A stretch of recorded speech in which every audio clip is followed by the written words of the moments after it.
You have all requested that I do very long, detailed episodes where you can dive into a subject such as Project Riese. So here is the long 10-hour compilation of everything I have found over the years from Project Riese, all tied together in the right order as well. So enjoy and have fun and let it play. I'll go out and film some more.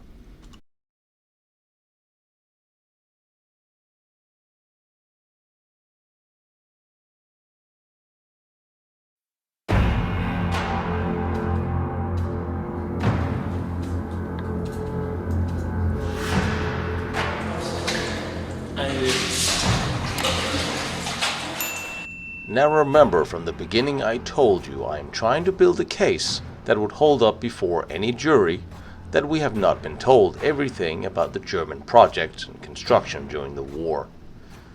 For that I am presenting you the documents and going through all the known locations and then holding up what we can see there and can read in the wartime documentation against the official story we've been told.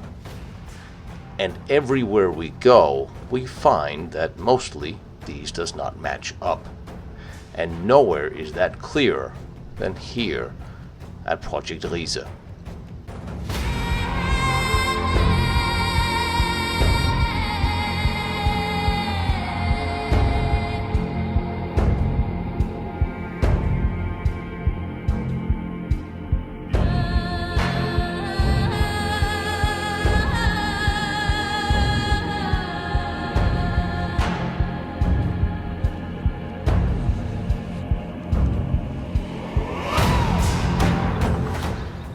So officially, the project started in 1943 and over 30,000 workers worked here on these tunnels. It was supposedly a headquarters for Hitler and the brass. Now that is something that is not borne out at all by what we can see on or under the ground. But let me present the case here. Project Riese officially dug out about 100,000 cubic meters of tunnels divided over several underground installations. Right? The castle has one smaller upper level tunnel, 400 cubic meters, and a lower level system of about 13,000 cubic meters. Complex Henge inside the Ostra Mountains has about 14,000 cubic meters, which is about 11% reinforced by cement. The very largest of the tunnel systems, where we're going today, inside Wolfsberg, has about 42,000 cubic meters, yet less than 1% reinforced by cement. And last year I showed you Complex Usufka, which has about 30,000 cubic meters and about 7% reinforced by cement. Complex Falkenberg, 7,562 cubic meters, not reinforced. Jukovica, where we were last week, 4,200 cubic meters dug out and less than 1% reinforced, not that we could find any of that. Complex Sabon, where I also was last week, about 4,000 cubic meters dug out, yet less than 1% cement and completed. Wurstgestenstoff by the Me262 plant, and I'll show you that soon, another small air raid tunnel of about 1,800 cubic meters, dug out about 60% reinforced by brick and cement. So in total, about 100,000 cubic meters of tunnels were dug out, with a far smaller percentage reinforced by cement. Now, when we hold that up to the monthly cement expenditure for the Third Reich, the Riese sites on one of these had 359,100 cubic meters cement poured for Riese alone. And towards what looks like the completion of the project, 3,457,950 cubic meters of cement poured. Now, do you see the problem? There's far, far more cement poured here than was officially dug out of tunnels at all. And it's not exactly like there's a lot of huge bunkers sitting around this site. For comparison, Hitler's headquarters at Wolfsberg, that I visited last year, used less than half of this expenditure total.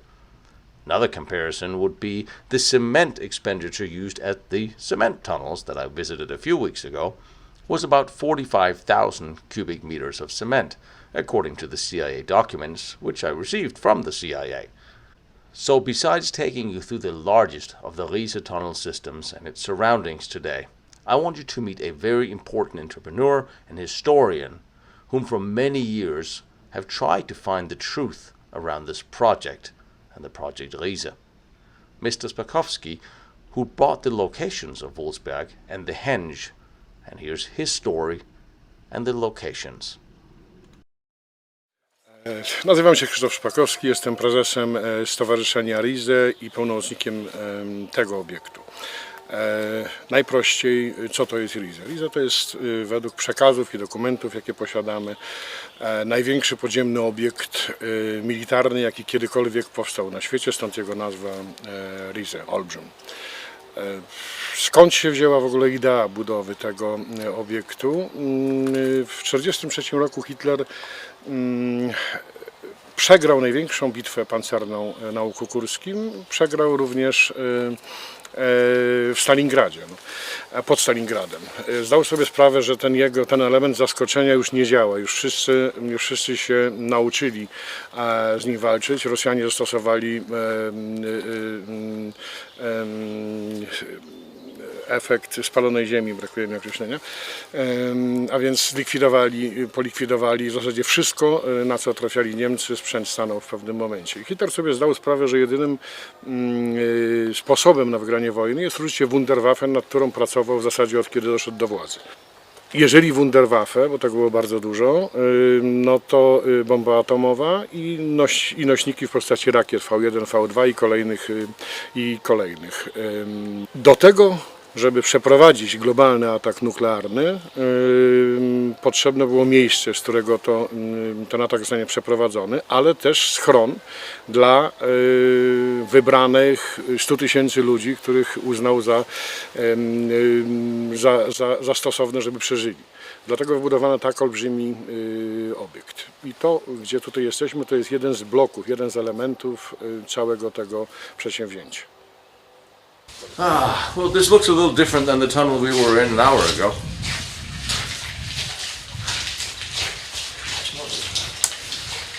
It's really secured. Oh. So that's what I feel, slightly safer. And it's still leaking from the roof.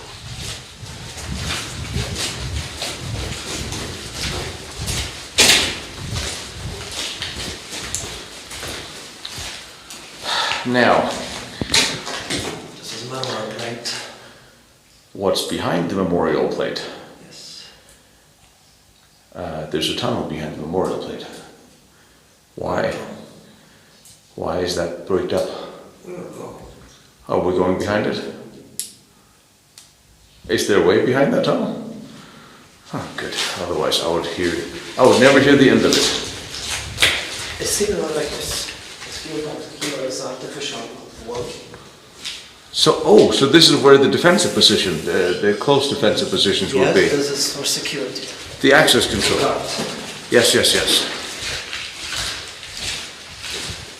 Okay. Another opinion is that this was place of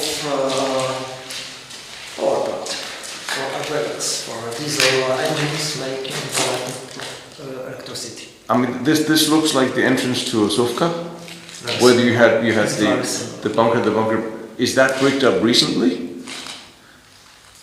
Is that new? Dark parts are old, light parts is new. Is new. Why is that cemented up? Couple years ago it was cemented to make road. Oh, so there's room behind it. We will see.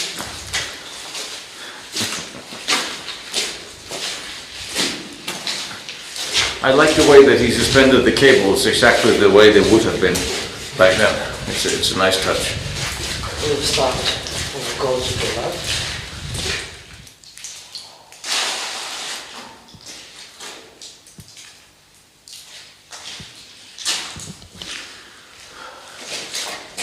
The entrance.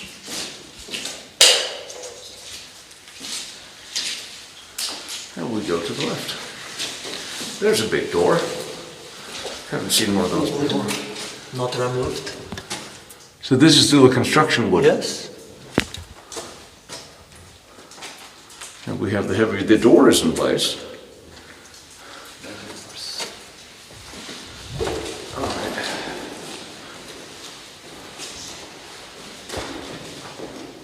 What the hell am I standing in? I'm standing in a hole.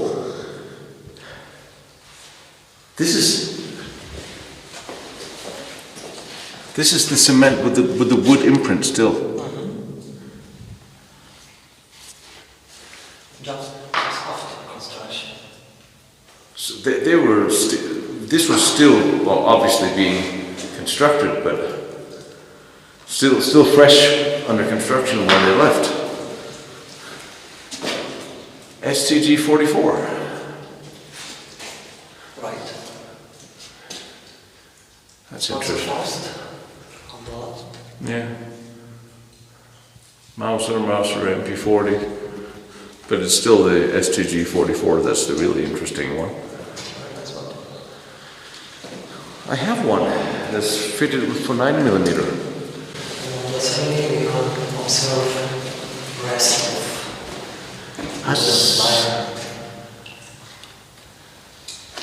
the not removed after construction. They had no time to remove it and they escaped from here. The job was not finished. No, it really wasn't. This is a drill machine, compressed air, and this. Yeah.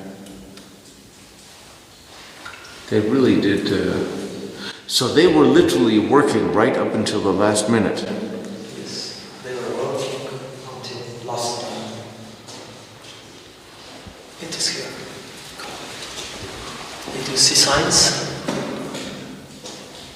Gee, yeah, I do. Wow. Okay. They're original? Yes. It was made on wood, and after concrete was used, wood was removed and this left. And Why? we found it. I've never seen. Ukrainian sound. Ukrainian. Next is German. Next is German too, and small Ukrainian one. Never Try seen. that. Ukrainian, try that. Yeah. But there was the Ukrainian SS that was guarding the place. Probably. That's They were different. working here. That's interesting. So that you guys sealed off. What about, and that's original. That wall. That's from the time, right? Then you have pipes going on.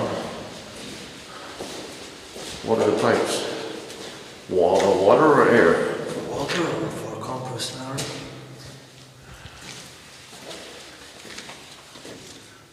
Well, nothing strange about either one of those two, so it makes perfect sense. So this is a good question, Christopher.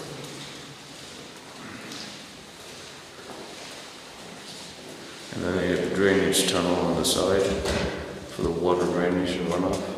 But very similar is this pipe to drill machine. So it's possible that this is installation for compressed air. That's very possible too, yeah. It's just strange they would leave a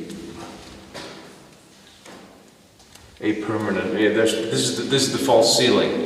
There's another ceiling above us. And these are this is what would be the access holes to work from for cabling and so on, because all the cables would run over Like us. a window. Yeah. And next is over there, in that part. So that's why there's no holes here, Close to because the last one. yeah.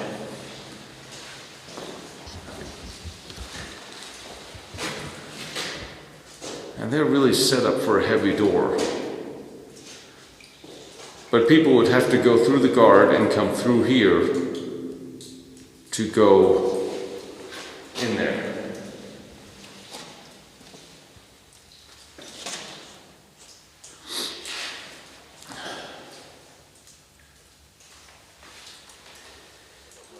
Ja mam jeszcze nie widziałeś, mam dokumenty w tej chwili, w których jest zestawienie wszystkich obiektów i Riese jest skończone. Jest dosłownie 99% skończone, a inne są gdzieś tam w połowie realizacji. Okej. To, co widzimy tutaj za nami, to jest wejście do jednego tylko bloku. Kolejnego bloku. Wszystkie były budowane oddzielnie i wszystkie były dopiero po zakończeniu robót górniczych były zasypywane, maskowane i łączone wewnątrz między sobą. I można powiedzieć śmiało, że to, co widzimy, to, co jest, to jest, abym się nie odważył nawet, żeby powiedzieć, że to jest 5%. To jest jeszcze mniej. To jest mniej jak 5% tego wszystkiego, co zostało wybudowane. Tylko, że te bloki, które zostały skończone, wybetonowane i uzbrojone całkowicie, zostały zamaskowane. I w tej chwili nasze przepisy nie pozwalają w zasadzie na dojście tam. Dowodem na to, że to wszystko funkcjonowało, jest między innymi ten kabel. To jest kabel telefoniczny, oryginalny, który my wykopaliśmy i to jest kabel telefoniczny, który wchodzi pod ziemię. No o czym to świadczy? O czym to świadczy, że ta cała struktura już funkcjonowała. A były telefony, najprostsza rzecz, ale po tym widzimy, jak zaawansowany był ten obiekt podziemny. To jest akurat z sąsiedniego obiektu z Jawornika.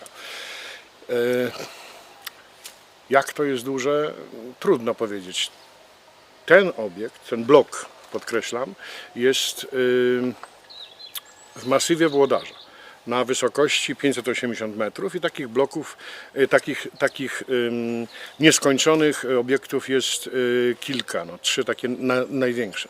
Obok mamy masyw Gontowej, która jest chyba większa od tego obiektu.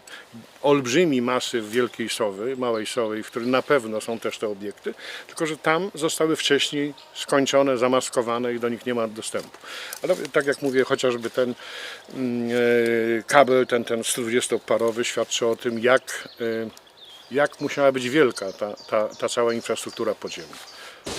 We are going now to the cinema. There's only one underground cinema in Riese.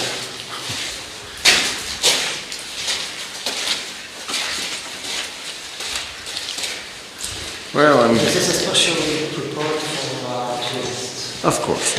I mean, it's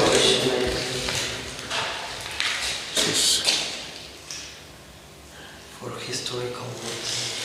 so they literally did not dig this one through.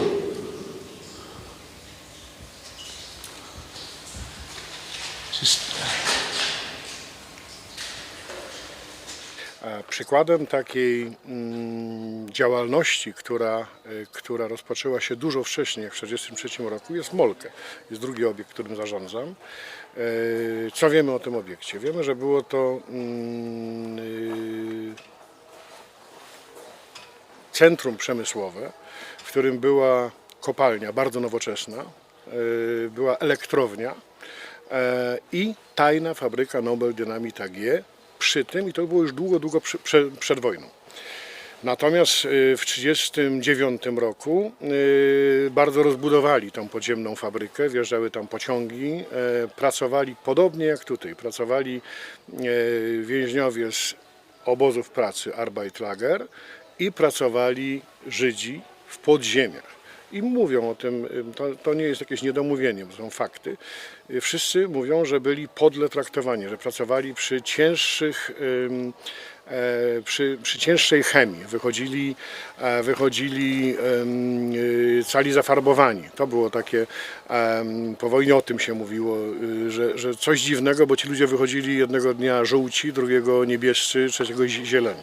Jak dopytałem się pana Jana Latańskiego, który pracował tam całą wojnę, to on mówi, że dziewczyny, które pracowały przy produkcji materiałów wybuchowych, też miały pofarbowane te ręce i tak dalej, tylko że o wiele lżejsza ta chemia była, bo oni byli w stanie się wykąpać. Natomiast ci, którzy pracowali pod ziemią, głównie Żydzi, byli już tak przebarwieni, że nie byli w stanie nawet tego zmyć z siebie. Co można powiedzieć jeszcze? No, mogę powiedzieć o faktach i hipotezach, bo Molke jest owiane największą tajemnicą. Może zacznę od tego, że w okresie zimnej wojny Molke, konkretnie to małe Molke, to centrum było na liście obiektów, znaczy celów jądrowych. A więc świadczy to o tym, jak istotne jest to miejsce. Drugi taki fakt z historii to jest to, że po wojnie Rosjanie do 65 roku cały ten teren zamknęli i badali, próbowali dostać się do podziemi. To jest fakt. Trzeci fakt, że w całej tej dolinie, w całej tej wiosce były tylko 4 prywatne domy, reszta to były domy, które były kamuflażem dla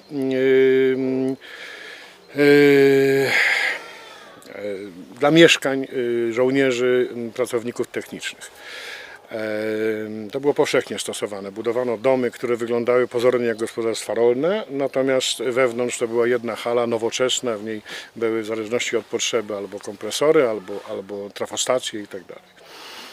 Co jest istotne, do Ludwikowic dochodziła linia wysokiego napięcia z Jerżoniowa, gdzie dodatkowo, mimo to, że mieli 25 MW blok, dodatkowo była doprowadzona linia wysokiego napięcia i ten prąd gdzieś był wykorzystywany w podziemiu. Co jest jeszcze z ciekawostek? No, taką niewątpliwą ciekawostką jest to, że w 1943 roku zostało oddelegowanych przez Niemców bardzo dużo naukowców, takich no, bardzo utytułowanych, no między innymi profesor Gerlach, który kojarzy nam się ze sztućcami najbardziej, ale tak naprawdę w tamtym czasie był największym autorytetem, jeżeli chodzi o antygrawitację. Jest taki kolega, badacz historii Igor Witkowski, który bardzo odważnie zresztą wypowiada się na ten temat i on twierdzi, że tam pracowano nad pojazdami pionowego startu, nad pojazdami antygrawitacyjnymi, prawdopodobnie nad dzwonem. Mówię prawdopodobnie, bo ja tam, gdzie wiem na pewno, to mówię, że na pewno, a gdzie są to tylko hipotezy, no to zastrzegam się, żeby tutaj nie zrobić krzywdy historii i też samemu się nie ośmieszać. Ale te fakty, które wymieniłem, świadczą o tym, że to było bardzo, bardzo istotne i ciekawe miejsce. Ja odważnie mówię, że było to serce Riese. Serce Riese, a tak naprawdę to ta fabryka Nobel Dynamite, ona tam była zastana. Ona przed wojną funkcjonowała i w czasie wojny, przez całą wojnę też, tylko że całą kopalnię, która była tam pod spodem, Wenzlaugrobę, zamknięto w 1939 roku i przekształcono na podziemne, podobno bardzo olbrzymie hale. Nikt tam nie był. Kolejny dowód. No w tym roku akurat zmarł ten kolega na COVID, ale górnik, który pracował tam jako młody człowiek, zajmował się młodymi górnikami. To była 2-letnia szkoła i oni stawali się górnikami wykształconymi, ale w wieku 17 lat. I nie pozwalało to na zatrudnianie ich jako typowych górników, tylko przez ten rok czasu, dokąd nie ukończyli 18 lat, a pracowali przy różnych powierzchniowych pracach. I on za zadanie dostał, żeby właśnie pozabezpieczać cały teren Molke. I w pewnym momencie, on miał wolną rękę, w pewnym momencie wymyślił, że spróbują wypompować wodę z szybu i zejść na dół, żeby zobaczyć, w jakim stanie są te wyrobiska. I cała jego grupa, która zeszła tam, wszyscy zmarli na napromieniowanie. On nie wszedł, bo był takim pokaźnym panem. Nie był w stanie na linach tam zjechać, ale cała grupa zniknęła. Oczywiście o tym się nie mówiło, to się stwierdzono, że to jest przypadek, że zmarło kilkadziesiąt osób. Tak? Ale te wszystkie fakty, bo to są fakty, te wszystkie fakty świadczą o tym, że tam naprawdę prace były bardzo zaawansowane i pracowano nad czymś bardzo tajemniczym, a więc takie spółki, Wunderwaffe, najwyższe tematy. Co sądzisz o przeznaczeniu tak zwanej muchołapki? Co to było? Jeżeli chodzi o muchołapkę, no tak, to jest pytanie, które wszyscy mi zadają. Ja wiem na pewno, Ja wiem na pewno, że nie było to podstawa pod chłodnię kominową. To wiem. Dlaczego? Dlatego, że już były wybudowane nowoczesne 3 chłodnie, które wystarczały całkowicie na ten obiekt. To, że przed wojną nie było tego obiektu, na zdjęciach lotniczych w czasie wojny pojawił się, a znając ich możliwości, tempo, na pewno ukończyliby taki projekt chłodni. Poza tym, tak olbrzymie jest to, że gdyby wybudować chłodnię, ta chłodnia byłaby, ona wystarczyłaby na kopalnię, czy no do dużo większych przedsięwzięć. Tak? Po prostu jest dużo, ona bardzo podobnie wygląda jak podstawy pod chłodnię, ale jest dużo większa. Kolejne rzecz, nie wiem czy zwróciliście uwagę na to, że chłodnia jest otynkowana. Nigdy podstawy nie były otynkowane, tylko było odlane z żelbetu. Ta jest otynkowana i ma taką naleciałość taką zieloną. Do końca nikt tego nie potrafi wytłumaczyć. Próbowaliśmy badać to, czy to promieniuje, czy nie i tak dalej. Nie. Ale skądś ten nalot zielony jest. Nie potrafimy tego wytłumaczyć. Co tam jeszcze jest ciekawego? Aha, cała konstrukcja jest już przy budowaniu jej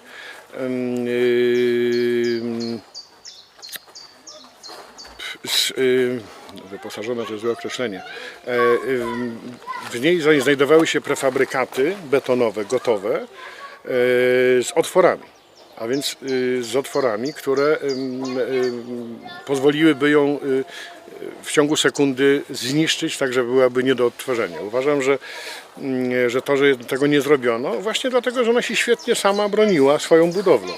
Że mogła udawać podstawę pod chłodnię kominową. I figure, yeah.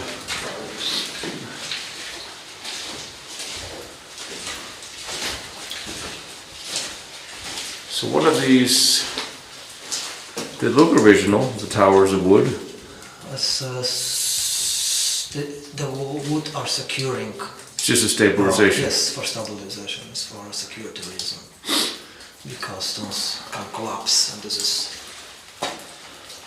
Okay. preserving against collapsing. You blocked something off for me again. What's in there? You see that? Look on the nails. How beautiful is nails here. Oh. Like snakes. Like snakes on the rock.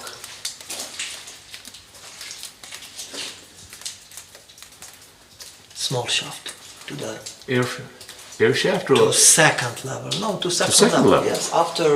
After that, those will be removed. This will be very big hall. So okay, so this is level. how big it was big. This is just level of That's production. that is up there is the roof of what would be the roof of this tunnel.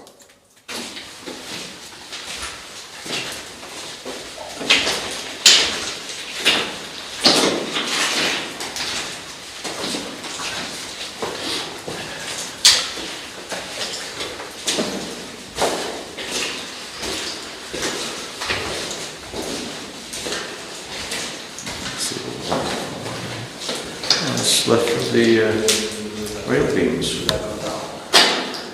Oh yeah, or this would be the cross for the rail.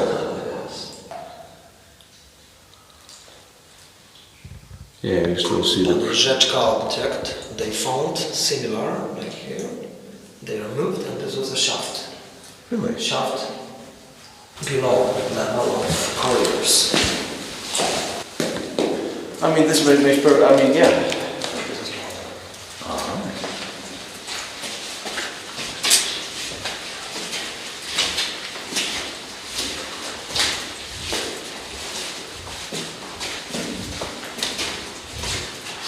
So we are doing this part of complex. More than 70 meters of rock is under our head.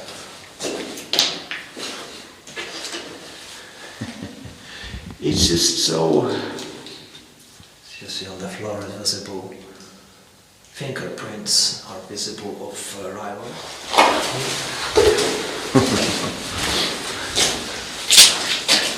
Okay. It's not finished yet. No, but there's a hole. And that's why that they were making shaft between levels. semi-levels as well.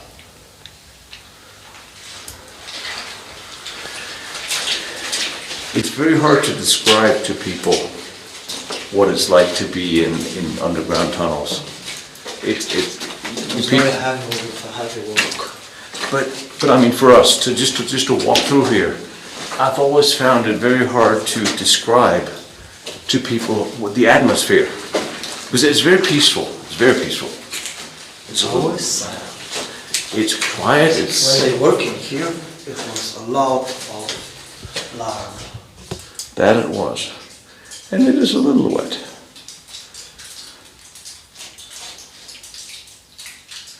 So you have a lot of cross tunnels.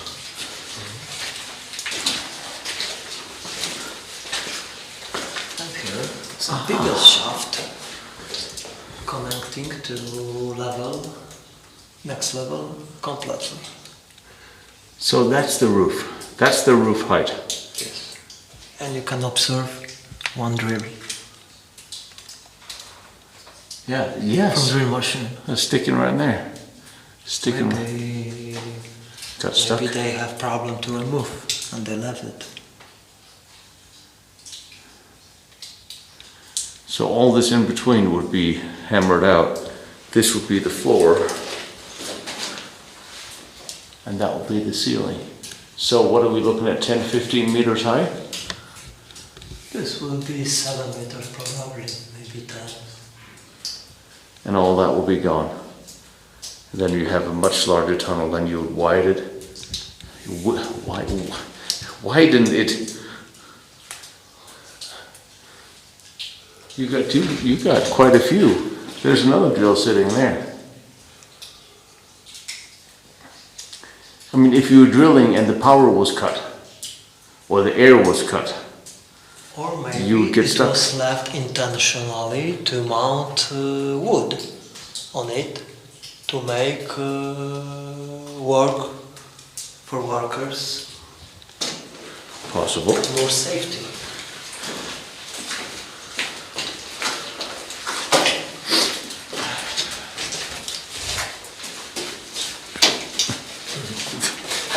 Okay.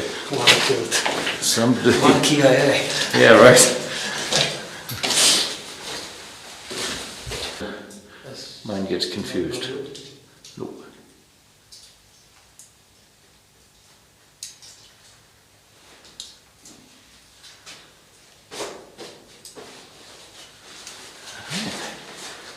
So there's one rail link coming through all of these.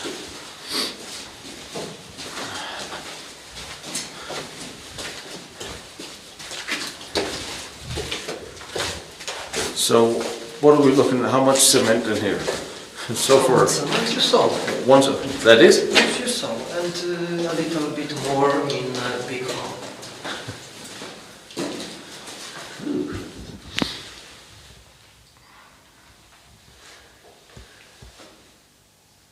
Interesting.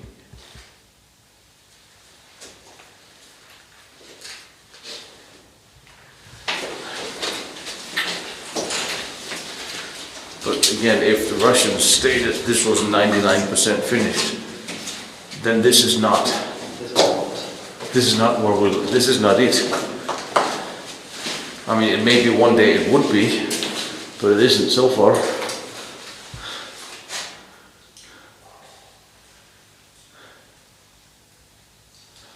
At least there was a rail in every cross tunnel.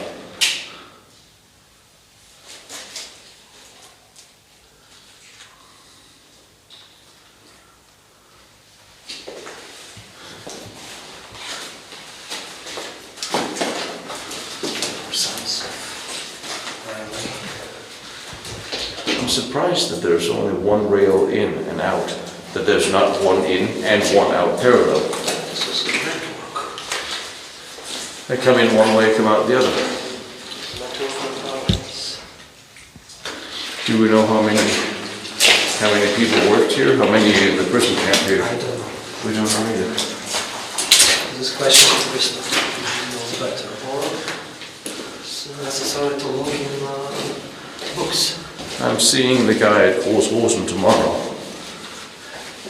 Oh man. ask him, see what he has on his In books. my opinion, it's very difficult to assess. This is just Yeah. assessing. But This is precision information was keeping secret. They almost look like gouge marks. Something like they try to dig deeper. It looks that way, doesn't it? They just begin. That's it. They literally just begin.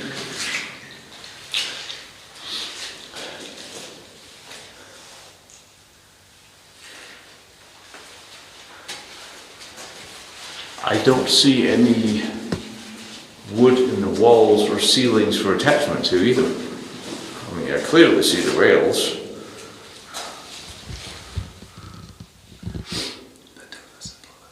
Yeah. Shadows. Yeah. Yeah, you can totally see where there are rails everywhere. But I don't see any wood in the walls. I don't see any wooden dowels or anything. Crossings, they had rotary switches to move cars to other Sorry. But the construction of all these were almost was identical. The method was the same. more as 3.5 kilometers long. And it still looks like a rough utility tunnel. It also got wetter. A lot wetter.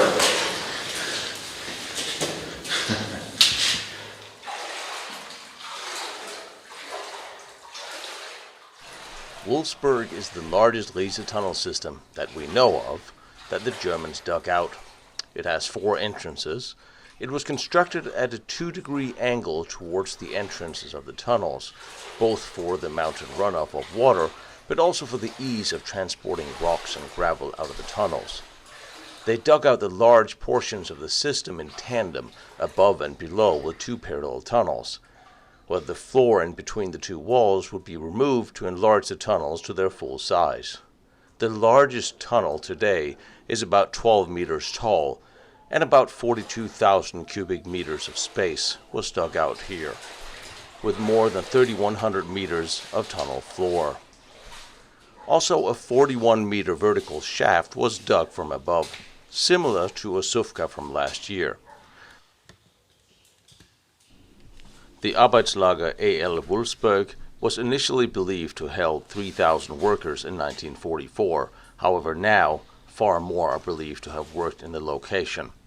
Also below the tunnel entrances were the SS barracks and their bunkers. Around the corner from the entrances were huge storage buildings where materials as cement was kept. Prisoners' statements from the time stated that the Germans had told them that machinery would be placed inside the tunnels. And there are several suspected tunnel systems located next to and below this. However, they have been masked, and authorities will not allow for any further excavation. Now, the discovery of the Riese complex began almost immediately after the war ended by the Russians, who sent units whose purpose was to dismantle and transport all German property back to the USSR. It is at this time unknown exactly what they found at the location or how much they found. However, when the Russians left, they turned it over to a similar Polish unit, a Polish administration, and according to a Polish government report in 1950 from the agency PPT, the report stated that after the Russians were done, the Polish government removed 8,655 tons of granite, that was crushed stone, 752 tons of granite cubes, 442 tons of narrow gauge rails, 55 tons of dump trucks, 135 tons of railway sleepers, and 36 tons of scrap iron, as well as 15 tons of building bricks. All these were transported on 496 railway carriages, just to give an indication. Come on, I show you something. It's every time it's here like that. Metal? It's small particle here is rotating. I'm observing this every year. You see, it's rotating counterclockwise. How wise engine. Why? How? Every year is this. When I hear, I am visiting this place and I scan iron oxide and manganium oxide. Manganium oxide is the black one. Yellow is oxygen of iron. Nothing is straightforward, is it? Oh, here is an original background for railway.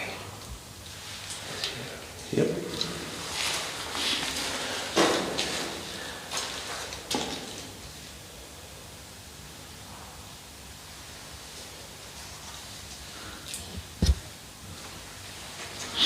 This is going up, so that wasn't really finished.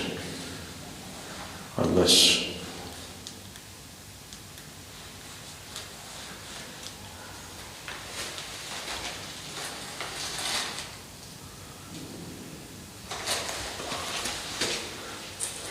Very uneven floor.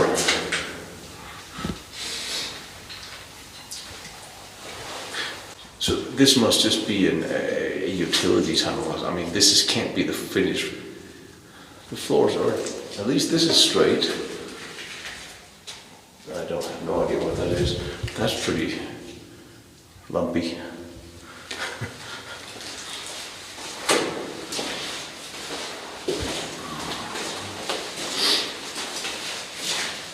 That's not new. So that's the wood. At least we have some wood here. Finally.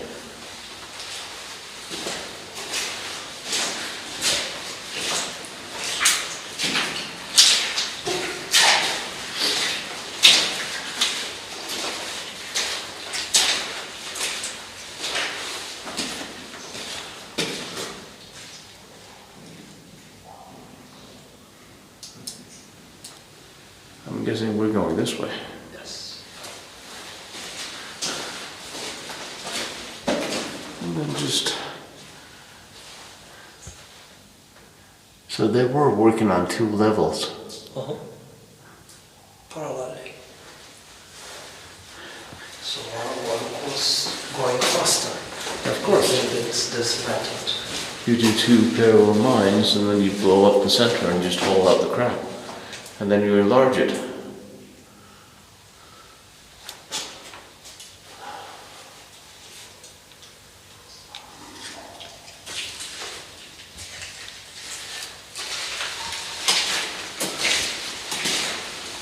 Hey, what have we here? Cement stairs? Yes, this is barrier for water to maintain higher level of water for boots. Oh, so this is new? It's new, this is new. Okay. Crystals, right? Yeah, So this will be no water in the object. well, that makes sense.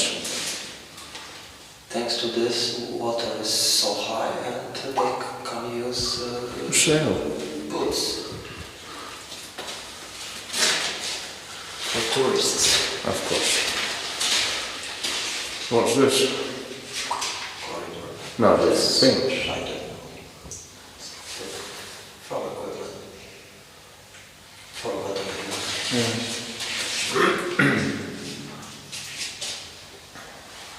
I honestly have no idea what that is.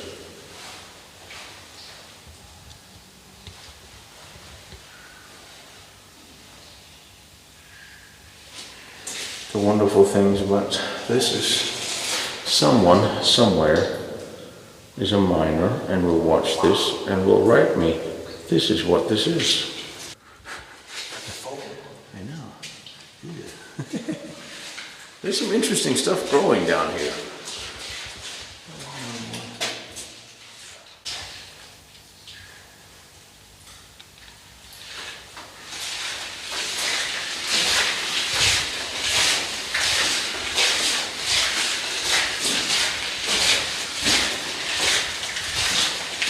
See a staircase.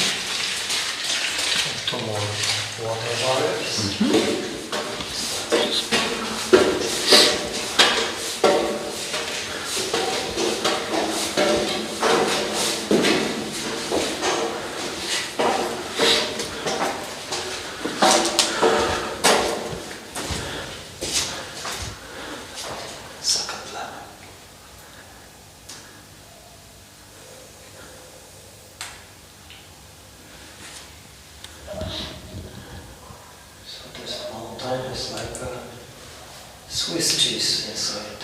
Yep. Brilliant way of doing it. 2 ways at the same time.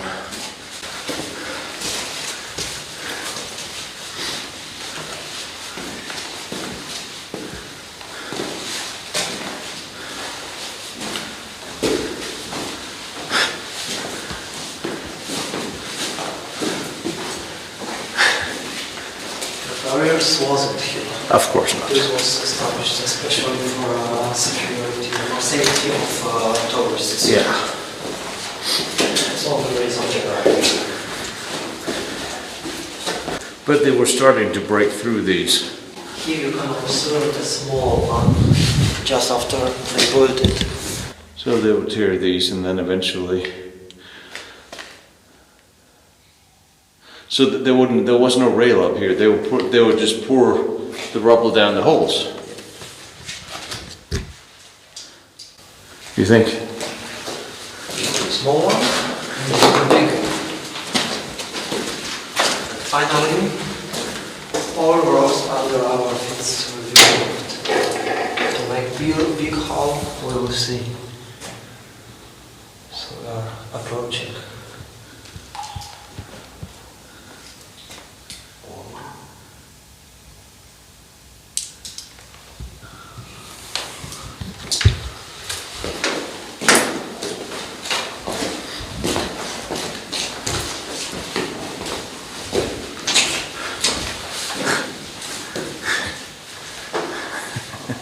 This is surreal.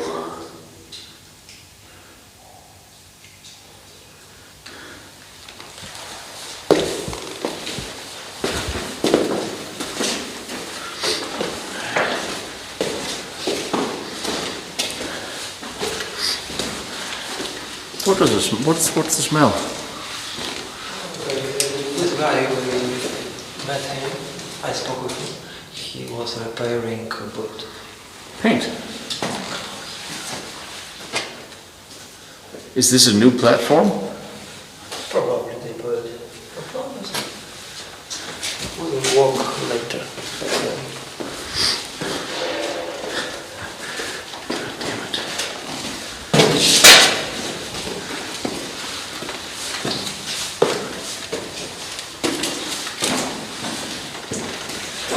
Last time I brought Domarit explosives holes.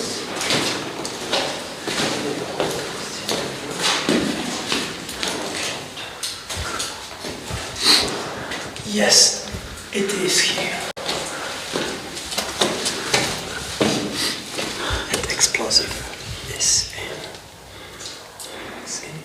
The big one. Yeah. Domarit.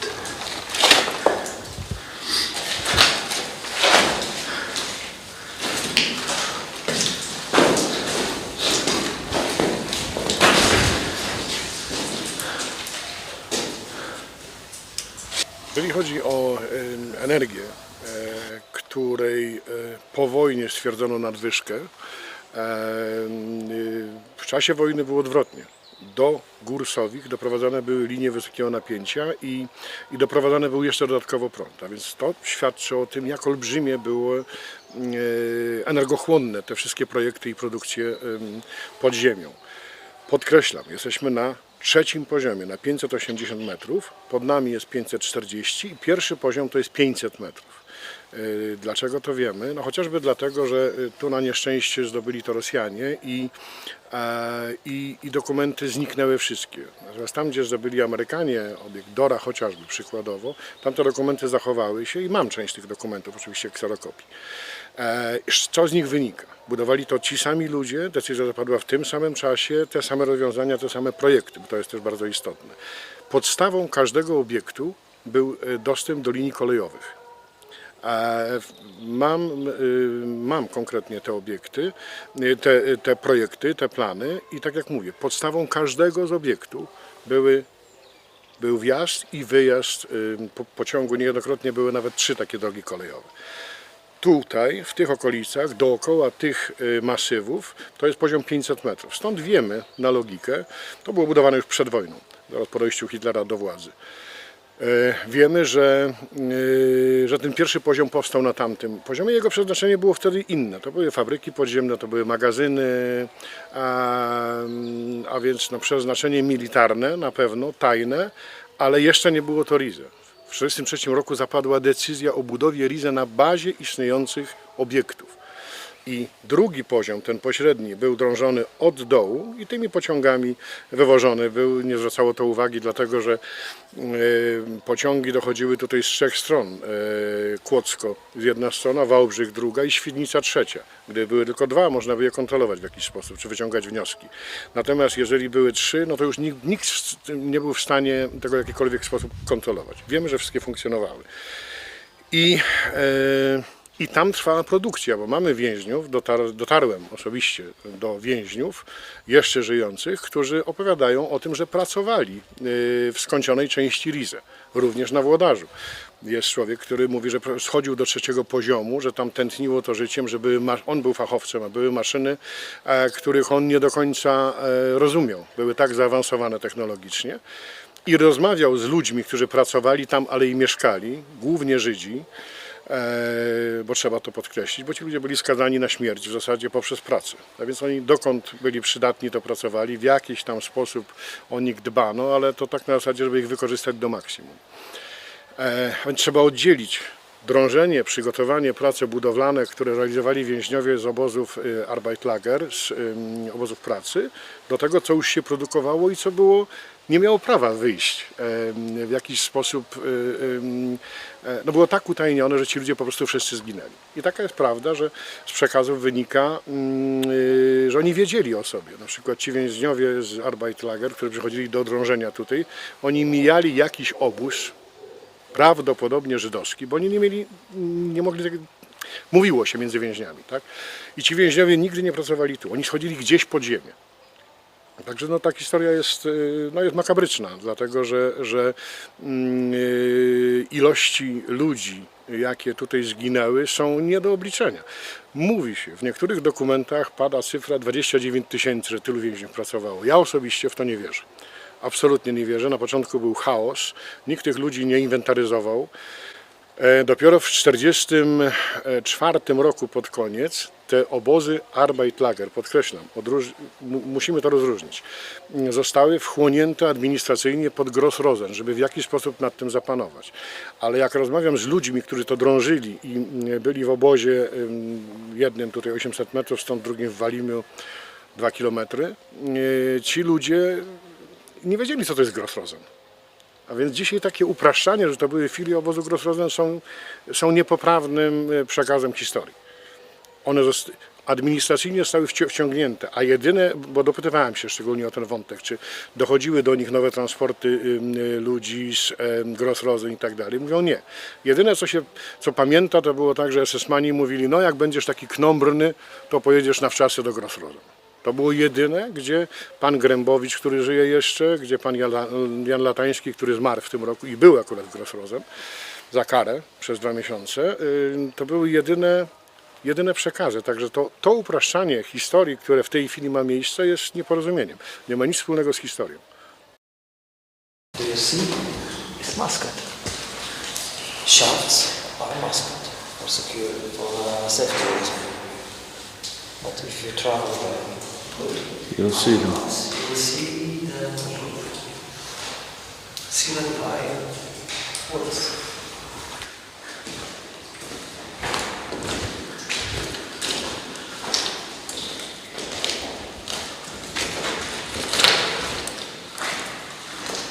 So this is what they would actually look like. This is mine. This is the biggest hall.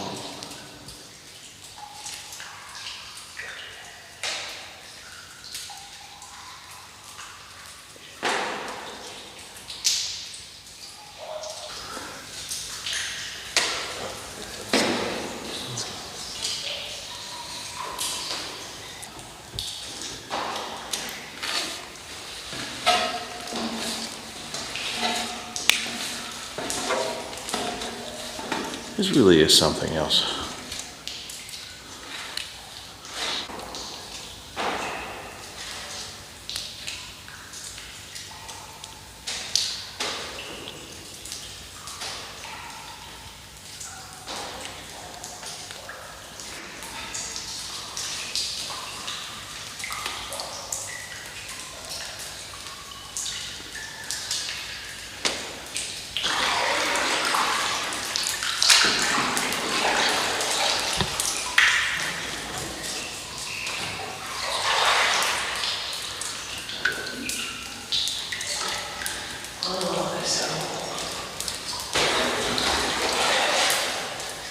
I see cement.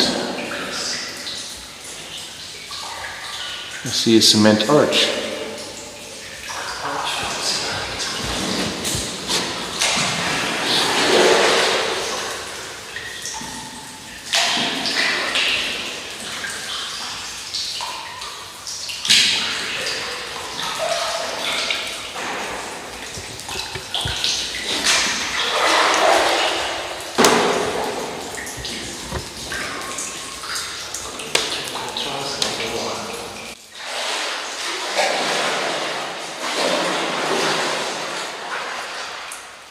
So we are right by the entrance.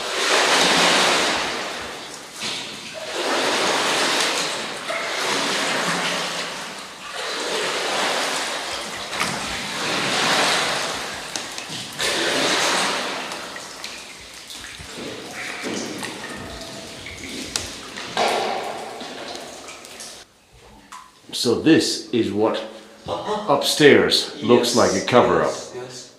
Wood, stone, cement, and from above you couldn't tell. Woods, stones, and clay.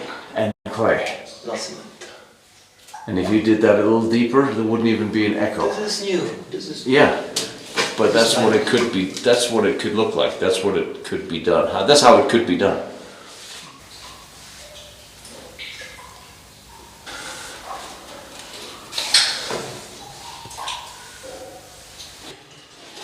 That's entrance number 2.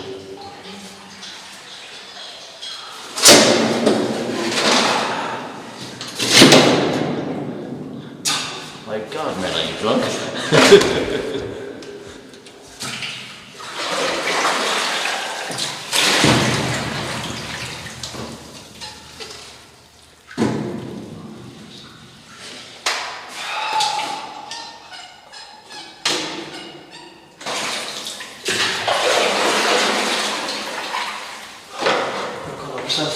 how wide is the corridor here? It's a lot bigger than and now it's narrowing again.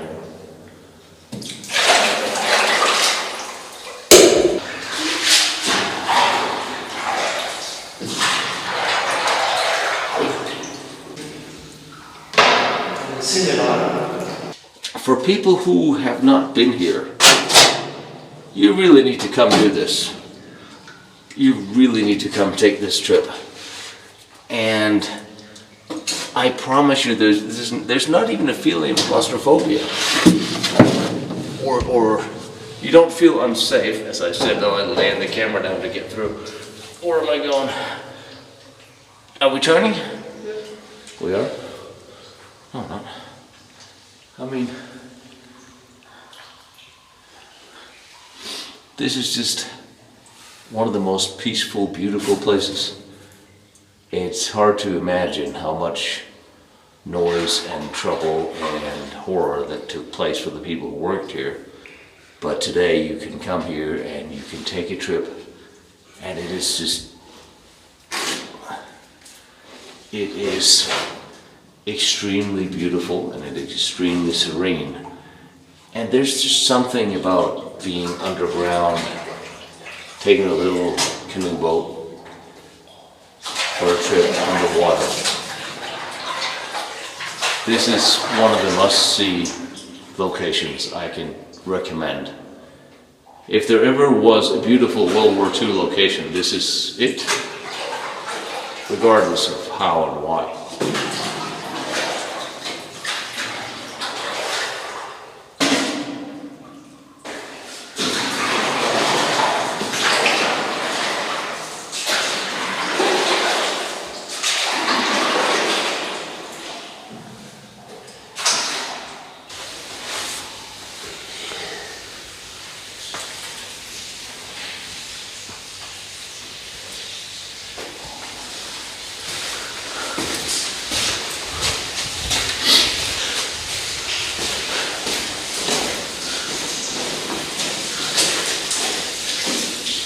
Holding the water.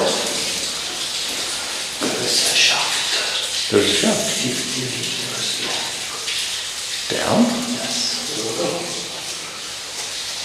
We will. We're going to see. There's a 50-meter drop down here. Somewhat interesting.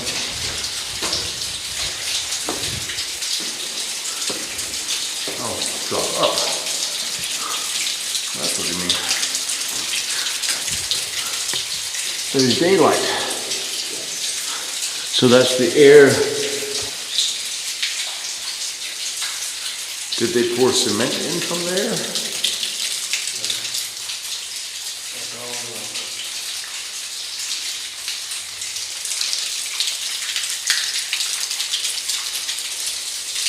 Just the air. Oh yeah, give me some light up there.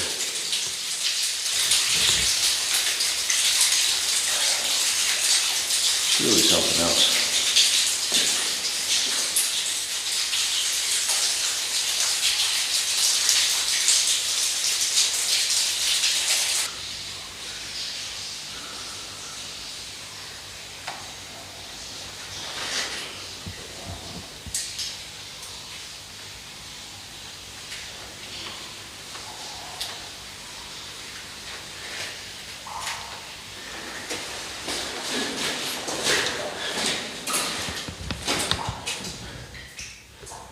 He actually found a rail. Original rail. And backgrounds. So number 3 did not collapse. This is a good condition. Actually, it is.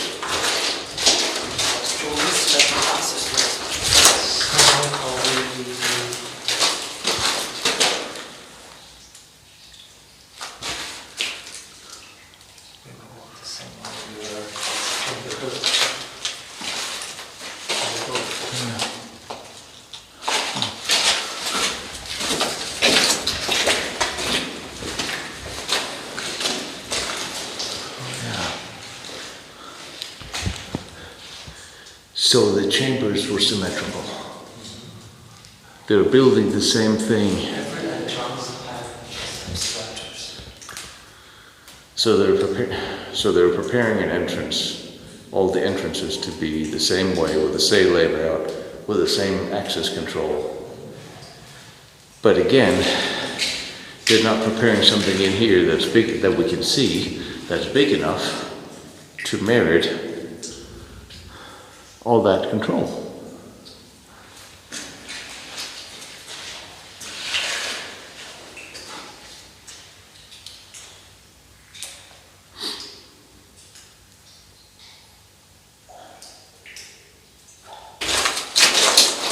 Well, that was an original little thing. I've seen that before and I don't remember what it is.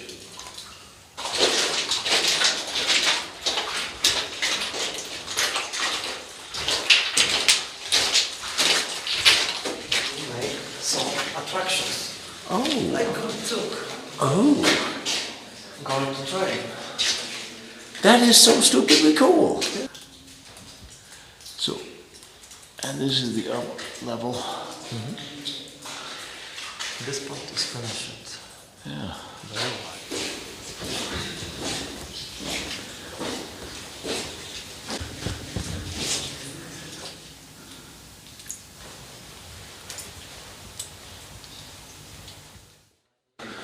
Where are the hundreds of tons of cement? They're not down here, not that you can see. There's something really strange going on with all the information we got coming out, and especially now that they started assembling witness testimony. It just doesn't add up here at the Riese.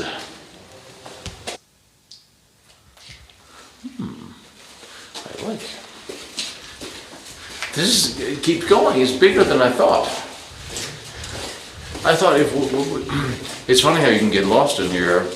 Thought if we went forward a little bit, we'd get to the tunnel and out, and we're still in the middle of it, seeing more. What is that? Geodetic measurement point. From the war, from the time of the construction. For construction, yes. So this is to tell the engineer exactly where everything is around this. Yes. This is point, referencing point. Referencing point. From this point, every measurements were taken. It's a very important place for engineer. I podkreślam, to jest bardzo istotne, na bazie istniejących obiektów. A więc tutaj przed 1943 roku pracowali więźniowie. Ja osobiście mam kartkę, gdzie pozdrowienia wysyła wujek mojej, jakiś dziadek, wujko-dziadek mojej żony z obozu, z 1942 roku, z obozu w Osówce. No więc tutaj już coś się działo, już pracowano, oczywiście tajne to były obiekty, ale nie było to jeszcze to, na co się zdecydowano w 1943 roku. Połączenie tego wszystkiego i zrobienie olbrzymiego obiektu. Ludzi zdecydowanie więcej przystąpiło do pracy. Konkretnie pan Grębowicz sam się zgłosił do tego obozu, bo zobaczył obwieszczenie, że szukają ludzi do pracy. No więc uważał, że u Baora, u którego pracował po 12 godzin dziennie, jest bardzo źle i sobie polepszył. Z kolegą uciekli tutaj, trafili z deszczu pod Rynnę.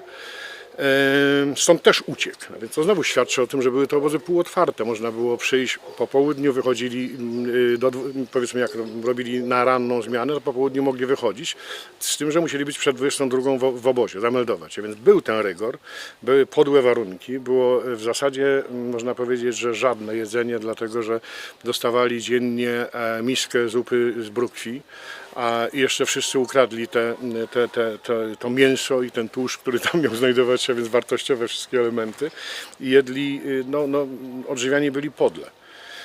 Natomiast mówi, że było ich dużo, było ich w tysiącach w tych obozach. Zresztą widać to, dzisiaj można wejść na lidara i na lidarze widać, jak duże były te obozy, jak ich było dużo, i można wywnioskować po prostu, ile tam się mogło zmieścić ludzi, tak? Na pewno się nie zgadzam z tym, że było to tylko 30 000. Uważam, że dużo, dużo więcej.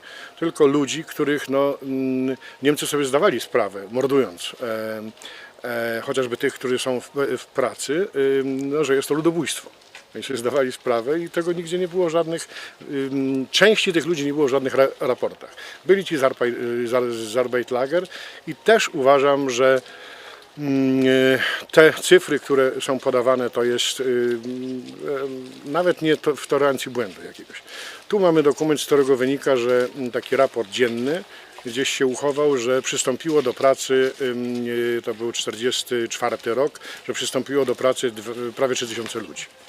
Tylko tu w tym miejscu. A doskonale wiemy, jak dużo było tych różnych innych podbudów, gdzie pracowali. Także wszystko przed nami.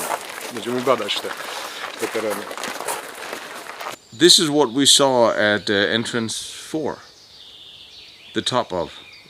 So they're pre-made, not cast inside in forms. So they dig out and then they'll come out and they'll connect these. That is faster and easier. That's also what they did at Ebensee. What for, sand or cement or water? So water probably. It's very small. At least this is a little easier to see what is. This will be the generators for the compressed air. Compressor, yes, compressor. So here's the interesting thing about that general area right over there by the entrance. Obviously I'm not going to show you because, you know, I like to make my footage look good. Alright, of course I'm going to show you. This is me trying to fly the drone in a straight line towards the gate. And it kept veering off and away from it. It just would not stay on that line. The interesting thing is, as I was battling to try to get my drone to fly straight, kept hovering around, things doesn't work, no GPS signal, my battery inside on my camera drained in a matter of 40 minutes. And I'm standing here complaining about my drone not working with the GPS, and the old guys that work here just happened to come by, and I told him how it didn't work. He said, "Oh, but over here in that area, technology always fails. GPS always breaks down. Things, connection, radios, always drains around here. It's very strange that they haven't figured out why yet." Just another one of those things for the Riese.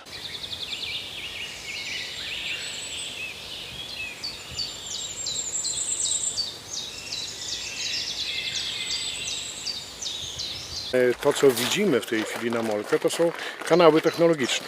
Mało. One były wybudowane normalnie napowierzchniowo, a później były zasypywane i stworzono taką tarasową konfigurację terenu, tak? Ale to nie było tak jak tutaj metodą drążenia i wykańczania w środku, tylko one były wybudowane, wymurowane, otynkowane z zewnątrz, zaizolowane i zasypane ziemią. Część po prostu tam do części tych obiektów dotarłem. Natomiast jeżeli chodzi o same tunele, to na pewno wiemy, że jest tunel, że jest ich kilka. To jest tunel, który wychodził w Gontowej na terenie obozu. A więc znowu żywa tarcza, tak? Tamtędy wywożono gotową amunicję, materiały wybuchowe i z obozu dopiero było przeładowywane na samochody, dlatego że tam nie było kolei. Część szła koleją, a część szła transportem samochodowym. To jest jeden tunel, który można przejść dzisiaj, tak? Drugie dwa tunele to są tunele, które wchodzą pod Włodykę, więc też pod tą górę, która jest przy Molkę, i to jest też faktem. Też wchodziłem tam, też widziałem te tunele, one są zalane wodą w tej chwili i w zasadzie nikt ich nie spenetrował. Jak spotykałem ludzi, którzy zaraz po wojnie próbowali tam, mimo tych Rosjan, próbowali gdzieś wchodzić, to jest też pan, który żyje jeszcze na Fabrycznej, tam na Molkę, to mówi: "Panie Krzyśku, szedłem z 3 km i się już wystraszyłem, że mogę nie trafić, i wróciłem się. Ale ja panu pokażę, gdzie to jest." I to są te miejsca, które ja znam. Także wiem, że te tunele były bardzo rozległe. W jakich kierunkach szły? Na pewno łączyły się z Riese przede wszystkim, ale szły też w kierunku, trochę zostało chodników pokopalnianych. I te tunele szły w kierunku Jugowa, innych miejscowości.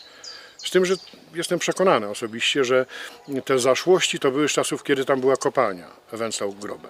Natomiast później, jak zapadła decyzja o adoptowaniu jej na podziemną zakład doświadczalny, tak bym chyba to określił, najtrafniejsze określenie, w tym momencie wydrążono w kierunku gór Sowich i te tunele są. W zeszłym roku znalazłem przypadkiem taki szyb wentylacyjny, który się zapadł i prowadzi do takiego tunelu. O tym nikt nie wie jeszcze, w tym roku będę to przedstawiał dopiero. Także to nie są hipotezy, to są fakty.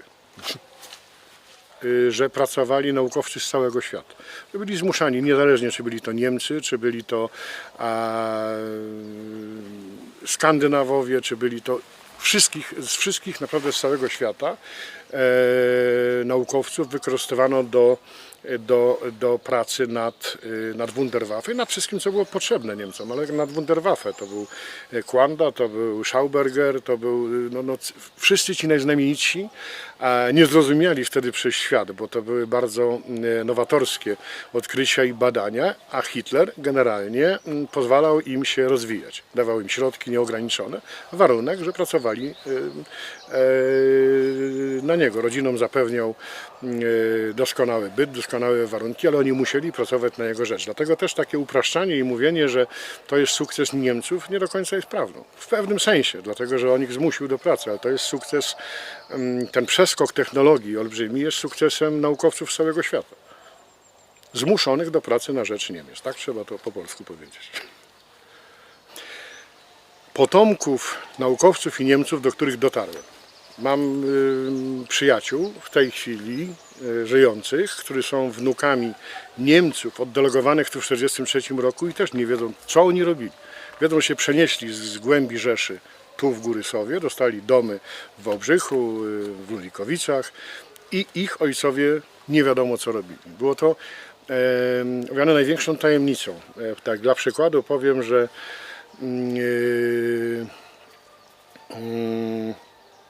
stosowano różne stopnie utajnienia. Takim znanym powszechnie, może nawet nie powszechnie, ale występującym takim stopniem utajnienia był drugi stopień tajności. Ludwikowice miały 4. stopień tajności i dodatkowo kryptonim Lotar. To są fakty, mówię, a ciężko. Nie ma nikogo rozsądnego, kto powiedziałby, co tam było robione. Te fakty już są na tyle ciekawe, że inspirują do tego, żeby to badać, tak? Żeby spotykać się. Co roku pojawia się ktoś nowy, kto dokłada odrobinę informacji i to tworzy dopiero jakiś tam obraz, wyklucza pewne hipotezy, a pewne potwierdza. Ciekawostką jest, to był człowiek, który był odpowiedzialny za program jądrowy, a przyjechał tu w Górysowie 2 tygodnie po wjeździe pierwszych czołgów. 8 maja wjechali tutaj, ale to był tylko przejazd, taki właściwie spektakularny, czołgi przejechały. Natomiast ta administracja, wojsko pojawiło się po 2 tygodniach. I wtedy Florow się pojawił i zabezpieczyli wszystkie te obiekty, wywozili coś, nie wiemy co, wiemy, że był.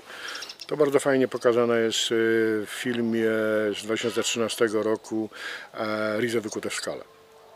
Tam są nawet takie scenki, które generalnie o tym wątku opowiadają, ale no nie ma odważnego, który by dzisiaj autorytatywnie powiedział było to czy tamto. Wiemy, że wokół tego, że pracowano przy czymś, tak.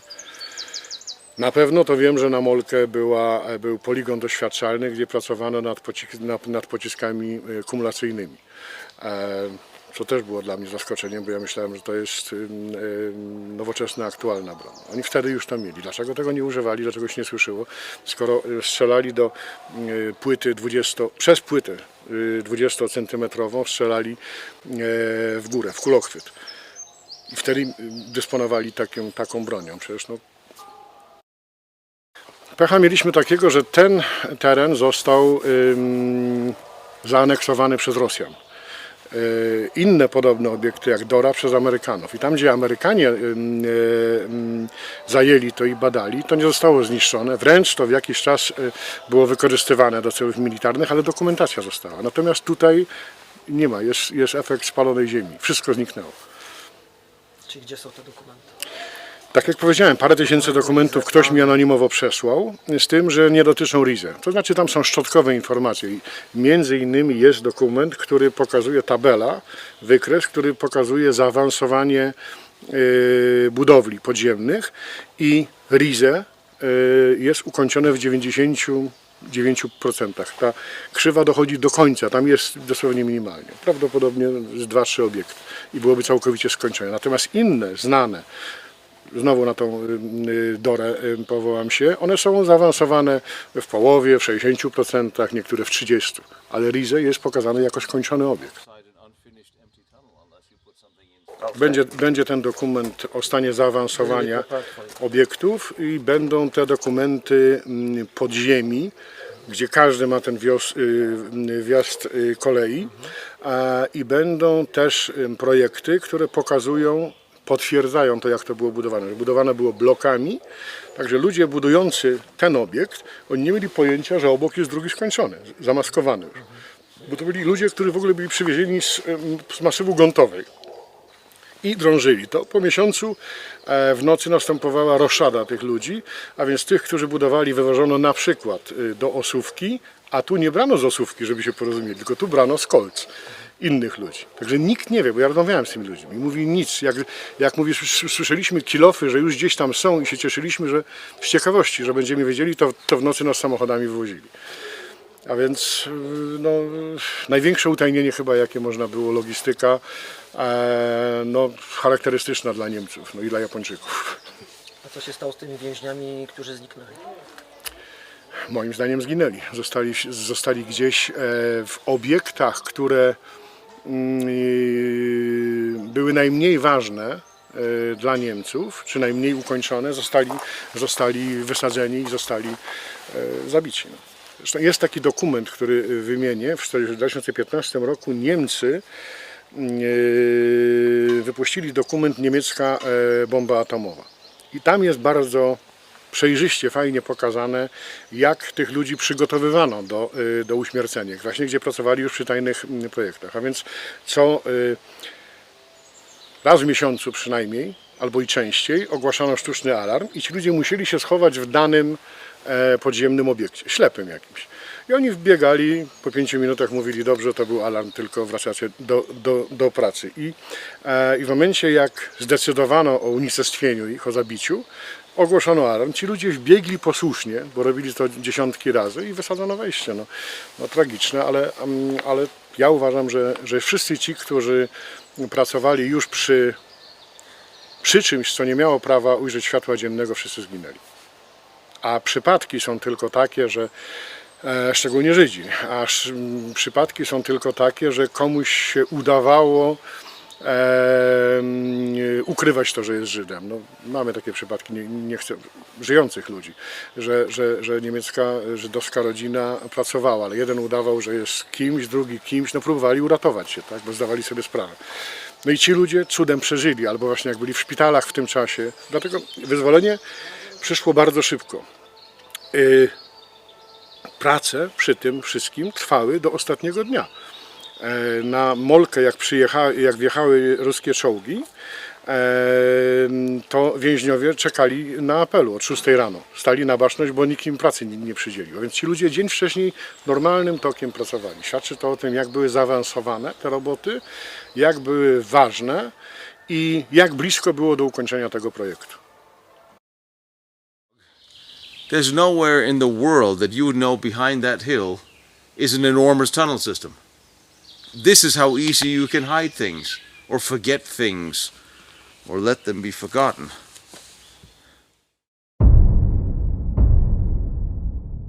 It's German, it's World War II, and it's concrete. I recognize this.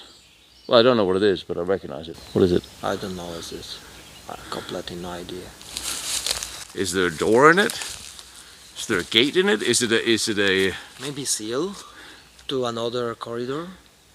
or is it a platform for working equipment? There's more over there. This is the next one. Next one of what? That one is very similar to bunker.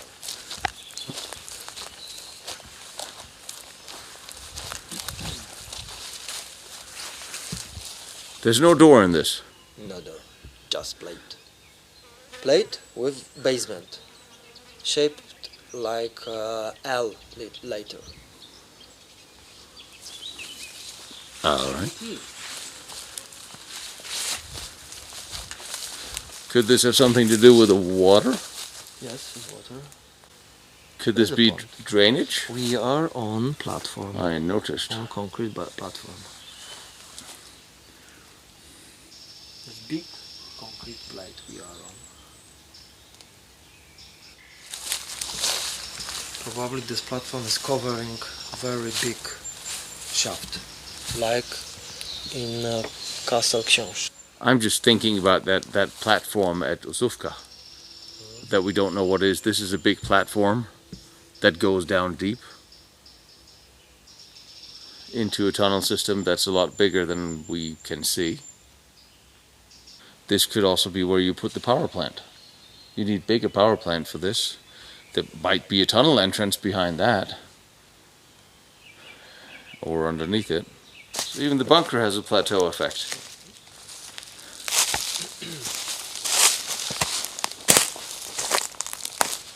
Please remember this entrance. The hell was that? This looks like entrance to the bunker. But no door.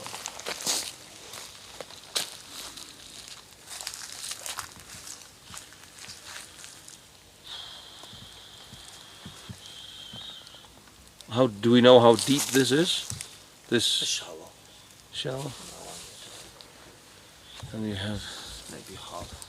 and there's the other one. See? It's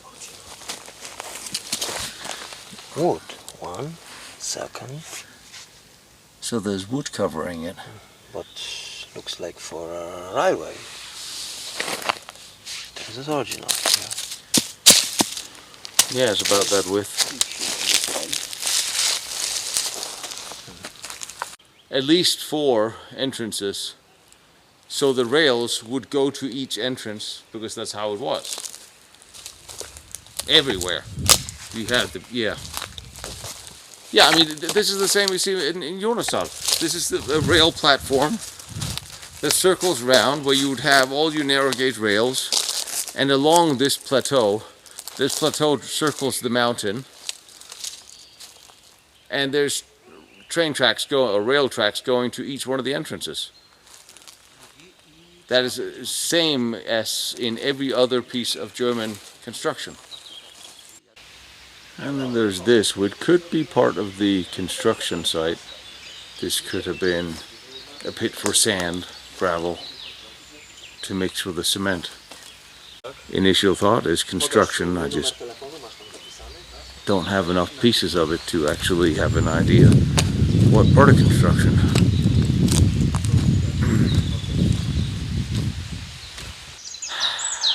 Well, it may be a place of storage, but if they're not rescued fairly soon, they're not going to live that long.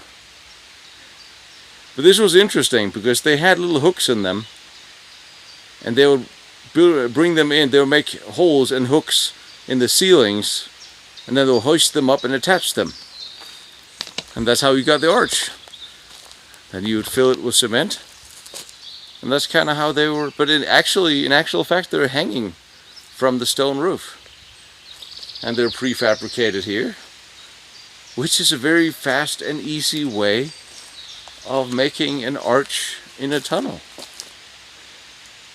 And again, this is all about efficiency. And if they're efficient and they have all these people working, and yet we see almost no signs of anything like this, again, does not make sense. But then again, I've never come here and expected anything to make sense. That would just be too easy. But they're literally laying around the terrain, which means they were planning on finishing these tunnels. Alright, so here's the unused cement, or some of it, stored out in the open, which is just a bad idea on so many levels, unless you have an extremely fast turnaround. This is just cement bags left behind.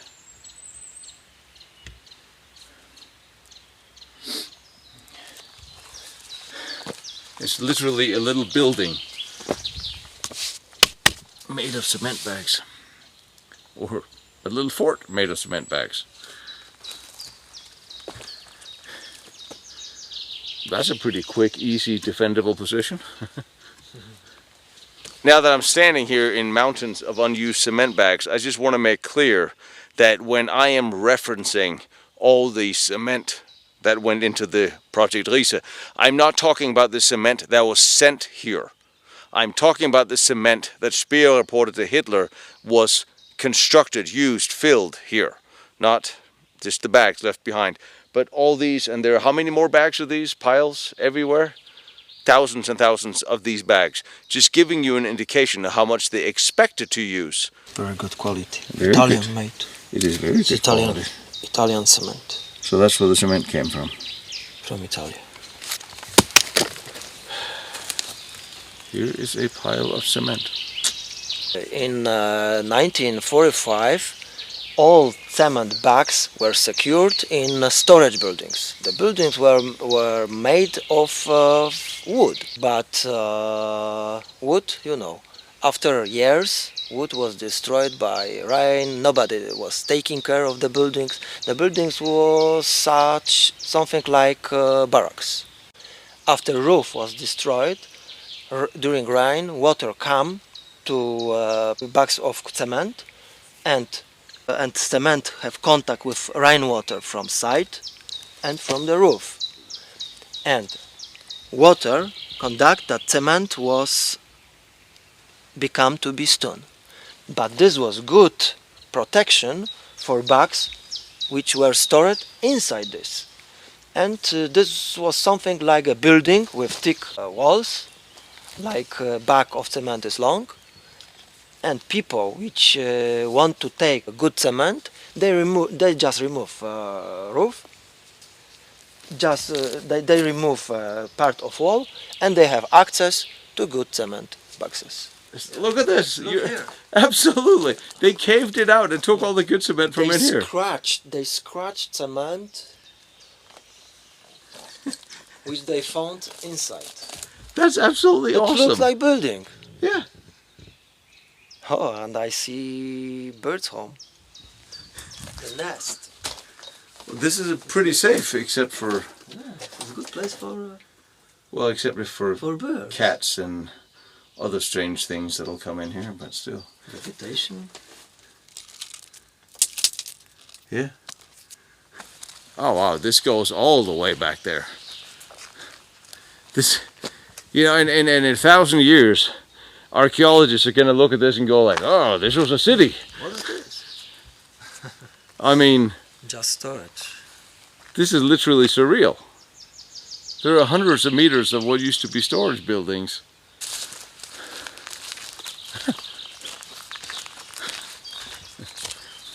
This is the strangest monument to construction I've ever seen. And way down there are the cement buildings, and here are the foundations of those buildings. So there were hundreds of meters of buildings, of storage buildings here that started, well, don't know if they started here, but this is the foundation, and it reaches all the way down there.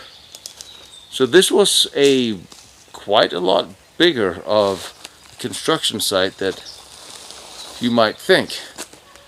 And this was a red brick building, because the entire site is littered with the red bricks. Do you think this was barracks for the people, for the guards, or not prisoners? They wouldn't put prisoners in red brick buildings. The cement is down there. We're on a plateau. Down there is another plateau. And here's the foundation of what used to be a very long building. Yeah, it's storage building. This looks like the foundation for what is a conveyor belt that would bring material up or take material out. And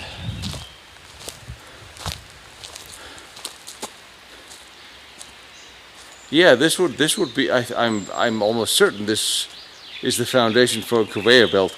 But down here would run trains. And this continues down the hill.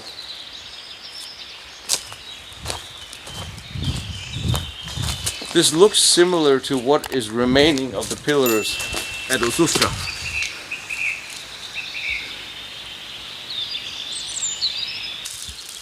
What that notch was.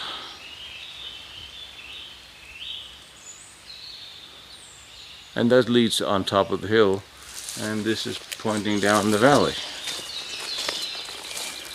And there looks like there are bits and pieces lying around of something that might be missing.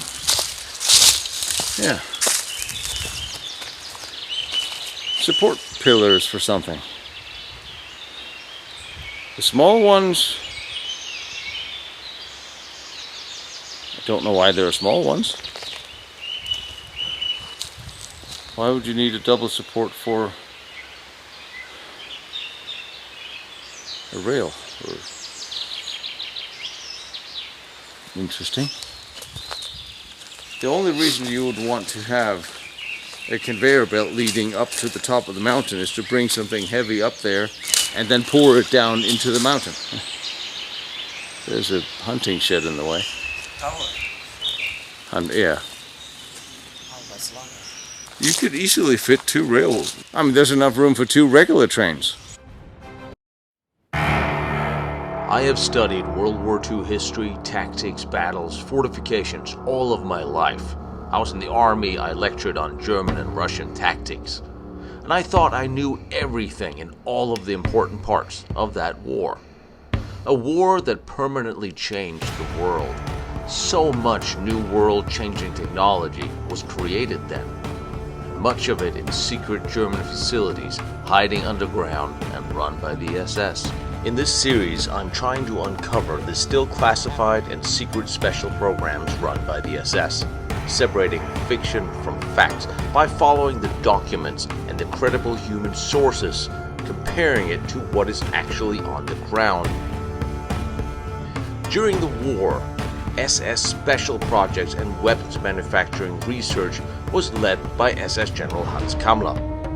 He had huge underground excavations going on in Germany, Austria, Poland, Czechoslovakia, an entire special research team only under his supervision and that of the SS. Now, for the most part post-war, these are labeled as basic underground factories for Me-262s or rockets, and some for potential new headquarters for Hitler.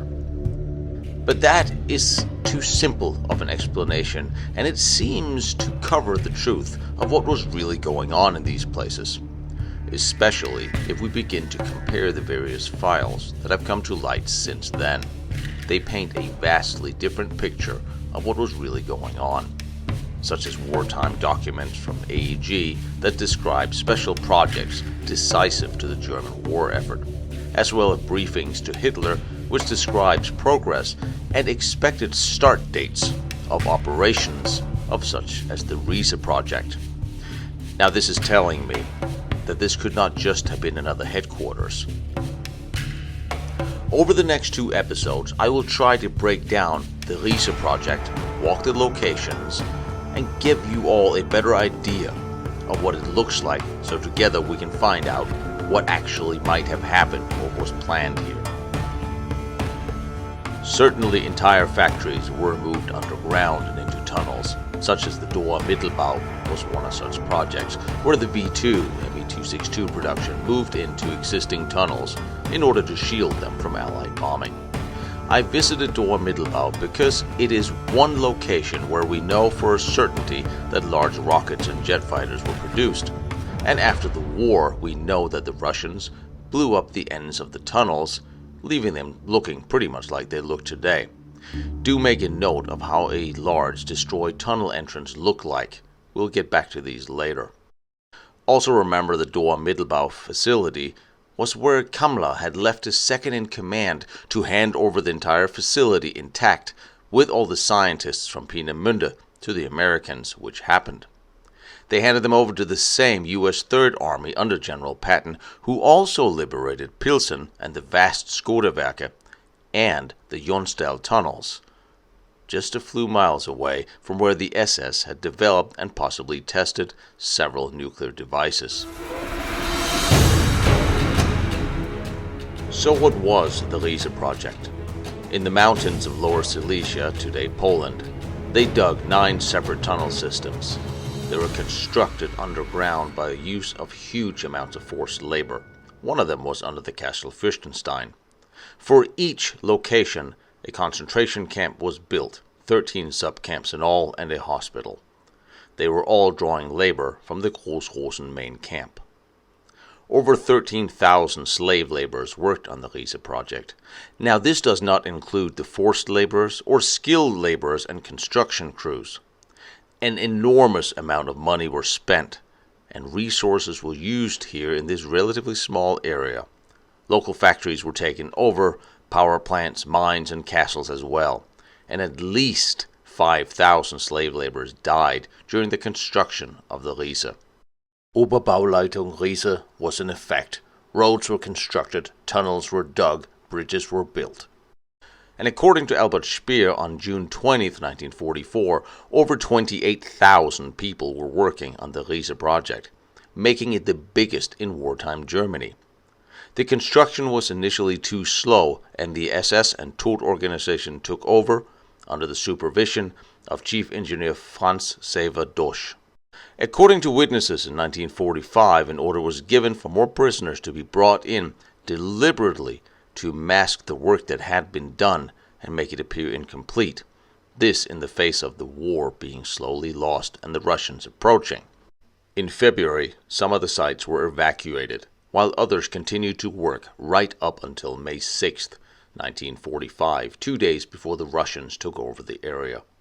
One of the officers in charge was named Anton Dolmus. He was either SS or Luftwaffe. He remained and offered the Polish government plans for the tunnels.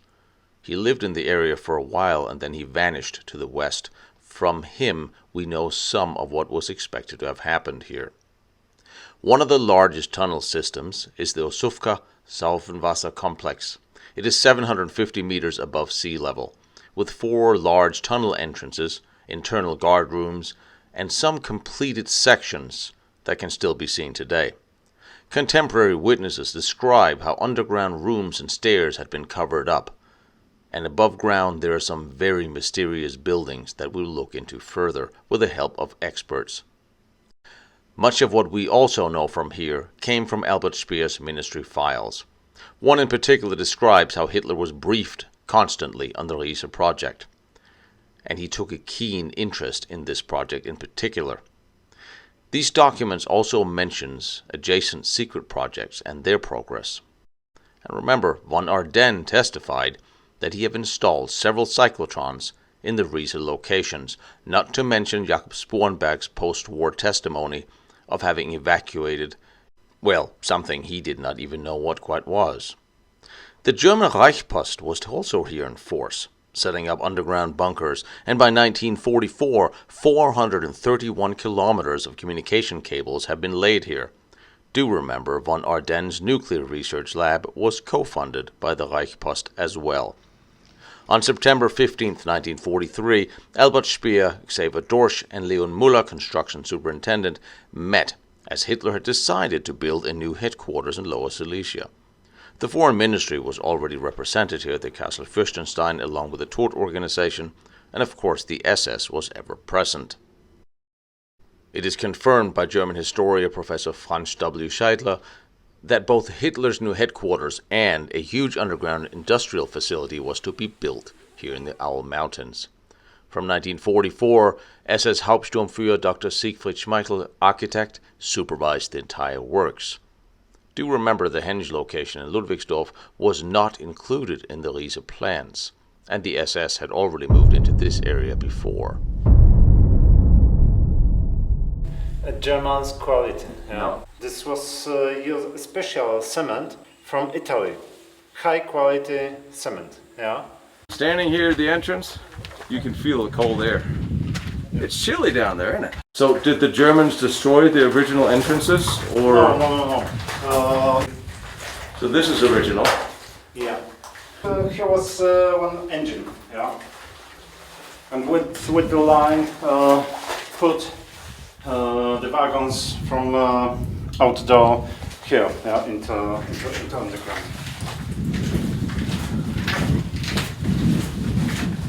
So this is what it looked like, or has it been filled up, or? I mean, it's been reinforced. The reinforcing is new. Reinforcing? This. Yeah. Well, that's what we're helping. And then probably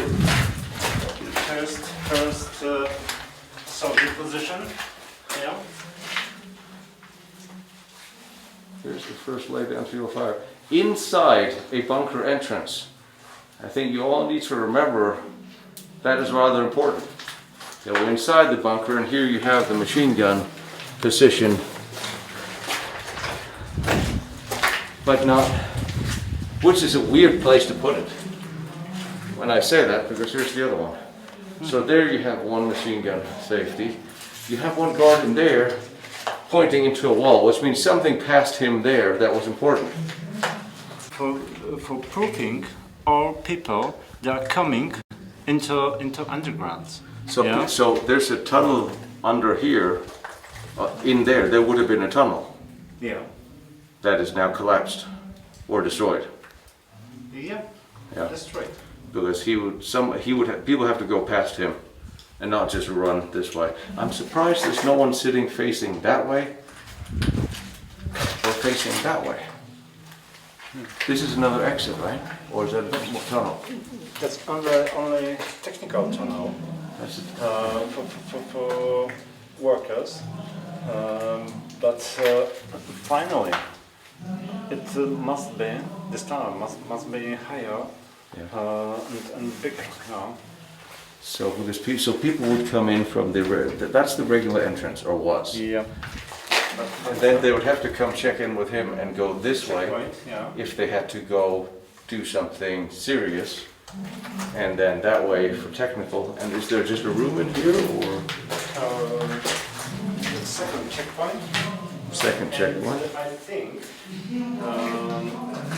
here was must be, you know, install some gas-proof doors. Yeah. Yeah. Gas-proof and air move. Yeah. Wall door. This is actually built up. This is not just carved out. This is built up with cement in between. Yeah. Now these slabs are interesting because Not. is this new? Original. Ah, that's what I thought. New and second guard position. It's literally like seeing a pillbox built inside.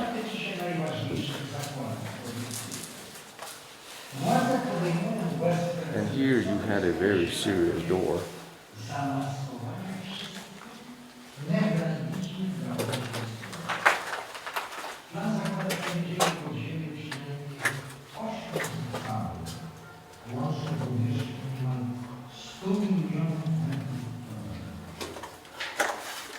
Rusty engine in there.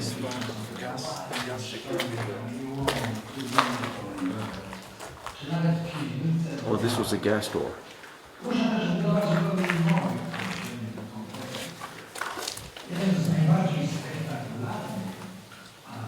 You see the same. You have the arch up here, and then a new roof has been put in.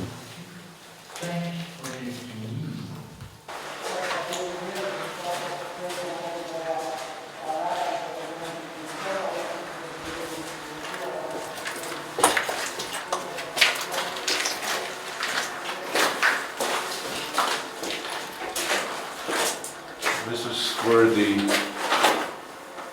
classic defensive position. Yeah, defense position. Yep. Straightforward, very simple checkpoint with All for ground. so the electrical cable would have come through here. We know. So, and here's again serious hinged door. And we're back in this room.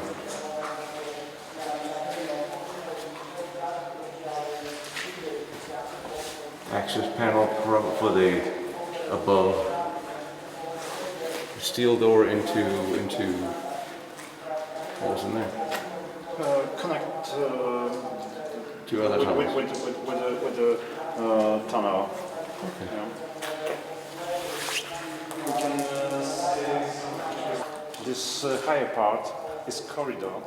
Corridor for all installations, water, ventilation. Yeah. So that all ran up there. Yeah.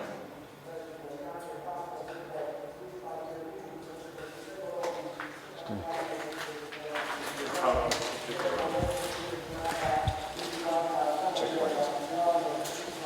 And this is the third checkpoint? Checkpoint, two checkpoints. And this here ahead of us, that's... So you had a small access tunnel, I'm guessing? Or, as we call it, storage. This is the end of a tunnel, or is this?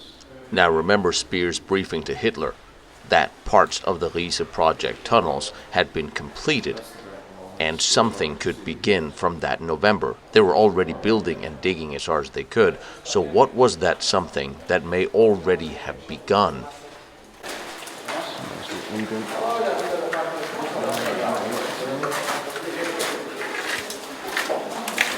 Now, if you compare this to the tunnels under Wolfsberg and Obersalzberg, you'll find this is far, far bigger. This is a completely different look and feel. This is much more industrial and somehow feels more secure. So here's a room. Here we can see the destroyed part. Yeah. This from the other side. First Ah, defense position. now I get it. I have no idea if the camera does, but I get it. So that was blown.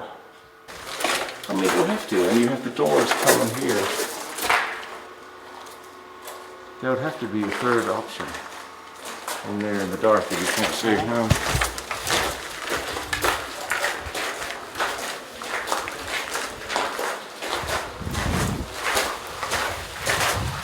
Now I'm surprisingly seeing steps upstairs. Why am I seeing steps up? I am very surprised. This is how we found it. It's possible. But yeah, it will be made. Looking at these in there.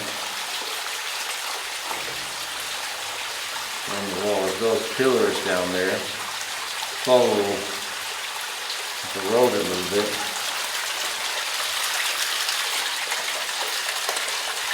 Of course, there it is here to the platform, so that doesn't matter. I'm very confused. The underground tunnels are now going up.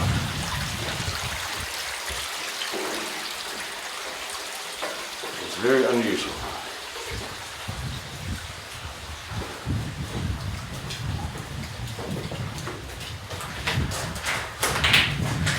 So mining was going on in here as well.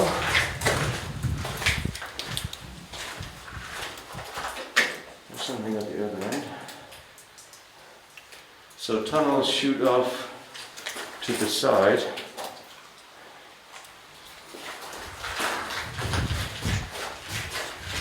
So did they mine in here as well? Mining? Yeah. Did they do mining for material? Material? Yeah, did they mine coal or? No, the base. They only mine the stone in here. Yeah, the rocks. I'll tell you a secret. You don't need machine guns to protect people who are mining stone. You really don't. So, ding ding ding. Yeah. We're back to that again.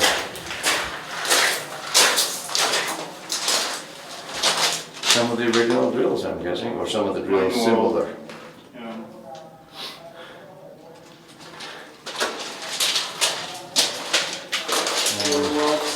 Oh, this is where the ships are, for the sailing tour. So all these are filled with water. For the extreme cross. This was really important for Nazi engineers, yeah? Yes, it was. This place, underground, can save in the case when Russians or Americans use the atomic bomb. Yeah? They actually expected that might happen. Yeah. That's what they wanted for bomb-proof at the beginning of the war. So being 40, 50, 60 meters underground, we're in pretty good shape down here.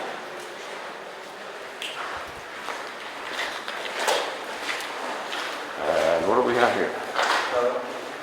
It's the biggest hole in this project.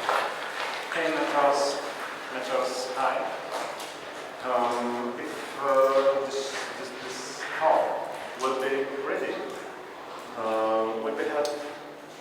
will be 80, maybe 90 meters long. they were going to build rockets here? Was that the idea? Rocket, I think not. Maybe parts of rocket, yeah. But nothing was built here that we know of? Nothing was made here? It was abandoned before? No, it's not ready. This is something else. This is something else. See the bare rock up there, and then the wood support. It was really interesting that technology of bonus holes. And full stop for a minute. We are passing triple machine gun positions, gas-tight doors, and what looked like collapsed tunnels that could possibly lead down to underground. And you have these huge, huge halls, and this is an enormous complex. And you're telling me this is going to be a bunker for Hitler? I am not buying it. Down in another wet tunnel.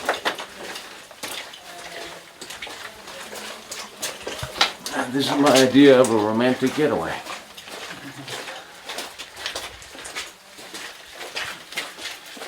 Okay.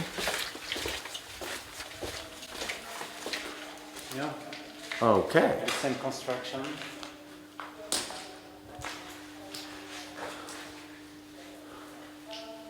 So a bunker structure inside. This actually looked reinforced. This is reinforced. There's rebar in here. And there's rebar on the wall. Collector parts.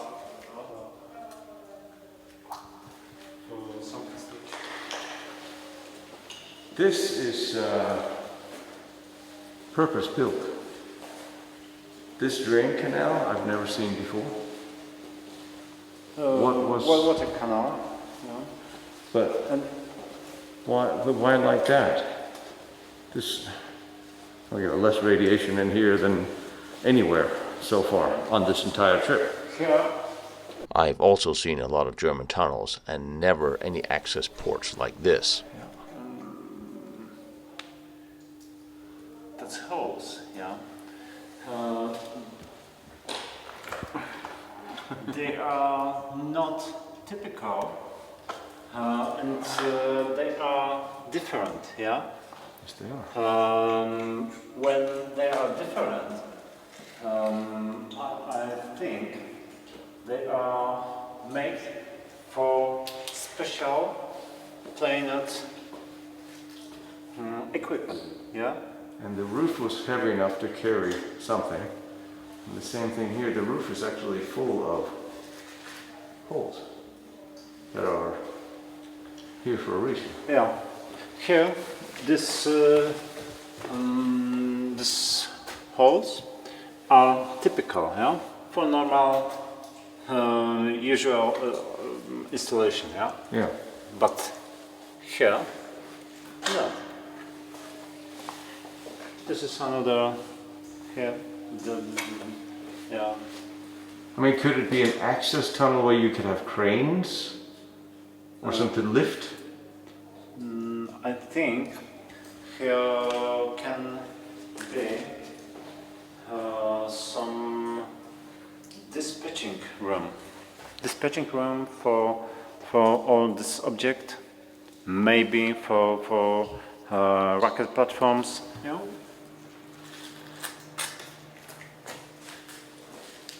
This is another very large tunnel. So this is what you would need to build. Here is entrance or entrance number 2. And that's big enough for vehicles. And when the walls will be ready, yeah, the tunnel will be big, high, 10 meters, Yeah. and wide, 6-7 meters. Yeah, it's an out place for some platforms with rocket. Yeah, they can be goes out, goes on the position on the this mountain. Yeah, and can be ready maybe 40 minutes. Yeah. That's right. That's what. What is this? No, no. What's in here? It's modern. Yeah. Oh, this. But not this. This too. No, this is modern installation. Yeah, that. Yeah, but this. Only. No. Oh. This is like this steel elements of walls. Yeah. These are the original. And the Original, red brick? yeah. No. Yes. Yeah. The red Yeah. brick too. Original.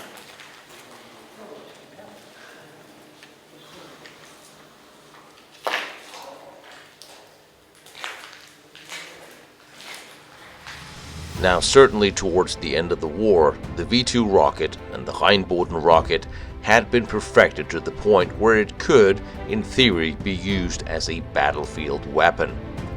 However, Moscow is more than 1,000 miles away, and it seems unlikely that even if you could assemble and position rockets in these tunnels, wheel them out, fire the rockets, and potentially hit Moscow with one of them, even with a tactical nuclear weapon in the tip, it is just not enough.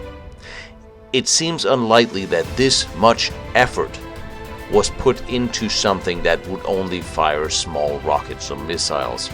And these tunnels are not big enough for what would eventually be known as the A-10 or the MEGA Riese. So what were they doing here? It had to be something else. Besides the possibility of protecting dignitaries and state departments and Hitler himself, there must have been something bigger. A lot of industrial infrastructure had been put in place here, communications, but there's something else. There's something missing. So much resources were spent here. Again, imagine Germany is fighting England actively and they are invading. The cupola only had 1,400 people working on them. Here, so much more was spent, and yet I'm not seeing it in the tunnels.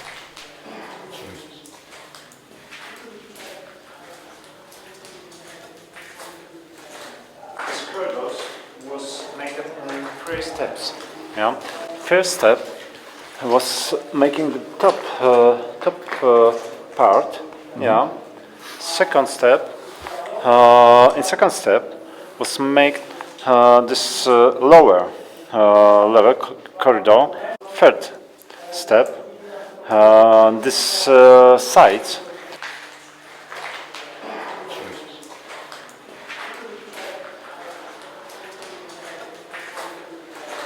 These tunnels start in the year 1943. So all this was wartime construction. Nothing before.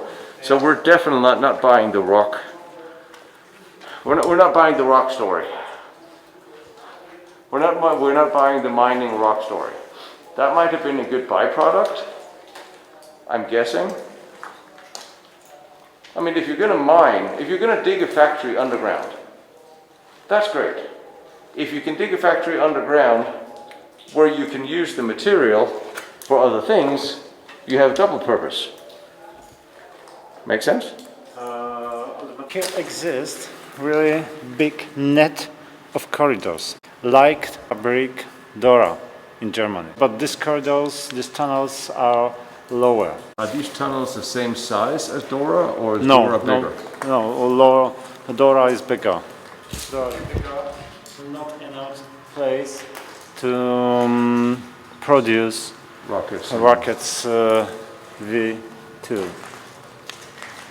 But here it's possible to produce some parts of these rockets. And they were not finished.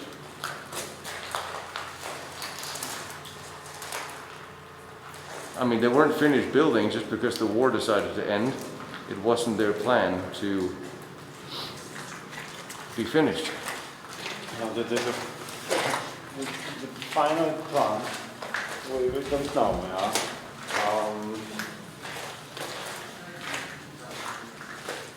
A plain place for 20,000 people. Yeah. big bunker, underground city or underground town, yeah, for 20,000 people. That was what Albert Speer was planning for this place? Yeah, Albert Speer. Right. It's in his memory, yeah. So Albert Speer himself was here. He must have been here, since he had plans for it and wrote about it in his book. Small times.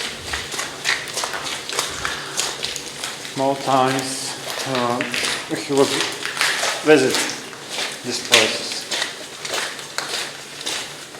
I need to reread his book.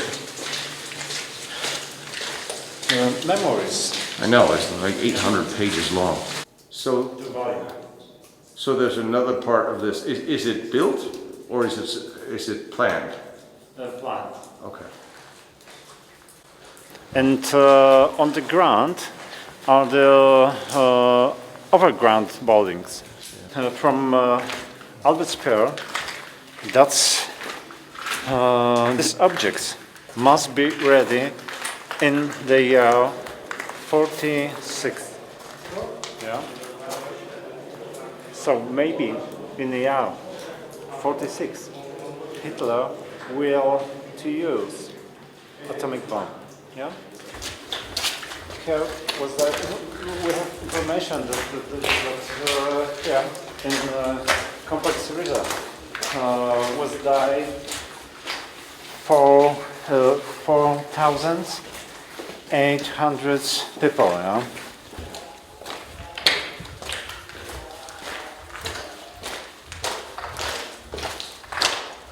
You can see in every tunnels this. Yes. They was making for dynamite material. You drill holes, stick in dynamite, blast off, clean out. Yep. Are we going up? Yeah. This is the only tunnel I've been in so far where all we have done is walk up. This is a very new experience for me.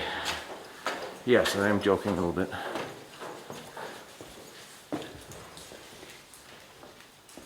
It's a whole new perspective when you realize how many people died building this and how many resources were put into building this. And it keeps coming back to the question, why? They were already manufacturing the munition. And you could do that faster above ground. You could produce more ammunition faster sitting in tents in the forest than doing this to do it. So clearly, ammunition is not just it, and rock mining is certainly not it. So yes, there's much more to this. Speaking of much more to this, what am I looking at? The original equipment, yeah, from this location. These are the same electrical conduits that we found in the rail station. Yeah. This is for... I'm guessing you still find bits and pieces all the time. No? Original wagons. Okay. Of course you would need them to excavate, to pull mining rock and shit out. That thing is still rolling. Yeah. 75 years later. I gotta say about Very the Germans. good. They make good quality. Any bad sounds? Yeah. It can working today.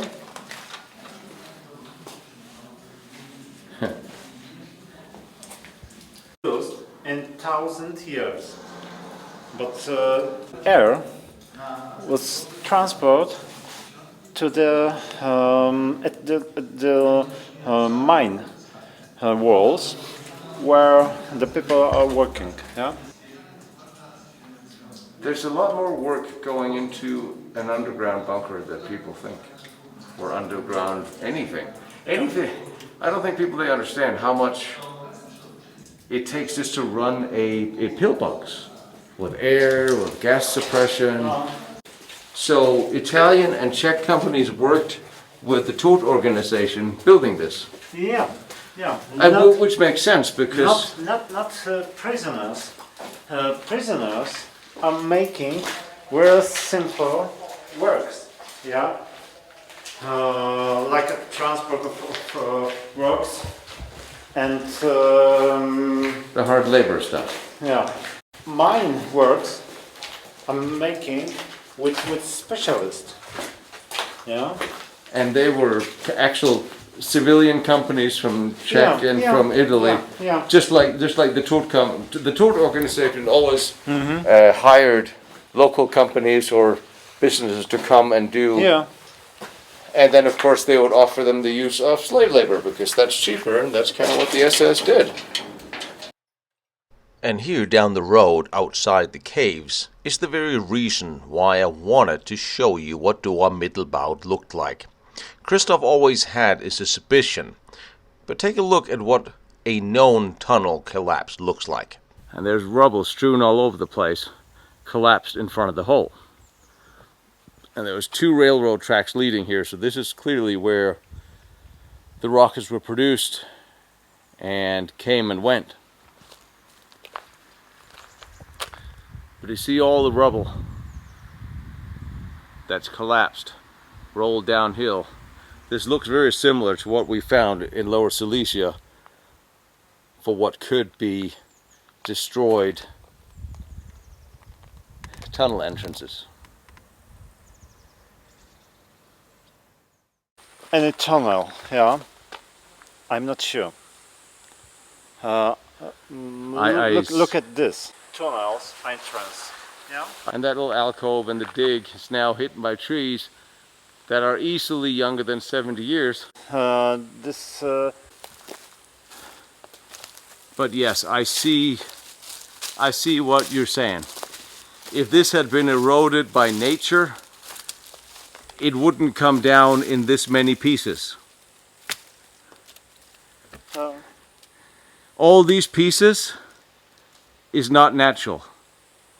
Now, if you explode the front of something, you get pieces.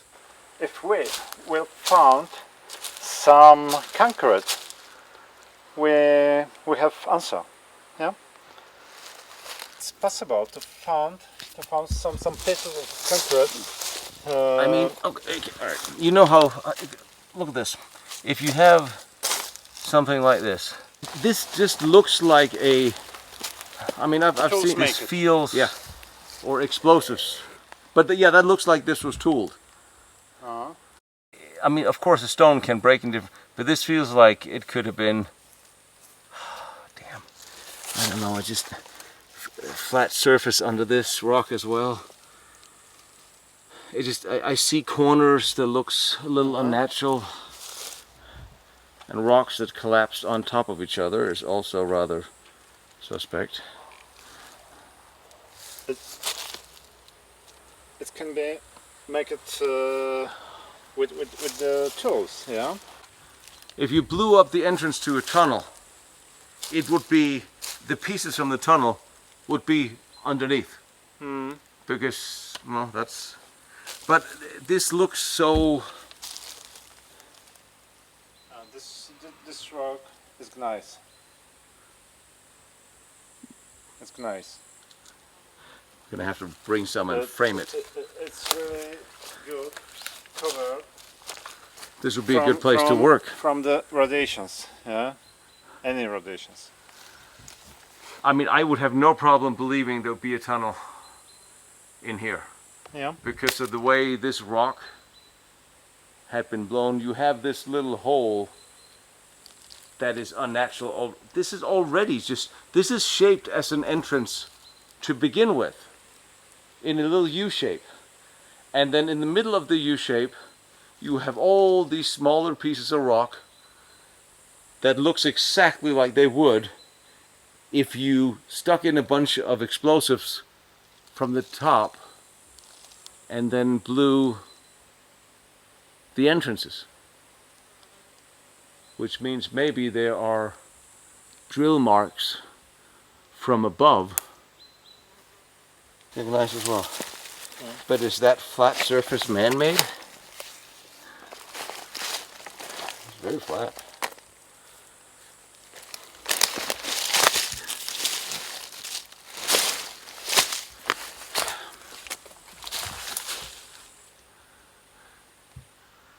See if up here, this would mean a little bit of a rappelling job. See if you can find something. This will not hold me.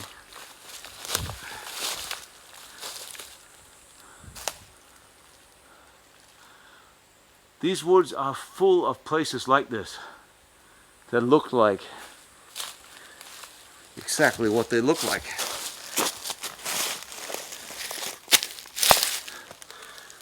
I've seen bunkers blown up in many different ways. And if they're up high, this is usually what it looks like. I can only tell you guys what I can see, because a lot of these parts the Polish government will not allow excavation. And granted, nature makes a lot of different shapes. But this is clearly a little alcove on the side of the road that looks like it's been dug into the mountain, and if the alcove, mind the expression, had collapsed onto itself, there would be a lot more rock. So there was a little U-shape here. If there were several tunnels, as it looks like, there's one wall, and then it digs in for a good 30 meters. Then it flattens out for about 50 meters, and then comes to an end, sticks out, crops out about 30 meters again. I will start working on paperwork for allowance to do more research, and I'll reach out to what friends I have with the Russian archives, because I think that is where a lot of these secrets are to be found. But in the places where... So this was prisoner barracks. What, did they work here as well? Was that for work or living? living. They built concrete. And every day going from here to Osowka to work. So this was a concrete footing and then wood, everything else. The building was made of wood. When I was in Poland recently and I looked at, on the east wall, they had prisoner barracks with foundations just like this. But here we're on the foundation of one of the prisoner barracks. These were also prisoners from Großhausen that had been sent here to work. Were these this technically skilled, or was this more just slave labor doing the heavy work? On the simple works. And do we know if anybody survived from here? yeah.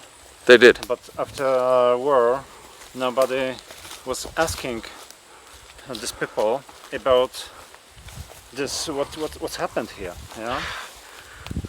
All the people are going free to home and didn't want to hang around and do tours. Nobody was interested with this story. Of course not. If you were here as a slave laborer, you don't really want to hang around. Crumbles. Rock crushers. Rock crushers. Oh, really?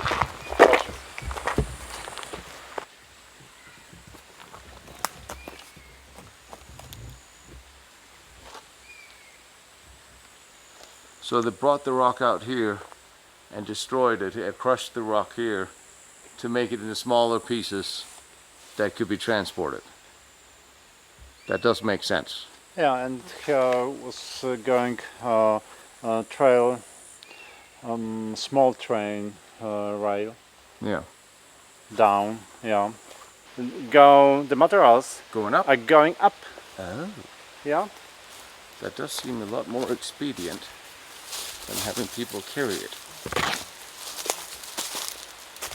What we're looking at here are the remnants of an extremely efficient building machine. All the building materials and cement was coming up the mountain on conveyor belts, processed, and then transported through tunnels and holes into the main tunnels where building would take place. The rocks and debris from the tunnels were being carted out in rail cars or again on conveyor belts and turned into road construction material. Things like this, yeah. What is You this? can see more of of the history and story of functionality, how goes it, yeah?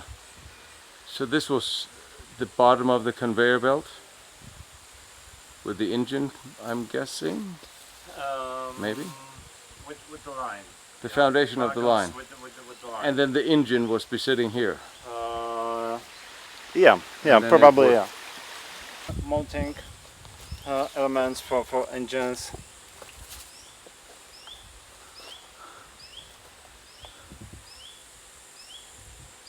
It's really impressive how much was here.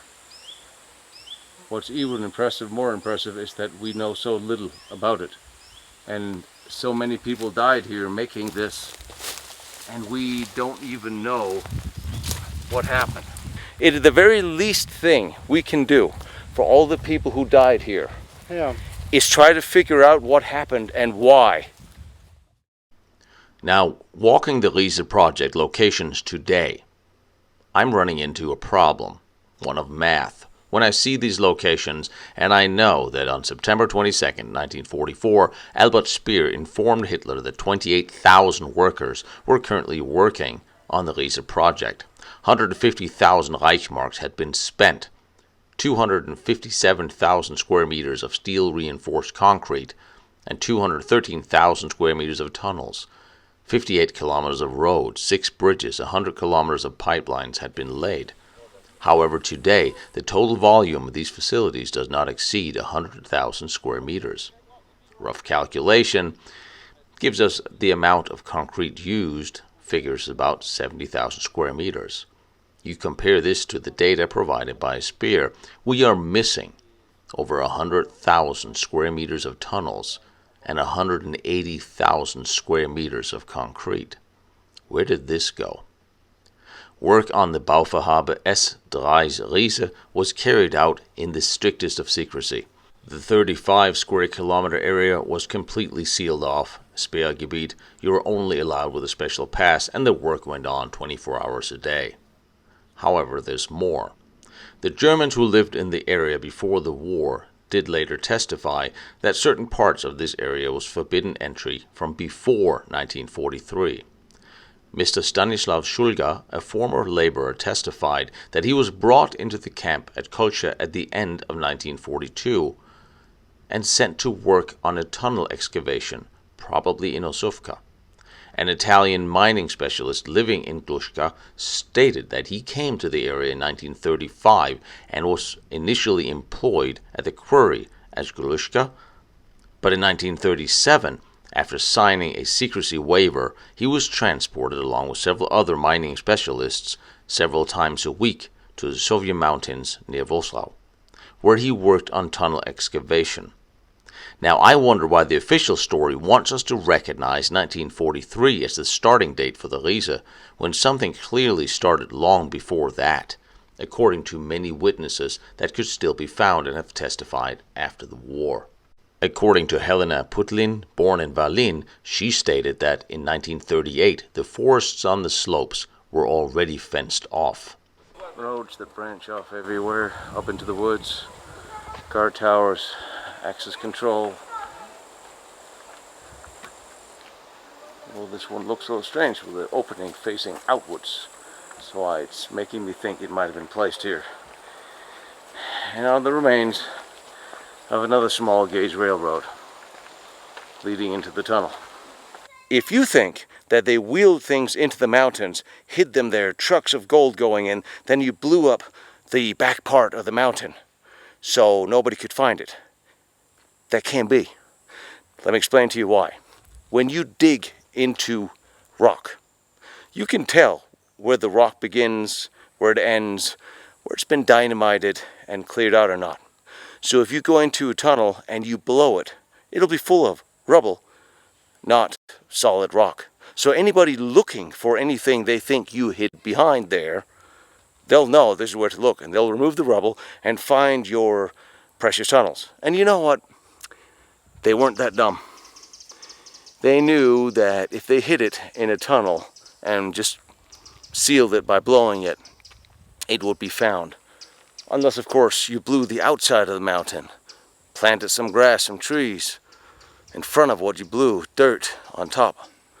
That would have been easier to hide. And in 1947, Zbigniew Mosinowicz, editor of the Polish Word, he wrote a series of reports on trips to the area where he himself describes the underground city, barracks, the SS city, now decaying and unpreserved. Together with them, a huge amount of cement was deteriorating. There were still 10 million paper cement bags of 50 kilograms each left on the site. And the number is the best evidence of the enormity of the planned structure. And by then, already 100 train wagons with 15 tons of cement each had already been taken away by the Russians. So clearly something was being built here that we cannot find or see today. According to surviving witnesses, the few there were, towards the end, 100 to 200 prisoners were used to hide or disguise underground rooms and stairs whereafter they were killed. Immediately upon their arrival, the Russians sealed off the area, just like they did in Ludwigsdorf, and shipped out everything they found back to Russia. I wanted to put things in perspective. More people worked here on der Riese than in Dor Mittelbau and La Cupola and Bergkristall, and yet there's no signs of much they did, except half-finished tunnels.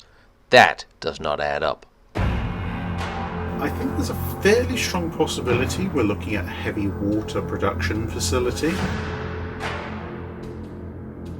Now we will go and I will show you a room for Hitler. I have studied World War II history, tactics, battles, fortifications all of my life. I was in the army, I lectured on German and Russian tactics. And I thought I knew everything in all of the important parts of that war. A war that permanently changed the world. So much new world-changing technology was created then. And much of it in secret German facilities, hiding underground and run by the SS. In this series, I'm trying to uncover the still classified and secret special programs run by the SS. Separating fiction from facts by following the documents and the credible human sources, comparing it to what is actually on the ground.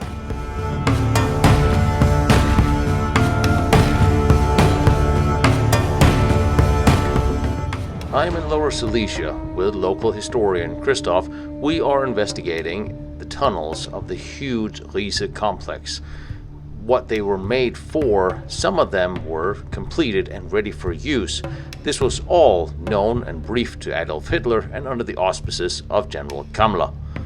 From Albert Speer, that's this object must be ready in the year 46. So maybe in the year 46, Hitler will use atomic bomb. As we saw in the last episode, it is possible that these tunnels could have been used to assemble V-2 rockets that would then be driven out of the tunnels, fired towards the Russians, and pulled back in under cover. However, I think there's much more to this, given the infrastructure we also see above ground. In 1944, the V-2 or even the Rheinboten was not new technology, even if you had the possibility of attaching a nuclear weapon to the top of it. And as we have seen in previous episodes, these have now been perfected to the point where they can be used as tactical weapons. However, in this complex that has been briefed by Albert Speer to Adolf Hitler and have mentioned in Kammler's documents to Dr. Brandt of how important for the war effort these tunnels are. We need to investigate these further, and there's a very specific group of buildings and constructions above ground that may give us a clue. The storages for buildings materials. So all the tunnels are connected, even if they're not connected today. Even if we have no access and we can't see, we can hear the echo through the different tunnels. So they must have been interconnected. There's one thing we can agree on. There's more underground here than we know.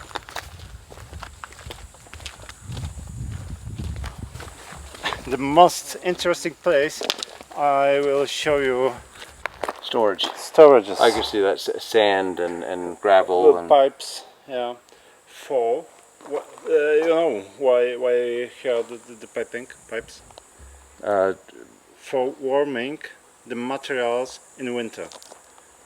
so these were heating pipes. Steam? Steam, yeah. Steam. I knew he was going to say steam. Just a little. Where do you get hot steam in the middle of nowhere on a mountaintop? Come from this place. In this place, on the end of this line, was going some train, small train, and the machine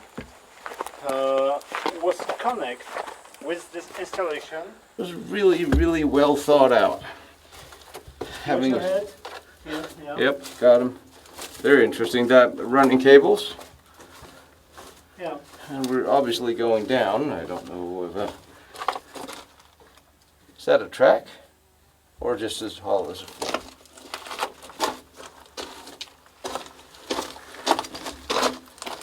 We're under the road.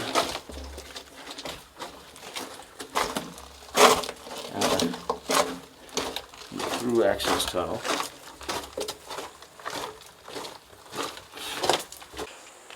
Here in this place was the machines for concrete making. From cement and materials they was here in the storages. So here's the cement was made, and there used to be a roof. Roof's gone. It is now convertible. And that leads, so that is a track leading all the way down. This track was way to shaft, and with the shaft, the beton are going 50 meters down to underground. They were not just going to build. Okay, yeah, so the rock quarrying is definitely out because you don't need to pour cement into a rock quarry. Yep. So here is a tunnel straight down underneath here. So let's go. Which was of course covered up and Do you remember the communication shaft in underground? that's that over That's there. here.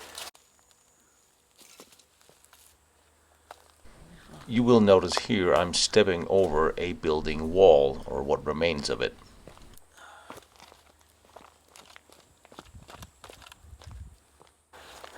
The size of the construction out here is becoming rather staggering. So this is the access tunnel. This is the air shaft, which is pretty damn big for an air shaft. A pretty damn wide hole too. And then the cement would come down over there. So when we're down below, this is where the light came from. Originally a company was set up to build the Riese project. They did not move fast enough, and this has took over. This is set up for speed and serious construction. And just for comparison, I want to remind you of what the air shaft tunnels looked like at the East Wall complex. That was completed. Ventilation station. It's actually, this goes to the outside there. Now we will go to officers' building, and I will show you a room for Hitler. Anton Dalmus site, that's here. This place was made for Hitler. Yeah, here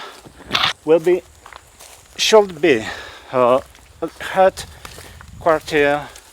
for Hitler's. If a heavy nuclear strike was expected in '46, Hitler would be somewhere nobody knew, needed to hide underground. or here in the place, nobody knew. And not at the castle, because that's the first place people would look for him. Wolfschanze in this time cannot be used like a bunker for Hitler.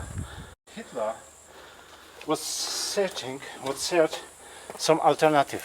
Yeah, Of course. Here was really good alternative. Good alternative reasons. Far away, secured by the SS already. Yeah, That makes more sense than materials, energy, deep underground water. It's a very large, reinforced. This is not just a house. Looking at half a meter at least thick on the walls, exterior walls, which makes it too thick for machinery, makes no sense. Of course, you have the traditional tunnel works for maintenance shafts. It does have the feel more of a factory floor than maybe offices, quarters. We can see more of entrance, and it should be more of rooms.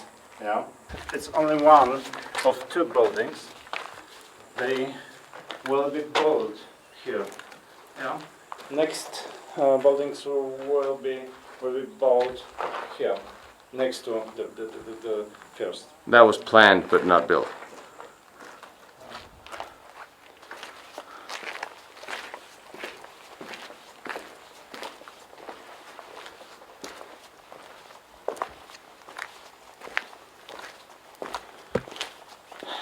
So this is Explorators was searching some treasures for. Of course. Yeah. Because that's where you hide them, Anything. under a building. Nothing. No. No, this is just one of the plates, floor plates that are missing.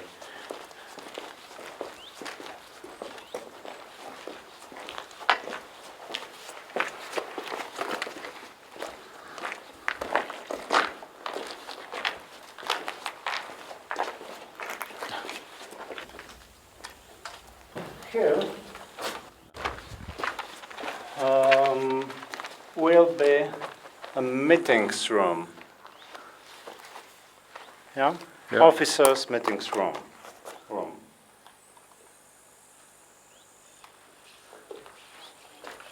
For Hitler and head officers.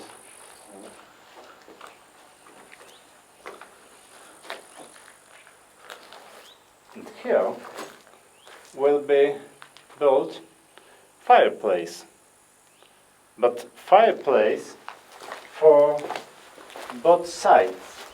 Yeah, for this Oh, yes. and then the second side. Do we have any plans or any where did the information come from? From Anton Dalmas. Under those. We have got to find more about this young man. And here it is possible here to be some room from Hitler. From here. Yeah, now we can see only the plants, woods, bushes, yeah. But in this time, was here any plants? Yeah. From here, you should be see Schneekoppe, the highest mountain in the Riese Gebirge. Riese mountains. Riese. Yeah. Complex Riese place. From the we can see Riese Schneekoppe, biggest mountain. And Hitler did like Hitler mountains with trees. Was artist. Yeah. Yeah. It's really can be a perfect picture for Hitler. Yeah.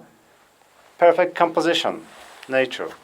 Well, I think he spent 840 some days of the war at Wolfsberg, which is full of mosquitoes and generally a miserable place. So it's not like, I mean, there are dictators that start wars because they want everything and they want to live in luxury.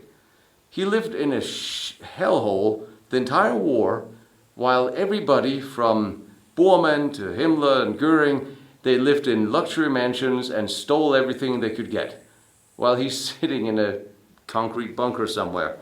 I have no reason to doubt why Speer and others would construct different facilities intended for Hitler and other high-ranking dignitaries over the years, planning them and so on. But for Hitler to be here and take part, I don't see it. I see this as a construction facility, a engineering facility. This is where work would take place. Canals for cabling.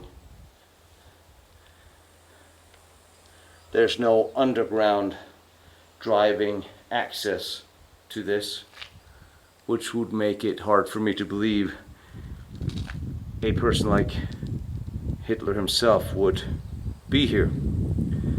But we will see when we get to Wolfsberg how different the construction is of this building and the one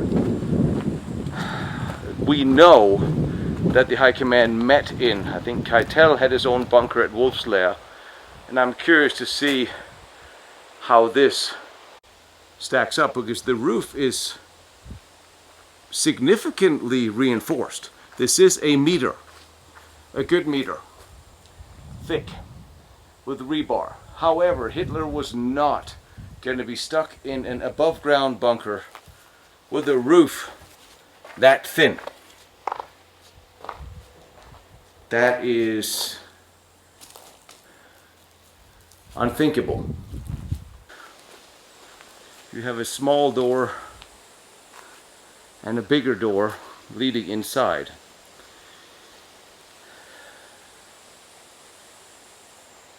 Ideal for bringing in oversized equipment and tools and what have you. And expected this was supposed to have been the officers' quarters, where it was rumored that Hitler were to have planned on staying, or was to have been. I will go as far as to say this would have been the two-story, the divided room, small and big meeting room where Hitler is supposed to have met with his staff, or were to meet with his staff, with the dividing line going right down the center here, where there's a slight break in the building. Again, the windows they could be reinforced. You're going to have a meeting room with access tunnels for cabling. So to try to give you some perspective, we went to Wolfsberg to show you exactly what type of buildings that Hitler would live in and would have his meetings in. Every building here, the Wolfsberg, of these major shelters, the inner and outer shell have been separated by 50 centimeters of basalt to protect it from explosion from an air bomb. This is even bigger, 67 meters by 38. 67 meters by 38. So this was the original structure. And you see on top here, sitting there, is piece of an additional added piece of reinforcement. This is fascinating. So in case it was hit by an aerial bomb, the outer shell would explode and be destroyed, but the inner would remain intact. None of these buildings that are built for meetings and dignitaries have any resemblance to what we saw in Lower Silesia, which I think is interesting, because if they built bunkers down there for Hitler and dignitaries, there would have been a resemblance, because they were built after this, and they would have been better at it, and they didn't. That proves my point. However, when taking a closer look at the second and third security zone buildings... Now these buildings, incidentally, look a lot more like the industrial building we saw. So this was Speer's accommodation. This type of construction is much closer to what we saw in Lower Silesia, and these buildings are typical for the ones in the Wolfsberg complex. So this would be the ministry representation building, smaller than his accommodation.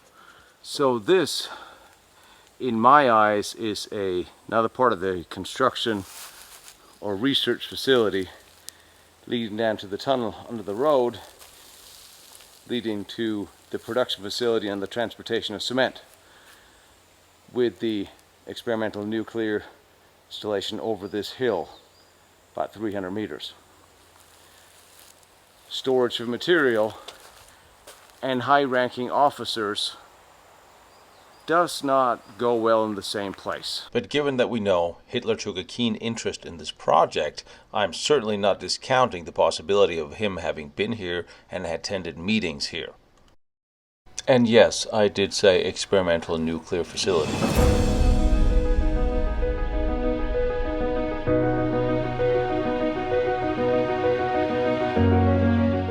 It's 40 meters long, and we know that the concrete goes down 7 meters, yeah, but don't know what is the continuation of this element. But this was a power plant? Maybe... or possibly a nuclear testing facility of some kind? Yeah, we can see the maybe reactor of place for working with the uranium. Because as we saw on the east wall with the unfinished bunkers, this is a completely different foundation, with still strong, still reinforced, but not with the same rebar. So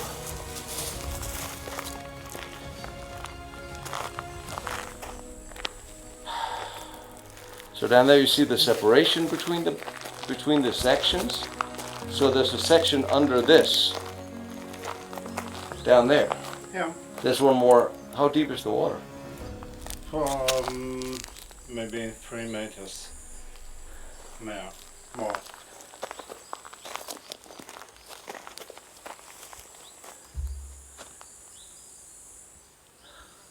Even for a power plant, you have a flat.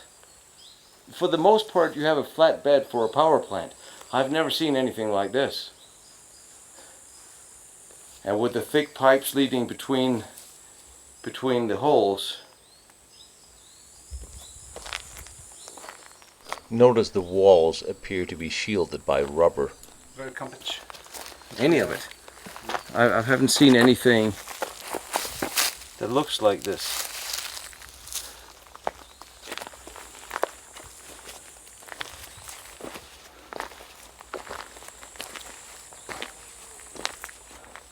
And this is the outer wall.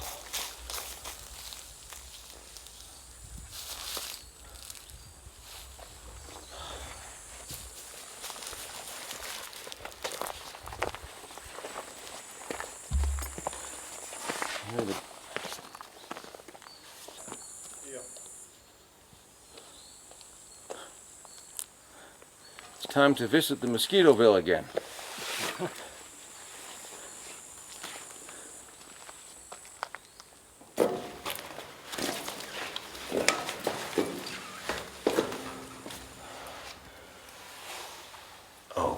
this is different. Jeez. Some technical. Yeah. This is definitely nothing to do with fighting. Oh, look at the pipes on the floor. Holy shit.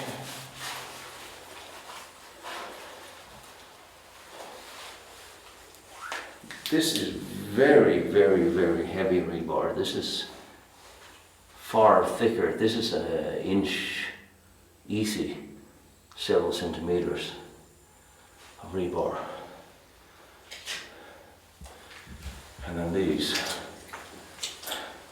which is crooked, which I don't understand why, but these are pipes, water pipes, ceramic water pipes leading somewhere. And this rebar goes all the way through, and I'm guessing there's a deeper underground, or at least in some sort of an access tunnel, perhaps.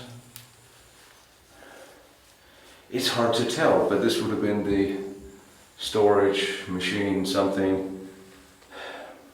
This would not have been a place for daily work. This would have been a place where pipes and wires and things would go through, in and out of. But still with two double access above. Yes. Some proof. Some proof.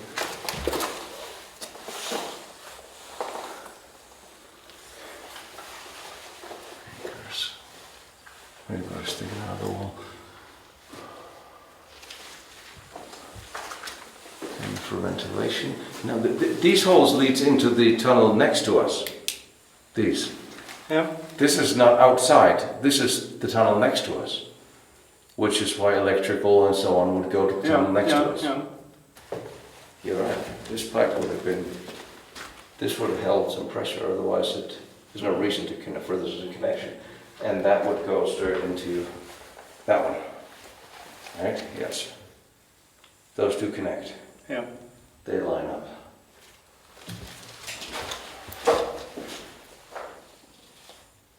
They line up. And then there's... So the floor, I'm guessing, would be maybe half a meter of dirt and stuff on here, is what I'm guessing. But of course, if you take all this dirt away, the rebar would be exposed. And here's a platform, what clearly looks like a platform or something, or sit. How did you get out of here and still not move the cobweb? Similar room tucked in there? Yeah. And access. And this part, nobody knows why they are here. What's the destination of these pipes? Ventilation? Yeah, these. Maybe, These are pipes. I thought they were pillars. When I looked at them from a distance, I thought they were pillars. They're pipes. Pipes for the air, for the underground. Maybe, yeah, but That's. anybody knows? Are there tunnels way under here? Yeah, So underneath here would it be a tunnel? yeah, we can check it with the navigation. If there's an app that says Tunnel Finder, I'm just saying. I believe this is a lower part of the building, a second or third basement, and on top of this would be a much larger superstructure. So there's a tunnel, but not for people, since it's just this small. But there is a staircase down there. We are here, and here are underground tunnels. So the tunnels are underneath, they're straight underneath us, or beneath us, but they'll be 60 meters. Underneath us, deep in the mountain, are the large tunnels that are now flooded, and nobody quite knows how deep this building is or how they are connected.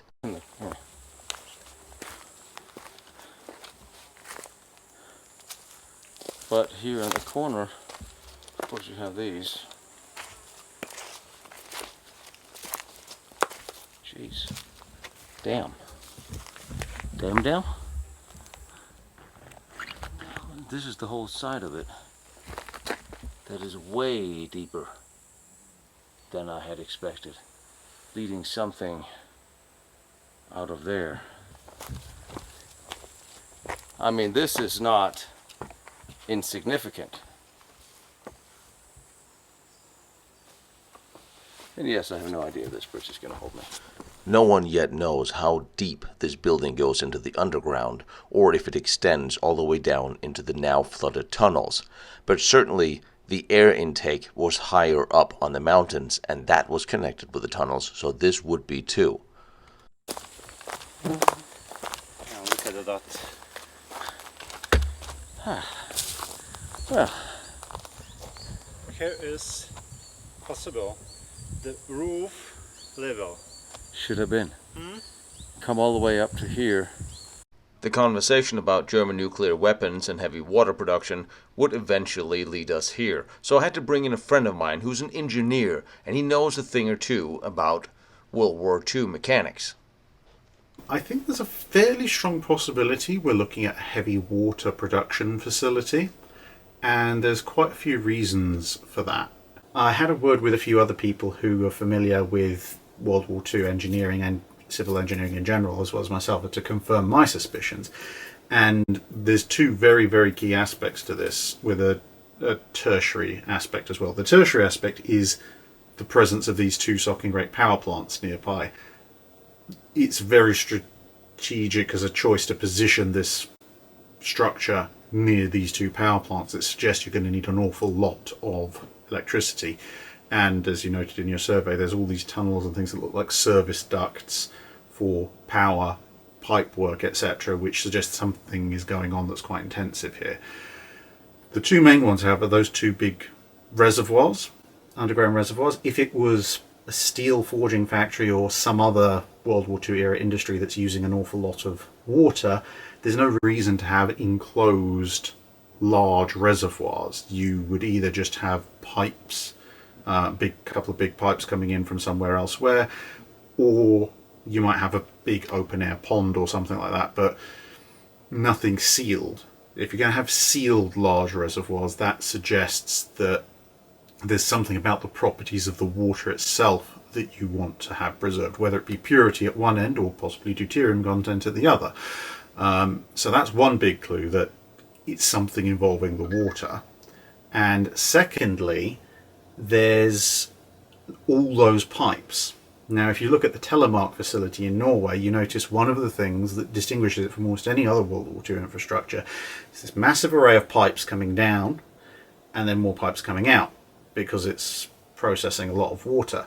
And when you look at this facility, on the one side you've got a whole row of very large, very heavy duty pipes coming vertically up and out, and on the other side, although those pipes haven't survived as nearly as well, there's a whole load of pipes, or at least the holes for pipes, suggesting again a flow in and a flow out. So what have we got in total? We've got a facility that is miles away from anywhere. It's about as far as you can possibly get from Allied air attacks while still being secure against incoming Russians from the other direction. It's near a lot of electricity. It seems to be associated with holding water and is very concerned with what is in that water. It's got a lot of service infrastructure, ducting and everything inside. It's built very heavily, and it's got this multiple pipes in, multiple pipes out approach, which is very, very similar to what you see at Telemark, and actually very similar to what you see in a number of other heavy water processing facilities elsewhere, both at that time and more recently. So combine all those together with the timeline, which is this is being constructed around about the time the Germans would be looking to build a replacement heavy water production facility. And I think it's fairly reasonable to conclude that this very possibly could be some form of heavy water production facility, maybe with some other ancillary uses in all those tunnels underground, who knows. But there's an awful lot like those pipes and such that would require an awful lot of very complex explanation as to why they're there if it isn't a heavy water production facility. But it'd be very interesting to find out what you find out in future expeditions. And now the Drac has opened the door to the nuclear research. Let's have a look. What do we have here? We have power, electricity, we have water, we have all the slave labor we could possibly want, and we have the SS with all their industrial connections. Now, granted, it does not look like Deepna's nuclear facility out at Kummersdorf, and it doesn't exactly look like Heisenberg's either, so I think we could possibly rule out this being a nuclear reactor. However, when we remember that the SS, the German rocket scientists, they put their rockets into production before they're perfected, and we remember that Heisenberg and Deepner had a pretty good idea of how to make a nuclear reactor run, so there's no reason why not to think that the Germans would build one at this time. The Germans would build and construct in anticipation of a perfected product. And we have to remember, according to Speer, 28,000 people worked here on the Riese project. That makes it a bigger project than anything else the Germans were working on throughout the war. More people worked here than the Bergkristall tunnels, and they are impressive. More people worked here than on the Jonsson tunnels, where they most likely had infrastructure set up for nuclear development and research, close to where Deepner and Schumann was working on a bomb.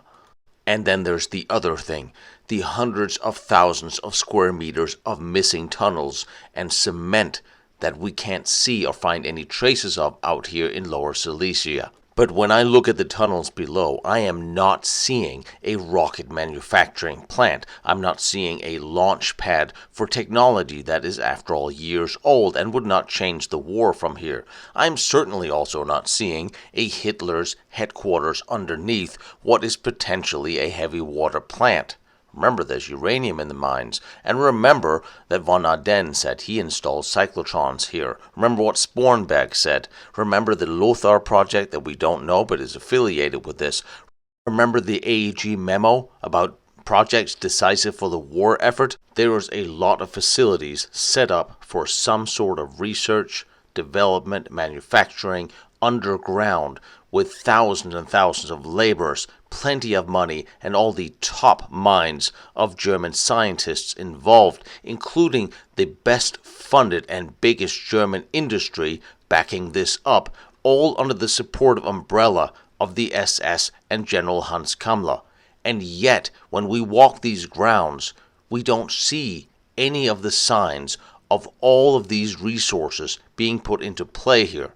The only thing I am certain of at this point is that everything we have been told, being a rocket facility, an underground bunker for Hitler, all of those things are not what we're looking at here. This is something very, very different, and we do not have the answers, just more questions.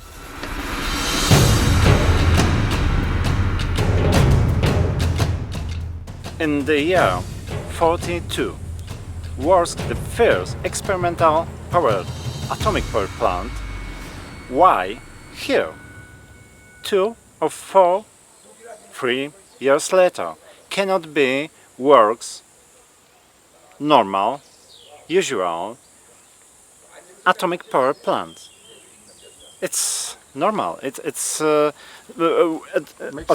this project are working the same people that building the very high technology in this time.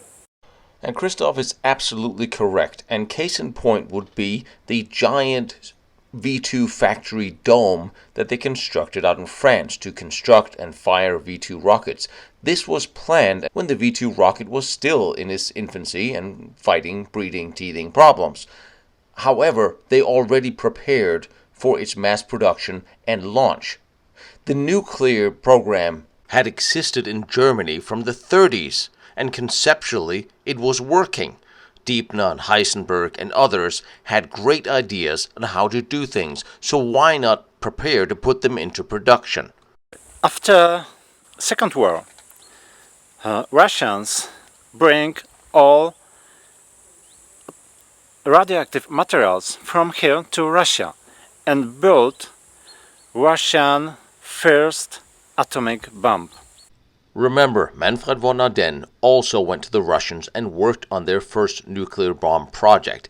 And he did claim that he installed several cyclotrons in the Riese mines, so he was involved, and this ties together with the fact that the Russians evacuated everything that had to do with nuclear, both Deepner's reactor at Gatov and Von Arden, and everything they found here to the same place in Russia after the war. Russians are searching for uranium in this place here, but not found it. Special transport was organized from Legnica to Russia with flight transports, and they make this transport really quickly after the war, not waiting for trains transport. They need maybe 1 week time. They make it really quickly.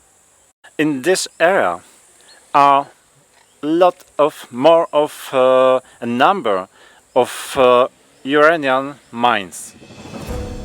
Certainly it is now clear that something very serious and significant was being planned and constructed here. However, there was also something smaller that was related to General Kammler, an Me-262 plant nearby. So what we know is in 1943, the SS moved in to these little areas in these small towns, and the civilian population got very clear directive that they were not going to be allowed to move or leave their neighborhood. They were not going to have unrestricted access to their families, and they were absolutely not to speak of what the SS and what the Germans were doing here. And chances are, if they did, they would have been deported from here. This became a divided, locked down military area. Now we know they built parts for the Me-262 here. There was also talks of setting up V2 rocket firing sites. As it so often is with small towns here, there's been a textile mill here in Wustergestorf owned by Meyer and Kaufmann Textilwerke. During the war, it was taken over and converted into a parts plant for the Me-262. It was mostly manned by Russian and Polish POWs, but later Italians followed. Some of the old buildings are still here, the old factory buildings, but they've all been renovated. It's hard to tell what's inside, but it is definite there are no more parts of Me-262s or their machinery. That all went to the Russians so they could build newer and better airplanes themselves. This bunker is really good, safe. But this is clearly an air raid shelter for the workers of the factory, which again denotes this was a large permanent structure, as if we ever had any doubts of that. Take all the companies with equipments to Russia. Get out, yeah? And we look here, we have a shit ton of mosquitoes, because this is... So this was channeling the water. Yes, it is. It's got the water running that way, so there's a reservoir for the factory. And that wall we recognize. There was a big wall here shielding the complex, passing the road. We're walking in an area that used to be, the factory used to be here, above ground. The factory used to be above ground? Yeah, above ground. It was really big buildings. Yes, it was. And big area, yeah, of this production. There was a foundation here where trees couldn't grow before, or trees had been cleared. Clearly there was factory floors. There's large slabs of cement, remnants of a barbed wire stands over there. Yeah. That's original from then. Original, yeah. What was that? A power plant? And if you take a look around at what is now just a field, where the only remainder of what used to be is that big chimney, indicating how big a complex this used to be, and now there's nothing left. I see a foundation wall, probably to the road, leading down to the complex.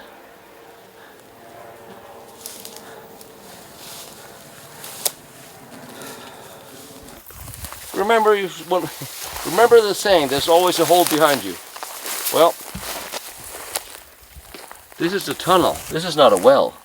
Where did the electricity for the factory come from? Because you would need a lot of electricity for this whole. I mean, this area must have had its own. For this area, I think power plants are in Waldenburg, but second power plant are in Mölke, Ludwigsdorf. Yeah, we are going. Seems everything points to Ludwigsdorf, doesn't it?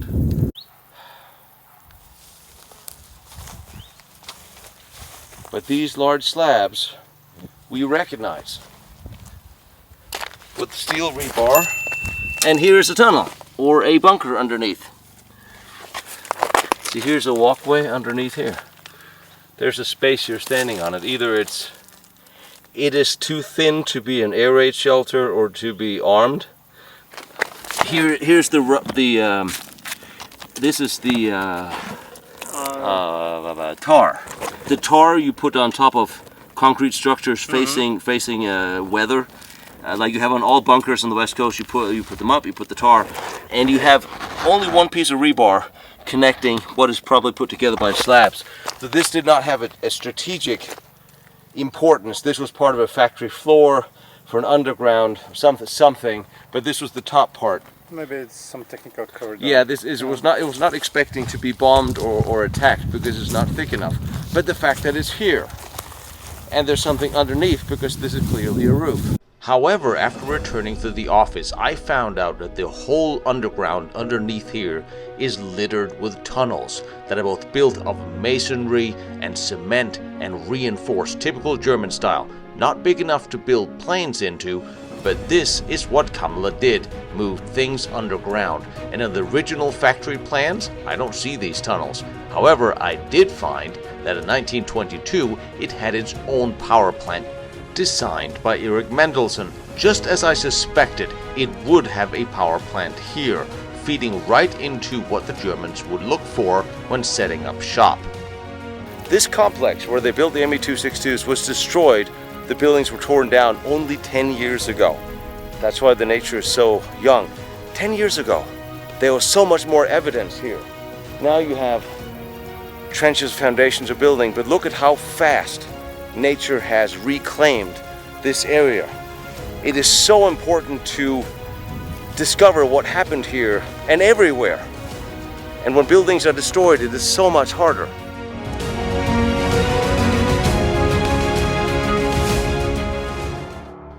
The Project Riese locations are located in the mountains near or in the old German town of Waldenburg, now in Poland, Walbruch. It's also here that Castle Fürstenstein is located, also the castle that was taken over by the Todt organization who eventually ran Project Riese lies here. And the Riese locations run, as on a rough string, from this location. This city is far more interesting than we initially thought. During the war, a vast amount of industry and research was moved here as it was safe from bombing and far from Russian lines, initially. After the war, the Russian nuclear scientist Frelov later described the Polish historians he had interrogated a German scientist working for the German Postal Service nuclear program here. And he described how he had installed a second cyclotron in a specially adapted mine in Waldenburg. It was run by the SS with special access controls. Metal cards were used nearby at the factory of Huta Florian, so technology was bought by the IBM before the war and used by the Germans at the time, so it's likely this was also the case here. And a highly sophisticated network of communications was supposedly installed here also, including television phones with connection all the way to Berlin, something that did exist in Germany from 1938, but it was of course extremely rare. Thomas suspects the mine with the nuclear lab was located to be under the park of Gora Pakova in this city today. One of the many factories here was the Wurstengierstoff, where prisoners from many different countries were housed and worked in what was previously a textile mill. Last year I was trying unsuccessfully to locate the factory's underground tunnels. They supposedly produced parts for Me-262s here, amongst other things. Now, a Polish military prisoner of war, Tatsu Modecki, he was sent here to work as a technical expert, and shortly after the war he gave the first of what was many interviews that always remained the same. He worked in huge underground tunnels of at least 3 levels, possibly 5 deep. He states, "Labyrinth of corridors arranged over a dozen or even several dozen kilometers, connected with each horizontally or vertically. The construction was on 3 levels. He does not exclude the existence of 5 floors. He is not sure, however, because he only worked on 3 levels. He had heard about the others in his conversations with fellow prisoners. About 500 meters from the main entrance on the 3rd level, there was an audit carved into the rock, 50 meters long and 10 meters wide. Here the Germans assembled lathe, milling machines, mag gear grinders, and other machines. The hull also had 6 powerful nozzles for drawing and forcing water. According to him, the mysterious bunkers in the underground were to be used for testing of new weapons. He installed heating installations in one of them. He says the bunker has up to 3-meter thick walls, an area of several square meters, a ceiling of up to 7 meters. Entrance to the bunker was protected by double iron doors, and the insides were all made of cement. He did not even think the most powerful blast could break such a laboratory. The bunker was equipped with an unknown apparatus. Such rooms were located on each floors. In one of them, during his stay in the dungeons, tests with the new warheads for V-1s and V-2 missiles were used to be carried out. The Germans themselves talked about it. So besides the jets that were initially made here in the area, we also had helicopter plants, rocket testing stations, and under the code name Rudiger, a large part of German special armaments industry was established here. And given the different witnesses of the large underground installation, it begins to look a lot like all the components for specialty weapons were developed here. And it all sounds very much like the site of Jonastal, where the same underground have been seen, and aeronautical factories were also located here. In both places, most documentation have been classified or just disappeared, like most evidence of the enormous construction projects with over 30,000 prisoners working for them. There's a relation between here, Jonastal, Beckerstal. They were all under Kammler. Kammler was apparently here. They were building something. They were building something very large and underground, and it was completed. Jonastal, we had carpenters that was installing sinks and radiators. The same thing here at the Riese project. Radiators are one of the last things you start installing. And apparently with the power consumption, something was operating. Some of the old buildings are still here, the old factory buildings, but they've all been renovated. It's hard to tell what's inside, but it is definite. There are no more parts of Me-262s or their machinery. That all went to the Russians so they could build newer and better airplanes themselves. When you see how far down this old fence had extended, there might be something to it. And this may have been one of the old buildings. You see fencing like this, gates. It all looks the way it was supposed to. See buildings like these were occupied and used by the Germans at that time. This morning I set out to drive through the beautiful Polish countryside because I wanted to show you some of the locations of the labor camps, some of the sites where they worked, and honestly, most of them are gone. There's nothing there but a field. Here and a field there. there's half of a wall in somebody's backyard. There are so few reminders left of what took place here. And from my information, I'm standing on the factory floor of what used to be one of the ME262 parts production halls. This is a typical period way of laying a foundation of cement or a road. It could also have been the factory here on the high wall. This be the loading bay. And in the woods not far from here is one of the labor camps. And there's absolutely nothing there either. And this is the site where the old ME262 plant was. We remember over there with that chimney,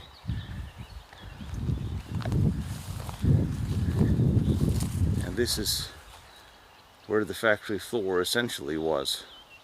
So everything else was support buildings. So you can actually see the remains of the floor here. There's a very large factory right over there that's been torn down. Interesting, on that building I see markers from mining. You do see some cement residue, more foundations, a few slabs of cement with rebar sticking out of it, not reinforced, just holding it together. More fence poles.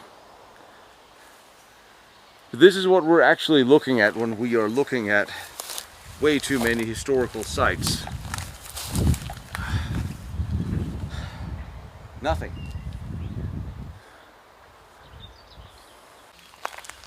See the old factory floor here.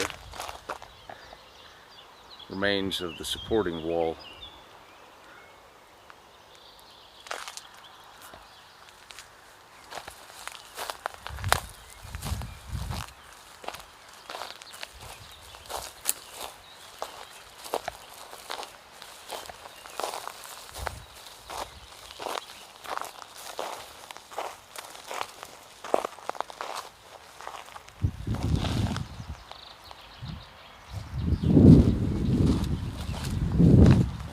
Wall divider here.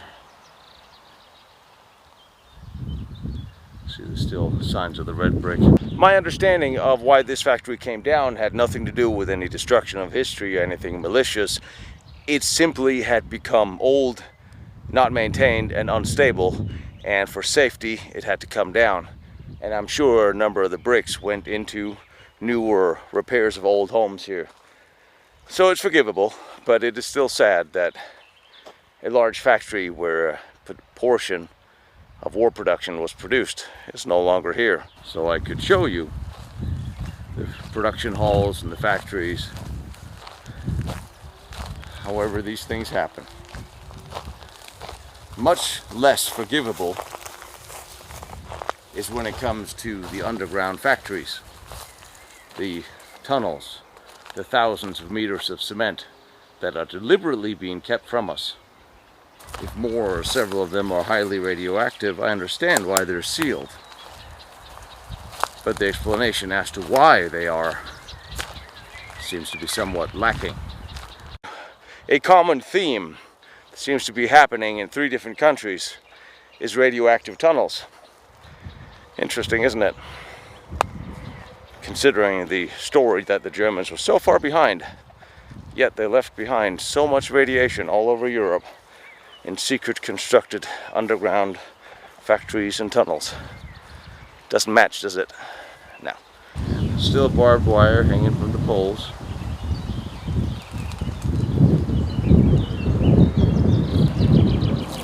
And this building, looking at the construction, was here at that time.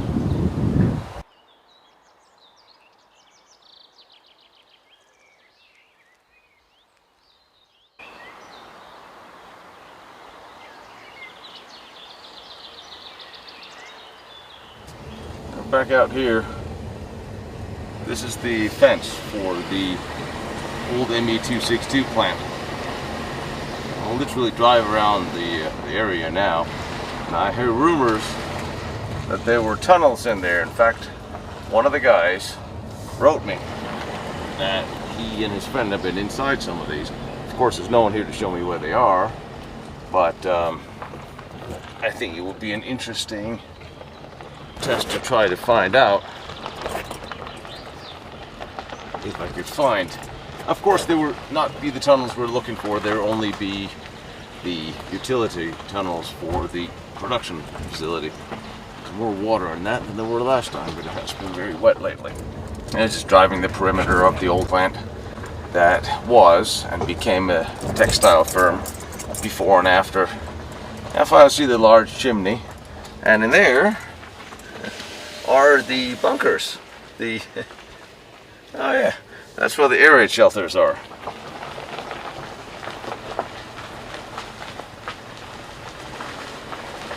I do see the whole fenced off area.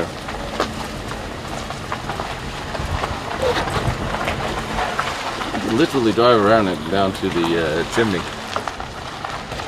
And this is a rather significant foundation for the factory. Right above is the last real piece, the chimney. And yes, of course there are rumors that the chimney is connected to deeper underground facilities, but I can't really get into or under it at this moment. Well, there's a lot more foundations, walls.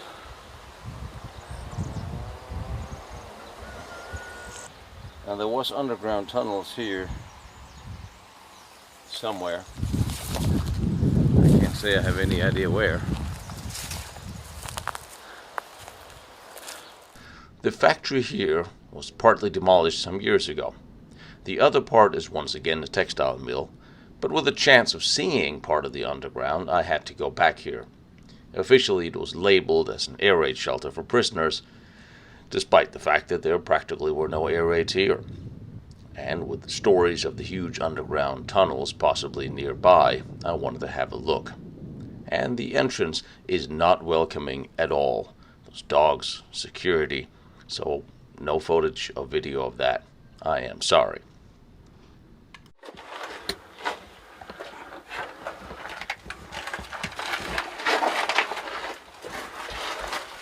Okay, give me the camera, please.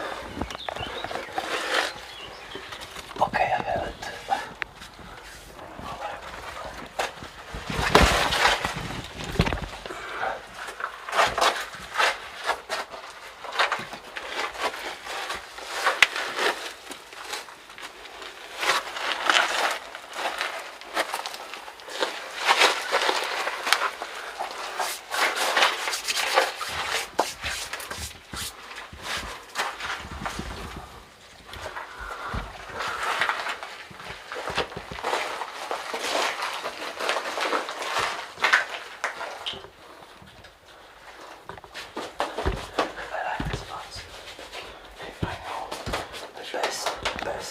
Every time I agree, even idiot.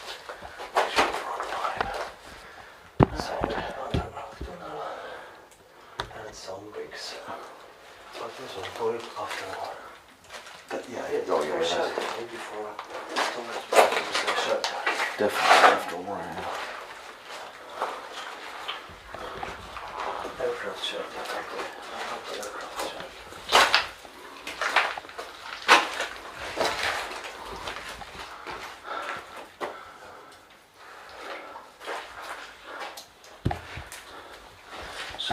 This is the tunnel under the MA262 plant? Or what was this a tunnel for? I don't know. Okay, interesting. They thought that this was a shelter. The reason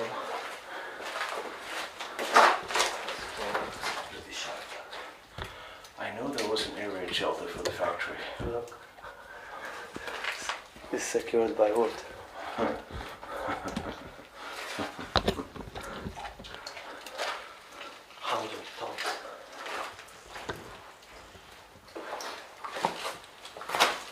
It's going to be whatever it's going to be. So red bricks. What's that doing? Oh, same wall. That's what I seem to remember.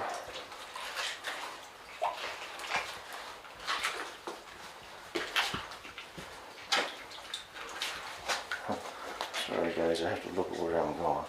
Just every now and again. Ah, never seen domes. There we go. Original plan. Typical mining clamp. To secure mining frames. Framework, yeah. And here you have the domes we know so well.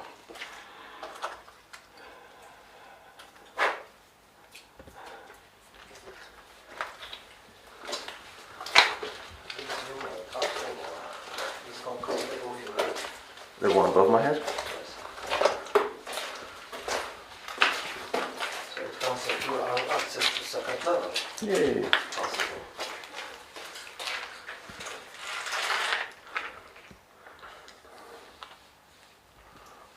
Or close. Because when we'll be going back to check this. Yeah,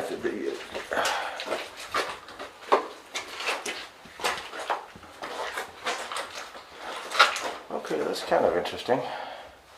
If this was a tunnel, an area shelter, why are there grooves for small rail? It's visible. Yeah. So it makes sense. They are. So why was there small? So this is. Well, that doesn't make a whole lot of sense. That's the parallel tunnel, and there's the red bricks.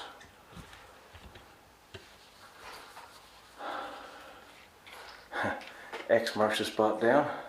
Did you bring a shovel? Okay, we can go here at first. But I think this is drier. I don't think it really matters.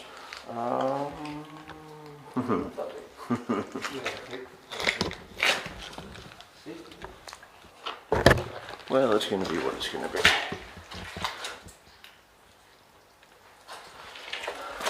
This way, I think. Alrighty.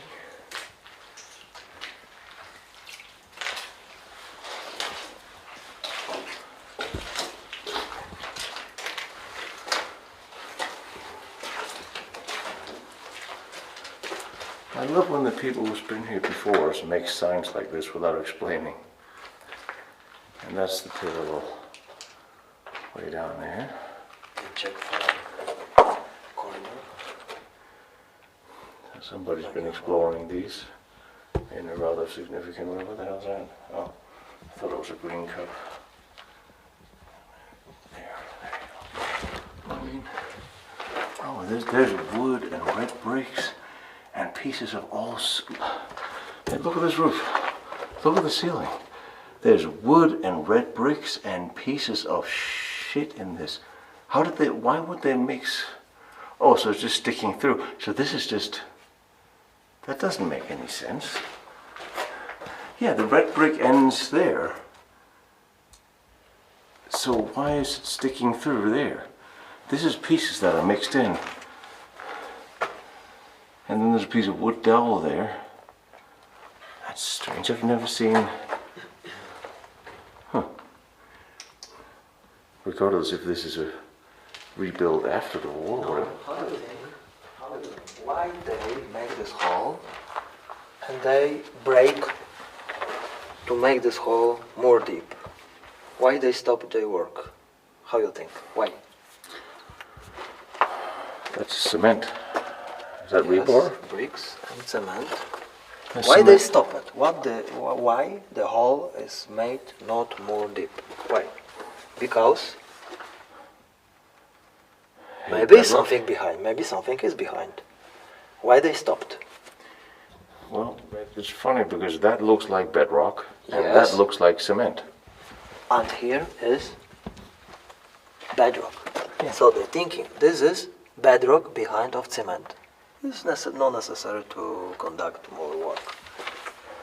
But that's not necessarily the case. But if here is very narrow space to go behind this rock, and this rock is not forever, but it's maybe 1 or 3 meters and not more, and Yeah. it will be next space.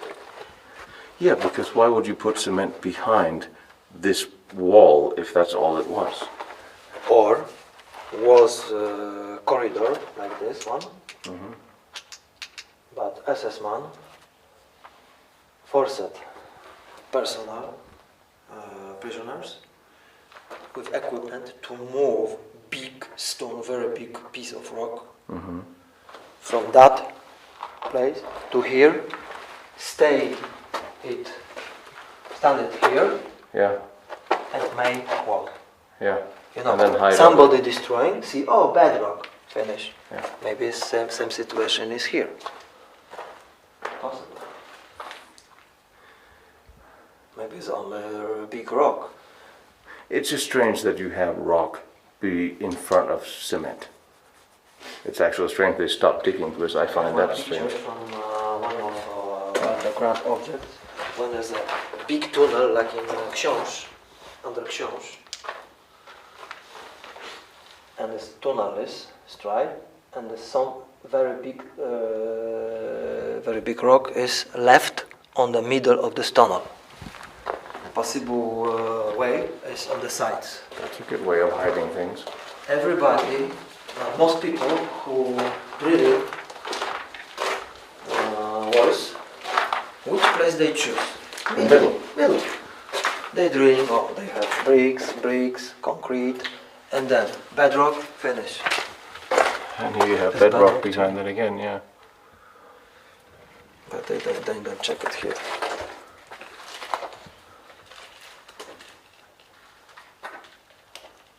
This, the bricks, and the blocks and bricks were made according to information afterward.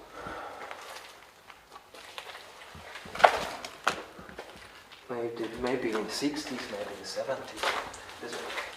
That's where we were before. Yes. Well, the strange thing is still, why were the tunnels here? And why did they need to work on them afterwards? Every time you walk through like this, with concrete or with bricks, another tunnel can be going to the side. Yeah.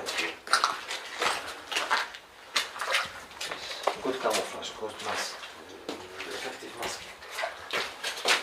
Yeah, you see on the wall. Like chamber of Mr. Riese.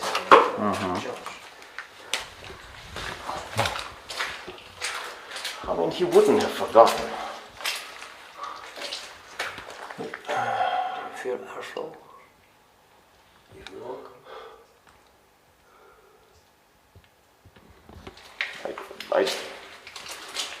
It feels fresh, but yeah, maybe a little air.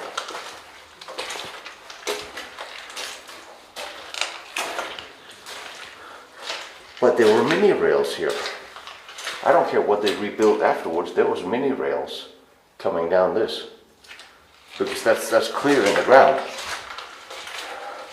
So we can take that as the only thing we know, is that they had a narrow gauge rail system. This is it, you see. Regular, in the normal tunnels, long tunnels, the backgrounds were made of wood. You remember from Wolfsberg. But sometimes we can find made of steel. What is this? Metal What is the difference? I don't know. This is only for temporary part only. Yeah. When they dig, when they explode, they're using explosions to dig tunnels. In the last part, they were using they were using the rails, part of rails maybe 5 meters long, possible to remove before explosion, because they were worried of stones and rocks after explosion, that they can destroy rails. Yeah. So rail before was on the wooden, was forever made, but the last part of railway was easy to remove before explosion. You see? Second. And metal From rail. bottom, yes. Metal pins for rails. See? One rail, second one rail. 60 centimeters. Oh, I even seen them in Germany. I found them at Göteborg. And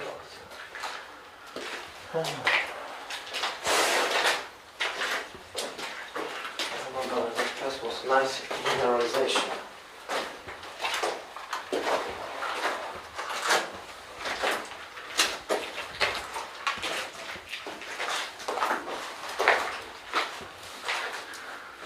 Okay. So theoretically, this could go down.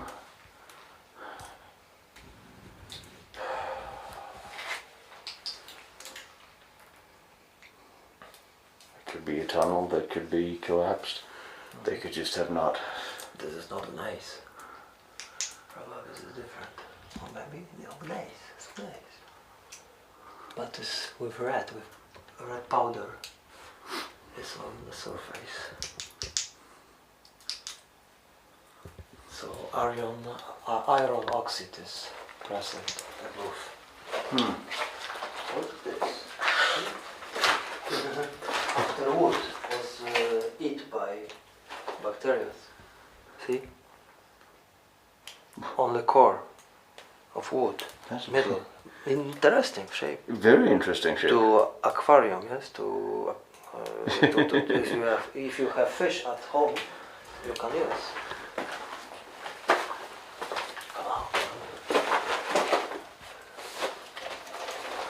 I like this mineralization. I've noticed. Yeah, but some people coming and they use hammer and they destroy it. They're removing. Was bigger. But you see, here is something. So I don't know what is this. What is this? This here.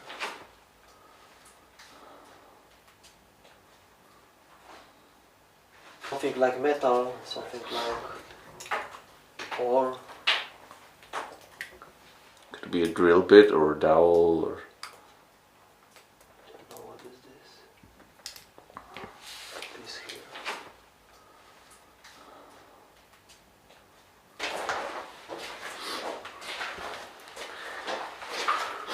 Alright, so the war ends and they're still digging here. They're still working on this because the rails were here, not been removed. Poured cement all over. Had the arches, a little red brick in behind there as well. You can see the whole arch there. See the roof of the arch.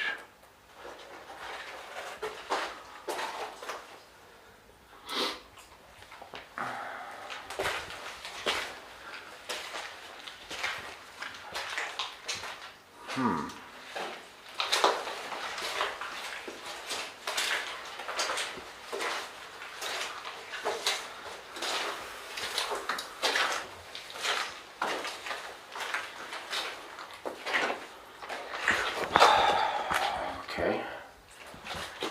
I'll wait. Okay. So they built a little room within the little room. Apartment with restroom. With toilet. Well, if this was a munition, I would say this is where they put the detonators.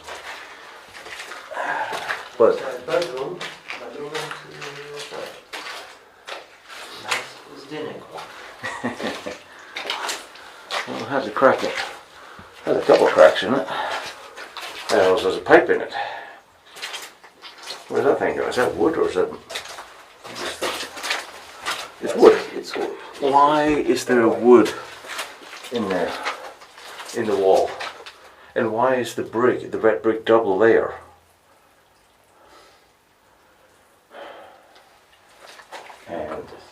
And why is it settling? It's not made with care.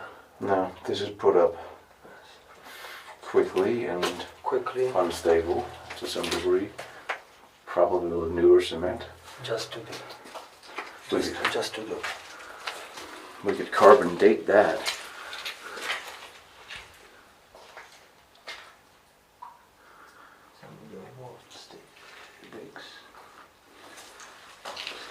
I mean,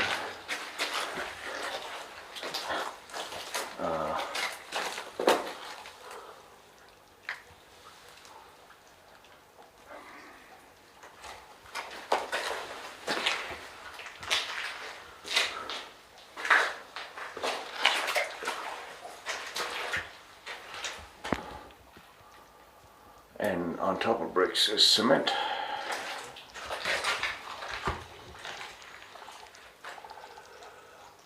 Bricks first.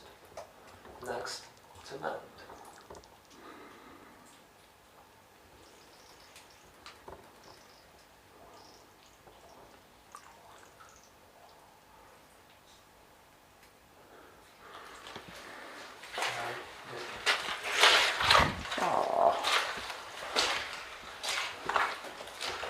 Right, let's do it right then.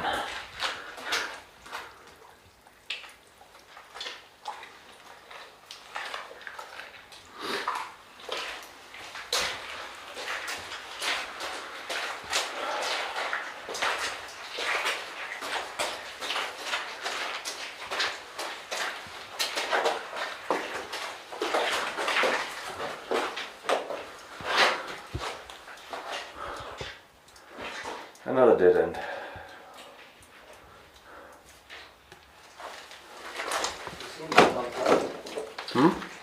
It's metal plate.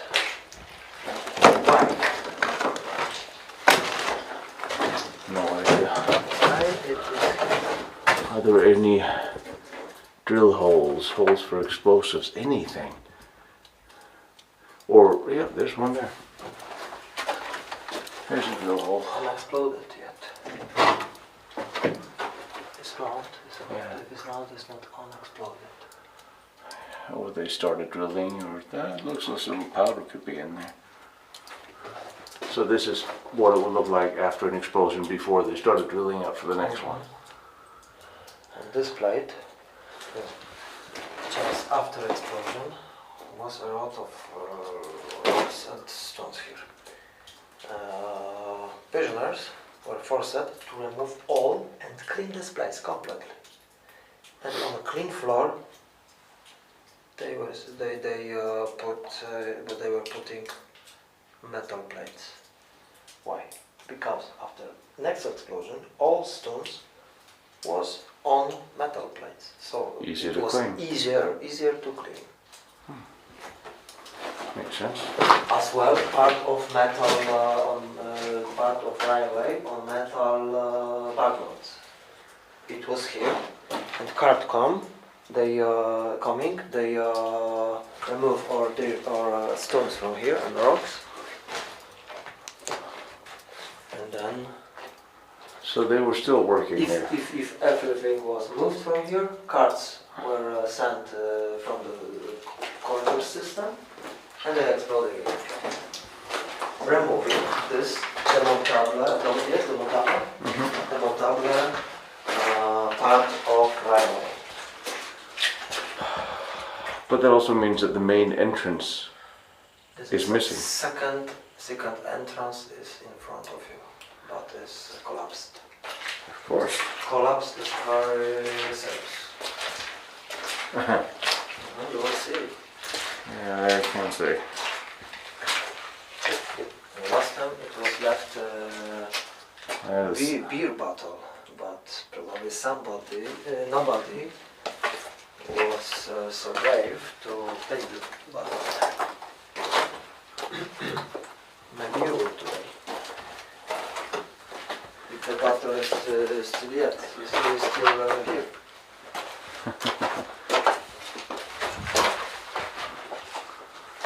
There's a serious collapse. So is that a collapse or is that a detonation? Is that a destruction? Maybe, I don't know. What. Maybe natural way or maybe. That's hard to say. But look, for what the reason to collapse this part, like the second one was open. But what's the What's second? the reason? Maybe the second one wasn't open. It's been opened and The rebuilt. first was open. You saw. You mean the one we came in? Yes. Oh, well, there's that part, but it wasn't very open. Here were corridors on the side. Same like in Wodarz. C-shaped. Maybe forward. They are, you see? Sharp Yeah, blades waiting for us. with cracks. It is waiting for somebody. Sword of Damocles.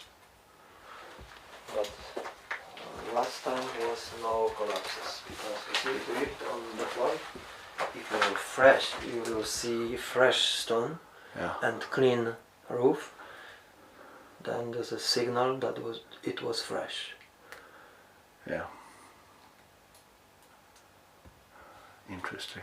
But now it is not. See, it's vertical. You can clean. You can go. You go. Don't touch anything that will feel like.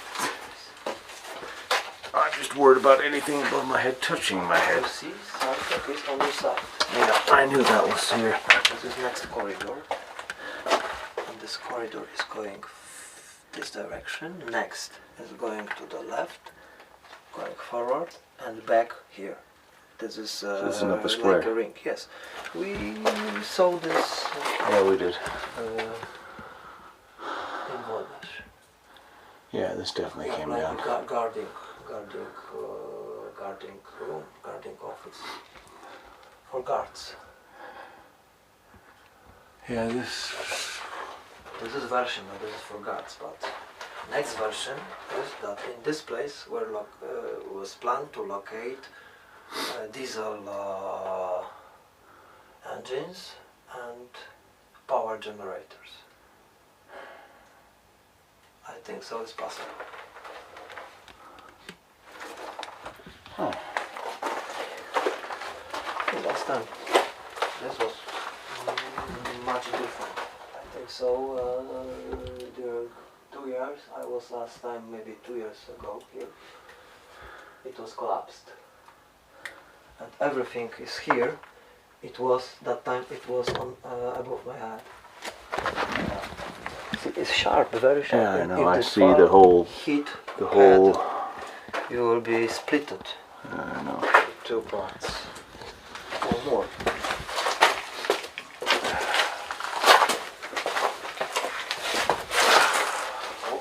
Take care of clay. Clay layer is slip, yes? Slippery. Slippery. Yeah. Slippy or slippery? Slippery. Slippery. Yes. Slippery when wet. When wet, yes. When wet. When wet. It's limestone, yes. Limestone is okay, but when it's wet, it's slippery.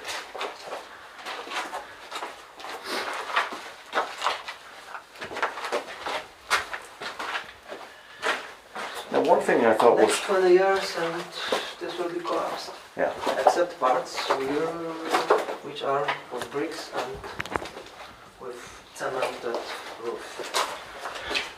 This is a stupid question, but is there any seismic activity in this part of Poland? Do you have earthquakes? No. No, sometimes more, not so. Not so serious. But in my city, if you're here, you look at the map. If you take the map and from here you're looking for the Berlin direction, my city is in the middle of distance to Berlin. So I remember the history of my city was one serious earthquake, and city was destroyed. I'm just saying, since half of the Riese tunnels or the castle tunnels are sealed. You see, this is original wood yes. barrel. With this is in good condition. It is. Hooks like hooks for rail.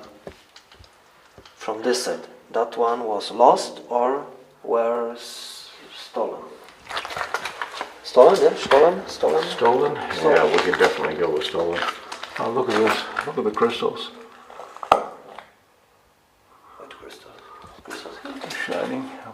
Or is this the beginning of... No, this is not crystal. Maybe I mean, calc. calcium, yeah, I No, it's guess. calc. Here, with calcium. Well, I guess it's calcium. Mushroom. Mushroom. Probably mushroom. Glow in the dark mushroom. That looks like mushroom. So the official story is this was built as an air raid shelter for the people who worked at the factory. Official version. The official version. Next background, wood. People coming here, everybody wants to steal something from here. Yeah. People steal driveways to build buildings. Do you want this one? Next time somebody will take it. No, you know what? I try not to disturb things. I leave that to other people with bad conscience. You know the rule, we leave things the way we find them. Unless it's a tiger tank, in which case we steal it wholeheartedly. Yes. If we can. Or complet. Completely, we will completely wheel it out in the middle of the night. Then we sell and we get a couple $1,000,000. No, we're going to restore it and drive it around town. Well, first. Well, we can sell it. It is here in the vicinity is one, and Schwadnitz direction is second one. Well, if we find a tiger tank, we can sell it, and then we can buy 2 T-34s and a couple of cars, and still have money left over. Ferrari, Lamborghini. Oh no, Not uncomfortable. enough. Uncomfortable cars. So one tank is not. But Tiger tank have Porsche engine. It does. Maybach engines.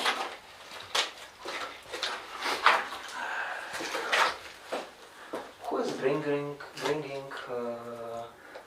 bones here? Stray animals? Fox? Dogs? Bones? Bone. It's Maybe looks some- like bone, yeah. yes. It is. I mean, I wouldn't put it past people to have a barbecue in here. This is bone. Cow bone.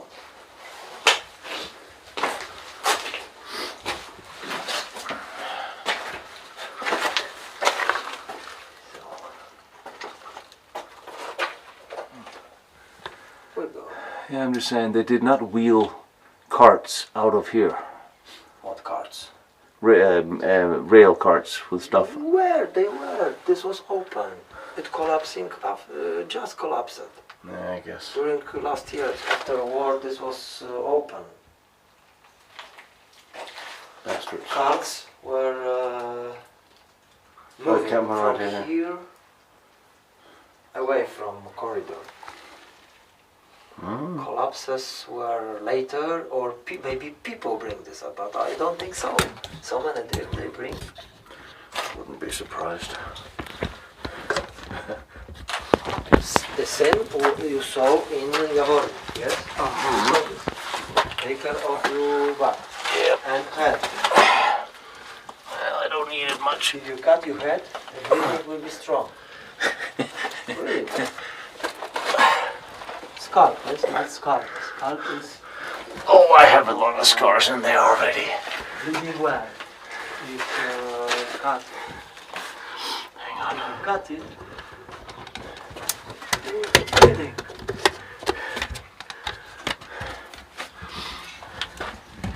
And this is what's outside the gate. It's the other bunker right there. Which is why I think it's strange. Oh well. Don't want to tell you where we are. Because I don't want you to go here. Sorry.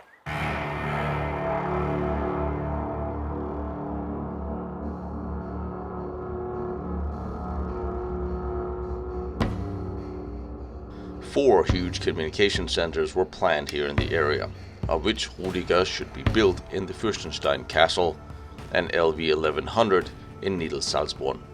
The completion of Riese was set for July 45.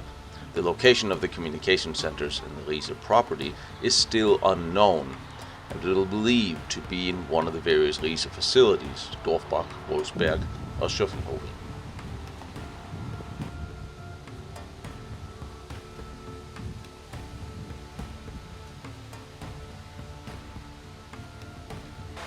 once again we have a small tunnel system with 3 tunnels, and you have a little bit of mountings for generators or electricity sitting out there for the, what's it called, the compressors.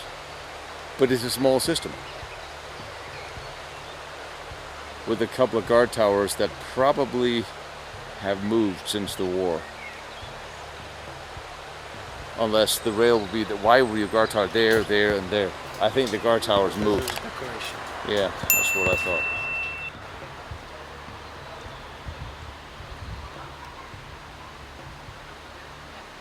Well, petrified bags of cement sitting outside. Don't know if these were original, but pieces of electricity poles, transports, air.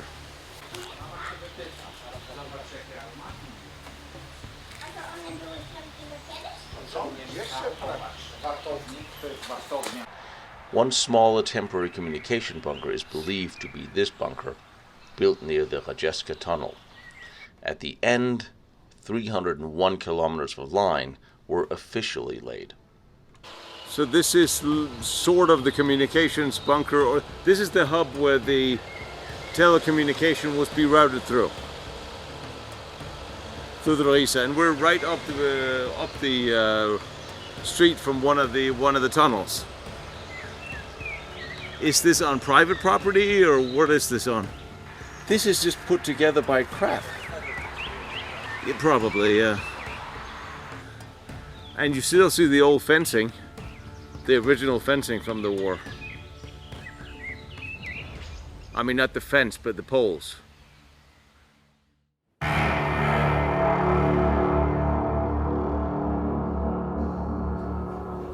And now with the cement tunnels, I've shown you what General Kammler could actually do when he had a labor force and a little bit of time.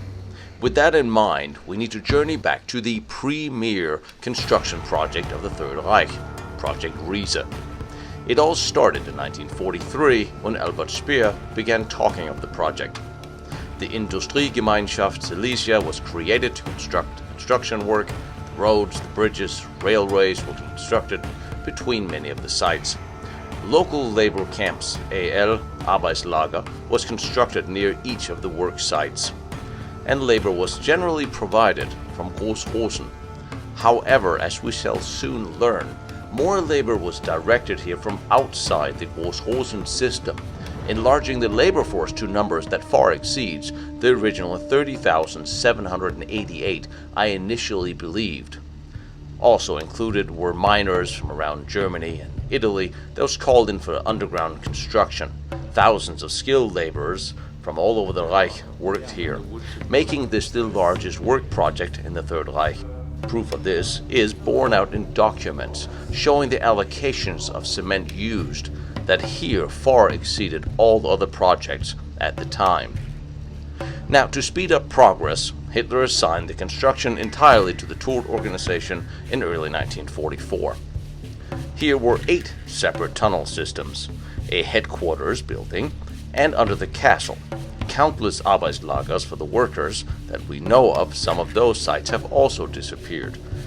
And the most completed tunnel system was that under the castle of Fürstenstein. So now I will show you the most completed tunnel systems look like. And after that, we will visit the least completed Riese tunnel systems. And there's a very specific reason for this. You see, there's a problem with the whole official story behind Project Riese. Being a Führer headquarters or not, there's something else going on here. Last week I showed you what General Kammler could do with half the labor of the Riese project and twice the time. And I promise you, a man like General Kammler did not have time to build these pithy little tunnels or a Führer headquarters or small little underground local factories that might fit in what we see today. And don't forget that the site of the Henge is not officially known as a Riese site. However, there is no documents that have been found that names even the sites we know of today. The names they are given today were given post-war, so we knew what to call them, well, something. So why is it we think that the only sites there were are the sites we can officially see today? And given the numerous military contractors and factories that was located in this general area and guarded by the SS, it's very hard to believe there was no connection between these sites and facilities.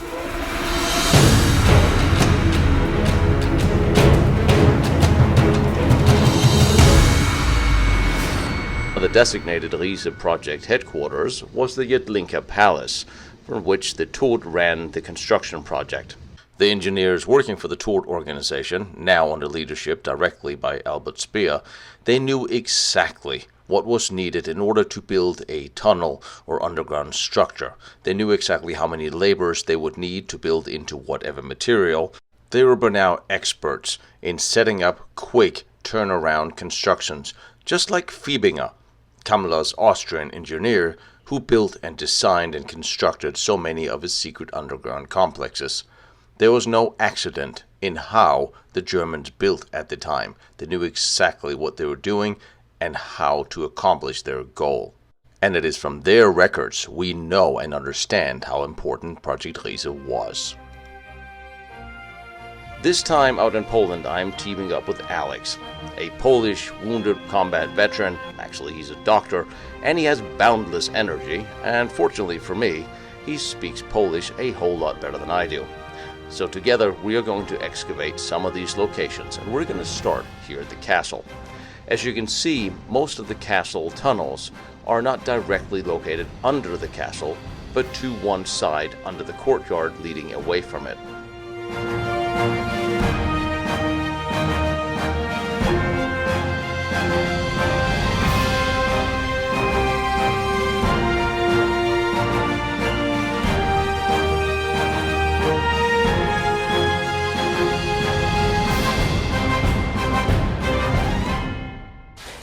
And this is the way it was left after the war. There's nothing changing, nothing.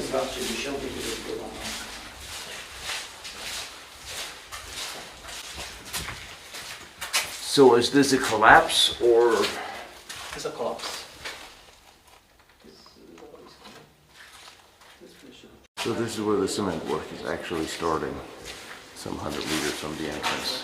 Several years after the war, some of the prisoners who had been forced to work here returned.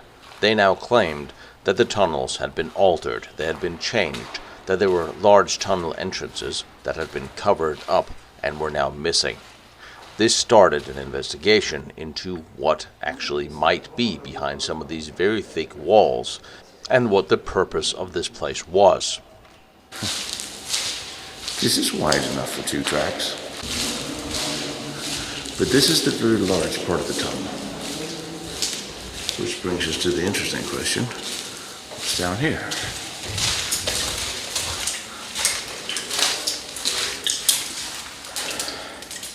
See, this looks like an unfinished and unworked part because it's not collapsed. This is solid rock. This is not where you would expect to hide anything. There's wood built into the wall there.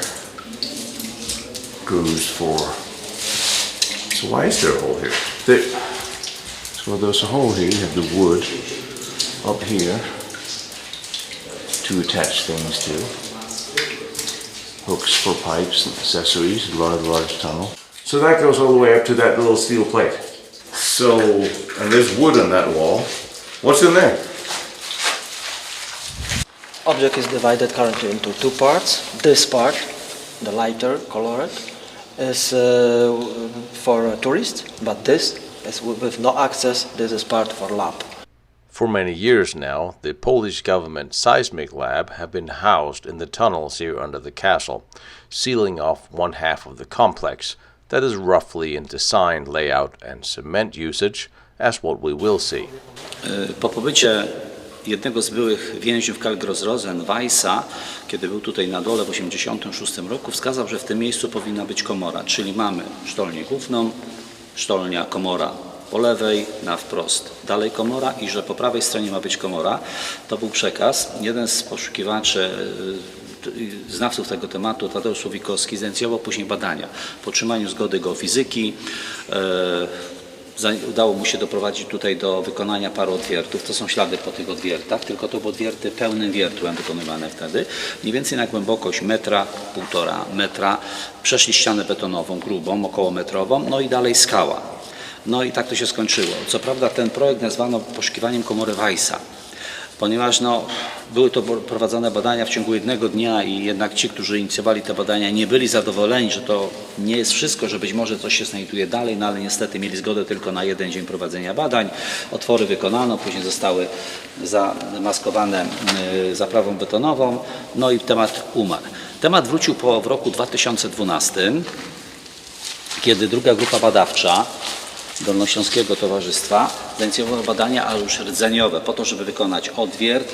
Mamy tutaj numer 2, 3 i 4, żeby jeszcze raz zobaczyć faktycznie, jaka jest grubość struktury skalnej, bo możemy włożyć kamerę i możemy to prześwietlić, i jak układa się struktura betonu, co jest za betonem, jak ewentualnie wygląda skała. Najgrubsze ściany betonowe miały 2,40 m, czyli dużo, i niestety dalej szła skała. Jak wygląda rdzeń, tam dalej pokażemy.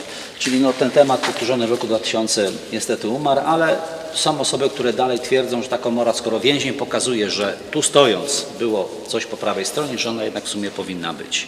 No ale jak to można traktować, tego na dzień dzisiejszy nie odpowiemy. I tak naprawdę zmienia się kształt tego przekroju sztolni. Tu mamy, jak widzimy, ściany pionowe, mniej więcej o wysokości 2,20 m, ściana idzie idealnie pionowo. Za chwilę zmienia się na przekrój na eliptyczny i dochodzą wystające pręty zbrojeniowe. Teraz wiemy, co to jest. Miała być nadbudowa stropu pośredniego.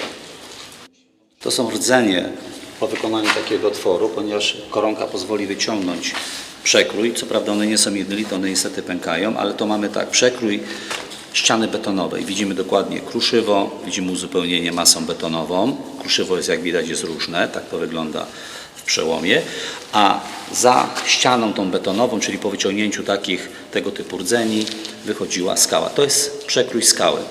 Skały, które tutaj występują, czyli mamy jej przekrój jakby przełomu i taki doskonale prostopadły. I to po wykonaniu tych głębokich otworów, tak w tym przypadku na 2,40 m zaczęło się pokazywać coś takiego. Żeby mieć pewność, otwory były wykonywane jeszcze około metra do 1,30 m. Czy skała jest naprawdę jednolita? Potwierdza to, że dalej mamy skałę, bo nawet gdyby tu była skała dołożona, wiertnica nie wyciągałaby takich pełnych kawałków. Czyli badania zakończyły się, powiedzmy sobie, niepowodzeniem, ale ta niepewność i sugestie, że jednak może to istnieć dalej, pozostała tak naprawdę do dzisiaj. Alright, I will start by pointing out the obvious. They only had one day to investigate something that important, and one place in the same wall, the cement thickness was 1.5 meters, and another place just a few meters away, it was 2 meters and 40, which is incidentally far thicker than any other wall in any other tunnels I've seen. And speaking of tunnels, here you can see different designs and different shapes in the very same structure, something that's also unusual that I have never seen in underground German tunnels before. You would usually have large working tunnels with smaller intersecting tunnels for utility. Here's the oval X shape that we're used to even from the east wall tunnels, and then the much wider tunnel system down here on the right. But at the end of it, there's only rock tunnels. At the end of all of these, there are only smaller accessible in bare rock tunnels. So what would they expect to get in here? Now you have to remember, there would be a level above this. You see with the rebar sticking out. This is where there would be a top level for utility. And then you have the little rooms. Oh gee, the door's open. They should never have left that open. Okay, now you have an echo out here.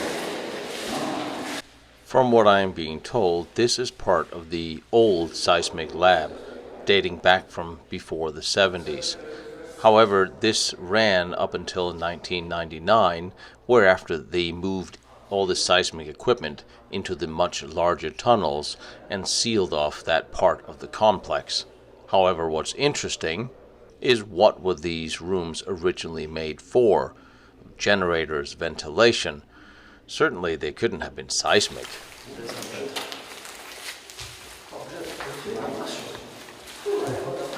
Nad wejściami do dwóch komór po jednej i po drugiej stronie widzimy u góry wychodzące rury, które przechodzą na komorę.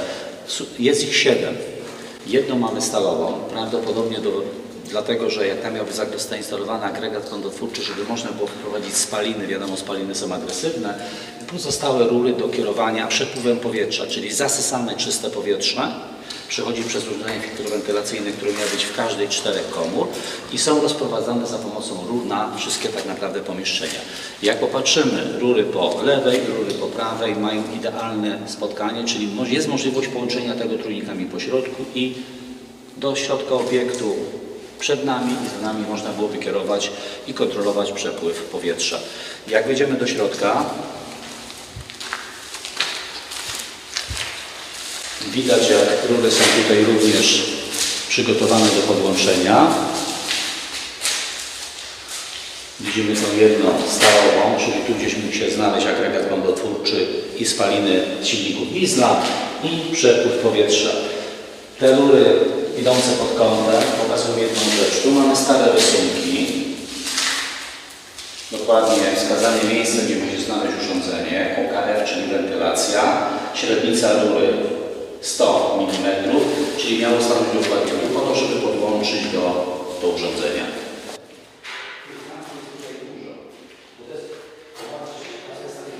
What am I looking at? It is exactly decided and described level of this point above sea level in meters. Above sea level? Yes. Why? For construction reason. Reason concerning with the construction of this object. Why is that such an important thing? What was he saying about these 4? These are all ventilation? One from iron and rest is from different material. The rest were used for air intake and exhaust. But the iron, the one made of iron, was made from smoke from aggregate. Oh, ventilation from machinery. There's a lot of ventilation pipes going into this room, into these rooms. Ventilation, filter ventilation, in the case of chemical attack. So these 4 rooms were basically to house generators, which would make them the best protected generators I've ever seen of any underground or above ground fort. And what were they to power? The tunnels are large but not big enough for industry. So why is there an unfinished part? Do we know? Any ideas? Tu miano wykonać wcięcie w stronę dziedzińca, który jest 50 metrów nad nami, wykonać szyb wentylacyjny po to, żeby było to miejsce czerpni powietrza, czyli u góry jest jeszcze jakiś budynek, przez który przechodzi powietrze, schodzi tutaj na dół i zarazem tędy wychodzi zużyte powietrze plus spaliny, o których mówiliśmy tutaj z agregatów prądotwórczych. So once again, let me see if I get this straight. These are the best protected generators way underground, under rock, encased in cement. So you build an enormous ventilation shaft straight above, leaving them vulnerable. Something does not compute in my tiny brain. He's still here. This installation consists of 4 independent segments, 4 independent aggregates and 4 independent systems of ventilation working together in one place as a backup. Okay, that's a little bit more backup than I've seen before. If I understand this correctly, these are 4 backup generators for ventilation. Any idea of the purpose of this? Śluza hermetyczna, tu najprawdopodobniej potężne wrota, widać, to są najprawdopodobniej miejsca, gdzie miały być potężne łożyska pod zamontowanie drzwi, które zamykałyby przejście tutaj, po to, żeby schron był jakby całkowicie oddzielony od tutaj możliwości wejścia. I przed nami 2 korytarze idące dalej w kierunku zamku. Jesteśmy w tej chwili centralnie pod dziedzińcem zamkowym i w połowie długości i w połowie szerokości. Ten korytarz po lewej prowadziłby do szybu windowego. ten po prawej pod klatkę schodową. I na końcu 2 tuneli mamy wyjścia na zewnątrz, na zbocze góry, na północ i na południe. Massive door. But where was the? To secure ventilation area from another part of complex. So that was expected to be the ventilation area. Yes. And then the main. This is a place, and second one to install very big doors, panzer doors. Alright, I have never seen a ventilator or generator room without small platforms for the machinery to stand on.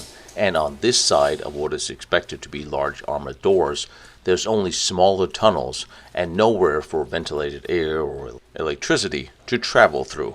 No channel ducts, no wall hangers for any kind of wires, no utility tunnels even, traveling in this direction on this side of the large hallways. Yet here we are under the actual castle and at pretty much street level.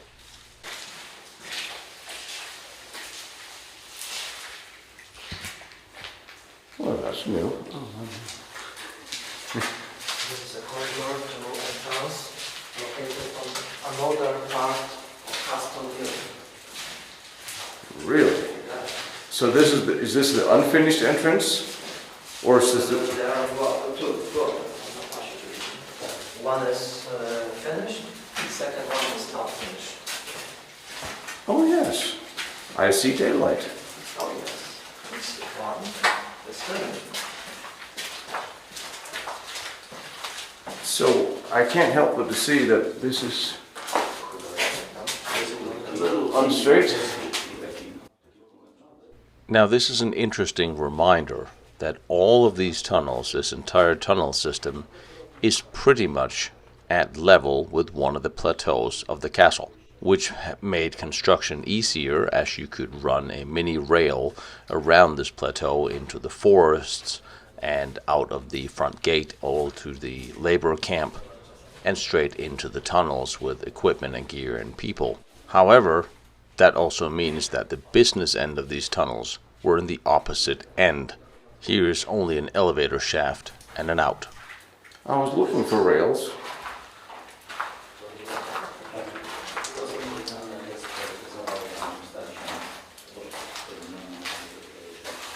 Now they're definitely original.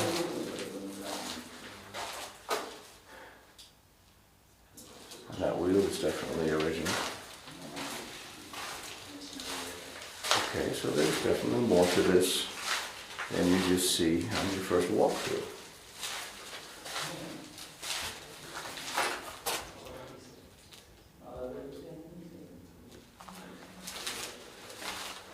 And if I by now have not learned one thing, I would imagine this is a dead end. Although I could see slight indents in the ground for the mini rail that would have been laid here for the construction. And here, there's a bat. There's a bat coming your way. Like I said, at the end of a tunnel. These look like drill cores. But it's becoming painfully obvious that for this to have been the headquarters for Hitler, none of this makes any sense. Why are there drill cores laying here? Why are there 4 separate independent air conditioning systems? Steel doors? Never seen steel doors being attached that way. This is somewhat more confusing than I thought it was going to be, but at least there's poured some cement in here. But again, same thing here as everywhere else in the Riese projects. More cement have been registered as having been poured than there's found.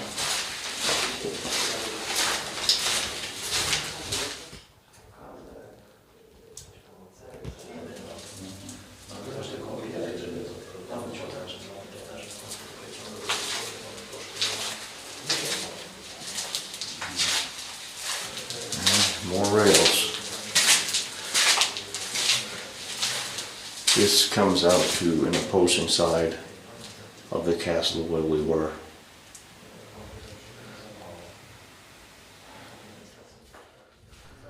There are slight bends in these small utility tunnels. A rail could possibly navigate it, but there's no access from here to the castle upstairs, and this was all very utilitarian, including possibly the part we haven't been able to see. So Hitler would certainly not have been down here. There's no accommodations or anything like that. That leaves him to have a room upstairs in the castle that would be highly vulnerable to bombing. All of that completely negates this as a headquarters location for Hitler. I've been to Obersalzberg. I've seen the engine room in the tunnels under Obersalzberg. I've seen the engine bunker at his headquarters out of Wolfsberg. There's no resemblance, and most of the tunnels under Obersalzberg could probably fit inside these tunnels here. And all the ventilation and generator power, what were they for? It's interesting.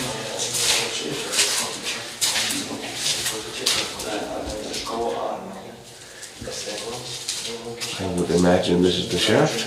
This is a shaft in front of castle, the big one. This is up to the big one. So this was completed. This was the access tunnel. I mean, the main, during the construction. Well, one of the main shaft made for big elevator, able to transport cars. Which would then lead me to question, why would you need an elevator to transport cars down here when you could just drive around the castle by enlarging the utility tunnels here on the side? Not to mention the tunnels connecting the various tunnels are not big enough to take cars. Tylko, że u góry dziura była potężna, bo tam była ziemia. Dziedziniec powstał w XVII wieku. Ci nie robili szacunków. Zrobili lej taki z naturalnym kątem rozpływania się ziemi. I gdzie doszli do skały, czyli z tego poziomu 15 dopiero zaczęli drążyć szczyt na dół koło elipsa, bo to nie okrągło, elipsa o tym dłuższym boku średnicy 8 metrów. Czyli po tej stronie później zamontowana winda. Wrócimy do tego filmu jeszcze raz. Winda, a po drugiej stronie schody, no bo musisz mieć dostęp do windy co piętro. The only reason this facility exists and has been built this way is for a very specific technical application. It is certainly not a headquarters for Hitler. He would need 4 generators or ventilators that would, ventilate a room up in the castle where he could merely open a window when nothing is gas tight anyway. And no pipes leads up there. Huge utilitarian elevators, small utility tunnels, and a few very large tunnels, not big enough for industry, but just large enough for their specific purpose. Cave in, or what happened here? So this is the other side of the elevator shaft. So the elevator shaft is in between these 2 hallways on the other side. So what happened to it? Did it cave in, or did they destroy it, or what happened? To miejsce, które teraz widzimy, obecnie zasypane, dawniej potężny szyb do góry o przekroju elipsy, o tej dłuższej średnicy 8 metrów. Wychodził na dziedzińcu zamkowym. Po tamtej stronie tamtego korytarza miał być szyb windowy i miała jeździć winda. Po tej stronie najprawdopodobniej miały być zabudowane schody, które prowadziłyby bez mała 35 metrów do góry. A to, co widzimy tutaj, to jest tak naprawdę większość lat 60., kiedy ten szyb został zasypywany z uwagi na bezpieczeństwo tego otoczenia zamkowego na zewnątrz.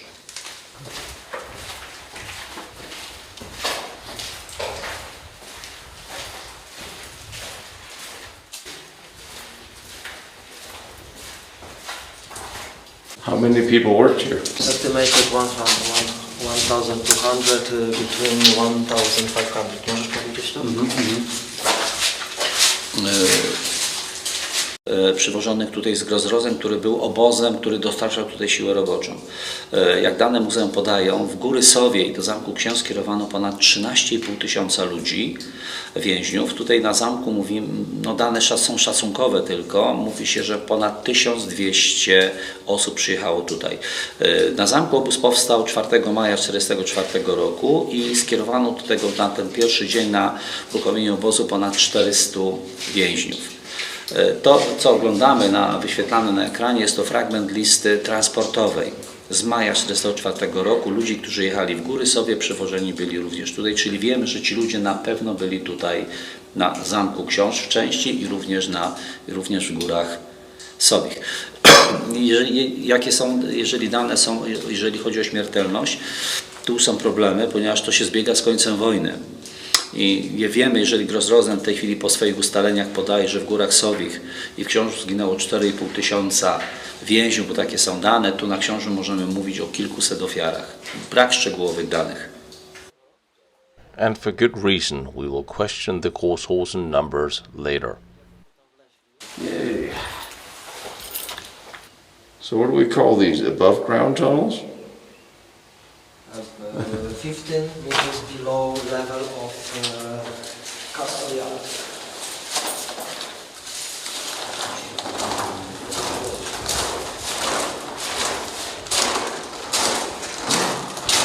That's very familiar. From the entrance of one of the plateaus of the side of the castle, we're coming down an S-shaped hallway. I know exactly what I'm looking at.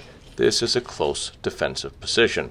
Had a machine gun in here, you have grenade dumps near the floor, you have the S-shape to funnel people in front of the machine gun in order to get into the castle. This I understand.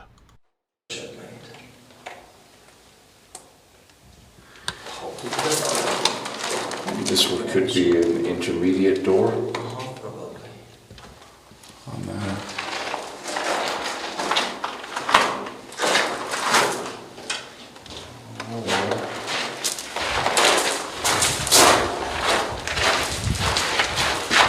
But this makes perfect sense. More secure doors.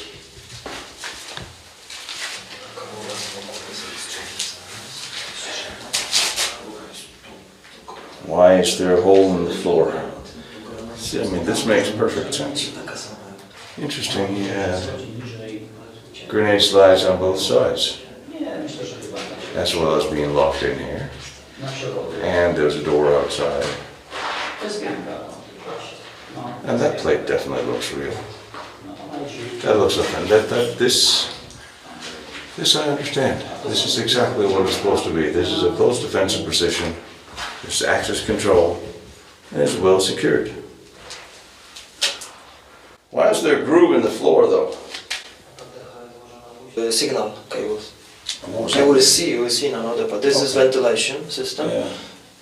Yeah, it's something I understand, yeah. Huh. Okay. Elevated floor. Here the cables running through the guardhouse is coming in and making a turn in and up the shaft where the elevator up into the castle is. So this is the elevator shaft that was filled up? This is the elevator shaft from Hitler's elevator. And it stops here. This is the bottom. Yes, the bottom. Ma 40 metrów wysokości. 40 meters.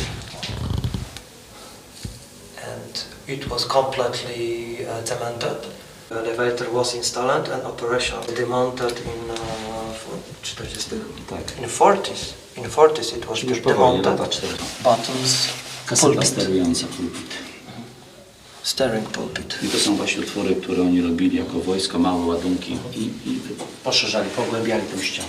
Tino Bogdan will explain here. Stoimy przed wyjściem z windy osobowej, która wykonana była w boku wieży, pokonywała 40 metrów wysokości, w tym 15 metrów pod murami zamkowymi. Wyjście z windy, miejsce kasety sterującej. Winda na pewno była, bo widzimy jeszcze pozostałości prowadnic, które były zamontowane po bokach tego szybu windowego i przed nami jest takie dziwne miejsce założone siatką i masa otworów wiertniczych. W latach 70., kiedy zamek myślał o odbudowie tego miejsca i przywróceniu z powrotem windy, windy były trochę szersze. I żeby ten szyb można było dostosować, wojsko dostało zlecenie, żeby takimi mikroładunkami wysadzić ścianę w szybie windowym, żeby go powiększyć, po to, żeby można było zastosować windę. Robili to żołnierze Wojska Polskiego jesień 1975 roku. Ściana została jakby poszerzona, niestety pomysł później upadł, i szyb windowy pozostał w tym stanie, jaki mamy. This is very secure area. Highest level of security.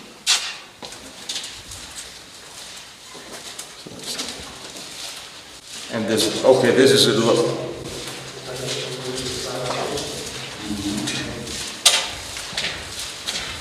So that's the elevator's floor. More double doors.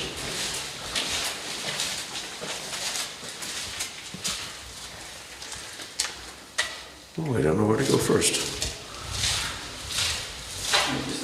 Oh, now I know where I am. I am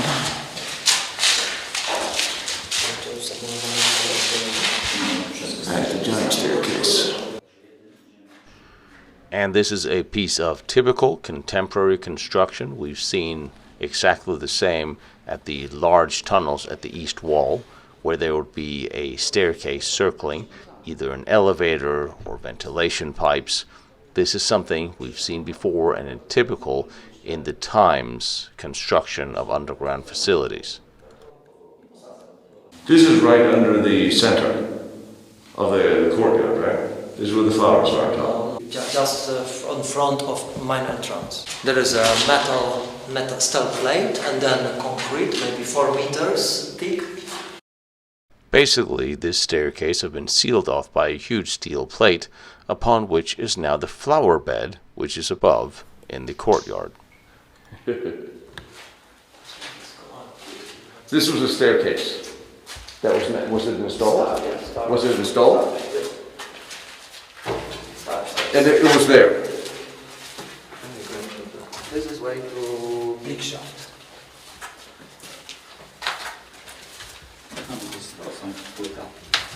Well, these are a nice original touch for the lamps. Oh, one more time. So a little part. Oh.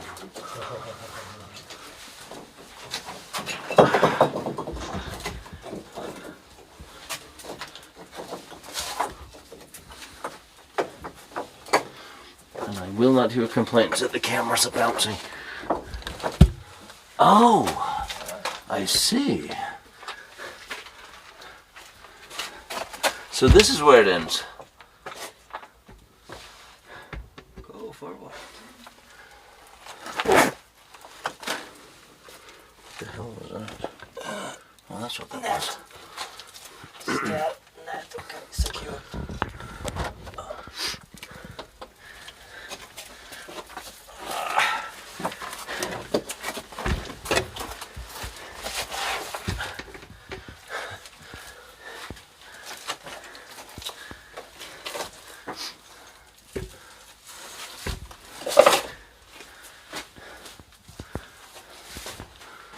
Shaft is behind of me.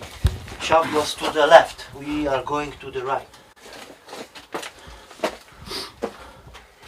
All right, so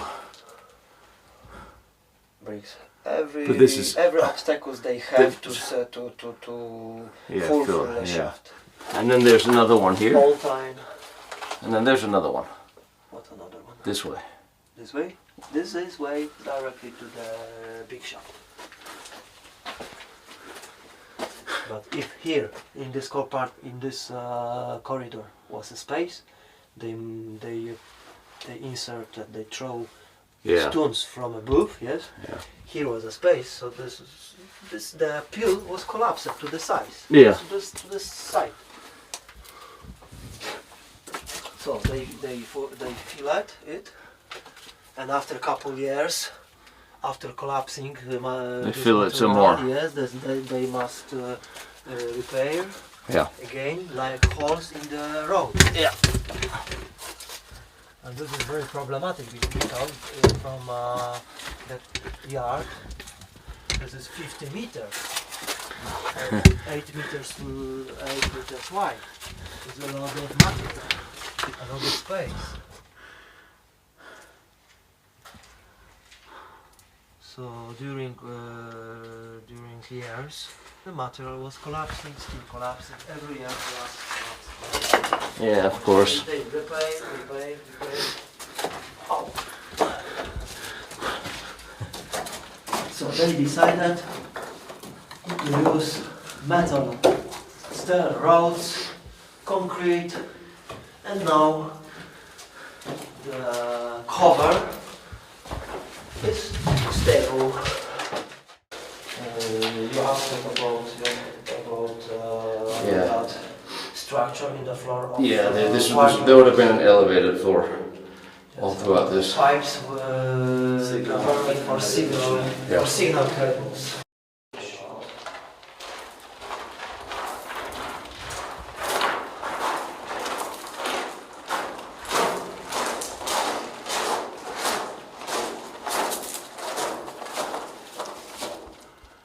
Entrance. Wood was catching bullets against ricochet, because if they shoot to the concrete wall, a lot of ricochets. To my knowledge, this is the only wartime photo of the large excavation in the front of the castle. Stoimy w tej chwili na dziedzińcu honorowym, gdzie mamy trawnik, był wykonany ten potężny wykop schodzący 50 metrów w dół, gdzie miała być zamontowana winda osobowa i klatki schodowe, ale wejście do tego obiektu, do windy, miało być 4 metry pod nami. Zbudowano szyb prowadzący przez zamek, który widzieliśmy w podziemiach, zbudowano klatkę schodową. Klatka schodowa jest tutaj w podcieniach, tu gdzie widzimy w tej chwili wejście do zamku między tymi 3 drzwiami, metodą odkrywkową. Zdjęto posadzkę, wykopano 15 metrów w głąb, wybetonowano, od góry zamknięto płytą betonową. A tu, gdzie my w tej chwili stoimy, miały być pod naszymi stopami urządzenia wyciągowe windy, które zjeżdżały 15 metrów niżej. W parku zbudowano 4 bunkry, które miały bronić dróg dojazdowych do samego zamku. Bunkry wysadzone zostały w roku 1975 na zlecenie zamku przez Wojsko Polskie, kiedy park chciano zagospodarować i chciano usunąć te wszystkie niechciane elementy z okresu II wojny światowej, po prostu przywrócić ten park, jak on wygląda w świetności, czyli te lata XVIII-XIX wieku, a nie pokazywać elementy wojenne. Również bunkry wysadziło Wojsko Polskie. W tej chwili miejsca są całkowicie zasypane, splantowane, nie ma śladów po istnieniu tych bunkrów.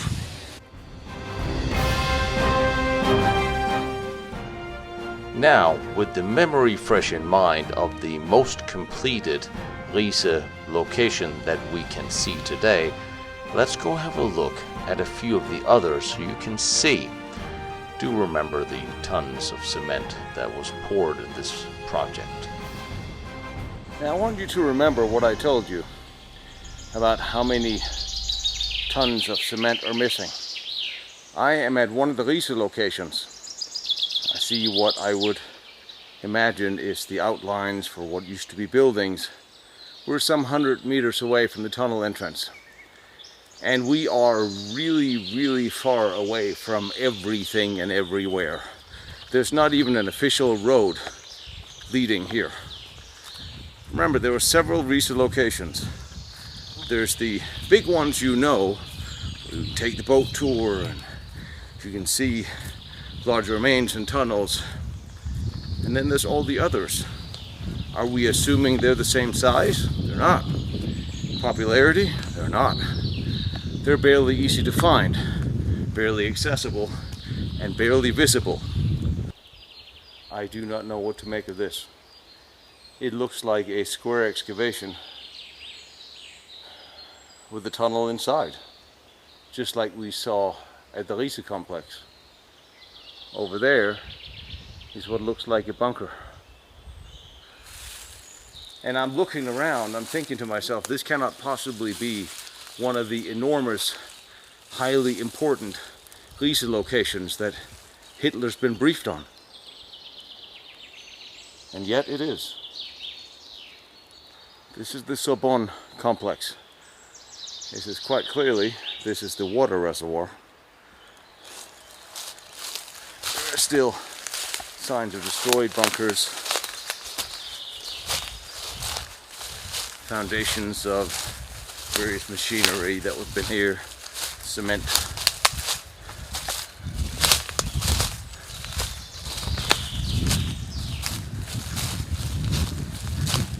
there might be a cement flooring here, so no trees have grown.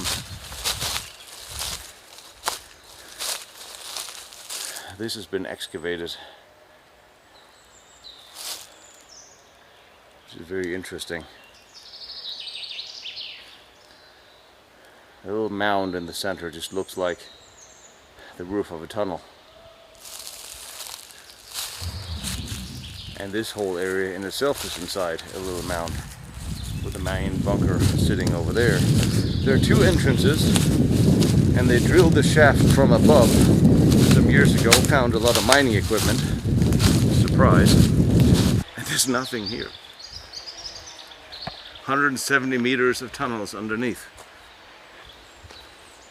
And a bunker. And a cement mixer.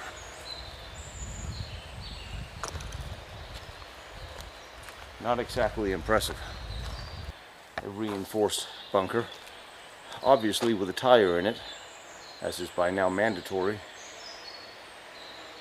and a groove on top telling me something could have been up here. This is literally it. There's a room that people have set on fire. This is just a room inside this bunker with a support pillar.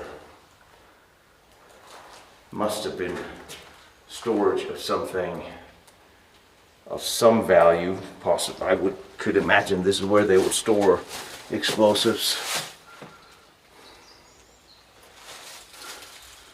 They could have stored explosives in here. There were several doors, ventilation. A few rooms. Not exactly what you assume is something as massive as part of 28,000 people working on a project for Hitler, is it? The one bunker, the Project Riese site, and of the tunnels underneath, 1% is reinforced with cement. So the cement we've been looking for, the poured underground tunnels, is clearly not here. So where is it? At 100 meters down here is the first of 3 entrances. The tunnels are not even connected here. Which is going to make coming down here so much fun. So here would have been a rail link, and the tunnel is leaking water and mosquitoes, but that's hardly news. So what do we got here? I see a narrow gauge rail, but we're back to, are you kidding me? This is a Project Riese tunnel entrance that I will now crawl into just because I finally found the bloody thing. Oh dear, there's a lot of mosquitoes here. And yeah, it's absolutely flooded. And it's closed right, this is it? This is it. This is the entrance. Of course it collapsed a bit. And I was not seeing narrow gauge rail, I was just seeing wood timbers.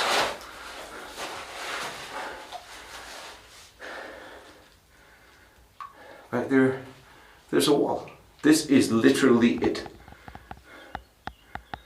The water is beautifully clear, I will say that. Bits of rebar. And bottle.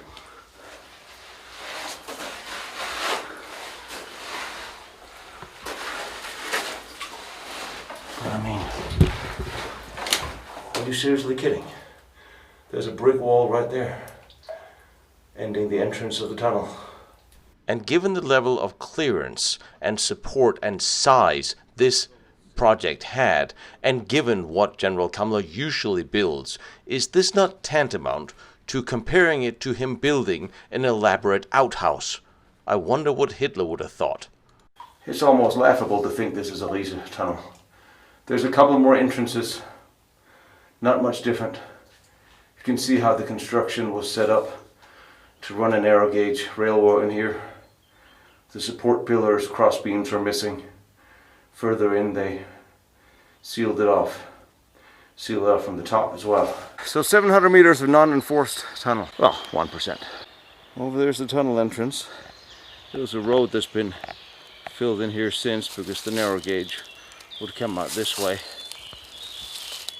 where the labor camp was.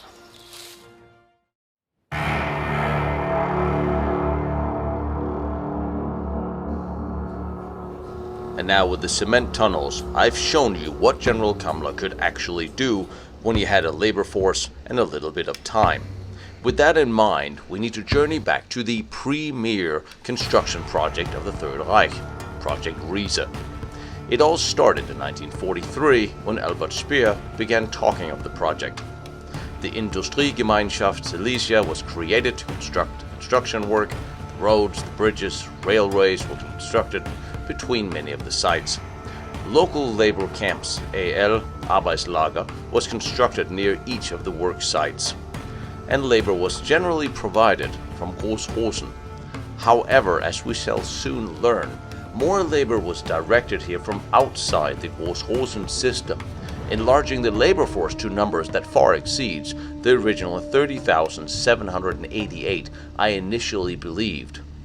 Also included were miners from around Germany and Italy, those called in for underground construction. Thousands of skilled laborers from all over the Reich worked here, making this the largest work project in the Third Reich. Proof of this is borne out in documents showing the allocations of cement used that here far exceeded all other projects at the time. Now, to speed up progress, Hitler assigned the construction entirely to the Todt organization in early 1944. Here were 8 separate tunnel systems, a headquarters building, and under the castle, countless Arbeitslagers for the workers that we know of. Some of those sites have also disappeared. And the most completed tunnel system was that under the castle Fürstenstein. So now I will show you the most completed tunnel systems look like. And after that, we will visit the least completed Riese tunnel systems. And there's a very specific reason for this. You see, there's a problem with the whole official story behind Project Riese. Being a Führer headquarters or not, there's something else going on here. Last week I showed you what General Kammler could do with half the labor of the Riese project and twice the time. And I promise you, a man like General Kammler did not have time to build these pithy little tunnels or a Führer headquarters or small little underground local factories that might fit in what we see today. And don't forget that the site of the Henge is not officially known as a Riese site. However, there is no documents that have been found that names even the sites we know of today. The names they are given today were given post-war, so we knew what to call them, well, something. So why is it we think that the only sites there were are the sites we can officially see today? And given the numerous military contractors and factories that was located in this general area and guarded by the SS, it's very hard to believe there was no connection between these sites and facilities.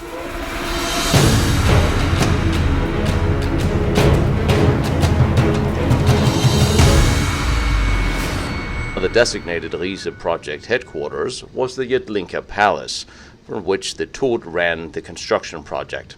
The engineers working for the Todt organization, now under leadership directly by Albert Speer, they knew exactly what was needed in order to build a tunnel or underground structure. They knew exactly how many laborers they would need to build into whatever material. They were by now experts in setting up quick turnaround constructions, just like Fiebinger, Kammler's Austrian engineer, who built and designed and constructed so many of his secret underground complexes. There was no accident in how the Germans built at the time. They knew exactly what they were doing and how to accomplish their goal. And it is from their records we know and understand how important Project Riese was. This time out in Poland, I'm teaming up with Alex, a Polish wounded combat veteran. Actually, he's a doctor, and he has boundless energy, and fortunately for me, he speaks Polish a whole lot better than I do. So together we are going to excavate some of these locations, and we're going to start here at the castle. As you can see, most of the castle tunnels are not directly located under the castle, but to one side under the courtyard leading away from it.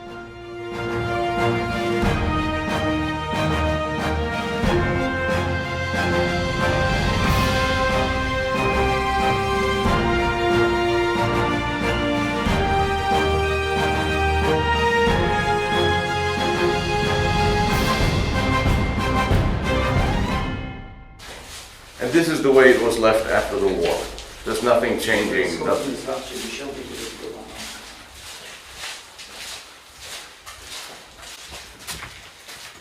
So is this a collapse or? It's a collapse. So this is where the cement work is actually starting, some 100 meters from the entrance. Several years after the war, some of the prisoners who had been forced to work here returned. They now claimed that the tunnels had been altered, they had been changed, that there were large tunnel entrances that had been covered up and were now missing. This started an investigation into what actually might be behind some of these very thick walls and what the purpose of this place was. This is wide enough for 2 tracks.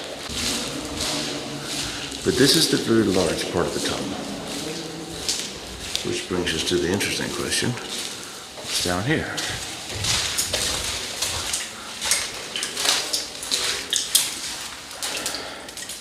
See, this looks like an unfinished and unworked part because it's not collapsed. This is solid rock. This is not where you would expect to hide anything.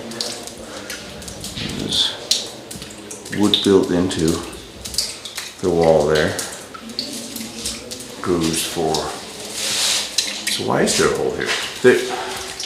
So there's a hole here. You have the wood up here to attach things to. Hooks for pipes and accessories. Large tunnel. So that goes all the way up to that little steel plate. So, and there's wood on that wall. What's in there? Object is divided currently into 2 parts. This part, the lighter colored, is for tourists, but this is with no access. This is part for lab.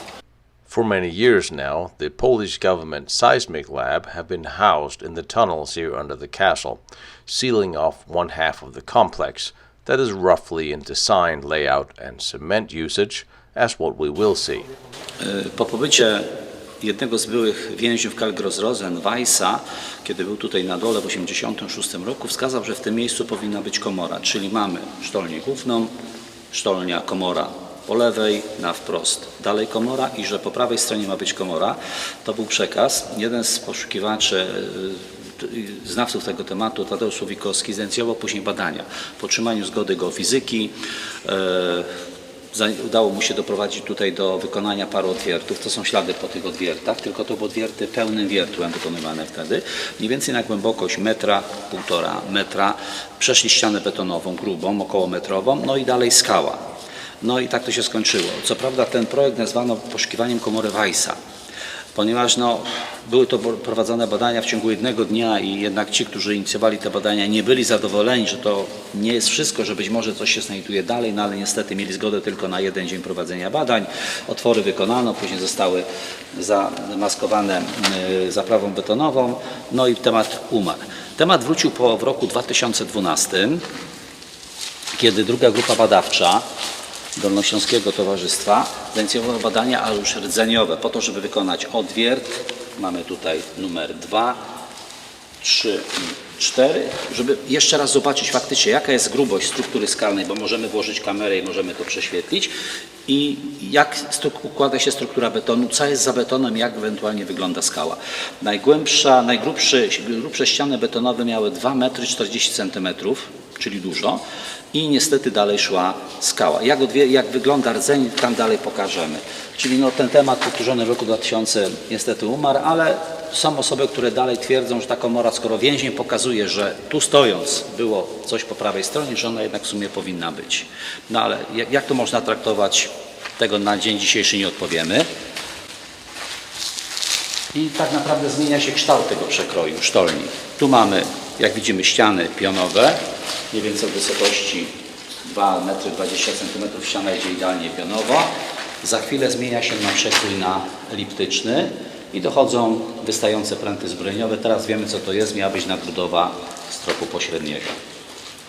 To są rdzenie po wykonaniu takiego otworu, ponieważ koronka pozwoli wyciągnąć przekrój. Co prawda one nie są jednolite, one niestety pękają, ale to mamy tak, przekrój ściany betonowej. Widzimy dokładnie kruszywo, widzimy uzupełnienie masą betonową. Kruszywo jest, jak widać, jest różne, tak to wygląda w przełomie, a za ścianą tą betonową, czyli po wyciągnięciu tego typu rdzeni, wychodziła skała. To jest przekrój skały. Skały, które tutaj występują, czyli mamy jej przekrój jakby przełomu i taki doskonale prostopadły. I to po wykonaniu tych głębokich otworów, tak w tym przypadku na 2,40 m, zaczęło się pokazywać coś takiego. Żeby mieć pewność, otwory były wykonywane jeszcze około 1 do 1,30 m. Czy skała jest naprawdę jednolita? No, potwierdza to, że dalej mamy skałę, bo nawet gdyby tu była skała dołożona, wiertnica nie wyciągałaby takich pełnych kawałków. Czyli no, badania zakończyły się, powiedzmy sobie, niepowodzeniem, no, ale ta niepewność i sugestie, że jednak może to istnieć dalej, pozostała tak naprawdę do dzisiaj. Alright, I will start by pointing out the obvious. They only had one day to investigate something that important, and one place in the same wall, the cement thickness was 1.5 meters, and another place just a few meters away, it was 2 meters and 40, which is incidentally far thicker than any other wall in any other tunnels I've seen. And speaking of tunnels, here you can see different designs and different shapes in the very same structure, something that's also unusual that I have never seen in underground German tunnels before. You would usually have large working tunnels with smaller intersecting tunnels for utility. Here's the oval X shape that we're used to even from the east wall tunnels, and then the much wider tunnel system down here on the right. But at the end of it, there's only rock tunnels. At the end of all of these, there are only smaller accessible in bare rock tunnels. So what would they expect to get in here? Now you have to remember there would be a level above this. You see with the rebar sticking out. This is where there would be a top level for utility. And then you have the little rooms. Oh gee, the door's open. They should never have left that open. Okay, now you have an echo going on here. From what I am being told, this is part of the old seismic lab, dating back from before the 70s. However, this ran up until 1999, whereafter they moved all the seismic equipment into the much larger tunnels and sealed off that part of the complex. However, what's interesting is what were these rooms originally made for? Generators, ventilation. Certainly they couldn't have been seismic.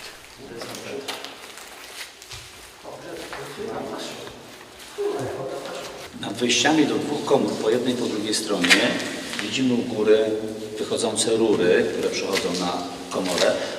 Jest ich 7. Jedną mamy stalową, prawdopodobnie dlatego, że jak tam miał być zainstalowany agregat prądotwórczy, żeby można było wprowadzić spaliny, wiadomo, spaliny są agresywne, i pozostałe rury do kierowania przepływem powietrza, czyli zasysane czyste powietrze przechodzi przez urządzenie filtrowentylacyjne, które miały być w każdej 4 komór i są rozprowadzane za pomocą rur na wszystkie tak naprawdę pomieszczenia. Jak popatrzymy, rury po lewej, rury po prawej mają idealne spotkanie, czyli jest możliwość połączenia tego trójnikami po środku i do środka obiektu przed nami i za nami można było wykierować i kontrolować przepływ powietrza. Jak wejdziemy do środka, widać, jak rury są tutaj również przygotowane do podłączenia. Widzimy tą jedną stalową, czyli tu gdzieś mógł się znaleźć agregat prądotwórczy i spaliny silników diesla i przepływ powietrza. Te rury idące pod kątem pokazują jedną rzecz. Tu mamy stare rysunki. Dokładnie wskazanie miejsca, gdzie musi znaleźć urządzenie. OKF, czyli wentylacja. Średnica rury 100 mm, czyli miało stanąć dokładnie po to, żeby podłączyć do urządzenia.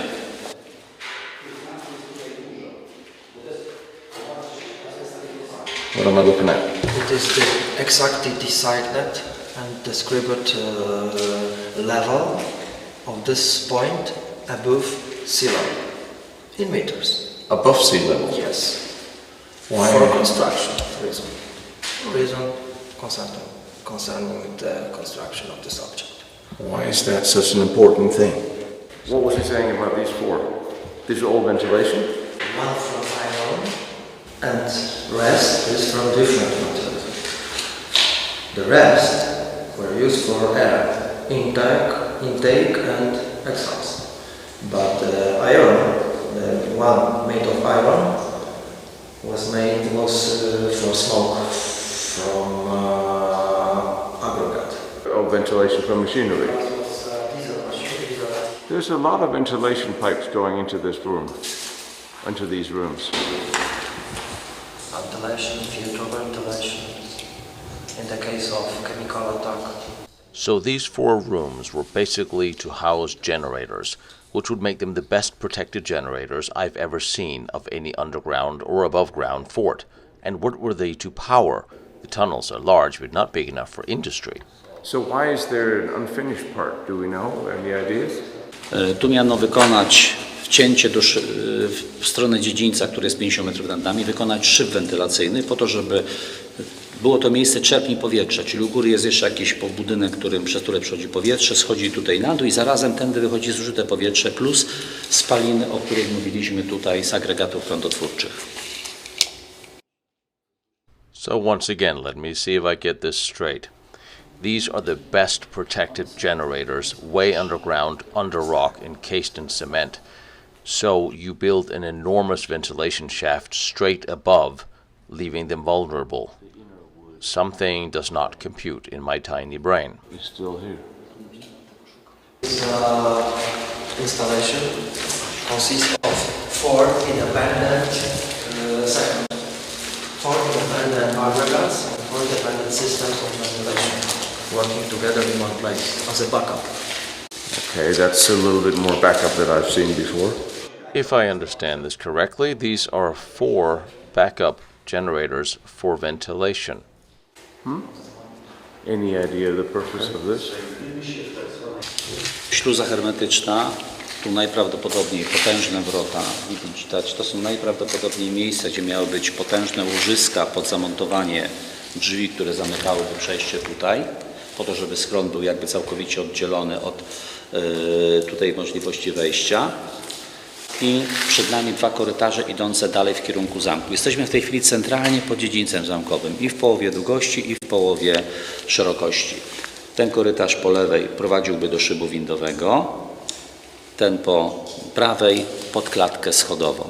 I na końcu 2 tuneli mamy wyjścia na zewnątrz, na zbocze góry, na północ i na południe. Massive door. But where was the... To secure ventilation area from another part of complex. So that was expected to be the ventilation area? Yes. And then the main... They expected that this is a place, and second one, to install very big doors, panzer doors. Alright, I have never seen a ventilator or generator room without small platforms for the machinery to stand on. And on this side of what is expected to be large armored doors, there's only smaller tunnels and nowhere for ventilated air or electricity to travel through. No channel ducts, no wall hangers for any kind of wires, no utility tunnels even, traveling in this direction on this side of the large hallways. Yet here we are under the actual castle and at pretty much street level.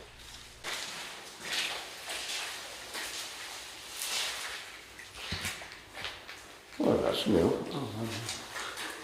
This is a corridor to entrance located on another part of Castle building. Really? So is this the unfinished entrance? Or is this the... There are 2. One is finished, the second one is not finished. Oh yes, I see daylight. Oh yes, this one is finished. I can't help but to see that this is a little unstraight.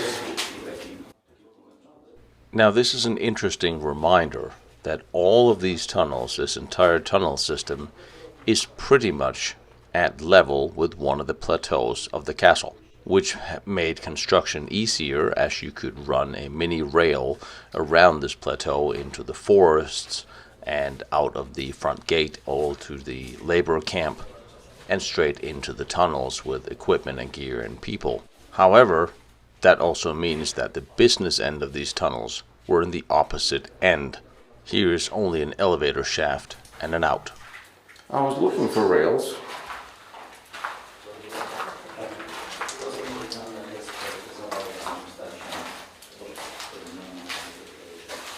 Now they're definitely original.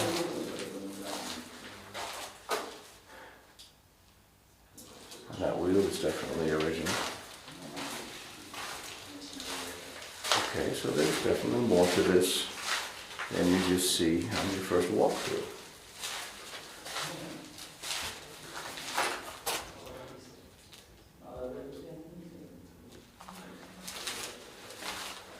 And if I by now have not learned one thing, I would imagine this is a dead end. Although I could see slight indents in the ground for the mini rail that would have been laid here for the construction. And here, there's a bat. There's a bat coming your way. Thanks, at the end of a tunnel. These look like drill cores.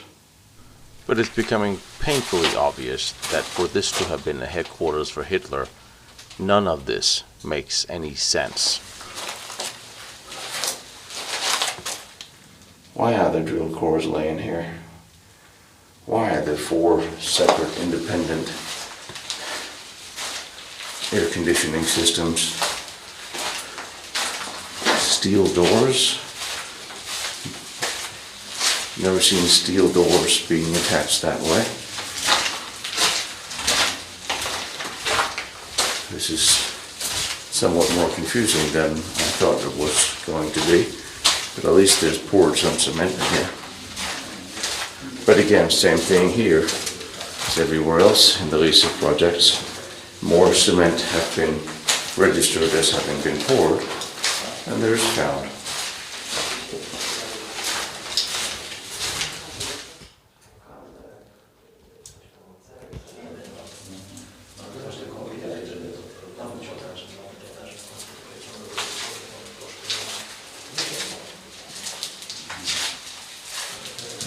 More rails. This comes out to an opposing side of the castle where we were.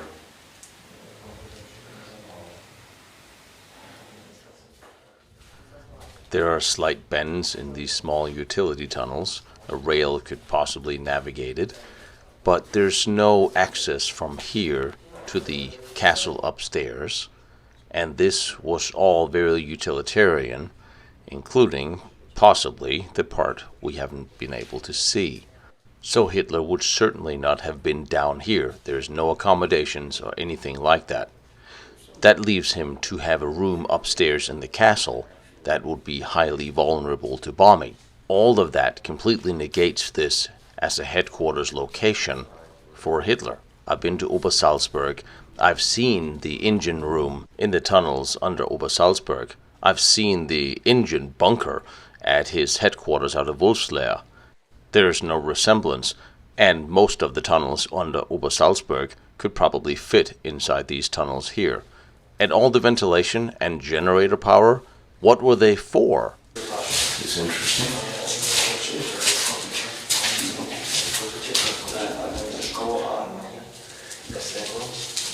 I would imagine this is the shaft.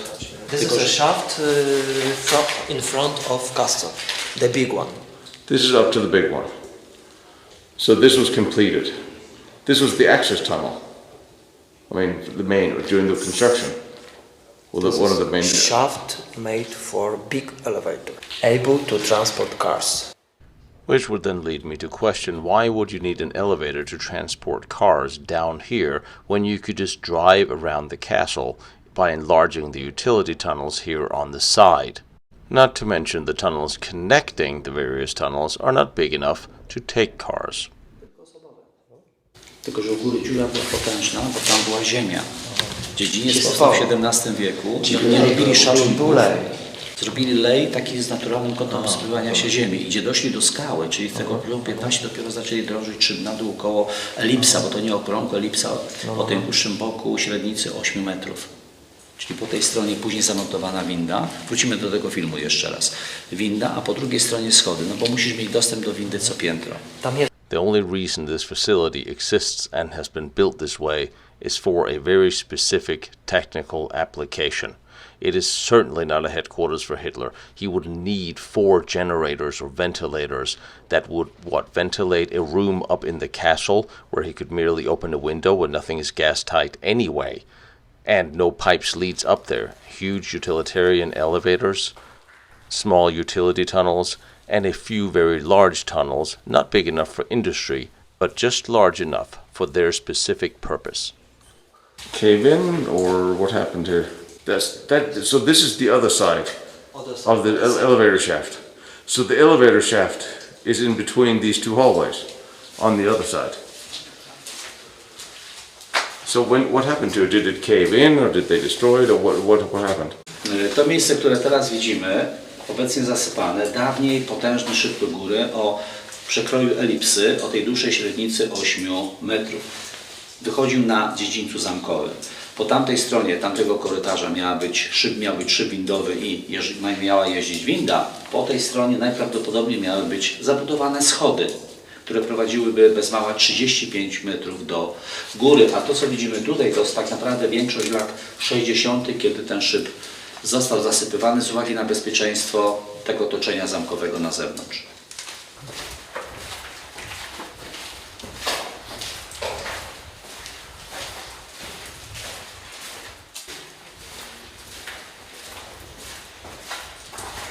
How many people worked here? Estimated 1,200 between 1,500. Możesz powiedzieć to? Przywożonych tutaj z Grossrosen, który był obozem, który dostarczał tutaj siłę roboczą. Jak dane muzeum podają, w Góry Sowiej do Zamku Książ skierowano ponad 13,5 tysiąca ludzi, więźniów. Tutaj na zamku mówimy, no dane są szacunkowe tylko, mówi się, że ponad 1200 osób przyjechało tutaj. Na zamku obóz powstał 4 maja 1944 roku i skierowano do tego na ten pierwszy dzień na uruchomienie obozu ponad 400 więźniów. To, co oglądamy, wyświetlane na ekranie, jest to fragment listy transportowej z maja 1944 roku. Ludzi, którzy jechali w Góry Sowie, przewożeni byli również tutaj, czyli wiemy, że ci ludzie na pewno byli tutaj na Zamku Książ w części i również w Górach Sowich. Jeżeli chodzi o śmiertelność, tu są problemy, ponieważ to się zbiega z końcem wojny. I wiemy, jeżeli Grossrosen w tej chwili po swoich ustaleniach podaje, że w Górach Sowich i w Książu zginęło 4,5 tysiąca więźniów, bo takie są dane, tu na Książu możemy mówić o kilkuset ofiarach. Brak szczegółowych danych. And for good reason, we will question the Grossrosen numbers later. Yay. So what do we call these? Above ground tunnels? 15 meters below level of castle yard.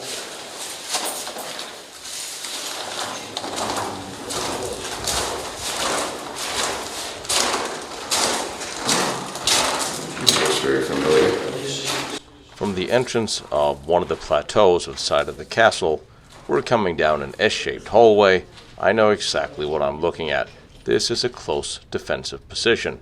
Had a machine gun in here, you have grenade dumps near the floor, you have the S-shape to funnel people in front of the machine gun in order to get into the castle. This I understand.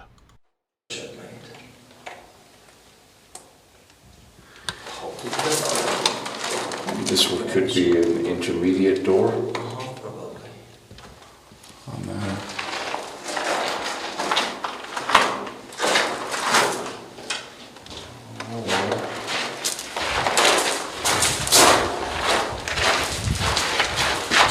But yeah, this makes perfect sense. More secure doors.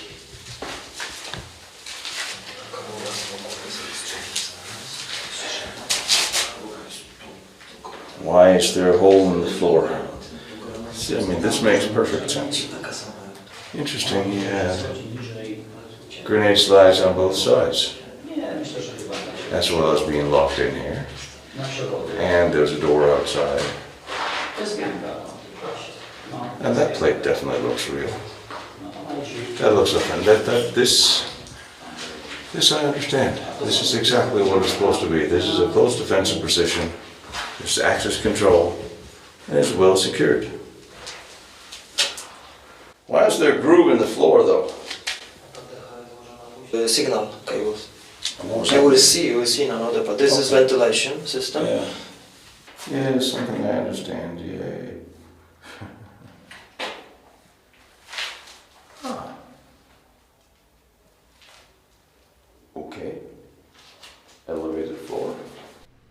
Here the cables running through the guardhouse is coming in and making a turn in and up the shaft where the elevator up into the castle is. So this is the elevator shaft that was filled up? This is the elevator shaft from Hitler's elevator. And it stops here. This is the bottom. Yes, the bottom. Ma 40 metrów wysokości. 40 meters. And it was completely cemented. The elevator was installed and operational. Demounted in 40s. Tak. In 40s. In 40s it was Już powoli, demounted. lata 40. Buttons. Kaseta Pulpit. sterująca pulpit. Steering pulpit. I to są właśnie utwory, które oni robili jako wojsko, małe ładunki i poszerzali, pogłębiali tę ścianę.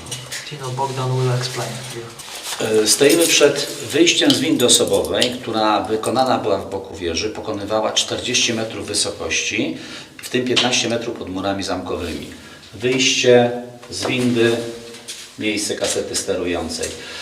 Winda na pewno była, bo widzimy jeszcze pozostałości prowadnic, które były zamontowane po bokach tego szybu windowego i przed nami jest takie dziwne miejsce założone siatką i masa otworów wiertniczych. W latach 70., kiedy zamek myślał o odbudowie tego miejsca i przywróceniu z powrotem windy, windy były trochę szersze. I żeby ten szyb można było dostosować, wojsko dostało zlecenie, żeby takimi mikroładunkami wysadzić ścianę w szybie windowym, żeby go powiększyć, po to, żeby można było zastosować windę. Robili to żołnierze Wojska Polskiego jesień 1975 roku. Ściana została jakby poszerzona, niestety pomysł później upadł, i szyb windowy pozostał w tym stanie, jaki mamy. Very secure area. Highest level of security.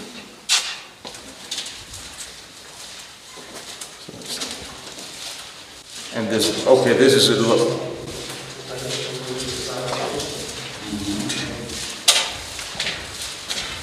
So that's the elevator floor. More double doors.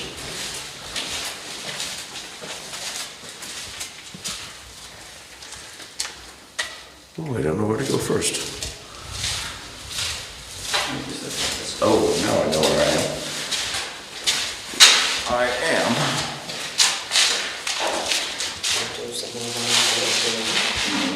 at the giant staircase. And this is a piece of typical contemporary construction. We've seen exactly the same at the large tunnels at the east wall, where there would be a staircase circling either an elevator or ventilation pipes. This is something we've seen before and typical in the times construction of underground facilities. This is right under the center of the courtyard, right? This is where the flowers are on top. Just in front of main entrance. There is a metal steel plate and then concrete, maybe 4 meters thick. Basically, this staircase has been sealed off by a huge steel plate, upon which is now the flower bed, which is above in the courtyard. This was a staircase that was it installed? Was it installed? And it was there. This is way to big shaft.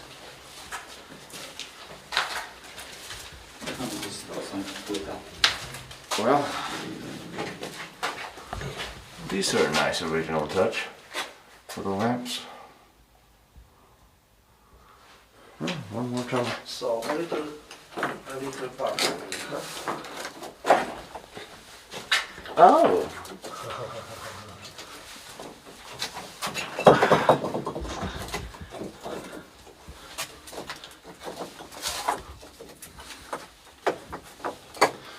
And I will not hear complaints that the cameras are bouncing. Oh, I see. So this is where it ends.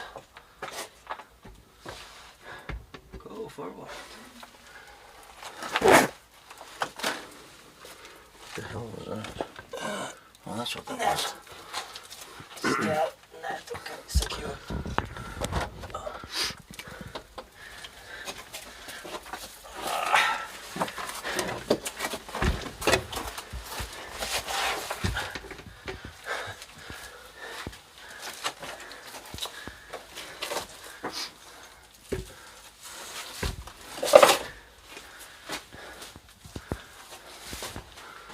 Shaft is behind of me. Shaft was to the left. We are going to the right. All right, so Bricks. Every But this is- every obstacles they have to Yeah, fulfill fill the it, yeah. shaft. and then there's another one here, All time. and then there's another one What another one? this way. This way? This is way directly to the big shaft. But if here in this corridor was a space, they inserted, they throw Yeah. stones from above. Yes. Yeah. Here was a space, so the pile was collapsed to the size. Yeah. To this side. So they filled it, and after a couple years, after collapsing, They this fill it some material, more. Yes, they must repair Yeah. again, like holes in the road. Yeah. And this is very problematic because from the yard, this is 50 meters, 8 meters to 8 meters wide. It's a lot of material, a lot of space.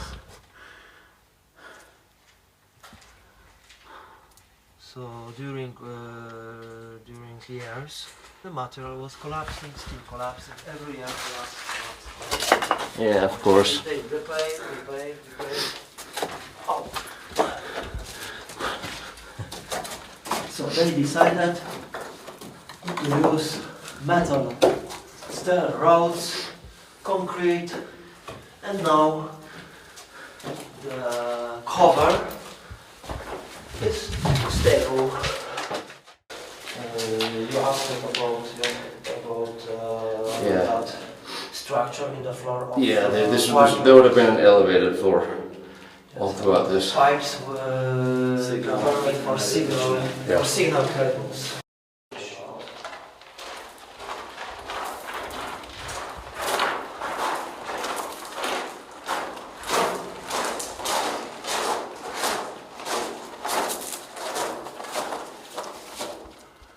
Entrance.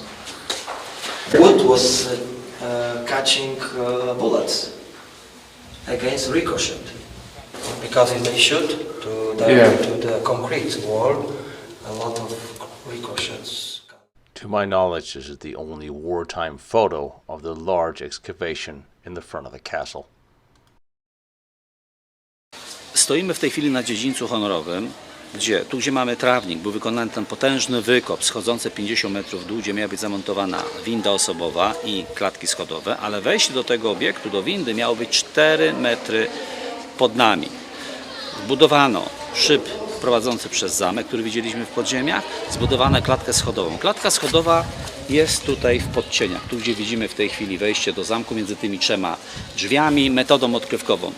Zdjęto posadzkę, wykopano 15 metrów w głąb, wybetonowano, od góry zamknięto płytą betonową. A tu, gdzie my w tej chwili stoimy, miały być pod naszymi stopami urządzenia wyciągowe windy, które zjeżdżały 15 metrów niżej. W parku zbudowano 4 bunkry, które miały bronić dróg dojazdowych do samego zamku. Bunkry wysadzone zostały w roku 1975 na zlecenie zamku przez Wojsko Polskie, kiedy park chciano zagospodarować i chciano usunąć te wszystkie niechciane elementy z okresu II wojny światowej, po prostu przywrócić ten park, jak on wyglądał w świetności, czyli te lata XVIII-XIX wieku, a nie pokazywać elementy wojenne. Również bunkry wysadziło Wojsko Polskie. W tej chwili miejsca są całkowicie zasypane, splantowane, nie ma śladów po istnieniu tych bunkrów.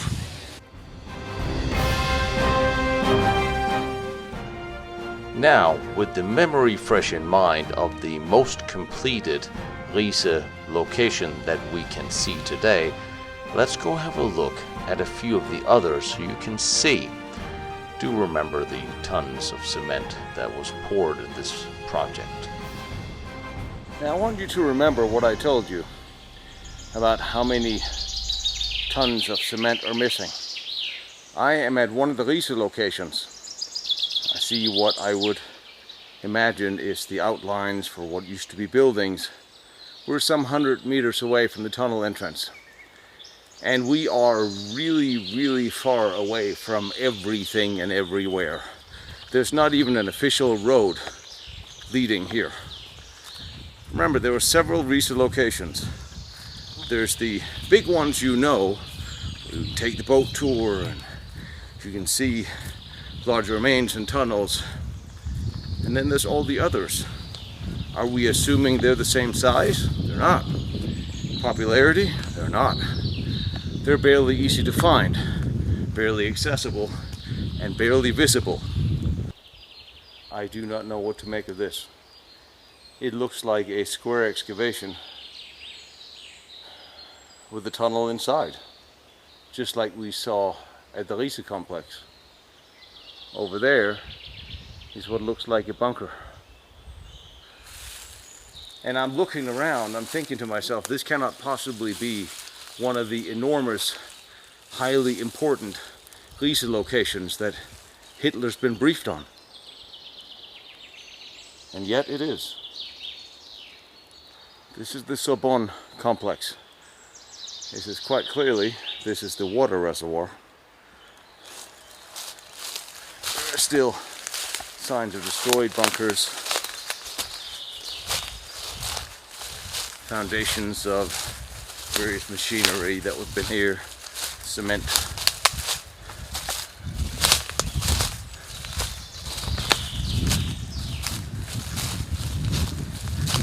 I think there might be a cement flooring here, so no trees have grown. This has been excavated. This is very interesting. A little mound in the center just looks like the roof of a tunnel. And this whole area in itself is inside a little mound with a main bunker sitting over there. There are two entrances, and they drilled the shaft from above some years ago, found a lot of mining equipment. Surprise. And there's nothing here. 170 meters of tunnels underneath. And a bunker. And a cement mixer.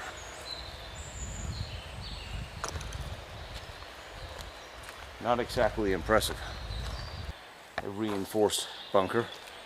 Obviously with a tire in it, as is by now mandatory. And a groove on top telling me something could have been up here. This is literally it. There's a room that people have set on fire. This is just a room inside this bunker with a support pillar. Must have been storage of something of some value, possibly. I could imagine this is where they would store explosives. They could have stored explosives in here. There were several doors, ventilation,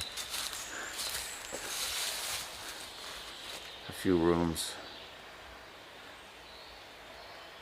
Not exactly what you assume is something as massive as part of 28,000 people working on a project for Hitler, is it? The one bunker, the Project Riese site, and of the tunnels underneath, 1% is reinforced with cement. So the cement we've been looking for, the poured underground tunnels, is clearly not here. So where is it? At 100 meters down here is the first of 3 entrances. The tunnels are not even connected here. Which is going to make coming down here so much fun. And so here would have been a rail link, and the tunnel is leaking water and mosquitoes, but that's hardly news. So what do we got here? I see a narrow gauge rail, but we're back to, are you kidding me? This is a Project Riese tunnel entrance that I will now crawl into just because I finally found the bloody thing. Oh dear, there's a lot of mosquitoes here. And yeah, it's absolutely flooded. And it's closed right, this is it? This is it. This is the entrance. Of course it collapsed a bit. And I was not seeing narrow gauge rail, I was just seeing wood timbers.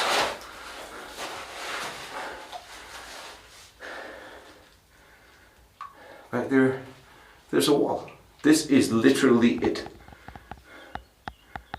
The water is beautifully clear, I will say that. Bits of rebar.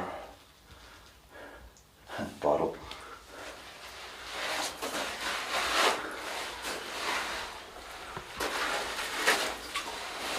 But I mean,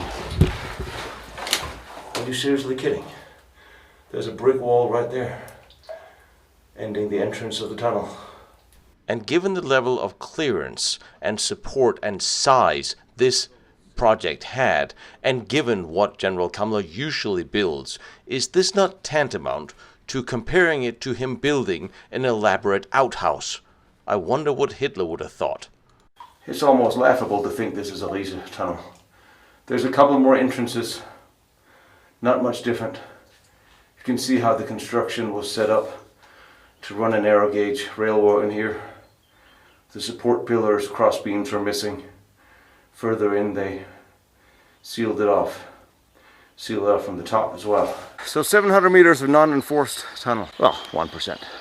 Over there's the tunnel entrance. There's a road that's been filled in here since because the narrow gauge would come out this way where the labor camp was. So that not exactly having been a success, although it does give you a good idea of what many of the Riese tunnels looked like. I'm going to meet up with Alex. He's going to show me one of the lesser known Project Riese tunnels. Maybe it's a little bigger. And what is interesting is we see the same thing everywhere tunnels were excavated. There's like pearls on a string. There are tunnel entrances into a hillside off a road. Here's another tunnel entrance. There's another one down there, another one, 6 more down there, all leading into this hill, and most of them incomplete, most of them collapsed. Any of them reinforced? He says no. He's very shy. This was collapsed or blown up, and then the rails were just, and they're of course removed by the Russians and whoever else. They took off. Yeah. Rails. And we can't get in because it's still sealed. Yes, right. And the water coming from the tunnel. Well, of course. So let's go to the second. So here off the road is the second one down the road. Another collapsed tunnel entrance. This was what 20 meters? There was almost. It was very short, wasn't it? This was secured by panzer doors. This had panzer doors. Yes. Later I show you this panzer doors. How long were the tunnels? We don't know. We don't know. They tried to open, they removed panzer doors, but it was collapsed in maybe 3-4 meters was collapsed. And they resigned. So we have all these smaller tunnels, but we've been told they're smaller tunnels, but we don't really know because nobody's been in there. Probably no tests, no GPR, echograms were made. Probably nobody was looking here. So even these small insignificant tunnels, we really don't know how much was in there. One of the interesting points about these specific 7 tunnels is they're all heading into the mountain in different directions. They're not looking like they're converging inside or meeting up. They're just pointing in, and for the most of them they haven't been investigated, so I don't really know how deep they are. Which is again just another confusing part of Riese. Oh wow. We can actually get in for a meter.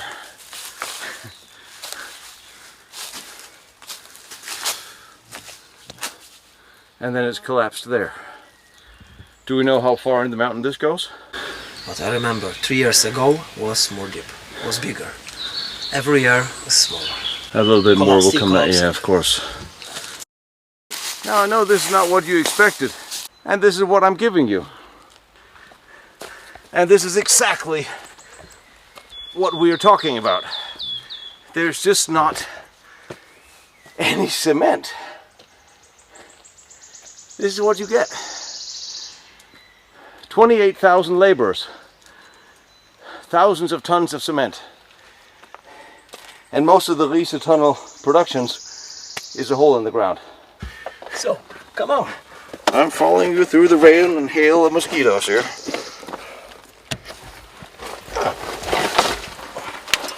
Oh yay. Take care of your head, because stones are sharp and unforgiving. Just like mine? I mean, this would be fairly easy to open up, to excavate. One or no? Close enough. Oh, what's that? That's a frog. It's a place higher, and we can go to the side. Yeah. How will be possible?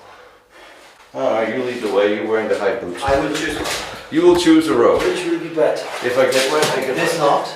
I did not come this far to give a damn about being wet. Oh my gosh. Last year I saw it was in order. Was okay. Now collapsed. All woods on the floor. Well, as long as it's only the woods that's collapsing.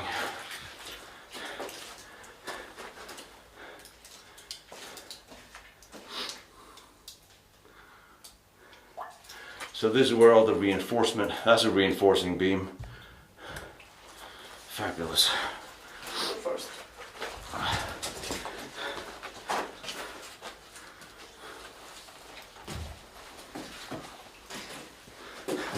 Well, somebody's been here and rearranged the wood. It's probably the kids from yesterday. I wouldn't be surprised.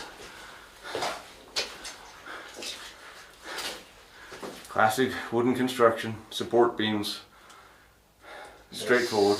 This is still standing. Still standing. What will be next year? Maybe when we find it on the floor. Yeah, but you know what we're not finding is an ounce of cement. There's no cement in here. You see, they are constructed with wood and metal clamps. You see? Yeah. Iron clamps. Straightforward mining. Many years they are still here. 80 years later. And here's, Iron from Scandinavia. This is a Swedish iron. here's a little bit of cement. I mean, isn't it? This looks like... No, this is real stone. No concrete, no cement. You sure? Yes, in this object we have 0% ready. And cemented.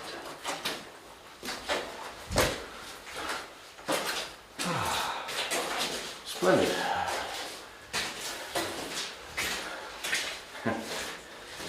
This is not exactly the Riese tunnels people expect when they see the boat tours and the cafes and the coffee shops, is it?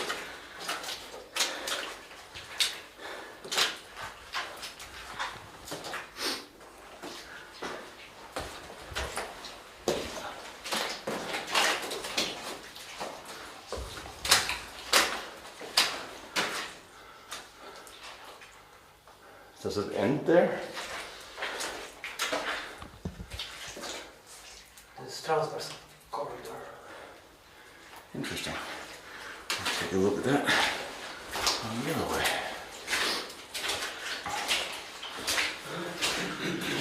Here you can see the narrow gauge rail.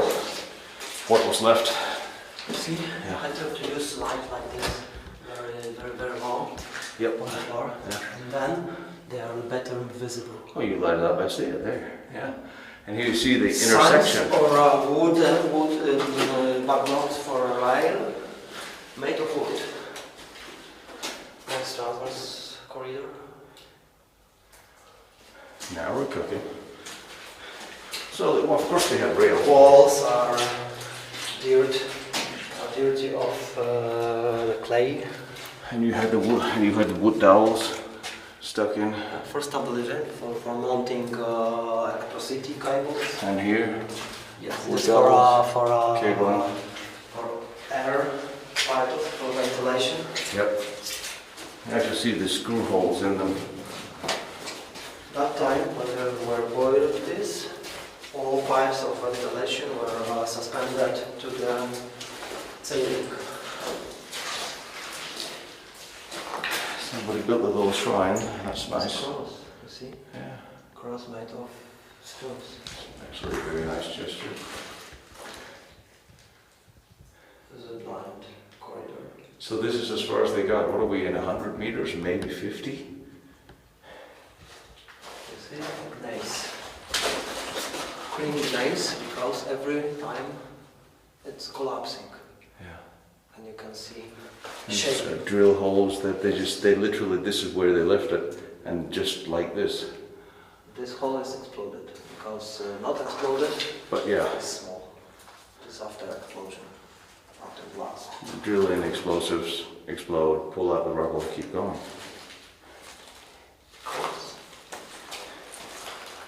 It is very nice. Oh, now you have to rebuild it. It is the strangest little monuments you find in the strangest parts of the world. Very nice. That's very nice. And sometimes, even in the most unlikely locations, you'll find little reminders that someone was here, remembering those who dug these and gave a damn. And that's nice. There you go. Oh, that looks good.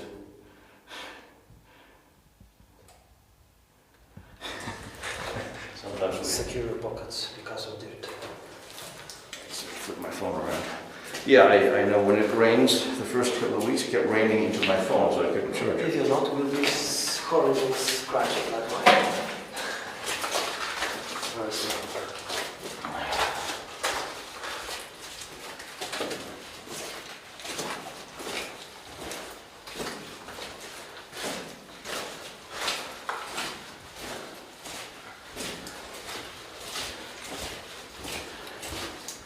Well, let's take a look. See what's here. Floor was wood. And for those of you I know who's watching the show who is a little claustrophobic, and I know you guys have written, I don't feel the least amount of unsafe in here. Just want to let you know. Pins For the train track, yeah. for the rail. The rail there. Hooks like hooks. Rail was coming from the side. And second pin was mounted on another side. Actually, one thing left of the mini rail. Original pins. Yeah. Nice. Of course, the rails are long now. So we can assess this dimension. 60. It's 60 millimeters. Narrow gauge, and there was only one. There wasn't two. This was a small tunnel. And half. Yeah.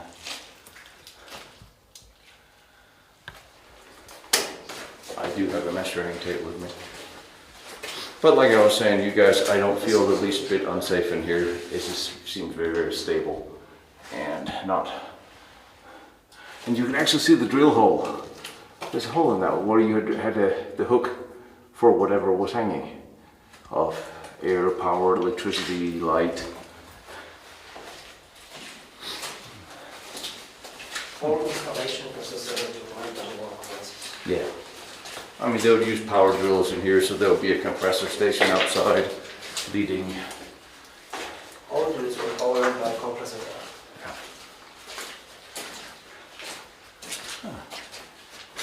This is so much lighter. This is almost like chalk. A dangerous place. Well, As well as here. Look at this. Sharp.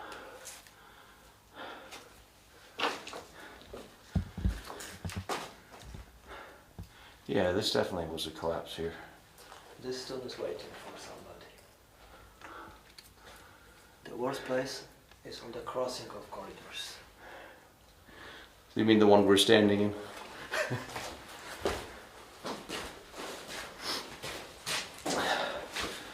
Well, this looks wet.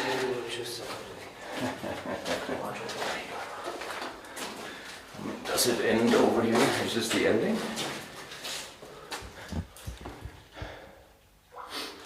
Or does that branch off? It's next branch. That's the next branch? No. Three together. It looks a lot deeper than.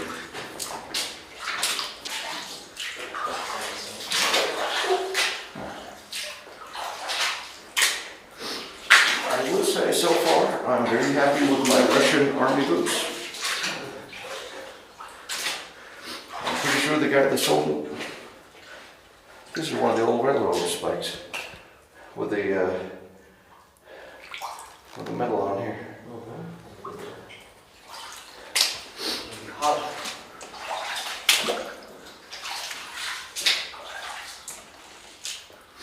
Now the water got a little dirtier. I'm just pointing that out as a matter of general information.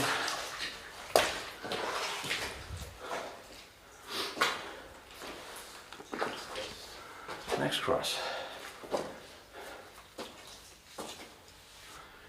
And there's the end. So this tunnel down there to the left would have met with the tunnel that we were in first. Yeah.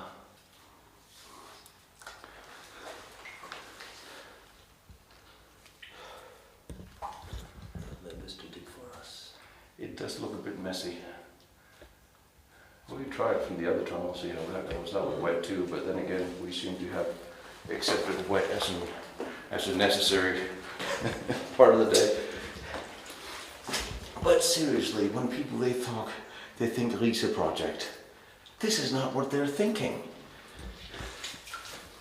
And I keep going back to just saying the very simple term of 28,000 slaves and forced laborers and several thousand of technically skilled and miners. And I don't want to hear any complaints about why the camera is swaying. I'm trying to balance a whole bunch of bricks here. If I just give up doing that, except I'm going to get wet, it's much easier to hold the camera straight. I should just have given up and done that from the beginning.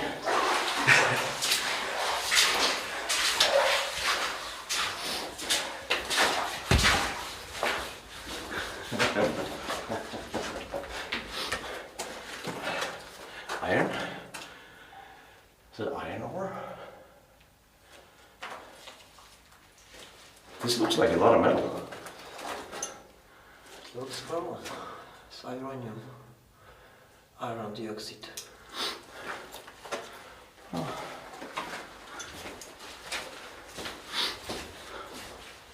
Yeah. Woohoo. Oh yes, we do. Ooh, down there.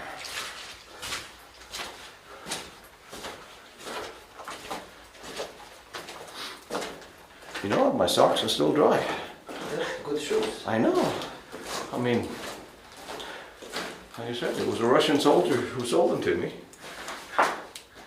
It's Russian? It was a Russian surplus store. Yeah, they're Russian. Good. Apparently, that's what he said. We went. Yeah. Be careful. Oh, go on. It looks good with a little bit of life in there. So let's go. You go first. You look good on camera. We gotta find you a new girlfriend. Okay, thank you. Of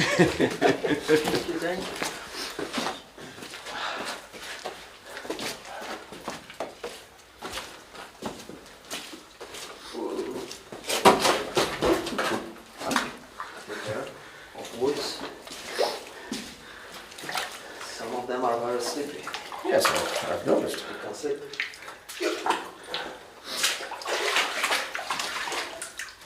Now I understand your obsession with rubber boots. But I forgot bigger one. Yeah, no kidding. Well,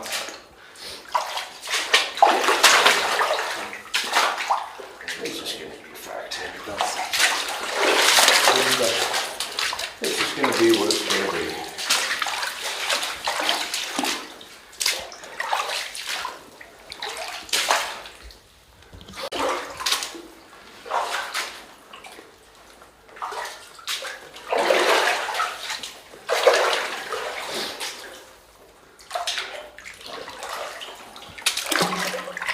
Burned.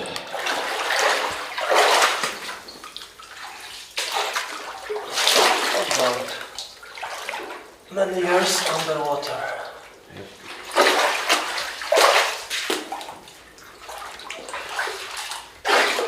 Use this. The water is not warm.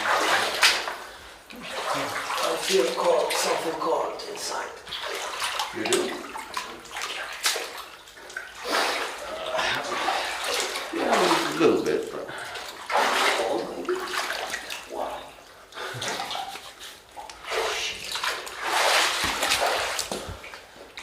That's where we were. You are over there?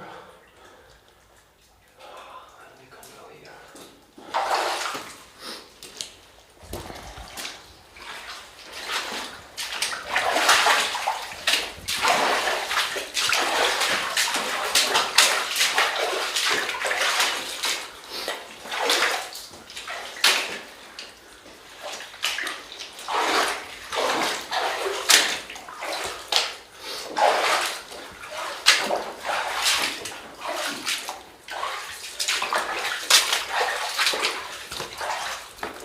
Stop dripping on me.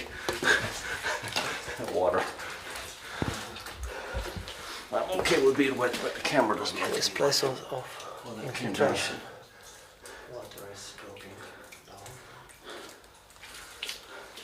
So this is the other entrance. The one we can't get to. This is way to another entrance. About the entrance number 4. This must have been blown. No, it's natural collapse. You think this is the collapse? I think so. All the small pieces? Yes. What was the reason to collapse this place? None. It's open from another side. But there's very little reason with a lot of things around here. Look at the stones above your head. Sharp and clean. That Break. means that they collapsed fresh. Oh, that's nice. Last time it was collapsed. So, let's go. In. But please don't touch stones above your head, okay? No kidding. Is there an out here? Don't touch the roof. I don't think I can make that one into the backpack.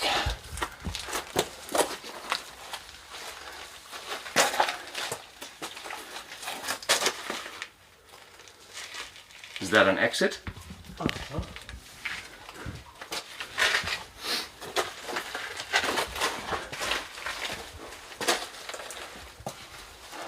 Okay, I'm ready to hand over your equipment. Okay. On the position.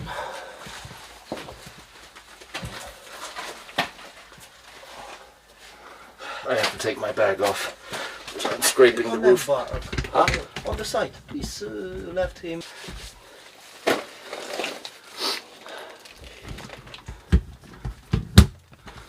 Alright. So.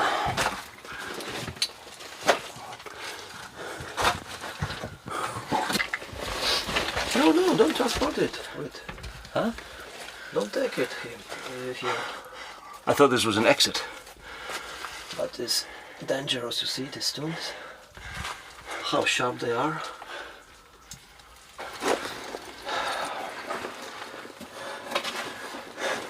Please be careful.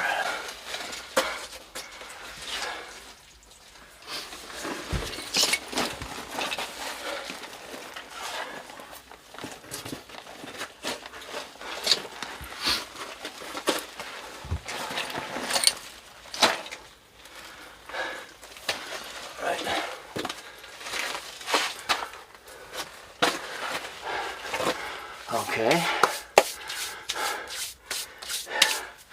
Where next?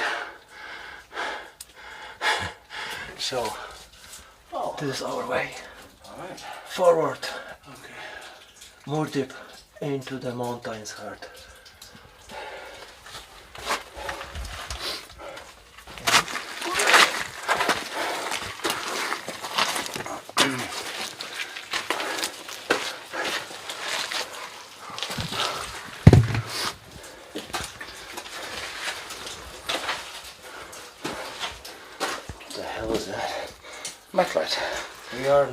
Currently we are on the top, the big collapse.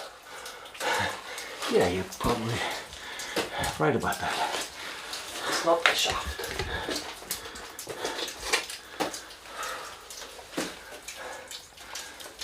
From this point we can observe how big is this collapse.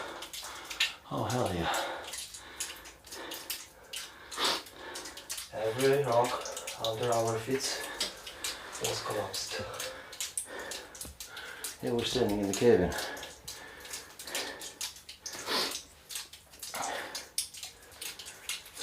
So in case of emergency they left The necessary light for us. That's very, very nice of them. Wow. Miss Marisha is informed that when we will not back, This is where we are. she will organize help for us. Send food and toilet paper. Wow. Look at the stones. Most of them are very sharp. Imagine to be working here.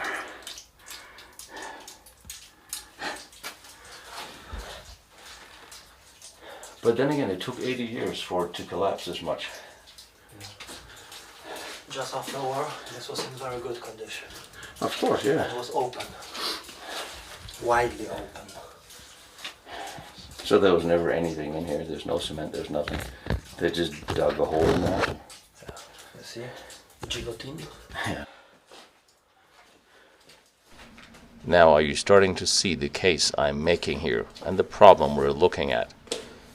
Thousands of tons of cement was poured here. Hitler took a personal interest in this project. The best engineers were here. Over 30,000 people worked on this project. And this is what we find. There's nothing here, officially. Not the nice, neat, clean tunnels you're used to seeing, really. Is it now, guys?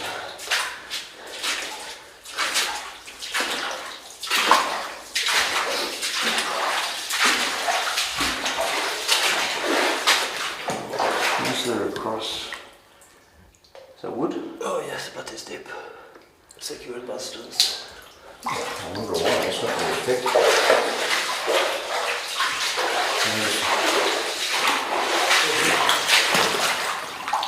But it's vertically mounted. Yeah. I wonder how many people it took to do this, work-wise. I mean, a couple of hundred probably would do it. But no prisoners. They were not allowed to work with obviously mushroom. The prisoners wasn't? Yeah, they were mushroom.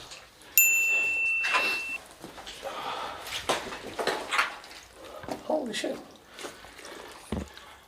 Underground species of mushroom.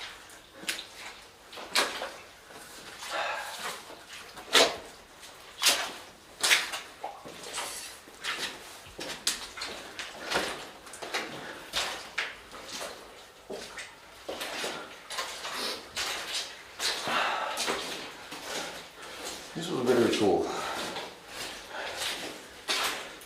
This is a lot different than what people think.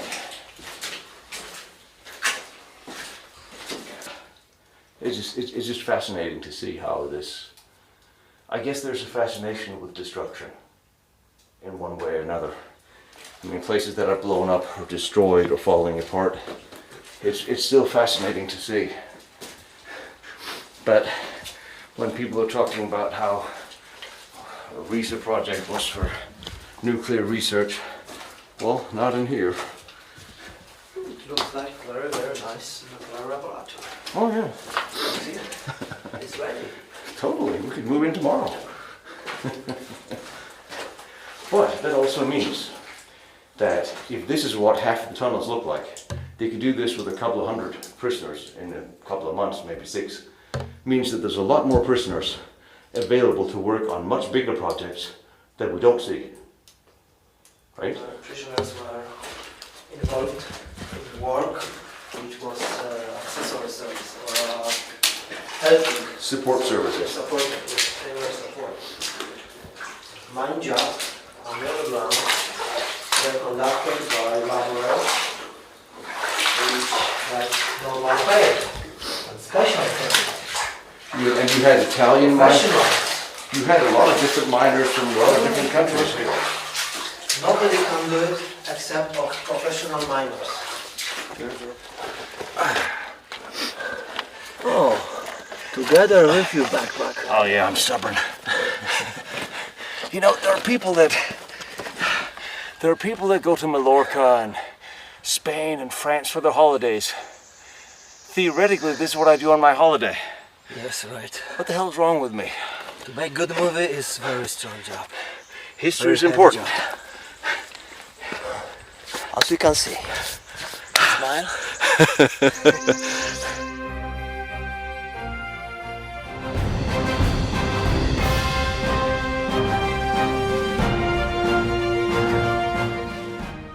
Some 1,000 meters away from the Henge location is a known Riese location. It was dedicated, or suggested dedicated, to the SS and Heinrich Himmler. We're going to go through it today with Mr. Jones and see what we can see in here. Not a whole lot of cement was founded here, but it's interesting to see the general layout as we see it today and have some interesting conversations about the area. So we're back in Poland and the Project Riese sites, and this is the last of the big tunnels we haven't been into. And Mr. Jones, finally we got to meet up and go underground together, and he's going to show us what was there. That's what I've meant by a drainage system. It's like concreted, it's not only the sand, and there's a lot of drainage constructions on this mountain. Way more than the tunnels, I think. We are now almost on the top of the mountain that's called Gontowa or Sokolec. There are 2 different names for that. And this complex was included in the Riese complex. It's a part of it, but this part is specific because of 2 factors. First factor, it's the furthest away from all of the cluster of the another complexes because they are relatively close to each other. And this one, it's kind of more further away. And the second one, all of them were dug in a gneiss rock, which is the hard and dark rock. And this rock is a sand rock, a sandstone, which is totally different rock. It's softer, and I don't know if it played a factor when they were looking for a place to dig a tunnel like that, or it was not playing the factor. But it's interesting because this stone is softer, so you can actually sometimes stick your finger inside the wall, which is interesting and not interesting when you are inside of the tunnel. And there used to be 2 airlocks here. There's 4 entrances. There used to be, they dug tunnel for 2 airlocks. On each entrance, after like 50 meters, there were supposed to be airlocks. Or not even the airlocks. I would not call it the airlocks. I think it was just a place for a guy to sit to control who's getting in and out. Something like that, yeah. And the other entrance, we can actually walk to that before we get in to see the other entrance, because I think it's like 50 meters to this side. Also has those airlocks. There used to be 2 more entrances. They are a little bit lower and going to a slightly different direction. One of them is totally collapsed, and the second one was rented by the private person, and he hired some miners and they started to dig through the collapses. Because there were some stories from the Second World War telling that the people who came there after the war, they were walking in when the Russians left, and they've been walking like 2 kilometers long straight tunnel underground, which is kind of a fishy, because what I know from my own experience, when you walk underground, you lose your points of orientation. So to measure a distance by your own, it's always going to be going in a bigger number than it actually is. Oh yeah, this is very close. So this is the second entrance, and we are actually going to see this entrance from the another side. She's going to be the only one who will be able to reach it because of the water level. Ah. Yes, and let's maybe take a closer look.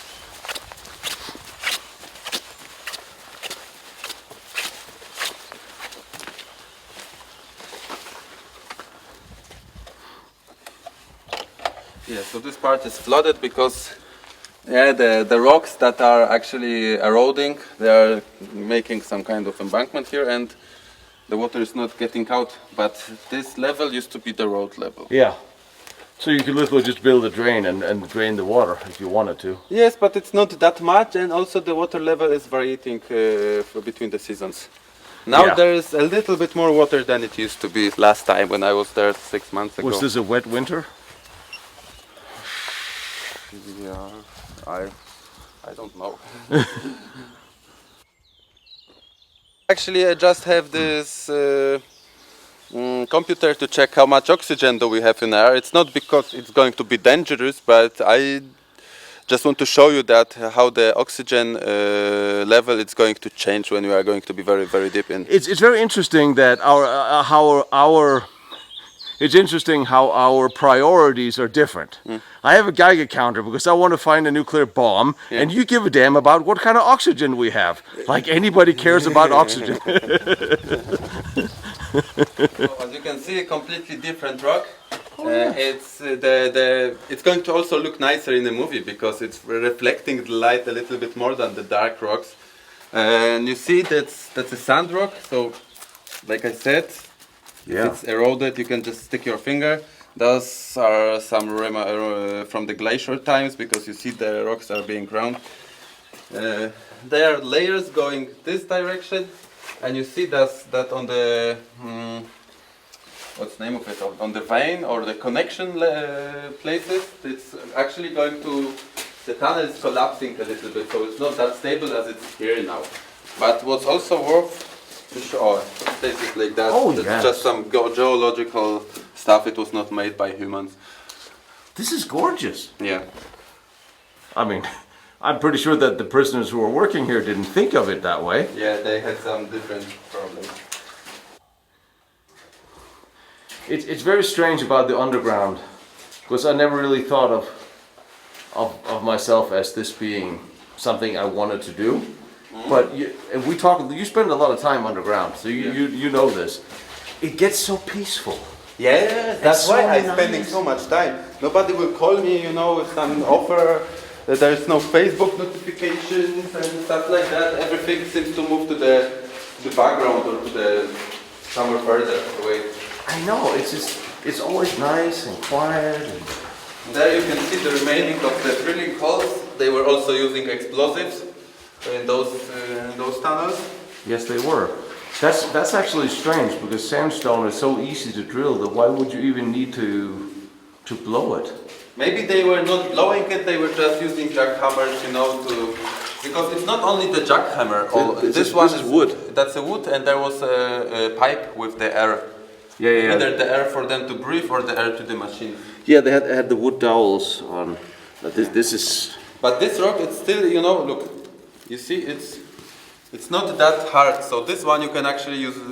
You can dig it using the wood. But we are going to move to a different rock. This is how you chose to spend your holiday. Didn't tell me that was in the plan. Well, I thought I did. Well, you could have been a little bit more detailed. I did say, do you want to spend your holiday underground? Yeah, but do you remember where we spent the last holiday underground? With pavements and nice stuff and bunk beds? No, I don't remember that. Oh. Oh yeah, well, we'll get to that. That's the kind of underground I was in. Well, that's France. We'll get to that. We'll get to that. Well, if I'm here with a group, I always prank them in the spot. Oh no, it's collapsed. Sorry guys, you have to go back.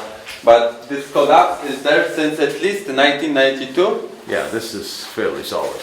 Yes, and it's still moving, I would say. Right. That's why maybe don't be too loud and don't touch the ceiling when we are passing the spot. But this is this airlock, like you called it.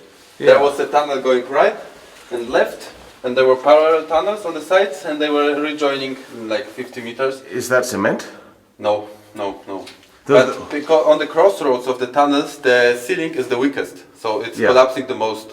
And this is the reason why. But there's no cement in it. They didn't cement. No, there is only like concrete. 5 kilos of concrete on the back of the tunnel, on the last tunnel. Besides that, there is not even a single part of concrete in both tunnels. So they really weren't finished here at all. No, they were barely started.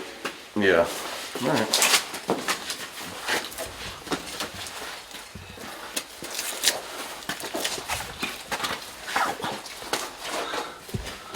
Oh, cool.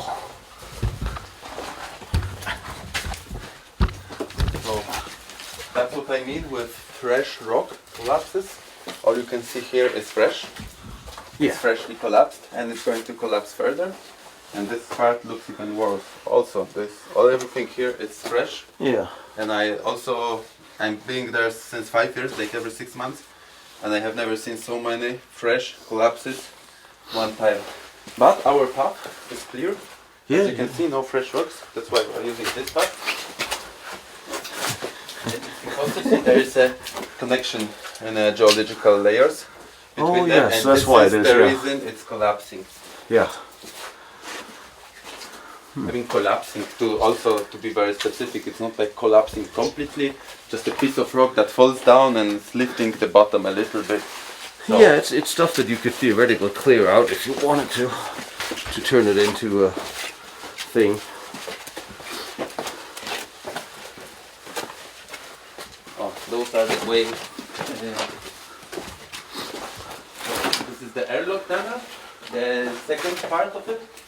So at the beginning you could get in, and this is where you get out, and this is how it looks on a map. It looks very nice and planned and sharp, and here it looks like cave. Yeah. Yeah, it's nice when you see the maps from the war of what they say was supposed to be. It looks so nice and clean. And then when you get inside, Don't eat the mushrooms. Yeah, you'll see there's a lot of interesting plants and strange things in these places.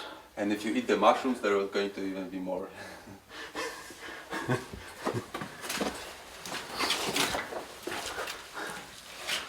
And the mushrooms grow in the dark, so they grow in different directions. Of course, they're not chasing light.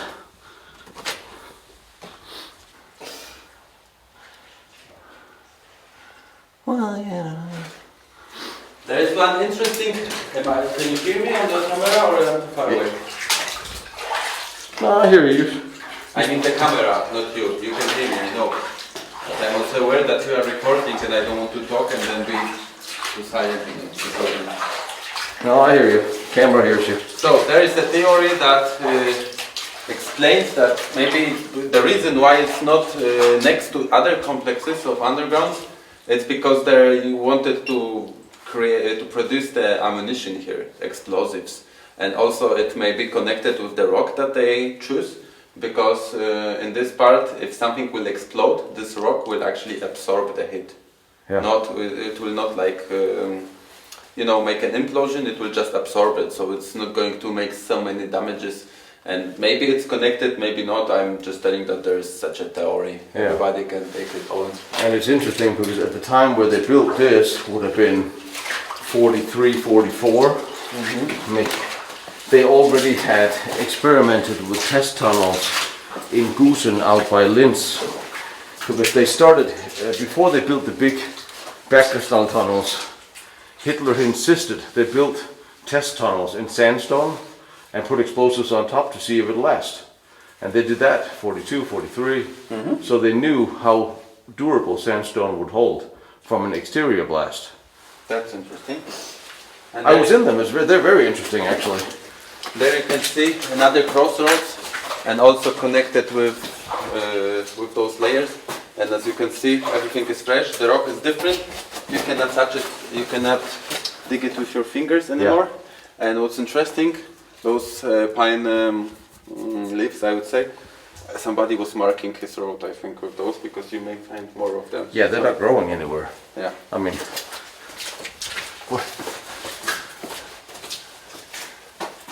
yeah, I don't see where it would come from.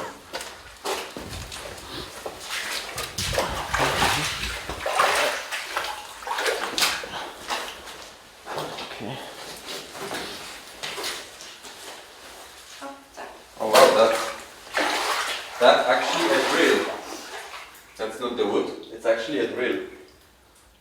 Whoa. Or at least something because it's deformated here, so somebody was hitting it with a hammer. Can you tell what age this is? This is a drill. This is a drill? That is a drill. But why is it like it looks like somebody was hitting it? I think it got stuck, and they tried to hit it to loosen it to pull it out. Okay. You see the knob? That's where it would lock in.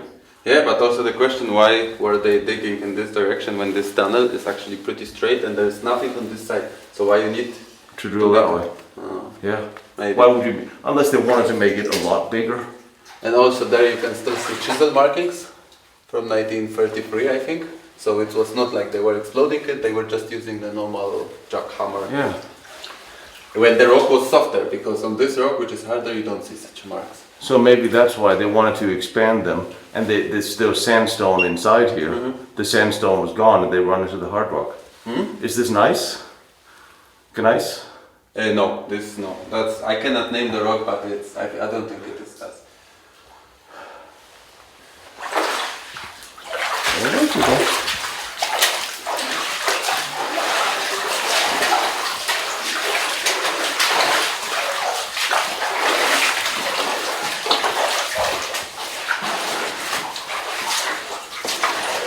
Somebody's been building.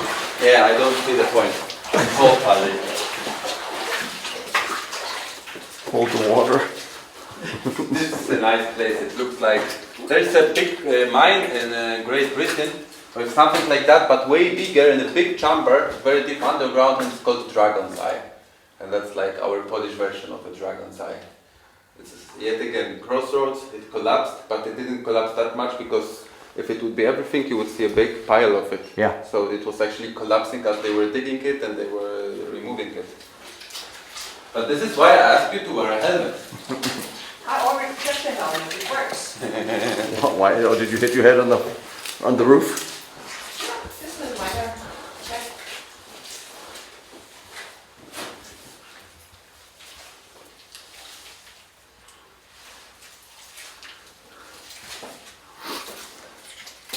And there you can see how you can distinguish an old rock from a new collapse. This one is covered with some mud or whatsoever. This one is still fresh.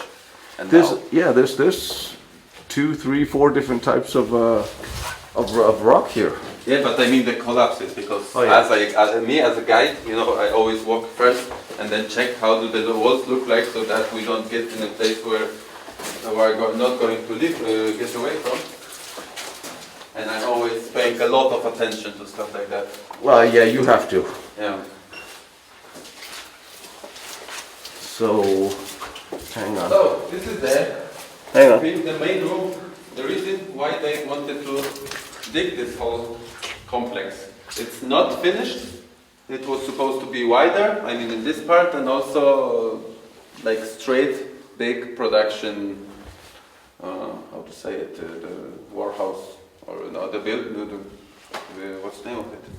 Production hall? Hall. Yeah, that's exactly the word I've been missing.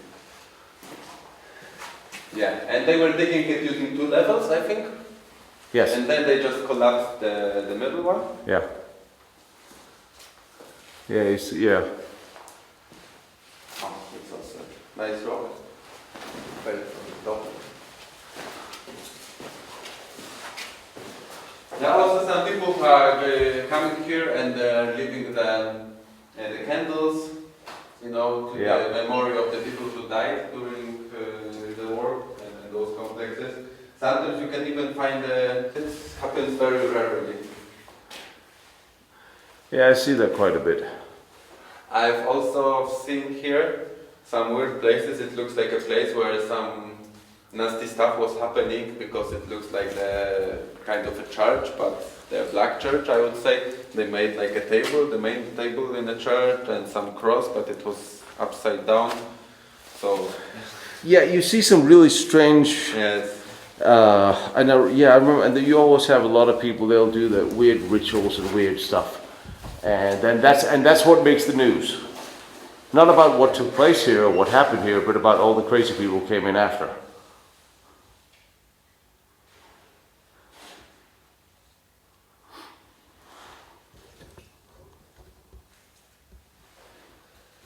You're about to see the only piece of the concrete in this tunnel.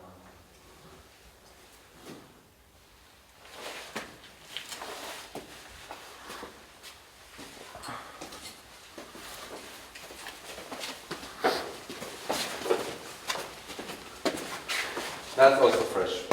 I even have pictures without from the last year. Yeah, that did a little movement.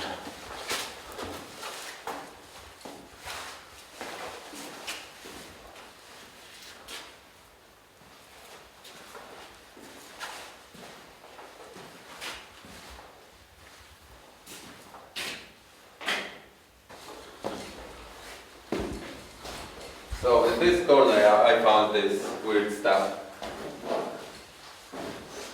But now it's destroyed. And also there you can see the only piece of the concrete. Yeah, Really? I think it was dug there in the corner. What for? Why? I don't know. It looks like the foundation for something, for some, I don't know, supporting. Yeah, pillars. maybe that was the intention to support it upwards. Yeah, but you also with the ground itself. It's also like a concrete when it's compressed. So.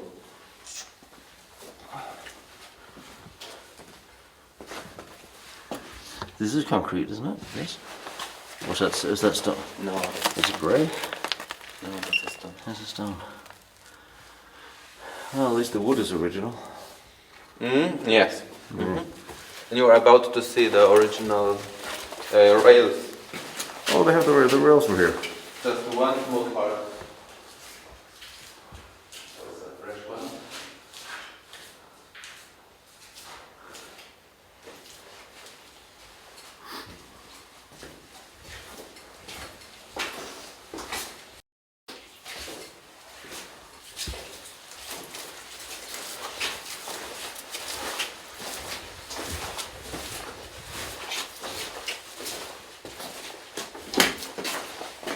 Yeah, we'll probably use it on our way out. Yeah, that one's closed. Was this an exit? No, we will Just- also use it. We will be in a parallel tunnel behind the wall.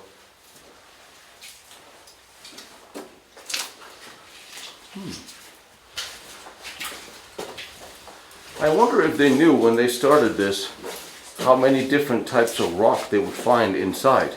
I don't think they care. Because it's like, yeah, regardless to the slave systems and so, but they were just checking if the rock is able to actually sustain the tunnel with it. And if it worked, then they were just sending the guys who were digging the tunnel, because as you can see, they didn't care that much. No. They could make the tunnel maybe, I don't know, 2 meters before, and then they would not hit this this part that's actually making so many collapses. And they didn't care. They just had a plan that was supposed to be made, and that's all. But usually, I mean, they also had to think about it had to be a sustainable place to work if they actually got to finish. Don't forget, it was supposed to be concreted in. Yeah. That's true. That's the second one. Here.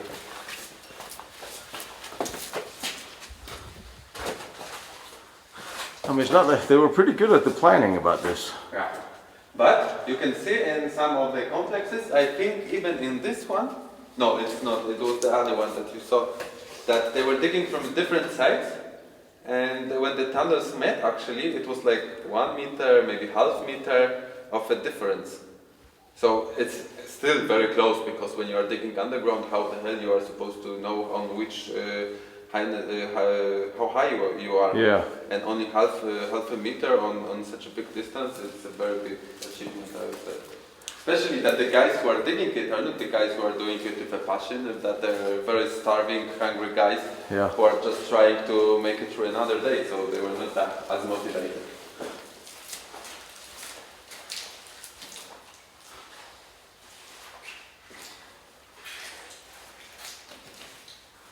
Yeah, I see the rails. I see the rail.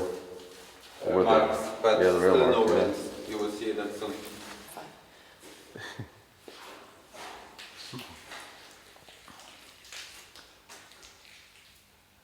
This is actually a pretty big hall for a relatively small tunnel.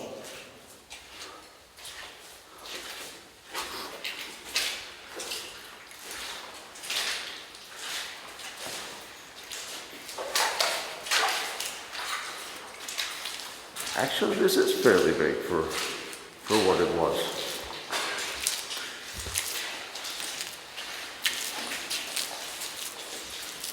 And they had I don't know what was this construction for. We call it the noose, like from the hangman, you know, where you hang people, because it looks like that, but it's obviously too small. And I also remember the times when it was still standing over here. I would lend a suggestion that what this might have been would have been one of the braces in the smaller tunnels that made it out here. It's too big, it was too small. It's too They were small? not such small tunnels. The tunnels are 2 meters high and 3 meters wide. Now you can translate it to your units. But we don't know how big this was. But it was standing like something like that. And the dowels for the, and you see the little screw, and there was a cable or a pipe or something that they're still running electricity into these as well. Just a single, or air pipes, air vents for the hammers. Or maybe just to elevate yourself and dig the tunnel and lock. So that's the second place where nasty stuff happens. Huh.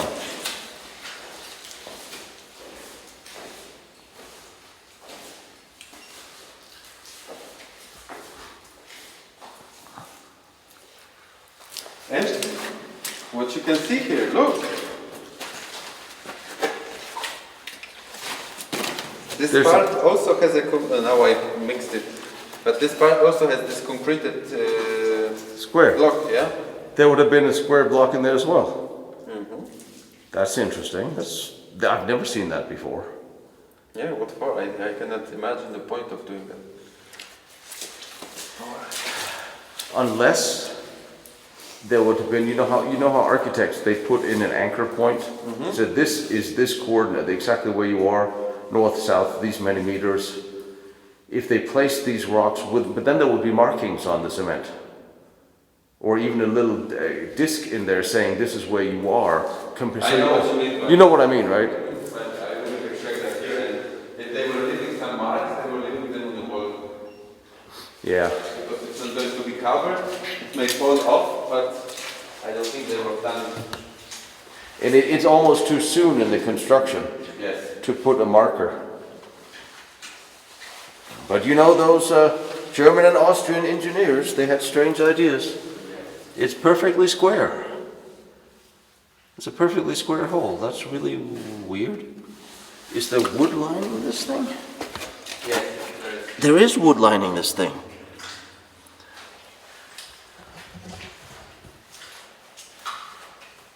Huh.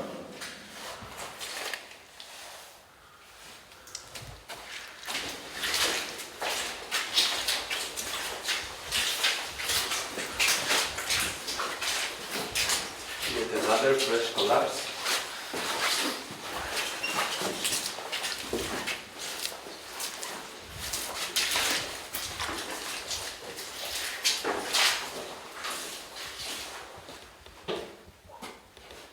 Come here, please. That's the only piece of the rail that's still standing here.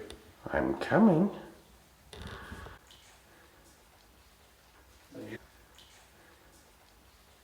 I'm used to GoPro with auto and everything.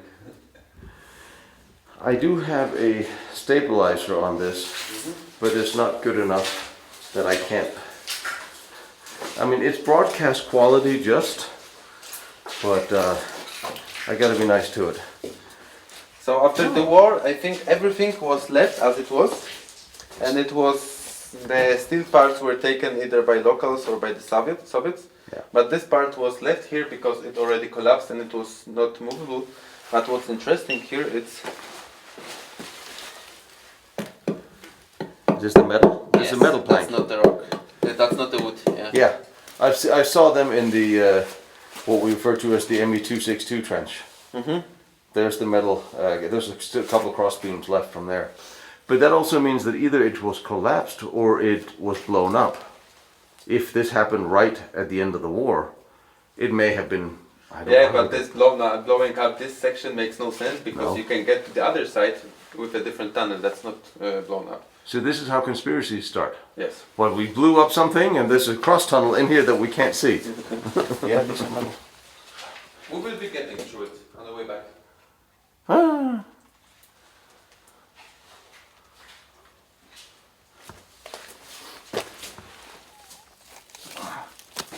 Is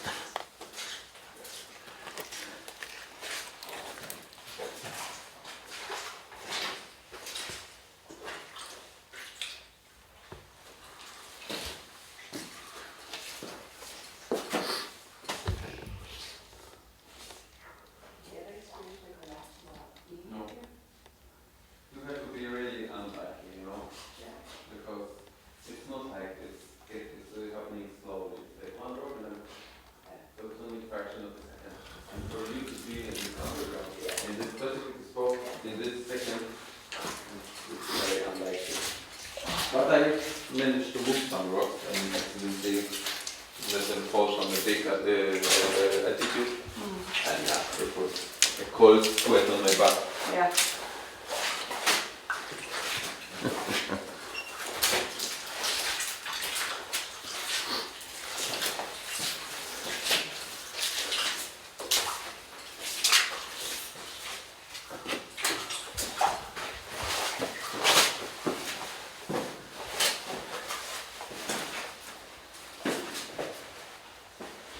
interessant at se. Så er der også i mange af de her, er der også små fossiler og sådan nogle ting. Det er faktisk ganske hyggeligt. Jeg tror, min mor, hun ville da elske det her. Måske ikke lige det her, men altså.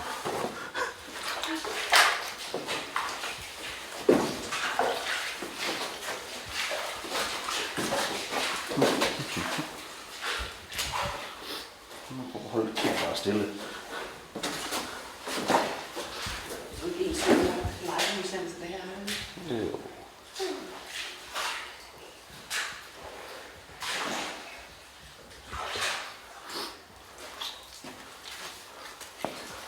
A lot of wood around here. They must have known that this part is somehow unstable. Actually, they saw it because they are digging right through this transformation zone.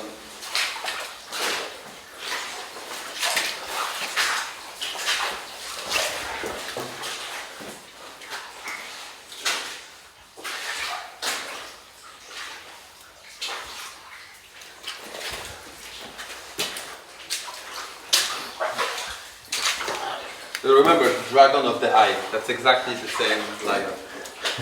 Did you ever go? Did you ever go exploring in England or? No, not yet. I already have like 2 or 3 invitations, but yeah, it's still about to come. Yeah, England is not getting closer, is it? It's getting kind of further away. Yeah.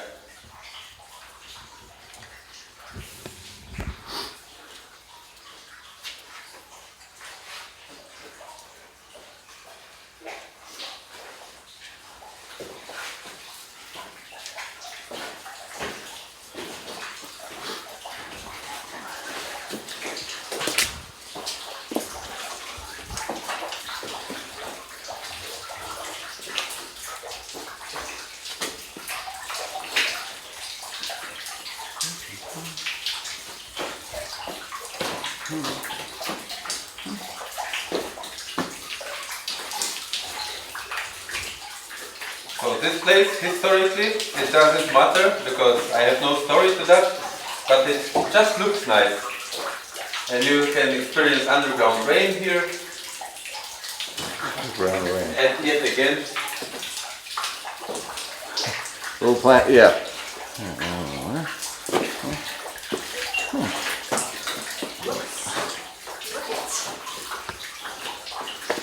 Idea also.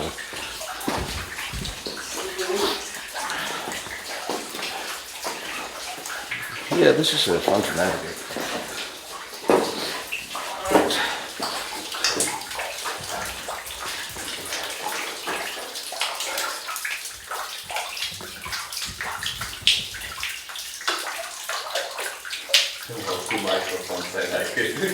Well, because now you get what I'm saying as well.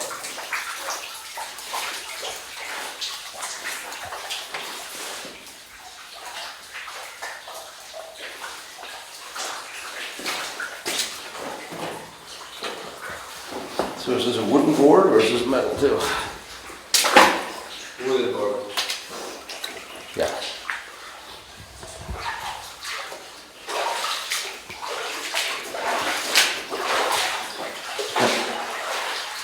Okay, this is literally slippery when wet.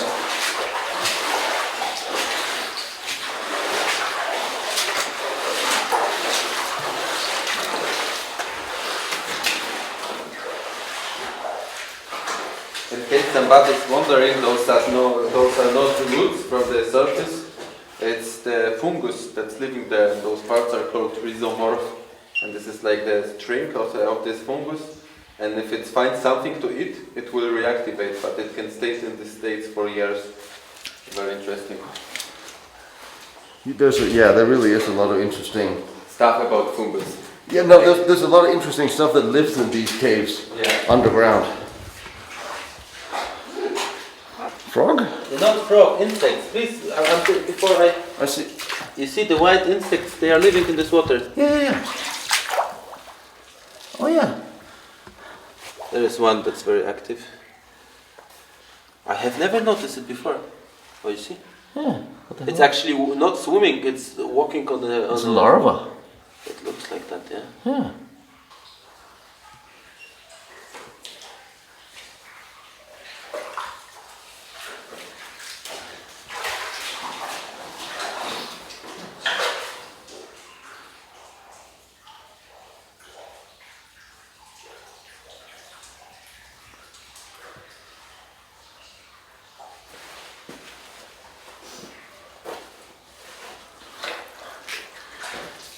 We'll call them Hitler's mosquitoes.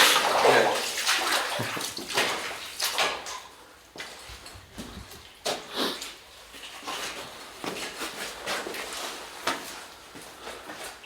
Is this the other end of the big... Yes, exactly. At the end of this tunnel you will see the second entrance. At the end of this tunnel you will see the second entrance. Huh. Yeah, this is... Well, so that's the question about the Sabon. Yeah. How well developed was that? Because there's rumors that there's more tunnels underneath than we can see or get to. They actually even made a dig. They did, didn't they? It's already buried again. But all you can find in this tunnel was just a very rough building state. Construction materials and crap. Yeah, exactly. Yeah. Nothing concreted and so on. What's funny about Sabon, this place, it's not just a mountain. That's the mountain that's... Some people say it's haunted, and they have been saying it's on also before the Second World War. They like the witches gatherings. They allegedly they used to happen at the top of this mountain. And I also always enjoy this mountain. Like I don't want to go there in the night because I don't feel comfortable. Really? And during the day, the fog is always coming so suddenly. You know, it's like I don't know. I sense something more in this mountain. That's why it's a very tricky place for me to go. I mean, I can go there. It's not like I'm afraid, but I feel just something different. You know, that's one of the questions I get a lot from people when we chat and they see our videos. Is there a place? What is the people they ask? What is the creepiest place you've been to? And I don't think I've been to one yet. Yes. The only really creepy place I've been to wasn't really creepy. It was the A1 tunnel in Germany. Yeah. It's a perfect rail tunnel, but it's so they sealed off one of the tunnels for Kammler's factories, but next to it, like 5 meters on the other side of the rock, is an active railroad. So when you're inside the tunnel, you hear the train. and the train comes. Just like in the catacombs. We actually were sleeping last 2 nights in catacombs underneath the Paris, right next to the underground station. So every 3 minutes I heard braking and moving and the rail movement. And you can also feel, because of the holes, you can feel the air from the train coming through the tunnel you're in. Okay. That gets a little creepy. Yeah. You have to get used to that. But this is going to be. You can see the second entrance. All right, I'm going to go and you're going to go right after me so you can fall on me. But coming back to your question, how developed was the Sabon? It's a good question because yet again, what's on the surface, it's not fitting to what's underground. On the surface, you can see a lot of constructions, rails, some maybe concrete places. The bunker. And the bunkers, the buildings, and everything. And underground, you just see one straight tunnel and then another one which is connecting it. Yes. And maybe the third one which was supposed to join, but not more. And there's a lot of infrastructure upstairs compared to what you actually find downstairs. It's going to get a little bit deeper. I think she's the only one who's actually able to reach the second end, if it's worked. I mean, it is what it is. Right.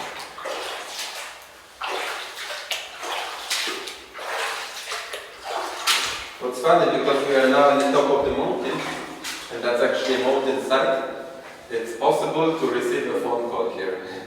Because it happened to us once. Just before the collapse, we are walking and then we hear a phone ringing. And then a friend of mine said, you know that you actually reached me underground? I don't have a sound on my phone. Yeah, you can see the drilling, the points of where they were either drilling or going to blast. Yes. But it's way bigger. Look at this hole here. That's I saw it also somewhere. Look at this hole here and at this hole. It's like a different school. Could it have been a natural cavity? I don't think so. Yeah, it doesn't look like it, does it? No. This is too solid of a rock for that. Yeah. So there would have been 2 railroads, one in and one out here, wouldn't there? Big enough for too many rails. In this tunnel, I think so. Yeah.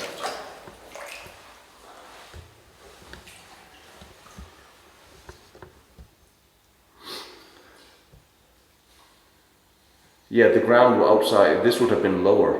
Yeah. I mean, it has to go because of the drainage, like every underground system when there's anything. 1 or 2 degrees. Yeah. 1 degree on each 100 meters. This is at least how they did it in Oslo. I think that's what they did everywhere. That's the minimum, 1%. Yeah. So if we hadn't screwed up the openings, this would still work, the drainage.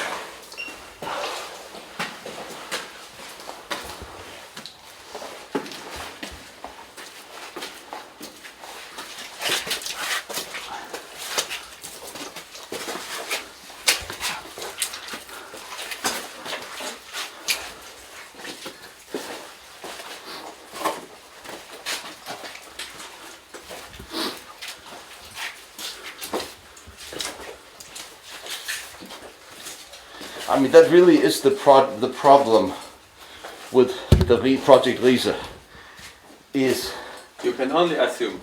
You can only assume what you can't see, because everything you can see is not ready. Yeah. There's nothing here. Under the castle, yes, is the most finished. Yeah. And this is the airlock, like this tunnel here.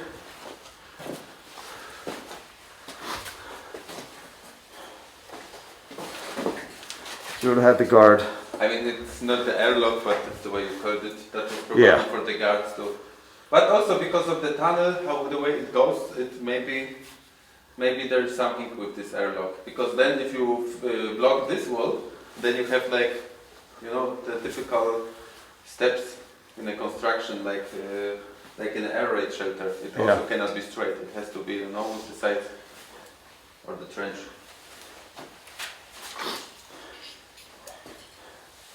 It would be interesting to see the actual construction plans as they were finished, as what they were planning on this going to be at the end.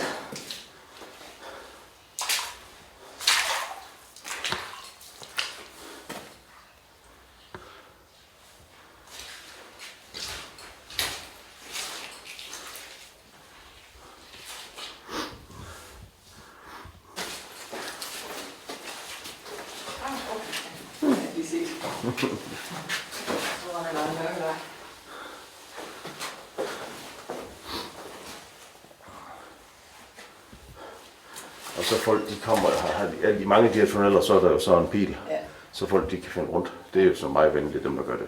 Altså jeg vil sige respekt. Jeg vil også være ked af at være lost her. Jeg vil aldrig have taget hen alene. Formodentlig ikke, nej. Eller uden guide. Jo, så skulle man have flyve sit korteri ind.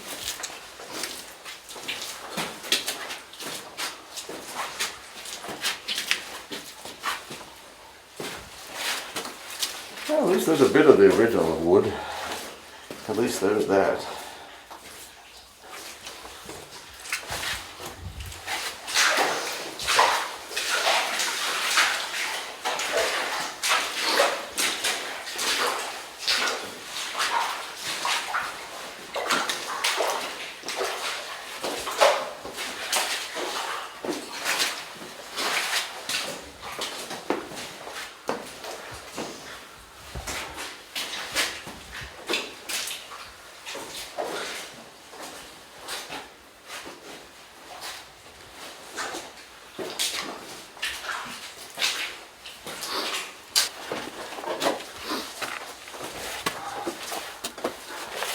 Yeah, I mean, there's a lot of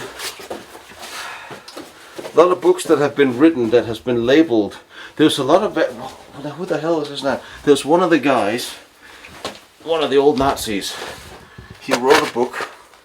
It was a sci-fi book, but von Braun and his book about Mars colonization or space colonization with a guy whose name is Elon. Yeah, that too. Yeah, there's a lot of guys that wrote fiction books, but they seem really, really real. Yeah. And everything that in them is something you can sort of imagine it happening for real. But it's a way that Ian Fleming as well. This is usually how spies they write books. They call it science fiction. Then they write their memoirs and say it's science fiction, but it all happened. That's how they get away with it. Because if they write their memoirs and they were in the Secret Service or something, they get in big trouble.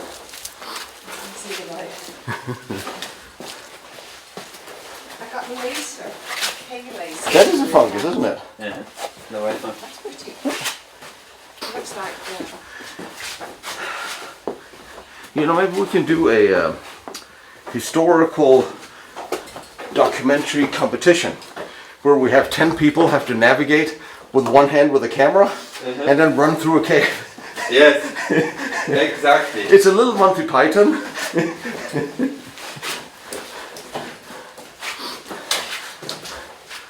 This is where you don't see the people from Discovery Channel. Yes. Ooh, Oh, this is, you were asking if it's the entrance or stuff like that. Oh, this is the other side of that, yeah.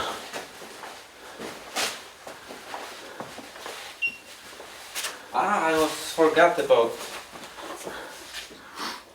It didn't change, 20.9.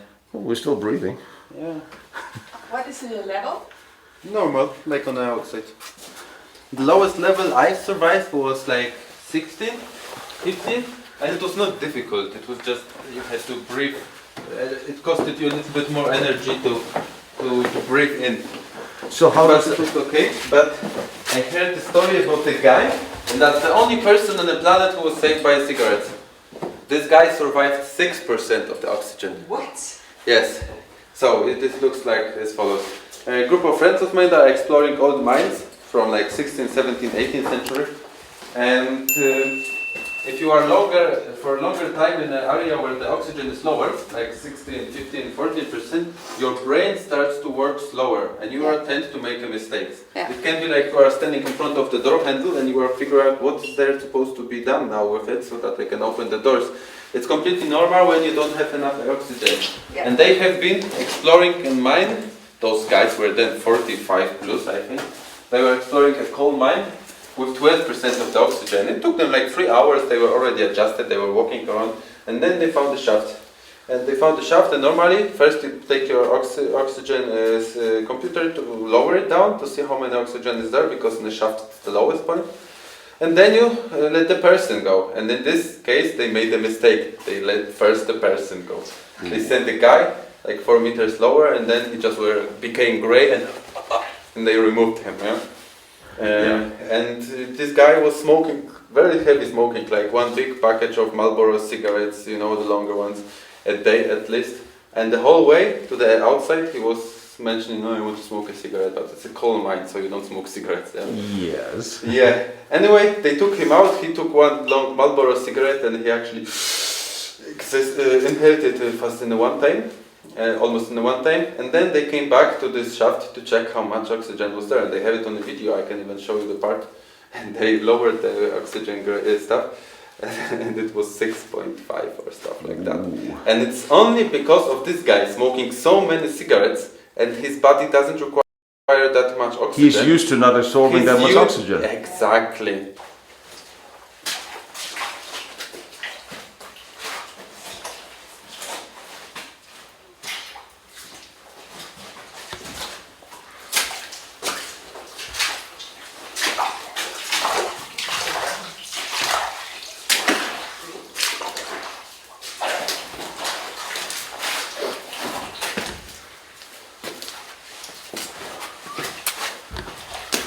Find those tunnels a little bit too low to be concreted in? These? Yeah. Yes, I do. I would think that they're so far away from being ready, because they would have to open them up. Yeah, because if you put a little bit of a concrete, then you will have to walk like that. Yeah. No, this would have to be. Maybe they wanted to leave these in the wall until you get inside, and inside you do the chambers, because they open up bigger. Maybe. I also heard in a hypothesis somewhere that the entrance portals were supposed to be raw, because then you can build underground, close the entrances, and you can sit there forever. Yeah, I mean that was always the theory with Riese, is that the big cemented finished portions are hiding behind raw tunnels. But if you look at the use of cement for Riese, Construction, yeah, he actually mentioned in his diary, I think. It is huge. Yeah. So we're still back to where the hell did that all go? Well, there is still a lot. There was still a lot of concrete cement laying in the forest. Yeah, I know. After the war, it was collected by the locals. But that's the question, and it doesn't state from the papers in Berlin if this was cement used or cement sent here. I think it reads as this was cement poured, not cement just sent here. Yeah, but it's hard to say. Yeah. For me, this was one of the more fun explorations of the Riese tunnel system. It's interesting when it's incomplete, as we see it here, gives us free range of imagination of how much bigger it was supposed to be. Next time, we're going to one of the more misunderstood and lesser known Riese locations, however, with some of the largest above ground strengthened buildings. It was suggested for the army. However, there's a lot of question marks about that location, and the tunnels remain somewhat unexplored, and some very interesting structures seems to litter the location there that I can't wait to show you.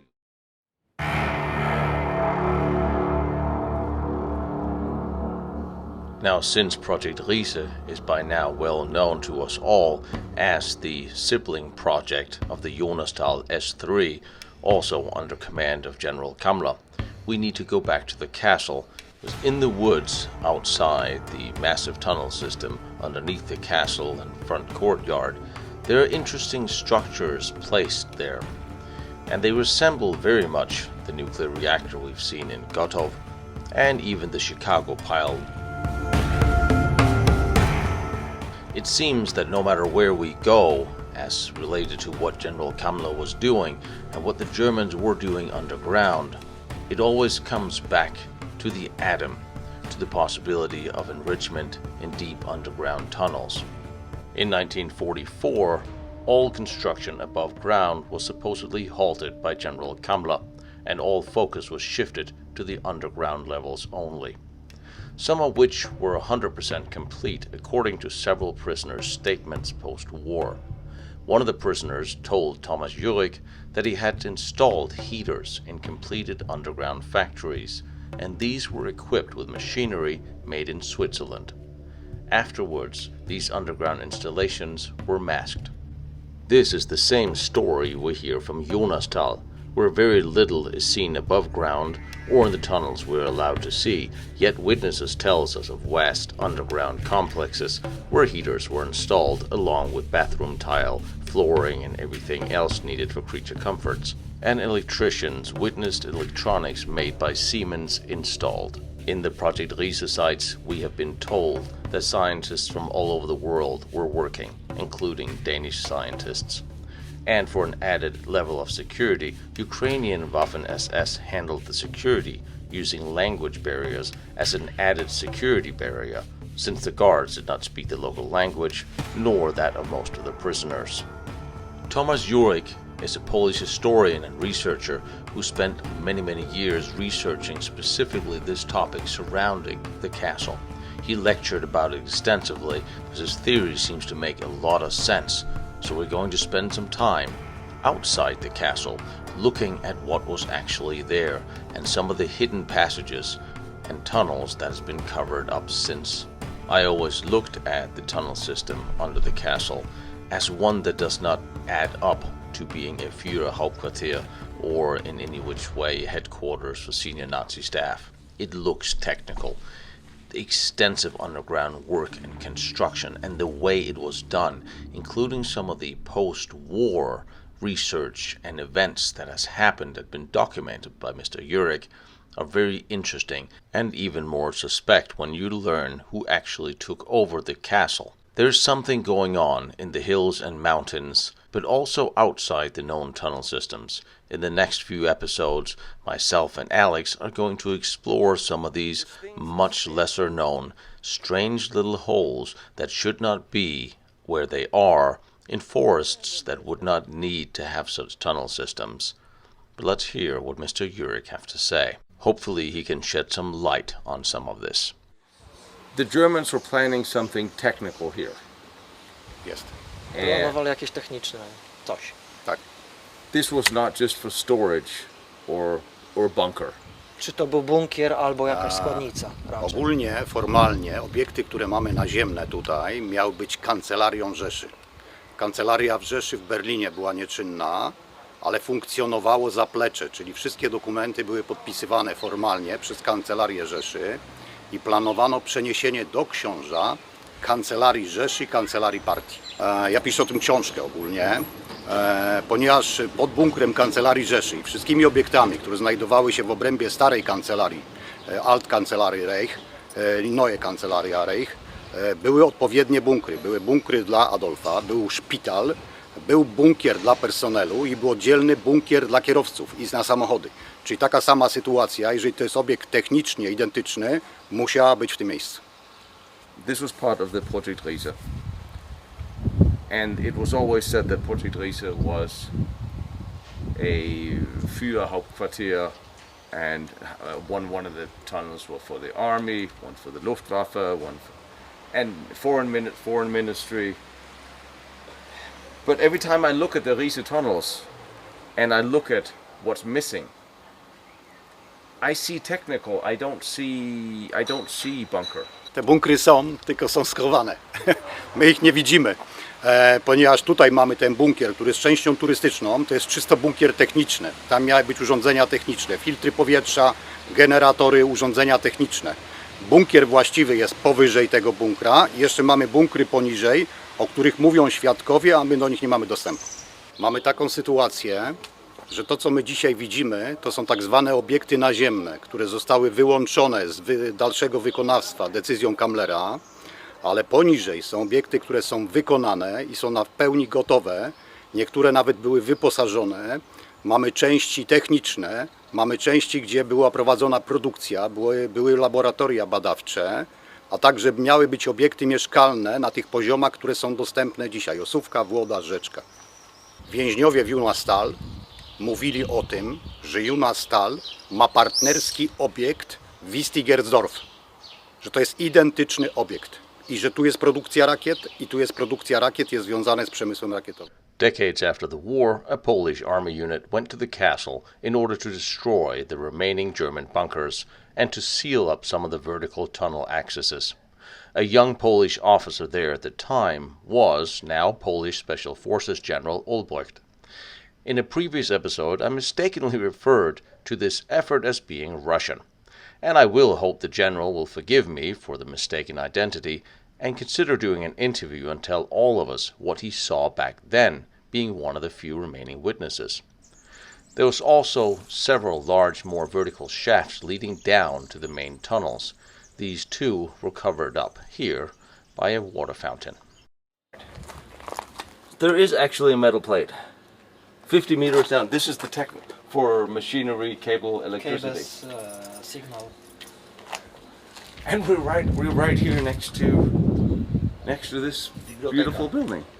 This is installation of roof for the shaft. This shaft is about the same size as the one in the center. It's bigger.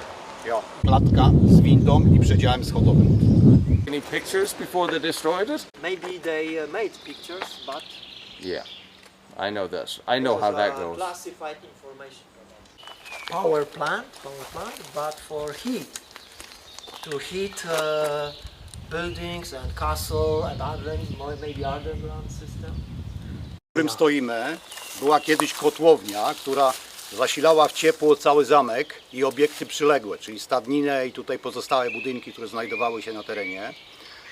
Podczas prac organizacji TOT ta kotłownia została zburzona, czyli zastanówmy się nad tym, w jaki sposób planowali Niemcy zasilać w ciepło obiekt, który miał powstać, czyli Kancelarię Rzeszy.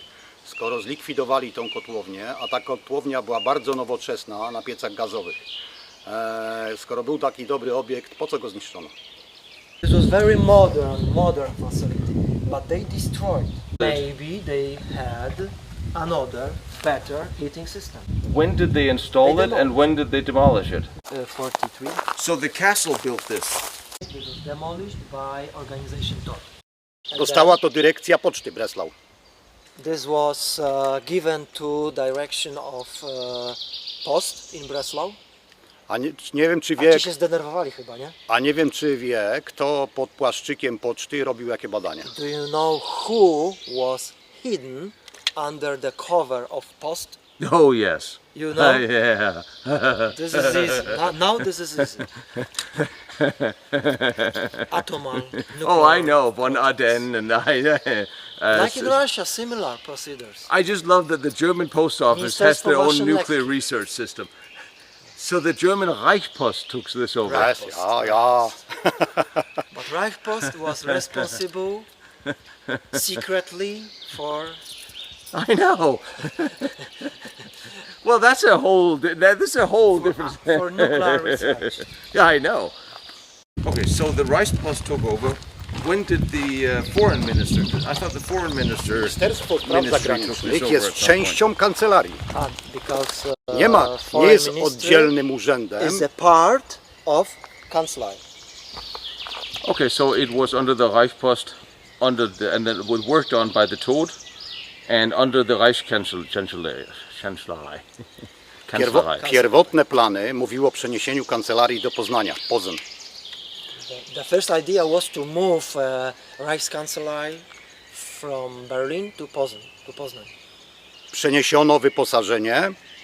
Every equipment, every items of bureaus were moved to Poznań. Przygotowano pomieszczenia w tak zwanym Starym Zamku.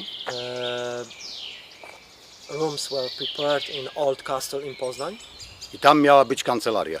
And this was a place designated to move cancellery from Berlin to Poznań. Jednak ze względu na zagrożenia frontem rosyjskim, but Russians were too close and there was no time to do this idea. Zdemontowano ruchome wyposażenie. Demounted everything. Przeniesiono, przewieziono do Szczawna Zdroju. Bad Salzbrunn. Bad Salzbrunn. Yeah, Bad Salzbrunn. So every items from Poznań were moved to zmagazynowano w Szczawnie Zdroju. Bad Salzbrunn.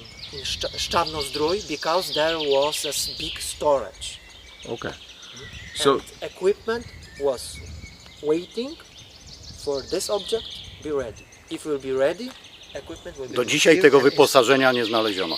Until this time, this equipment was not found. We completely didn't know this was under the Tod, the Luftwaffe or the SS or all of the above? Because I heard all of them were here. Kto tutaj był? Luftwaffe? Nie wiem, czy rozumie znaczenie organizacji TOT, ale pewnie rozumie. You know what this organization TOT? Że to była firma, która nadzorowała i organizowała budowę. Corporation. Yes, but who was in charge? The TOT was building for everybody. Who was in charge of this? The SS, the Luftwaffe. I've seen Luftwaffe here. I've seen SS here. Luftwaffe. OT, tak? Luftwaffe. So oprócz kancelarii Rzeszy mieliśmy jeszcze też Centrum Badań Broni Powietrznych. This was Riese Cancellery as well. Here was planned. Centrum Badań Broni Researching Center of Luftwaffe. Trudno przetłumaczyć, bo to jest, nie chodzi o lotnictwo samo, to rakiety, wszystko, całe. Everything. Rakiety, wszystko. Aircrafts, rockets for aircrafts and V2, something. All gates. All gates. Was there a fence? Because this is construction of underground corridors. And this gate were securing this area. Okay. Tu mamy bramę, jedną z kilku bram, które zapewniały zabezpieczenie dookoła obiektu, całego zamku i terenu. Teren był ogrodzony, był strzeżony, pilnowany. Mówi się, że nie był pilnowany, teren był pilnowany. Były także bunkry karabinów maszynowych, tobruki i był jeden bunkier, który nie był bunkrem, tylko wejściem do szybu przy obecnej fontannie. Tu były bramy, gdzie pilnowano, dalej nie można było przejść, nikt cywilny nie mógł przejść. Okay. So there was a fence. Without special. This is a similar level to level 50 meters under castle ground, castle level. But you see how many meters more? Są następne podziemia. This would also mean it's kind of hard to get a regular train line in here with the train. Powiedz mu, że była mocna skała. The rocks are very strong. This is gneiss. Nigdy nie budowano chodnika pod chodnikiem. Musiały być przesunięte. Every corridors, they never built corridors under. Musiały być przesunięte. Albo tak. The rule was they were moved. The second level was moved or was crossed. Crossing. Crossed. For strength. Never under in one line. Yes. Także jak wiercisz i szukasz, tak jak niektórzy szukali, że wiercisz w dół i myślisz, że będzie następny, to nie znajdziesz. Some people made their researches. They thinking, oh, we will make a hole directly on the middle of the corridor, but this is wrong way. Many years ago, Tom was a visitor of Włodarz, and he found small corridor, 2 second levels, level below, and this corridor was not directly vertically, but was in angle. Sztolnia numer 1. Here is a Sztolnia numer 1. Mamy pierwsze wejście do podziemi na poziomie 50 pod Zamek Książ do poziomu technicznego. Tu jest jedynka. Techniczne, pomieszczenia techniczne. Technical, wentylacja, generatory elektryczne i zabezpieczenie. Elektryk generator. Tu była tak zwana wartownia. Nie ma teraz do tego pomieszczenia dostępu. Jest tak zwana wartownia jak na Osówce. Nieobetonowana.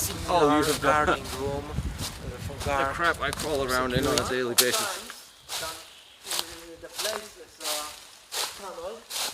There is water coming from.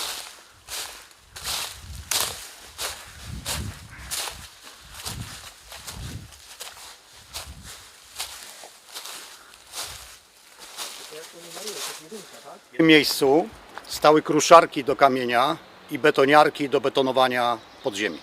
Świadkowie z miejscowości Pełcznica na dole przychodzili tu po wojnie.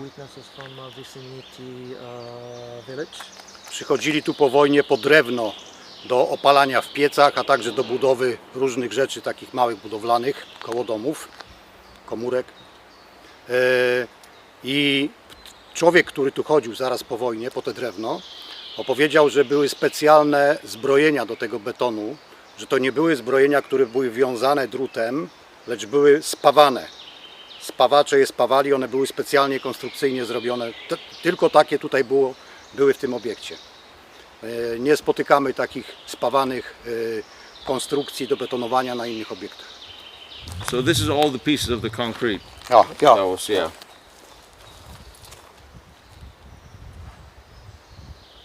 Crushed backgrounds for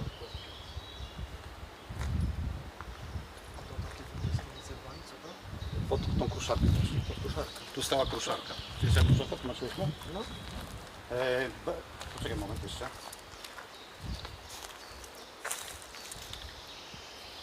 It's concrete and bricks. This is Betonowanie tych podziemi rozpoczęto wiosną, praktycznie końcem roku 1944, a początkiem roku 1945, ponieważ świadkowie, którzy tu byli, mówili o tym, że jak oni stąd odeszli z pracy na tym obiekcie, to jeszcze nie było betonu. Były tylko konstrukcje właśnie obudowy szalunków drewnianych i te konstrukcje metalowe, ale podziemia jeszcze nie były wybetonowane. Wybetonowano je od stycznia do maja 1945 roku. Mogę tu jeszcze nadmienić, że wiemy o tym, że tutaj na tym terenie, nie musi być pod samym zamkiem, był schron Gauleitera Hengego z Breslau i ten schron był gotowy, w pełni wyposażony, gotowy. Nie możemy go w tej chwili namierzyć, gdzie on jest, ale ten schron istnieje.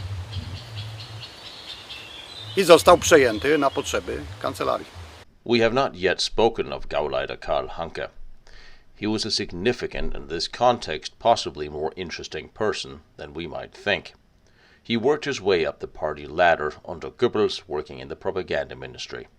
He joined the party in 1928 and the SS in 1934. Hitler took a liking to him, and he had several special assignments for Himmler. He was also instrumental in getting Albert Speer the job of designing and building the party headquarters in 1932. He was born in Silesia and certainly could be considered a high flyer. Just before the end of the war, as Hitler, believing Himmler having betrayed him, promoted Henge to the last Reichsführer of the SS. He also led the defense of Festung Breslau and held out for months, just making it out on a small plane before the city fell. Henge was later beaten to death by Czech partisans. But given his high position and area of responsibilities, it's conceivable that he had more of an involvement of what was done here, and I could speculate that it's far more possible that Henge used the elevator here far more than Hitler ever would. But given this is Project Riese, another disappearing bunker, can't really be surprising, now can it? No, of course I don't understand.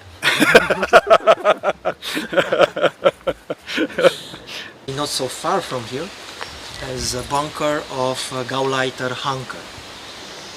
The bunker system is ready, is finished, fully operational, but is closed, is locked. Don't know where it is. Of course. Wait a minute, we know where it is, but we don't know where it is? Tu jest dwójka. Middle entrance. Because here on this side are three entrances. This is the second, the middle. Tu było pierwotne wejście tu było pierwotne wejście, to jest sztolnia numer 2, pierwotne wejście do sejsmografów. Obecnie jest nieczynne, jest wejście do trasy turystycznej z tarasu północnego na zamku. Tędy nie wejdziemy, jest to w tej chwili nieczynne wejście. Seismic lab and cosmic lab. Cosmic physics. I know what's down here. I sneaked. Wejdziemy na dół, powiedz mu, ale na razie to jest uran maszyna.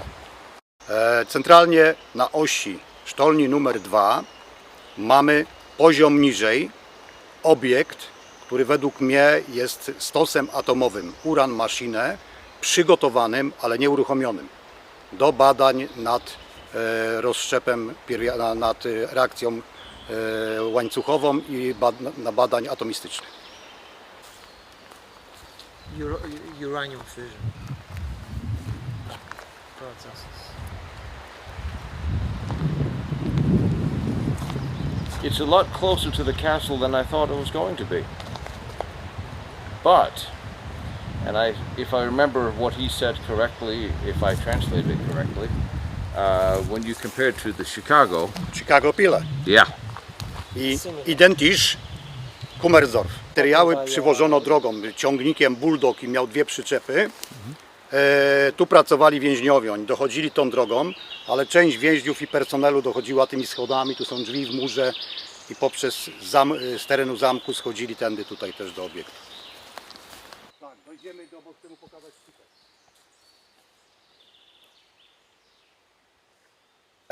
Oficjalnie w tym miejscu mamy magazyn materiałów wybuchowych. Tu turyści nie chodzą, tego się nie pokazuje, o tym się nie pisze.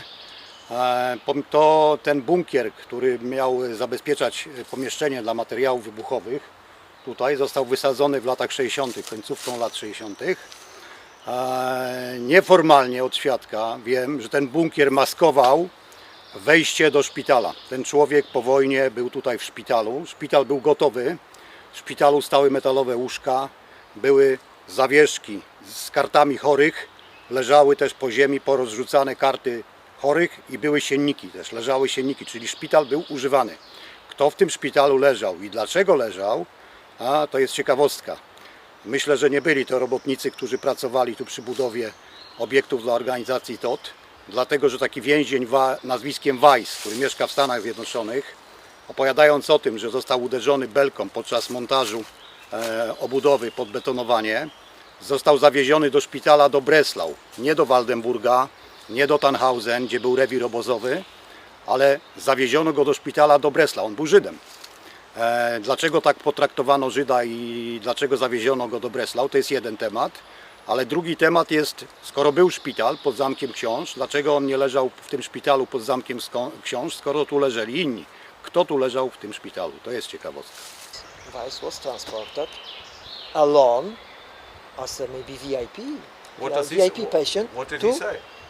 Did he say anything to Co on that? powiedział o tym? Nic, nie mówił. Nie Tylko, że był ale on o tym powiedział, że był do... He told about this story, but we are thinking, yes? This is ile tam jest kilometrów? 1 hour. 70. 70 kilometrów. Yeah. More as 1 hour trip and back. He was very. Znaczy on tu już nie wrócił. Nie wrócił. Nie, bo go zapytano, czy chce tu wrócić, czy zapytano więźnia, czy chce... After hospitalization, they asked him, czy chce wrócić. He won't back here or not?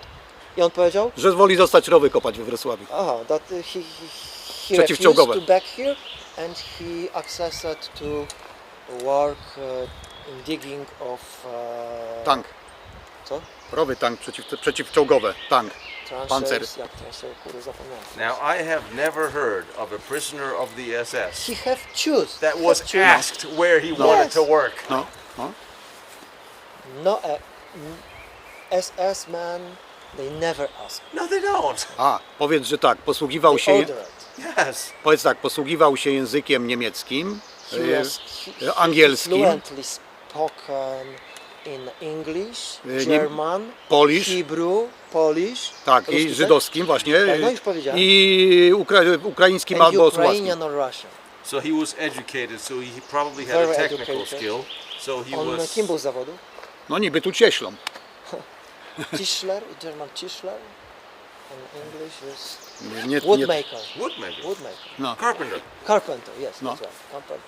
So there's a separate tunnel system in here, not connected to the others. Yes. Are we sure this was a hospital? Yes. Built and designated as a hospital? Yes. Sure. It wasn't just an emergency set up for people who had radiation and you wanted to hide them away. Ciekawa taka sprawa jeszcze, że jak budowano, nie wiem czy o tym wiesz, że budowano kolektor sanitarny, sztolnię pod Zamkiem Książ z Wałbrzycha do Świebodzic, przetłumacz mu to, bo potem będzie trudno, chyba że potem będziesz tłumaczył. To wystąpiła katastrofa górnicza w postaci wypływu, niekontrolowanego wypływu wody i zostało zalane wyrobisko. Usunięto robotników, tych górników, którzy drążyli tą sztolnię i obiekt, teren budowy był nieczynny mniej więcej przez tydzień czasu. Ponieważ po kilku dniach nieczynnego wyrobiska górniczego jest wymagane przeprowadzenie dochodzenia przez tak zwaną komisję górniczą.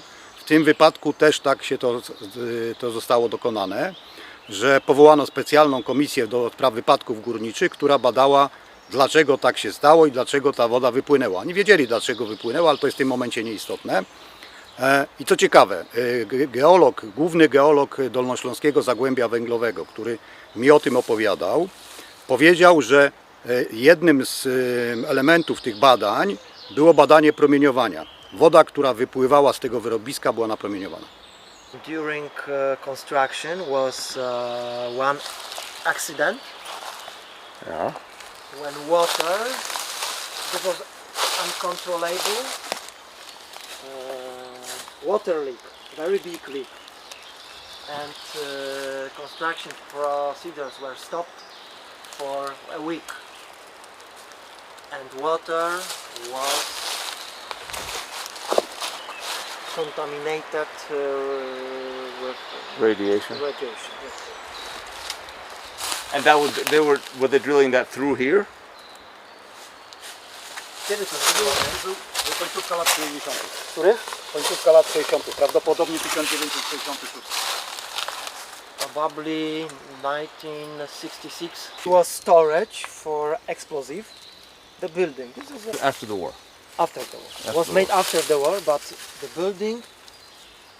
Ten budyneczek to jest chyba niemiecki, tak? Czy po wojnie zbudowali go? Nie, Niemcy to jest, to Niemcy. Yes, Germans, Nazis made it, but this building is like a lock for corridor. One witness was here underground and he saw hospital. Ale on był zaraz po wojnie, to był 48 rok, 1948. 1948. I mean, we're here. I mean, we're here.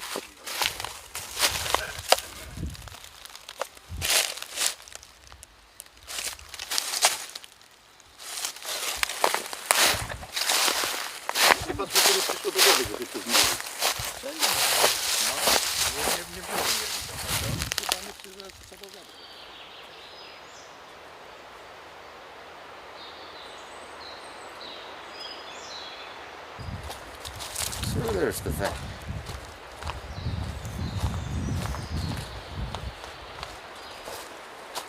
Well, I can tell you it have pretty much the same dimensions as Goto. Similar object. Very similar dimensions. So the part that's radioactive at Goto is next to the reactor.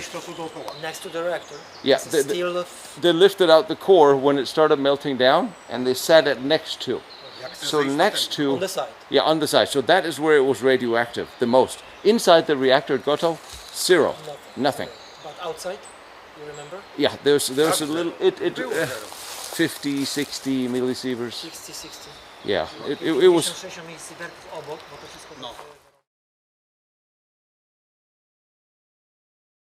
This is the reactor. Yeah, it's hollow. You can look inside. Won't you? I'm just after talking about it for so many years, then here it finally is. And it's so small, relatively speaking. The strange thing is there's no radiation. It's only outside on this side. I mean, there would have been a false floor because I think here was floor, then wooden house was here. Yeah.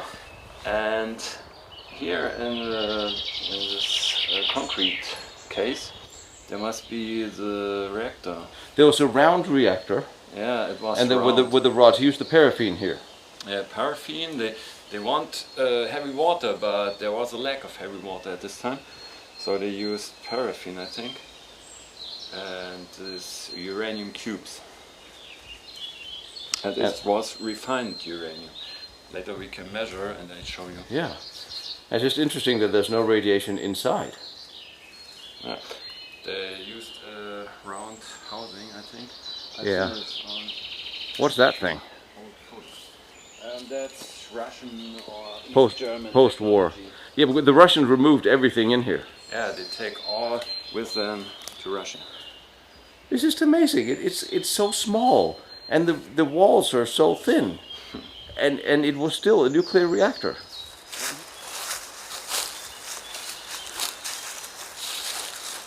It's a lot bigger than it looks on pictures. So.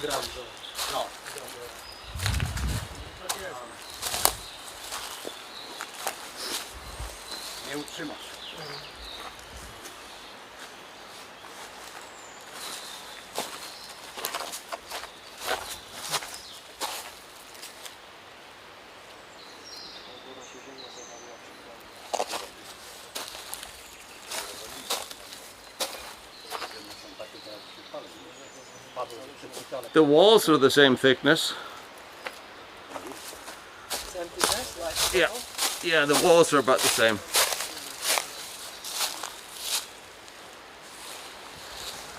I know. You have to balance on them to get in.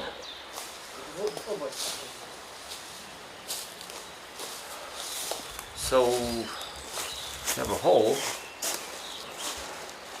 Powiedz mu, że tu jest okienko kontrolne, tak? Chicago. So this is control window like in Chicago Fire. Przyrządy te takie, które się wpuszczają, sterujące. They never start to operate. This was not operational. Was not ready. But there was radiation in the castle. Yeah. Under, tak? To tam w tym tunelu. Tak. So they started building this. That makes sense. Czyli jakieś testy były pod ziemią. Albo sobie tam zbierali. Albo zbierali, Maybe albo there robili were, pod ziemią. maybe fuel was waiting. Sorry. Maybe fuel was waiting in the storage. They started building this. They brought the uranium into the castle to operate this. Are there any pipes or anything in the underground leading to and from this? Czy jakieś były znalezione rury idące stąd na zamek albo tutaj? Nie, ale to jest, ten obiekt jest na niższym poziomie, tym takim planowanym w stosunku do tego, który mamy nad sobą. And there wasn't in Gotov either. There's a very small pipe leading from under Gotov.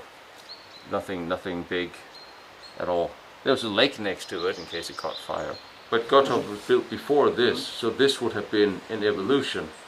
This has been a better reactor than Gotov.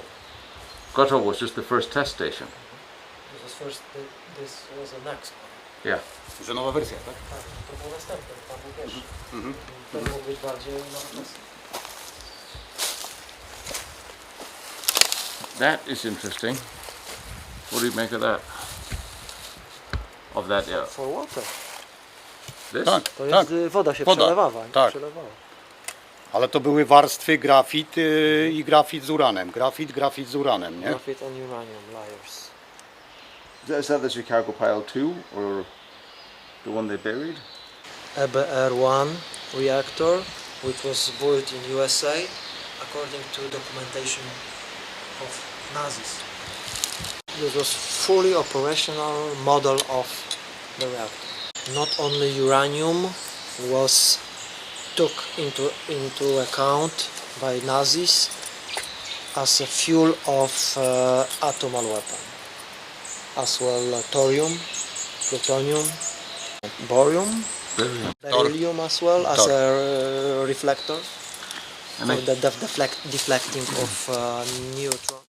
After the war, the later head of the Russian nuclear program, Georgy Flerov, spent a lot of time, similar to the American Alsos teams, trying to obtain information about German nuclear research and scientists. One of the most prominent scientists working for the German Post Office and ran their nuclear research program was Manfred von Ardenne. And do not think of the Postal Service as underfunded. They had vast funding and direct support from Hitler, who met with Ardenne several times. After the war, von Ardenne became a key figure in the Russian nuclear program and was even decorated by Stalin himself.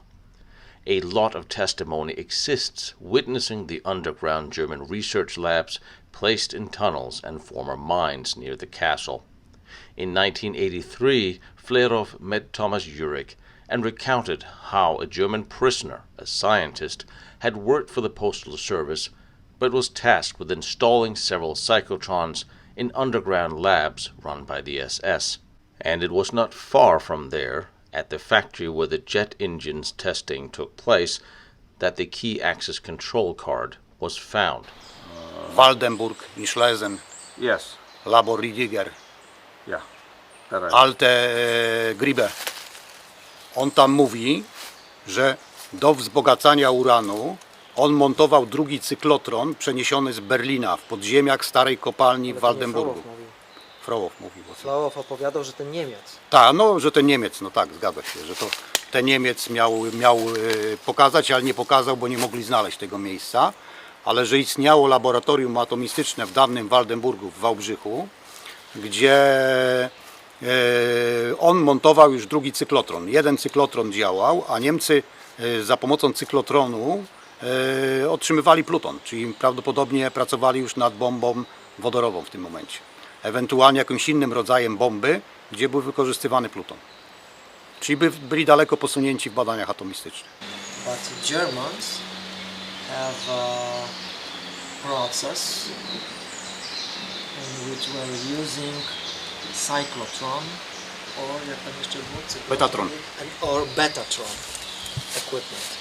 And This was faster and more effective to produce plutonium. And von Ardenne said he put 2 cyclotrons here. In Riese somewhere. In old mine. W roku 1945, kiedy Rosjanie wkroczyli do Waldenburga, do Wałbrzycha, produkcja energii elektrycznej w mieście, w momencie kiedy dalej działały zakłady przemysłowe na terenie miasta i w okolic Wałbrzycha i dawnego Waldenburga, przekraczała 3-krotnie potrzeby przemysłu istniejącego w tym momencie. Nadwyżkę energii elektrycznej sprzedawano do Czech, do Pragi czeskiej, gdzie ten prąd był potrzebny i gdzie on szedł. 3 times more as needs. Why? So there was industry going on underground here. And do we know von Ardenne? He brought 2 Russian scientists here. Germany. To Riese. Riese? Yeah, and he told them that he had cyclotrons in an old mine. Do we know where? Wiesz, gdzie te cyklotrony mogą być? Tutaj? 2 są w Wałbrzychu. Tu in Waldenburg, in Wałbrzych. Trzeci Ludwikowice Kłodzkie. In Molke. The third one in Molke, in Ludwikowice. Często niedostrzegany jest pierwiastek i rola przemysłu szwajcarskiego i Szwajcarów w II wojnie światowej. Ogólnie mówi się, że Szwajcarzy byli państwem neutralnym i oprócz ucieczki gotówki, dóbr typu złoto i tak dalej do Szwajcarii i pewnych przerzutów agentów i jakichś takich mniej ciekawych rzeczy, no to Szwajcaria się specjalnie w wojnę nie angażowała. Tymczasem na terenie Dolnego Śląska i Riese bardzo często pojawiają się właśnie wątki szwajcarskie, przemysłu szwajcarskiego, o czym tu wspominałem, między innymi o tych turbogeneratorach gazowych, ale mamy także super nowoczesną elektrownię w Wałbrzychu, Victoria, w roku 1945, w momencie kiedy Rosjanie wkroczyli do Wałbrzycha, gdzie większość oprzyrządowania sterującego, rozdzielni i tak dalej była produkowana w Szwajcarii. Szwajcarzy wyposażyli tą elektrownię, gdzie wysokie napięcie 110 kV, kV, było przesyłane do terenu Riese. Z tej właśnie super nowoczesnej szwajcarskiej elektrowni. Very high current for that time, very high current, and every energy was transported to Riese, to the mountains. A dlaczego stosowano tak wysokie napięcie? Dlatego, że przy takim wysokim napięciu można było łatwiej przesłać duże moce. Why they are using so high energy? Napięcie jak jest? Napięcie? Znaczy nie napięcie, nie volt, tylko kilowolty. Volty. Megawaty, o. Yeah. High voltage was a method to send high energy and high power. This is the best because if you use different voltage, there is a problem. You will lose a lot of energy. And if you're going to run cyclotrons, you need electricity. If you're going to enrich yeah, uranium, yeah. you need electricity. So what was going on at Moltke? Ponieważ te chłodnie, jakie istniały na terenie miasta, przy tych elektrowniach, które istniały w Wałbrzychu dawnej Waldenburgu, były dużo mniejsze. Nawet przy tej elektrowni Wiktoria, która produkowała te bardzo duże moce, były mniejsze chłodnie kominowe. Nie było tak wielkiej, tak dużej chłodni kominowej. Zresztą jak patrzymy na zdjęcia lotnicze tamtego terenu, z tamtych lat, to tam nie ma chłodni kominowej. Czyli to nie była chłodnia kominowa. Wspominałem Ci o Kowarach, gdzie były testowane silniki rakietowe. Fabryka oficjalnie produkowała kuchnie polowe. Mogę Ci wspomnieć o takim czymś, że podczas moich rozmów, które przeprowadziłem, kilkunastu może, które przeprowadziłem z człowiekiem, który był naczelnym inżynierem od spraw wentylacji w całym systemie kopalń Dolnego Śląska, tu Wałbrzyskich. On mi powiedział, że istnieje system połączeń między tymi obiektami podziemnymi, coś w rodzaju podziemnej kolei, która to wszystko łączyła i tuneli, które łączyły te obiekty podziemne na odpowiednim poziomie. I on tam był z żołnierzami, z szefostwem Armii Radzieckiej, a jednak nie chciał zdradzić szczegółów, w którym miejscu i którędy można się do tego systemu dostać, a z takiego powodu, że w tych podziemiach leżą tysiące ludzi, którzy zostali tam zamordowani. Czy oni zostali otruci gazem, czy te podziemia wysadzono i zasypano i oni tam umarli z głodu, tego nie wiemy. W każdym bądź razie ten człowiek twierdził mi, mówił: Tomek, ja tam byłem, ja to widziałem, jednak to nigdy nie zostanie udostępnione i pokazane, dlatego że będzie potężna afera międzynarodowa i to nie może być pokazane. Powiedz mu, że tutaj mamy taki przypadek, że mówili świadkowie, że więźniowie, którzy pracowali tu przy różnych pracach na terenie Książa, byli tacy więźniowie, którzy wychodzili z podziemi poparzeni z bąblami. Więźniowie, którzy to widzieli, tych poparzonych więźniów z tymi bąblami, oni wtedy nie mieli pojęcia o radioaktywności i brali to na karby tego, że gdzieś gorącą wodą się poparzyli. A włosy? Nie ma informacji o włosach. Jest informacja tylko i wyłącznie o tym, żeby mieli poparzoną skórę. If you take a look at the Chicago pile, in 1942, Enrico Fermi, he attained nuclear fission on pile 1. This was a structure built in this shape. However, it was built of wood inside the gymnasium of the Chicago University. And if you look at the pipe that runs through the center, there's a similar pipe here that runs through the center of this structure. The Chicago pile was the first artificial nuclear reactor. It was first human-made, self-sustaining nuclear chain reaction. It was led by Enrico Fermi. It was the first technical achievement for the Manhattan Project. It was built under the viewing stands of the original Stagg field. Although the project's civilians and leaders had quite some misgivings about the possibility of a disastrous runaway reaction, they trusted his calculations and they let him go ahead. The reactor used natural uranium. That required a very large amount of material in order to reach criticality, along with graphite used as a neutron moderator. The reactor contained 45,000 ultra-pure graphite blocks, weighing 360 short tons, and was fueled by 5.4 short tons of uranium metal and 45 short tons of uranium oxide.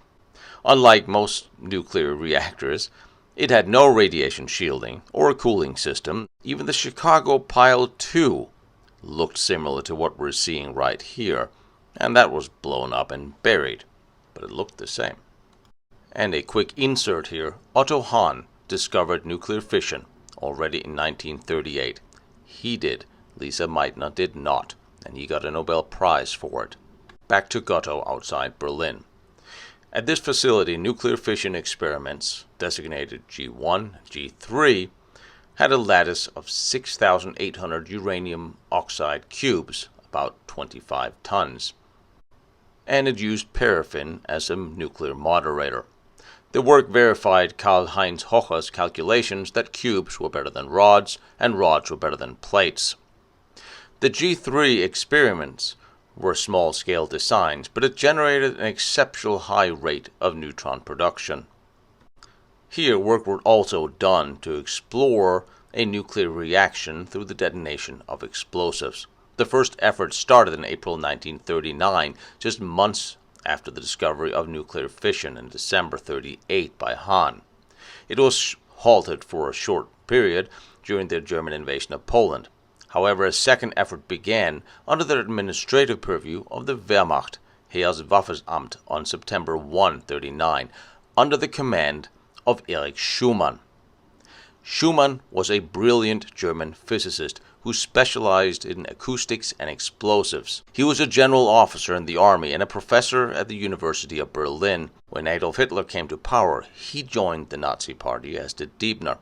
During World War II, his position in the Army Ordnance Office and the Army High Command made him one of the most powerful and influential physicists in Germany, and he and Deibner was working on a nuclear bomb. But we all assumed that a nuclear reaction is large, reinforced, heavy, and expensive. But the Chicago pile was a structure built of wood in a gym, and Deibner's was beginning to operate in the early 40s, at least experimentation-wise. So why would it not be extremely plausible that now in 43, 44, there might be other nuclear structures built or planned or designed or under construction, both for energy, something Germany was short on, and weapons research. And both Deibner, Schumann, and Kammler, and many other brilliant German scientists were determined to build a weapon as well as create nuclear energy. Now, Thomas Jurek tested this building and found no initial radiation. A very circumstantial case could be made that research was at least being planned here, and given that they worked continuously till beyond the last day of the war, they might have hidden something here, or at the very least removed it. Niektórzy mówią, że była to oczyszczalnia ścieków. Wszelką dokumentację, jaką sprawdziłem na terenie Rzeszy i na terenie Dolnego Śląska, w ogóle terenów, gdzie Niemcy budowali swoje obiekty mieszkalne, przemysłowe itd., nigdzie nie ma takiej konstrukcji oczyszczalni ścieków. Są oczyszczalnie ścieków w formie okrągłej, są w formie kwadratu, ale to jest zestaw 4 na przykład kwadratów. Nie ma takiego obiektu jak oczyszczalni ścieków. Jeżeli ktoś mi pokaże, odwołuję zdanie, że jest to uran maszyny. Kanalizacyjna, budowana przez organizację TOT i wcześniejsza sieć kanalizacyjna Wolfsbergów idzie całkowicie inną drogą. Ona nie schodziła nigdy tym terenem, tylko idzie bokiem tam przy starych murach zamku, schodzi do wsi Pełcznica koło Świebodzic. Tu nigdy nie było sieci kanalizacyjnej, żadnych oczyszczalni, tędy nie puszczano. Ja podejrzewam, że cała ta sztolnia kolektora, która została wybudowana pod zamkiem z Wałbrzycha do Świebodzic, miała na celu między innymi odprowadzenie wody z jakiegoś obiektu podziemnego. Oni o tym obiekcie podziemnym wiedzieli i w tym momencie zdecydowali się na budowę tej sztolni i odprowadzenie tej wody. Jaki to miało cel? Czy zabezpieczenie terenu przed jakąś katastrofą budowlaną i inną? My tego nie wiemy do końca, ale podejrzewam się, że byli świadomi tego, co tam się zadzieje i wypływu tej wody. Spodziewali się tego. Mam, że ten obiekt, którego mieliśmy wypływ tej wody, tej napromieniowanej wody i to, co się wiąże ze szpitalem, z tymi wykorzystanymi łóżkami, może się wiązać z poziomem, na jakim mamy naszą uran maszynę. Być może ten poziom właśnie mamy tutaj, gdzie robiono te badania atomistyczne. On jest tutaj, gdzie właśnie stoimy, w tym miejscu są gotowe podziemia, w których pracowały laboratoria. An old collector, grey water, German, is going in vicinity of Pełcznica. This is enough for city. Yeah. They specially made another one. What is the reason? This is a hypothesis that behind of a castle. But what was the reason? And one of hypotheses was that government, Polish Security Service, they had knowledge about underground system, localized that place, and this corridor, this collector was made specially. They want to find that underground object. And during that accident with water, with radiated water, Polish Security Service closed that object, closed the plant for a week. What they were doing underground that time, Nobody knows. And why would you need secure Yeah. police security? Terrain was secured. Nobody was allowed to have access under to go. All miners working have vacation days off, week off. After security service finished, this was open again, and miners back to their work. So they cleared something out. Maybe they found something. Maybe they secured something. Maybe they evacuated something, equipment maybe. I mean, nothing, radiation doesn't come from nowhere. Podejrzewam, że ten obiekt, którego mieliśmy wypływ tej wody, tej napromieniowanej wody, i to co się wiąże ze szpitalem, z tymi wykorzystanymi łóżkami, może się wiązać z poziomem, na jakim mamy naszą uran-maszynę. Być może ten poziom właśnie mamy tutaj, gdzie robiono te badania atomistyczne. On jest tutaj, gdzie właśnie stoimy, w tym miejscu są gotowe podziemia, w których pracowały laboratoria.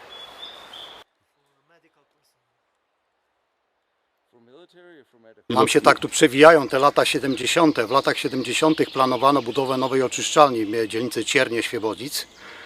I co jest ciekawego w temacie, ponieważ moja mama pracowała w telekomunikacji, miała dostęp do dokumentacji tej inwestycji, także ja tam częściowo to widziałem.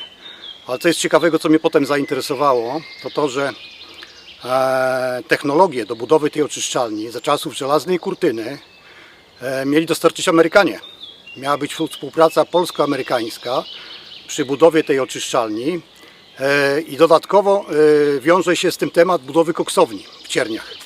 Nie w Wałbrzychu, gdzie były kopalnie, tylko koksownia miała powstać niedaleko tej oczyszczalni. I co ciekawe, że tam także miała być amerykańska technologia i komory, gdzie by miano wypalać koks, miały być komorami zamkniętymi, w cyklu zamkniętym. To była bardzo nowoczesna technologia na tamte czasy. Ale czym się ona cechowała i dlaczego jest tu w tym momencie taka istotna? Dlatego, że w takich komorach można było spalać chemikalia, oprócz wytwarzania koksu, a także likwidować gazy bojowe. Spalać w tych komorach podczas wypału koksu gazy bojowe. Dlaczego taką inwestycję lokowano pod Wałbrzychem, gdzie miano likwidować gazy bojowe?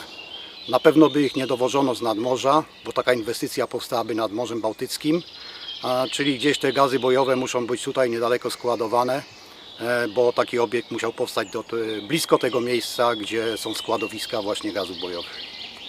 Close to here. Because it's possible to destroy chemical weapon during normal process of this factory. But why they didn't plan to build carbon factory close to mining facility and similar plants in Waldenburg? Why to build it here?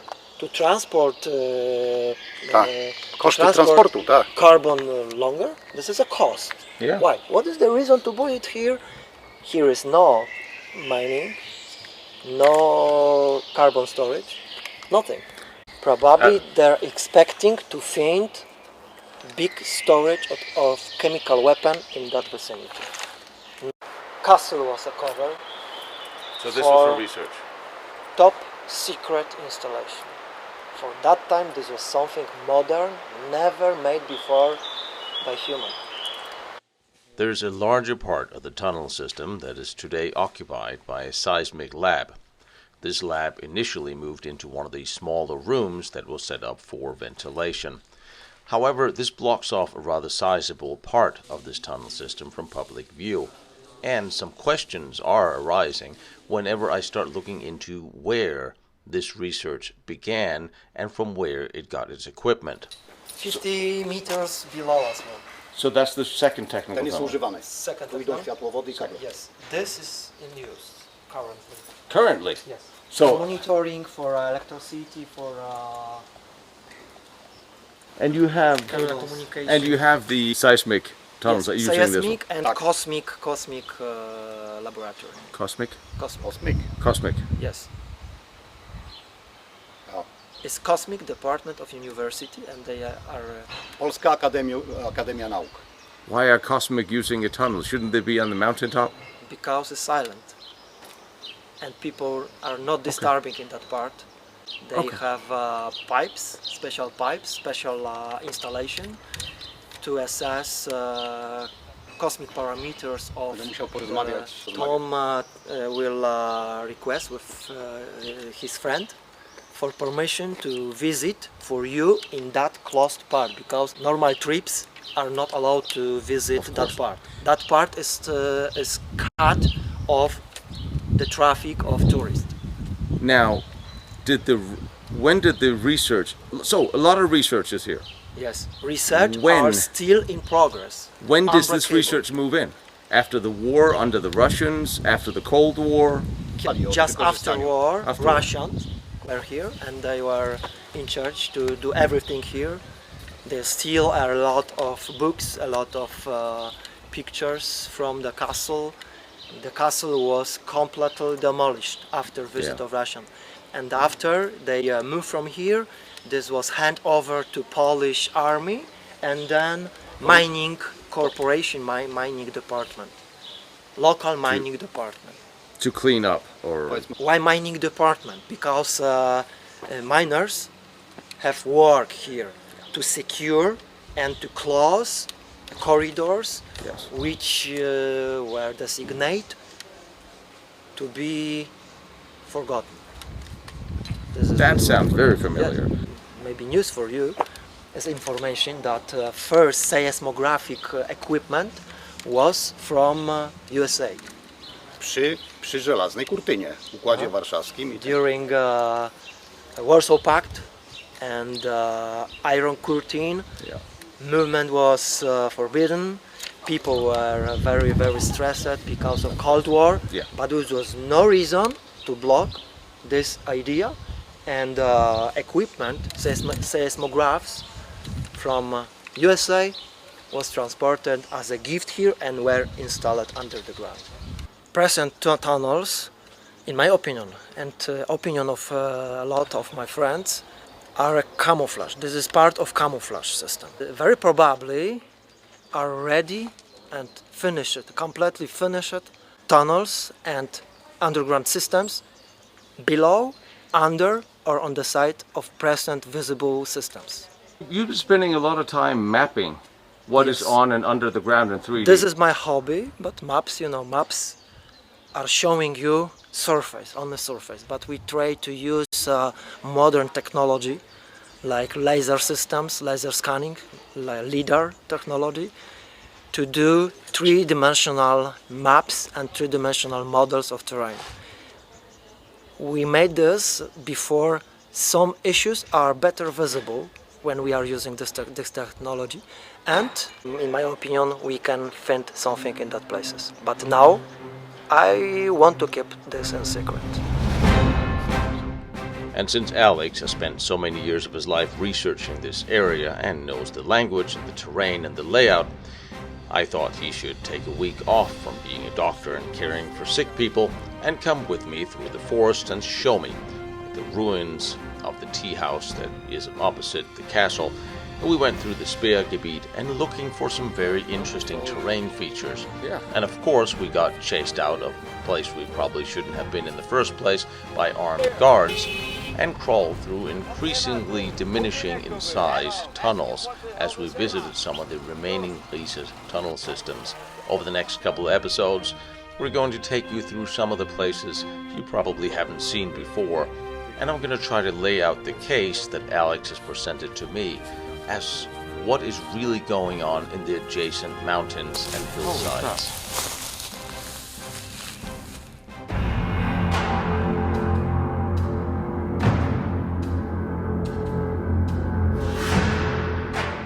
One of my very first memories of Project Riese was seeing historian Igor Witkowski in a huge underground bunker showing how a burning napkin would be sucked into a pipe, suggesting a large hidden space behind.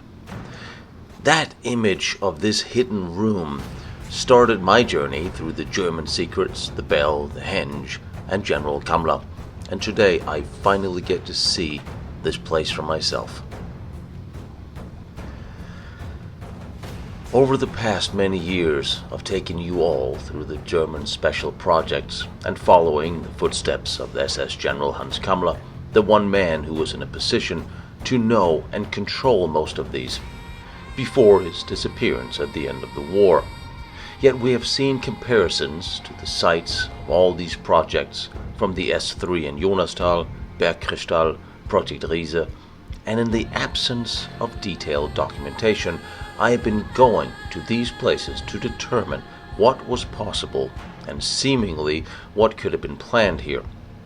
We are now going back to Poland, now that I have given you all a better idea of what was possible for the Germans and the SS to construct, even towards the very end of the war. And as promised, over the next few weeks, we will visit the remaining Riese sites before returning to Jonastal. The problem with Riese is the lack of documentation.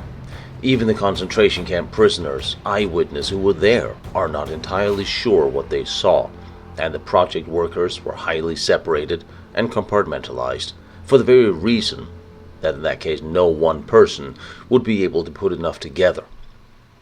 Even the number of laborers are widely disputed, but seemingly landing over 30,000. And last week I showed you how large a tunnel system could be built with just 500-600 in 5 months.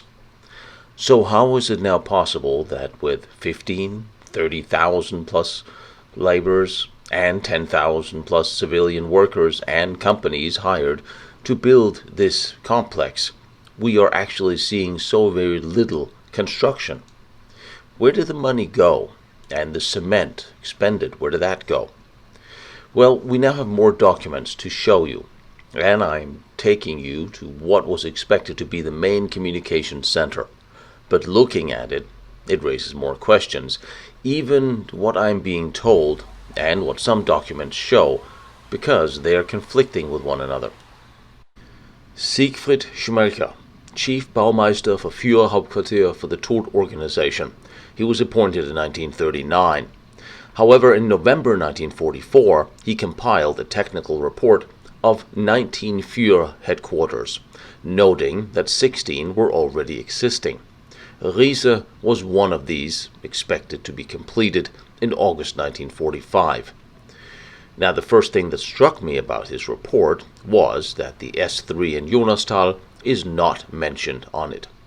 Again, reminding us that the story of Jonastal being just another Führerhauptquartier is not correct, but we knew this. Also, Sebelin is mentioned and suggested as a Führerhauptquartier, which it was not. It was the Reichspost bunker in Sossen. In fact, the three listed last have nothing in common with each other, the last being Berchtesgaden. Another document, suggested to be one of the oldest mentioning Project Riese, was from one of the many civilian construction companies hired for the construction. This was dated December 1943, but we have clear indications of work starting on these sites years earlier. Both at the castle and under the Henge, the area was sealed off years before. And also the absence of clear information as to exactly how many workers were involved is also strange. The initial labor came from Auschwitz. Thereafter the majority came through Großrosen. So I personally went to their archive, yet here they point blank stated that they had no idea exactly how many people, forced laborers, were working there, nor the number of dead, nor even the number of civilian contractors was clear to them. It was also suggested that bodies were buried in two smaller cemeteries, or, had they died at work, returned to Großrosen for cremation. This would both give us some more exact numbers of the number of prisoners died there, however none still exists. Then we have absolute documentation that the castle was absolutely built as a Führerhauptquartier, and we have documentation it was absolutely built for Ribbentrop and the Foreign Office. Yet many of the guards were actually from the Luftwaffe, and none of the tunnels underneath supports either of these stories. So now we're looking at 8 main Riese project sites, those that we know of, because there is by now a strong suspicion that more locations may not have been excavated fully or found, or existing mine tunnels at the time had been utilized as part of the project. Yet some of these have also not yet been found. But from many eyewitnesses post-war, a far larger underground have been described, similar to the stories of what we hear of Jonastal. So this year I joined up with Kaviak Jones to look at some of these seemingly unconnected tunnel systems also. However, as we all know, communication is important and key. So let's start at one of the 4 suspected communication centers of Riese, the Riese tunnel system. It's relatively small, yet it's a very compact tunnel system, large tunnels, and several layers of access control. And it is placed right next to the small concrete communication bunker called Signed Rudiger or LV11, this bunker we found last year. And I found that this communication central still carried the local networks until just 10 years ago, so it must have been substantial. And we know that at least 301 kilometers of line were laid during the war. Now inside we will hear a large generator room, yet it is not placed far from the flytrap or the large suspected power station above the tunnel system of Odash. Another system suggested to be a Führerhauptquartier, just like the castle. However, I will, as always, point to the utilitarian industrial feel of all of these project sites and the above-ground bunkers. More I'll show you later. This all gives me a doubt that any of these were actually meant for Hitler as a headquarters complex.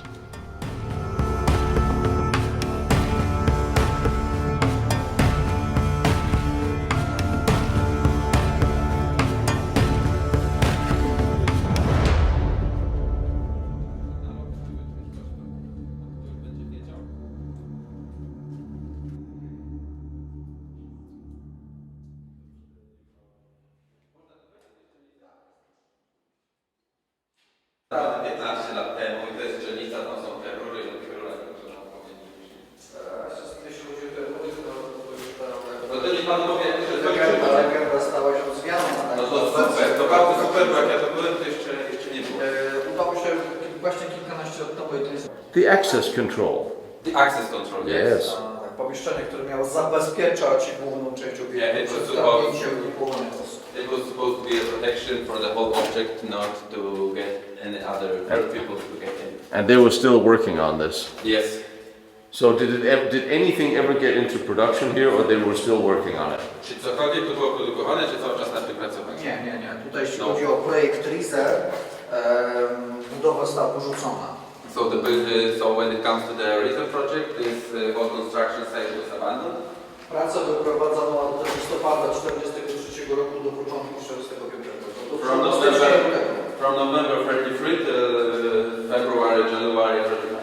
W momencie, kiedy zbliżył się front wschodni, as the Russians came, they just flew. So it's prepared for another wall. There was going to be a wall here. Tak, bo przejście miało być przez wartownię. Nie prosto szkolenie, tylko przez wartownię. So the entrance had to be through this. They would have to go exactly, through here. Not through the main tunnel. That's like in the last complex I told you. Probably this main tunnel was supposed to be blocked so that they can use this one with the steps. But look. Łącznie miał być 2 okienka strzelnicze. To drugie. Pierwsze miało być w chodniku na wprost wejście i przejście miało do niego prowadzić. Okay, there used to be, they were planning 2 shooting sites. This is the first one, that's the second one. The first one was supposed to be in this room and shooting straight to the entrance. So a well done access control, a little bit like the back road of the castle. One of the things I found interesting about this access control is down the hallway, we'll see in a minute, it's backed up by another.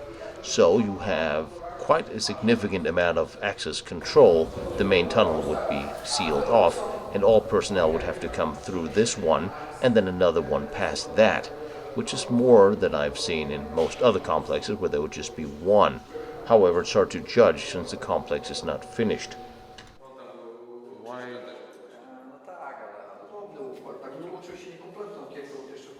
And now finally, after all of these years of wondering about this huge possible space that would create an overpressure where Igor had small pieces of burning paper sucked into nowhere, I get to see it myself. So, as I've been there 15 years ago, there was a big story, the big question about the pipes you can see in the ceiling. Yeah. Because those pipes were, there was some air pressure getting out of them, not like the wind, you know. That's right, yes, I remember that. Yes, and there you can see they were figuring out what it could be and why and so. And as I've been there 15 years ago, it was still a mystery. But now it's not anymore because they dug a tunnel, and you will see the entrance to this tunnel very soon.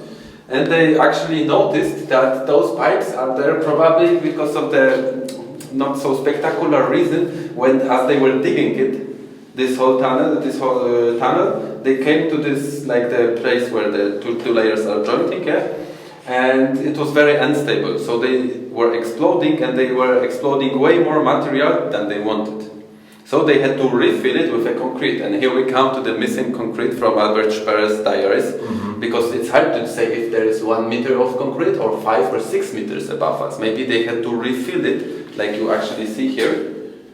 Maybe they had to refill it somehow, and then you don't know how much of the concrete went in. So, theory of the guy who's there with us, he said that probably it was, like I said, it was too much of the material that they actually blown away, and they had to refill it with the concrete, and the amount of the concrete was so high that they were afraid if this concrete will actually expand, and they will actually start to work as a concrete, not as a liquid or something that's loose.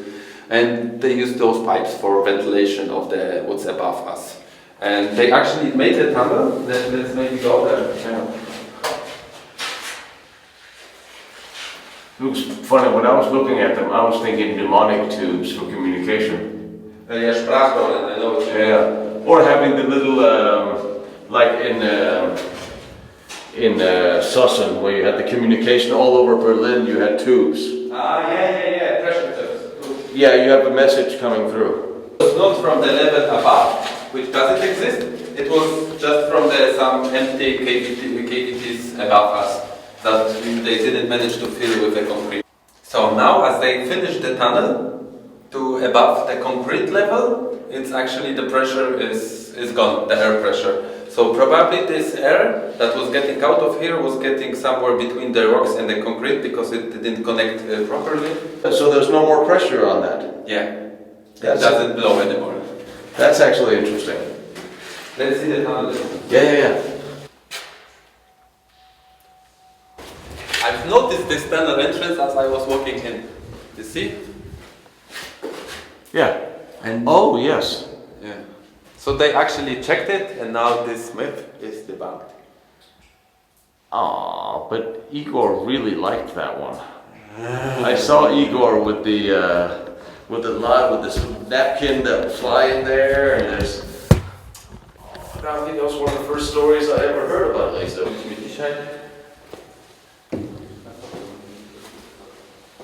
So this is the other.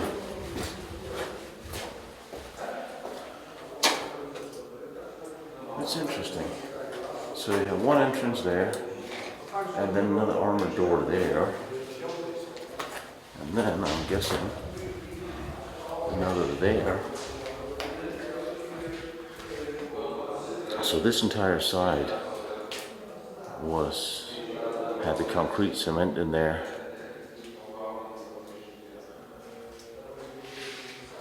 Which kind of makes me think that this is where everything was going to happen. Let us for a moment take a closer look at the numbers and construction breakdown as it's outlined in the Sikfichler report from late 1944. In this report, he clearly outlines the 19 separate locations dedicated for Hitler as headquarters or headquarters for the army.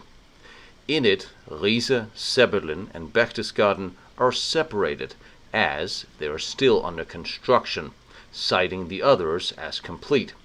Now 3 of these are reinforced train tunnels. However, Sabon was never used or intended for use for Hitler as a headquarters, but for the Reichspost, an organization with a clear and dedicated nuclear program. And some of the locations here were never even visited by Hitler. In the subsequent pages of this report, Riese is cited as a location for Führerhauptquartier, Oberkommando des Heeres, Oberkommando Marine, Oberkommando Luftwaffe, and Reichsführer SS, and one for the Foreign Office, that means Ribbentrop. You will note that counts only 6 locations, yet there are 8 noted Riese locations that we know of. And a key note to remember, the Henge location in Ludwigsdorf is not a Riese location, and its labor and construction figures are not included anywhere in this report. At the location of the old mine was the power plant, an explosive factory, and miles of underground tunnels under the Henge, in an area that was secured by the SS from long before the origins of Project Riese. Also, the castle was obtained by the Reich far earlier than this report. Now here is a detailed chart of what type of construction was done or expected to be done. That is not entirely clear, but telling is that generally the above-ground construction was expected to outweigh the Führerhauptquartier locations by multitudes throughout the projects, and tunnels were expected to be just a smaller part of this. It was suggested that the cement expenditure chart that I showed you last year could have been planned only and not actually concrete used. However, as I have now obtained 3 separate concrete expenditure reports showing numbers changing and increasing, it must be the material expended at the time of that particular monthly report. This gives us a better idea of how much to actually look for. Here in the area there are some large reinforced buildings that I will take you to over the next weeks, but nothing adds up to the amount of concrete expended. In the report is another great color-coded graph which shows the Führerhauptquartier by monthly, yearly, and man-hours expended. And it shows the Führerhauptquartier Riese, Rudiger, or Uhlensgebirge as it's also known, was not prioritized until 1944. And as of 1944 throughout the entire construction period, an average of 10,000 men were working on all the Führerhauptquartier projects, peaking way above that at several times. We also have some documents from the private companies involved in the construction and know that Krupp was involved as well. But what none of these documents show is what other projects were involved in the area, or what locations were dedicated to what organization. And I find it extremely odd that given the charge that the Foreign Office von Ribbentrop accounted for the smallest amount expended of all resources, yet they claimed the entire complex, which was by far the most finished, that under the castle. This makes no sense, and in my opinion, judging from seeing the tunnels under the castle, gives it more credibility to the stories that this was a site for something else, which again lends itself doubts about the entire project. It could, theoretically, have been labeled as a Führerhauptquartier to cover for other things, which is a possibility. However, the lack of Jonastal S3 with its 30,000 laborers not being mentioned in this report by the gentleman in charge of building Führerhauptquartier tells us that the story of such a Hauptquartier in Thüringen can be ruled out. And again, why then was Zeppelin listed here? In supporting that story, that this report covered locations that were not dedicated for Hitler's Hauptquartiers, although listed as such. I have visited and will show you most of Hitler's Hauptquartiers, including the very largest of them, yet none of them comes close to resembling what we are seeing here in the mountains. And above all, we still do not have any information on paper as to what the SS were doing here, or constructing or researching. They had their own resources and were perfectly capable of constructing their own sites. Now this report, however, gives us a better idea of what was done here in relation to the construction, but it tells us nothing about the allocation or usage of these sites. Yet it does list these as a complex for all leading branches of the Reich, yet only vaguely hinted at in one page, the cover page. But let's go back and see what we have here.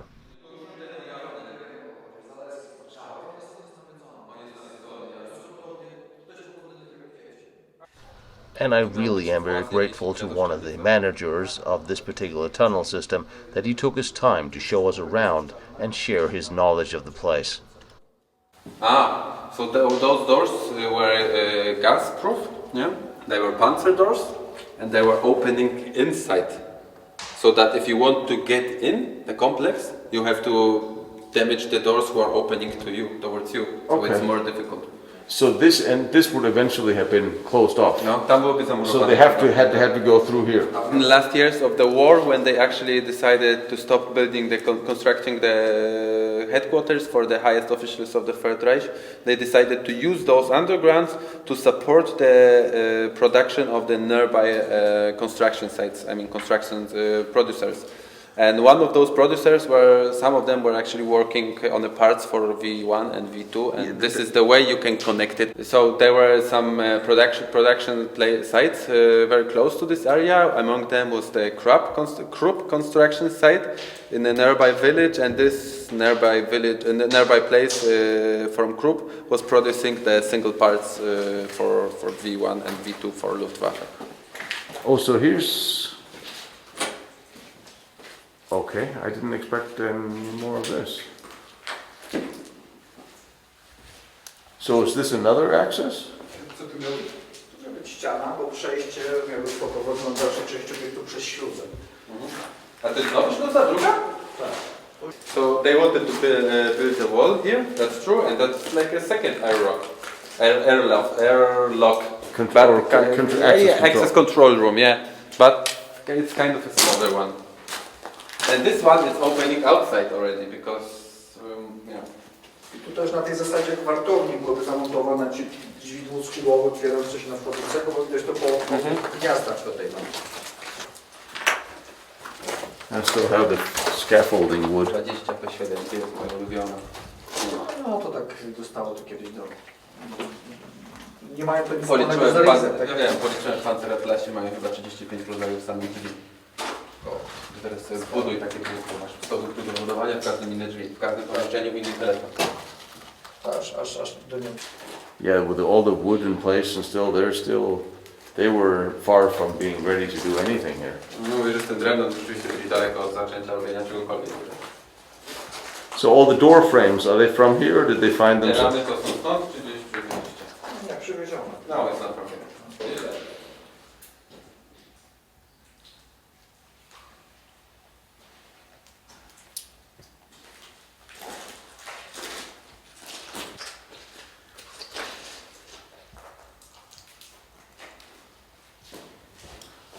So this is the upstairs. This is the two tunnels. This is the top floor and this is the bottom. Or is this is very large for being. Yeah, it's kind of very large. It is very large for what but maybe because of the rock formations, it was they blown it and they didn't want to blow that much, but they did too. Because in order to avoid using the structure you put on the side of the building when you want to access it from the outside. Gerustwał. First they dug the lower tunnel. Mały przekroju. Very small. Później kominy do góry. Then they were digging chimneys after. Od kominów drążony górny chodnik. And from the chimneys they were digging the main tunnel. Poszerzany do właściwych making it wider. Tutaj sięgałaby do tych betonowych ścian. It would be touching. This is the main tunnel and this is the level it was supposed to be touching. Dopiero wtedy usunięto by strop. And then they would remove the part between. I na końcu wybrano by półki z dolnego chodnika, bo duża komora. And then they would remove the parts from the bottom tunnel, left and right, and then they would have a big room.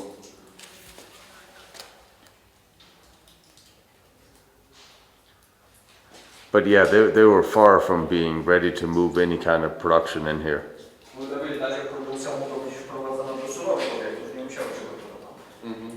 And the production could be introduced to the raw objects like this one. Yeah. It was not supposed to be unnecessarily concreted. Thanks to these pictures, you can actually see how the reality looks like. But he's not the one that did the painting, the drawings from the castle. No, he's not this one. This resembles the large technical room we saw in the large tunnel system suspected to be a headquarters for Hitler, although it's hard to tell what accesses there would have been since the subfloor is not entirely installed. They are now modern. Yeah. The drainage is rather interesting.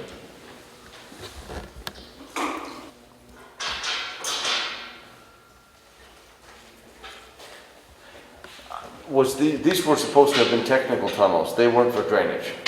To było do techniczne tunele czy do odwodnienia? Technicznie czy Both. Both. So this part which we see now, it was made for as electrical plant for them, because this chamber was supposed to be for an electric machine that creates Generator. Generator, exactly. It was supposed to be technical. This part to produce electricity for this. That I understand. But see, this is one of the things I was if this was supposed to be a headquarters or a bunker for a dignity, who was this supposed to have been a bunker for? They are not able to. Okay. It says that they don't know which one of the complexes is theirs.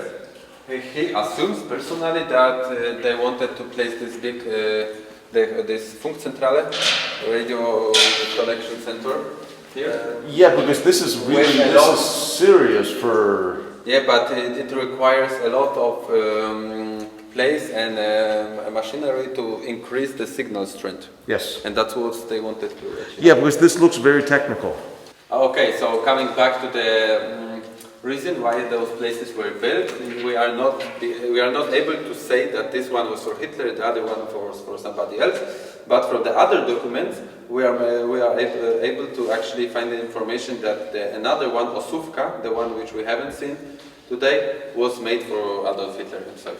Dla Hitlera włodarz dla dowództwa wojsk lądowych. So Wolfsberg was supposed to be for Ober Kommando des Herren. Saboń dla dowództwa wojsk lotniczych. Saboń was for the Luftwaffe. Gontowa dla Himmlera, SS. Wow, the place which we saw today, Gontowa, it was supposed to be for Himmler. A zamek książ dla Ribbentropa, dla Ministerstwa Spraw Zagranicznych. And the castle, Fenstein Castle for Ribbentrop. Now, one of these suggested early documents of Project Riese was claimed to be this one from December 1943, preparing for some 600 workers of the Tod organization in Berlin from a construction company. However, work on Riese sites began long before the Tod organization became involved. It started earlier under the Schlesische Industriegemeinschaft AG, a subsidiary of the SS-owned DEST, German Earth and Stone Works, which was founded in 1938. And if construction began in 1943, planning must have been underway years before. Besides, the late 1943, 600 workers for any of these project sites would simply not have gone very far by any stretch. So this makes little sense, especially if we go under the thesis this was an early document. Far more must have existed, but have never come to light. And what about the workers allocated to the Nobel dynamite explosive production by the Henge location? This production started long before late 1943, and in late 1943, synthetic oil was being produced from coal. So why was the cleanest coal in Germany, that under the Henge, not put to use for coal extraction for synthetic fuel? Unless these mines were now used for something else, as we suspect they were. It is here that the conflicting documents and information begins to feel like deliberate misinformation, again pointing to something more, and slowly I am beginning to wonder about the known 7 systems here. All these resources were spent, but they were hardly spent on these. So where exactly did it all go? Przecina na linii tych dwóch zawałów urotwór, także firma Airlock, która drożna po prostu przerwała, nie poradziła sobie z stabilizowaniem też. No to na taśmę widzę, żebyście widzieli, czy się obsuwa, czy nie. Znaczy to jest spray. Jak nie podbieramy, to się nic nie dzieje. It looks like a shaft, but it was not. They were also assuming it's a shaft, but then they took some geologists and then they say that there is a tectonical... So this is not a collapse? It is, but only because 2 tectonical lines are connecting here and it was too difficult for them, so they abandoned it. Nie tektoniczne, Tylko geologiczne. Geological. Yeah. Usko, muszę sobie przetłumaczyć, bo jeszcze nie rozmawiam. Przedstawione właściwie jest niewiele. Większość obiektów nastawia się na sensację, na ściągnięcie za wszelką cenę. That the problem that it's very difficult to find a place which is actually showing the history like it was. Yeah. Most of the commercial objects are focusing on the sensation and being controversial maybe, so that it drags more people. That's where the money get it to be a problem, yeah. No, I agree. Zgadza się. There is one famous shot from this place with a Polish Fiat 100. Yes, I remember that. Organizowałem tą wózkę i to robiłem właściwie za własne środki. To jest Demolished. That? He was the one who was doing this. Really? Yeah. That's a black and white photo, isn't it? It's a long time ago. U 2005, 2006, 2007 rok, w tych latach to było. 2005. So. Really? Czarno-białe zdjęcie. Nie, kolorowe. W internecie, który jest to kolorowe naprawdę. So this chamber which we see now was supposed to be 18 meters long. And this is the connection with this chamber, but it's a little bit unstable. That's why it was supported like you see with an old railway. Yeah. Drążą z dwóch stron, od pierwszej i trzeciej sztolni, tu i tu miał być połączone. So they were digging it from two sides, from the first entrance which we used and from the third which we will use as a way out. There's a third down that way. Yeah. No, this one was supposed to be from here till here and 80 meters long. Okay. 10 metrów wysoko, 8 10 szeroko. meters high 8 szeroko. and 8 meters wide. But there was supposed to be only 6 meters wide production hole here.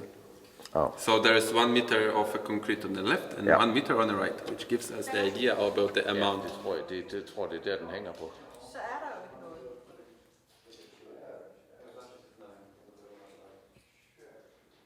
How many workers worked in here and how many people died here? He has no data for a particular complex, but for the whole Riese he can say something. At least 13,000 of the prisoners were brought up here, down here, and at least 5,000 of them didn't make it. And there is even a cemetery. Robotników przymusowych jeńców wojennych. And also the prisoners of war, they are there.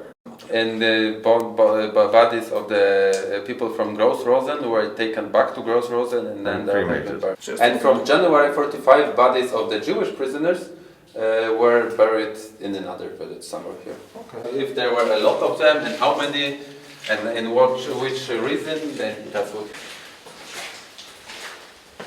Now we're going to see how tall are you. Okay, 165. Very far. Oh, this is geological stuff. Yeah. Like, you know, some people would say that this is the oil tank, diesel tank, which is hidden in the wall, and this is the wall of it crying, but this is probably mangan or cobalt, and this is the iron. Yeah. Czemu to jest tak nisko, niżej? Trudno powiedzieć, wygląda szkolnie stare dążone tylko na potrzeby budowy. Maybe because it was only built to transport airlocks. Yeah. And after that it was supposed to be locked. 107. I mean, locked it or used anymore.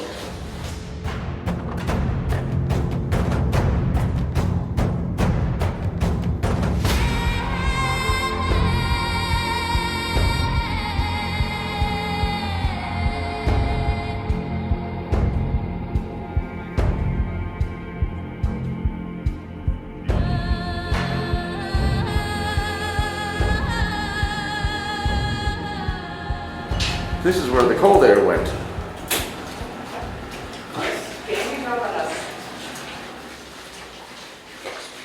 And for a minute, let's talk about the draft and the air in this particular system, which is really interesting. The first tunnel system, remembering they're all connected, was nice, warm, humid air. In this one, the third, is freezing cold. It's very interesting how the air moves, and in the summer or winter, the direction of the hot, cold air in changes. Nice and clean tunnels. It's unusual, isn't it? Czyste tunele, aż rzadko spotykacie.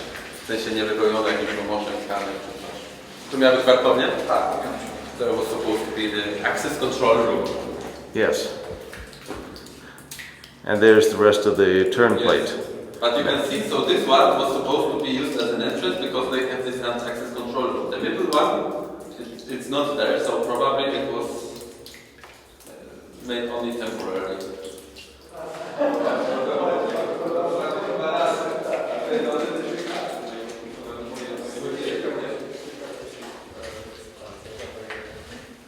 A to dotyczy... Ja generalnie podziemia i podziemia, no. To ręcznie robione, znaczy ręcznie jaskinie, kopalnie też jak najbardziej. Ostatnio nagrałem takie 1,5 godziny filmu pod wielą Wrocławiu, gdzie gadałem z kolegą, gdzie też wszystko zostało opalone.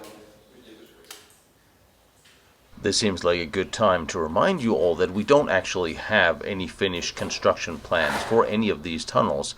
The planned layouts that we have that I can show you are the ones based on what we're seeing here today, so the intent for all of them may be considerably more than what we can see. From this area, control room? To będzie lustrzane odbicie atomistycznie. So it's unfinished construction. So there's no third over here?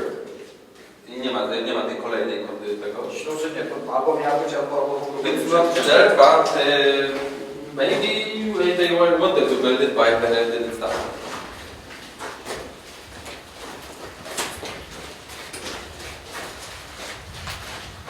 Wow, to jest silnik niż na tych? Może być? Tak, to jest szkolenie wydechowa. Czyli już schłodzone powietrze jest wyrzucane. That's an exhaustion tunnel. That's why it's called that. Jedynce było dość znaleźć. The one is inhaling, and this one is exhaling. Dlatego, że jedynką jest zasysane powietrze, a trójką wyrzucane. Zimą ciąg przeprowadza. It's funny because in the summer, the number 1 is taking the air in, and number 3 is taking it out, but in the winter it switches. Ale nie tylko siłę, jak przez większość w danym sezonie. Jeżeli ten ciąg przeprowadza, to jest sygnał na to, że coś się dzieje z pogodą. This is the other side of the first natural collapse we saw. Well, now we know what's on the other side of it, so that makes sense. Then you say thank you. Oh, very nice. To jest druga część tej największej pogory. I tu mamy też zachowaną metodę, dzięki której tak duża komora była tworzona. So this is in this part of this tunnel you can actually see how where they digging it, like step by step, like in a quarry. Yeah. It's a terrace system. Considering they were supposedly only planning a 6-meter work floor, these tunnels are very, very large, but it gives you a good idea how much excavation that took place.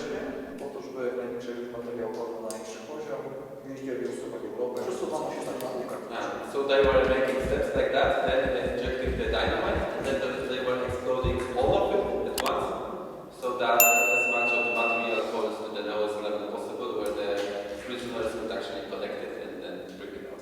Na podobnej zasadzie jak kamienią czy kopalnię. Just like the normal mine. The way conditions must have been low. Yes, mówię, że warunki pracy musiały być poskuteczne. Możesz coś dodać jeszcze? Pod ziemią na pewno te warunki były trudne. Underground to jest z uwagi na chłód, który tutaj panuje przez cały rok. Duży też hałas, który towarzyszy na czas wysadzania przesunięć.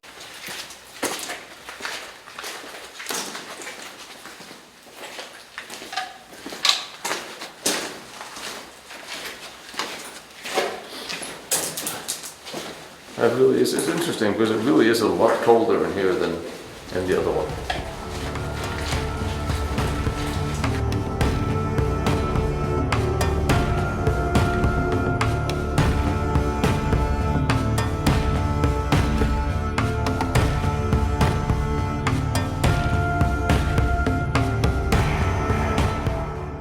I hope you're beginning to see how these projects and underground relocations of industry in Germany ties together. From the construction of the Kehlstein house before the war, where all builders from all over Germany volunteered to build this impressive tea house for Hitler in the mountains. I wanted you to see the Kies tunnel system before we went here for the same reason, to understand what could be done. We must understand just how impressive the German construction and production capabilities were during the war. How fast large tunnels could be built, such as Kies, 5 months, 600 laborers, huge tunnel system. Extrapolate this capability to 30,000 laborers and add half the number in additional civilian specialists, both here in Jonastal, and then look at what we actually see under or on the ground, which is practically nothing. Even if the concrete numbers were fiddled with ever so slightly, and even if the labor numbers as well, they could not have been that far off. The trail of food for these people, payment for the companies, materials, deliveries, specialists allocated. They were doing something, otherwise they would simply have been drafted to the front. Minister Goebbels kept a very keen eye on Albert Speer and his use of staff and personnel, as did he watch other of his rivals everywhere, trying to squeeze out more men for the war effort and win political points. So having people sitting idle as the tide of war was turning was not an option for anybody. So the suggestion that Speer, Himmler and others were simply siphoning off funds or adding resources not used or existing simply would have become too dangerous, especially in a backstabbing hierarchy as in the Nazi state. And Kammler was, like Himmler, not corruptible men. Both were trying to win the war and complete their respective missions as they saw them. Kammler would not have tolerated waste or fraud, nor would Himmler. Time was ticking, and the Russians were coming closer, so assets were packed off from Riese and sent to Jonasthal. So the two are linked, but Jonasthal was not on the list of Führerhauptquartier, and I do not believe Riese was destined to be one either. Next week we'll go through the system suggested to be Himmler's headquarters. We also found the other end of the tunnel leading away from the Henge, so a very wet visit to some of the underground tunnels in the area, hopefully connecting the dots. And of course, the Sabon Riese complex site, the huge above-ground buildings that you have yet not seen. We're going there as well. Stay tuned for a lot more.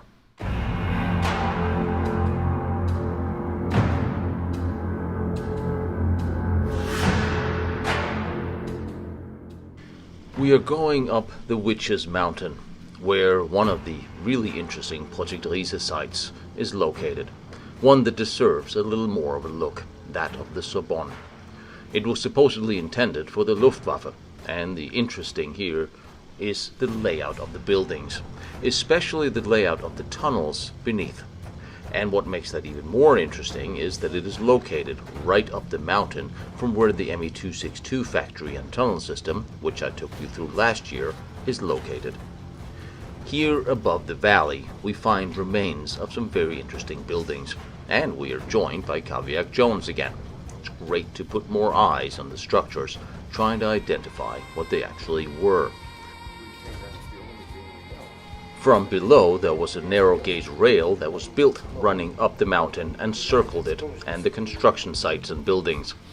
There were several Arbeitslager constructed here as well, and the remains of this infrastructure and the warehouses, now mostly gone, but a few remains of these can still be seen. But the most interesting remains are far larger. Structures of buildings that yet to be identified in purpose sits looms around being embodied by nature, and tunnel entrances that may or may not have been finished or completed or started or begun, and the very interesting layout of the tunnel system and the cross tunnels of these I will try to show you. Soon there will be a house on the left side, access control building. So coming up the road from where the ME262 shelters were that I was in last time, we're coming up to the Sabon complex, the part that I didn't show you because I didn't find it, and this is the first access control bunker. Are there more access controls on the other sides? Not that I know. And yeah, that's what it is. You're looking at a cement roof with a little rebar, and this is built in a red brick that is done over with stucco. And interesting enough, if you've been following this, here's styrofoam again. Something that I've been finding a lot of in a lot of these locations. But yeah, little guard room. This is bricked up post-war, and that was bricked up post-war, so you could see who's approaching, and then the guard would come out and greet them. But nothing that would withstand any kind of bombing or serious firefights. It's all just red brick. But for prisoners or contractors, it will do the job. And the good thing about being out here, having caught up with Mr. Jones finally, is that he reminded me that there's a large part of the Sabon complex I never showed you, which quite frankly didn't know it was there. There's above ground bunkers and a couple more tunnel entrances. We're not going inside because that's not possible. But above ground, there's a lot more construction than I really knew. So let's see where the cement went.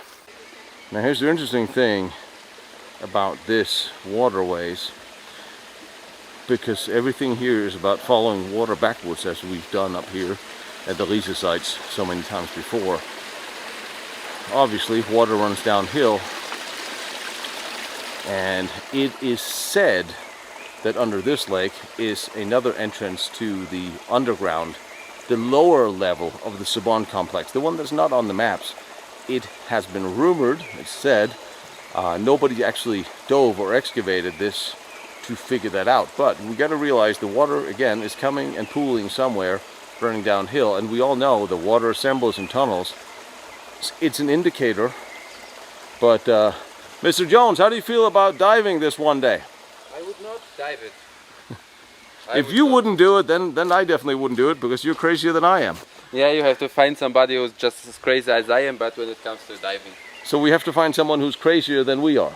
Yes, but I don't think it's worth diving, because when it's dry, you can actually see the bottom of it. There has been some rumors about some colors getting out of it, but I don't want to... It's a rumor for now. And yeah, it's a rumor for now. It was rebuilt by the Forest Administration a couple of years ago. So they would have known? They would have known, yes, yes. About this entrance to the underground, it's not there. This lake is not covering the entrance to the underground. The entrance to the underground is shown in this picture, which you see there. If that doesn't look like an entrance, then I don't know what does. And seriously, the trees are all younger than 70 years. We have a little alcove, dirt collapsed. This is textbook what entrances look like. And we are... I think that's the actual entrance, number 1 or 2. Yeah. I've been there last time 6 years ago, so I don't remember everything quite well, but... And what are we, 100 meters over the lake? 150? Not that much, no. 50? Yeah, I would say 20 to 40. Really? I thought we were a little... I remember this one. So that's not the actual, I mean, it used to be an actual entrance to the underground. I remember me being first time in Riese complex, I spent like 2 hours digging the hole with my helmet because we had nothing else to dig with. And I think this is entrance number 2 or 3. I mean, that's at least the one that they have been excavating a little bit higher. So they found a tunnel that was not connected to the main system. They've been excavating it, making a shaft with a heavy equipment. Then they went down and they just found a normal tunnel with the support woods on the sides and with the air pipe on the bottom and some bit of rails and stuff like that. Well, no gold train was there. So the level of the floor here is the level of the tunnel. Yeah. So we are now like 1 meter above the highest level. All right. There are 3 entrances in this mountain, at least 3 that we know about. There is another entrance. But you know what's interesting? Yeah? If you look at this as the floor and there's a tunnel behind it, this is dry. There's no water here. This is not muddy or anything. That's true. So somewhere the water from this tunnel is draining beneath us somewhere, or into the lake possibly, because it's not coming out of the tunnel entrance. Just an observation.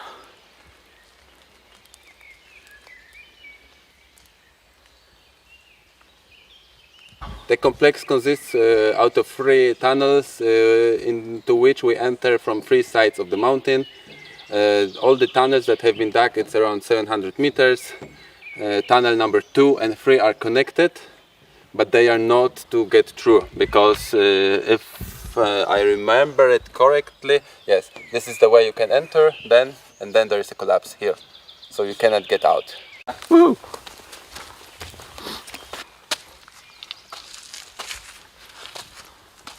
Oh yeah. It doesn't look like trustfully, I would say. This looks like your cup of tea. Yeah, I have a picture with my head in a hole and legs up outside, but There's a collapse right inside, or no. It starts with a very deep water, like over the Right. knees, and then you see some small construction on the right side. It's just a bricked wall, probably explosive magazine. And then you walk straight, turn right. There is a step because they have been digging from two different sides. Then you walk down the step and the water starts. The tunnel goes down, the water goes up, and then there's a collapse at the end of the tunnel. so theoretically, wetsuits and all, we could get in there one day Of course. if we wanted to. Yes. What we need to remember when we look at the maps and drawings of the various Riese tunnels is that they represent what is here today to be seen, not by a long shot what the Germans intended to build. So here at the Sabon, we clearly see the intent of a large construction with side tunnels, but yet it is a different layout than what we have seen before, and the three entrances is different than anything I've seen before. This one has, it's one of the smallest objects, but this one has one wooden support construction. You can see on the picture, that's actually the best to see how well they're supporting the ceiling. But what still doesn't match is now we have two parallel entrances. And that's strange because You don't know if that was an entrance. Maybe it was just prepared to be started. That's what you have to assume. well, yeah, that's true. But then it would be on the construction plans, wouldn't it? Or we don't have the construction plans, so never mind.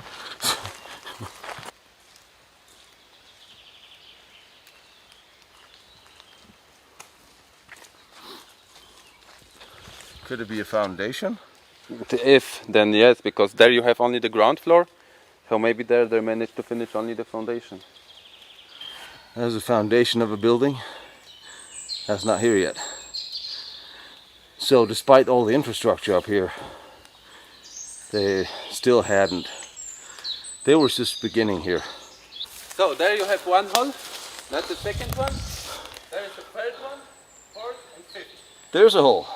Yeah, there is the second one. Although this one I'm not so sure, but this one is a concrete circle. Another one 2 3 meters further. And what exactly are they? I have no idea. Maybe. Well, it would be nice to see if it's a circle or if it's actually joins at the bottom. Because if it would join at the bottom, then it looks like for a plant, you know? I'm thinking about the factory on top of the big tunnel system. With the factory where they had holes leading down somewhere. But way before the platform is up. So we have parallel holes. Interesting. Yeah, man, I think, you know what? I think I was right, because look, there's a tree inside this one. It used to be a tree, now it's just a... It used to be a tree? Don't you see it? And another one just the same. Also a tree growing right from the middle. So maybe, it is like I said that the trees were brought in those concrete, what's the name of it? Caps. In the caps. I know what you're saying, and I can almost guarantee you that's not it. Okay. Because if they're looking at building a big building right here, they would be focusing on that. Here's one right here that's almost on the edge. If they started planting trees right here while they were building a building, all this shit would get in the way. They would finish the building first, then they would plant camouflage. Mm-hmm. This is something else. And I'm not surprised there's trees that grow in it. That we see that in remains all the time. I see there's a tree almost in everyone. Yeah. And behind me this one. And all of those trees are rotten. None of them survived. This one. So that could then mean that inside these, they dead end. Holy hell, there's a lot of them. Maybe they dead end and there's no real place for the roots to grow or expand. Exactly, and that's why they got rotten. Maybe. What are they? Another one. Yeah, you see, I mean, if this was, they're in the middle of building a building right next to this, if this is not related to the building, it will just get in the way.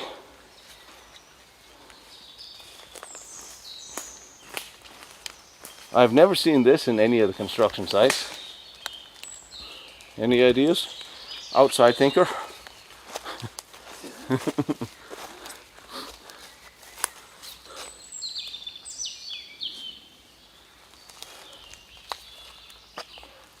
Here's another one that's inside the ditch that collapsed.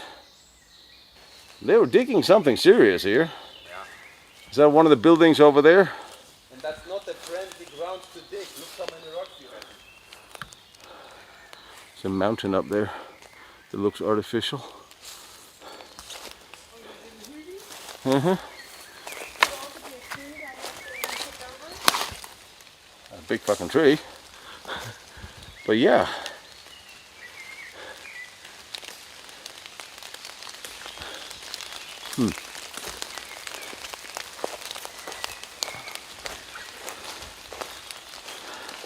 They're really planning something big here, considering there's only these 3 little tunnels that we can see.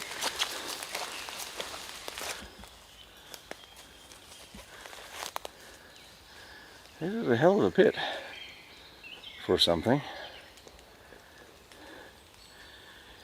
At least they would have had a very large basement. Alright, so there's a building over here. Finally, I see cement. I'm so happy. With a rotten tree inside. Another one with... Doesn't look like a coincidence. No. All of the trees are literally in the middle.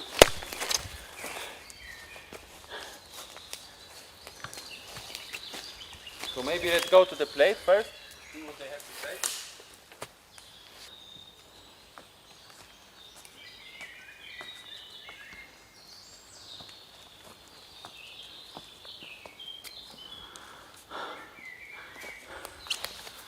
And the interesting thing is, of course, we know nothing about these. Yes. Again. And in this area we know nothing. Which is the hard thing to believe, is people have decided. Now you see that this building actually matches to the dugout which was made there. Yeah.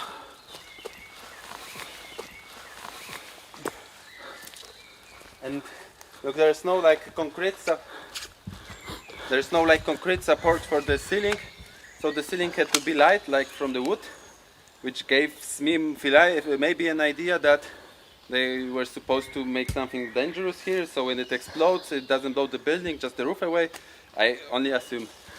Somebody told me that you would see it better from this side, because there's like a main tunnel in the middle with the rooms getting to the left and right, so it also may look like a prison or stuff like that, but... Yeah, because building a solid foundation like this for a wooden barracks makes no sense.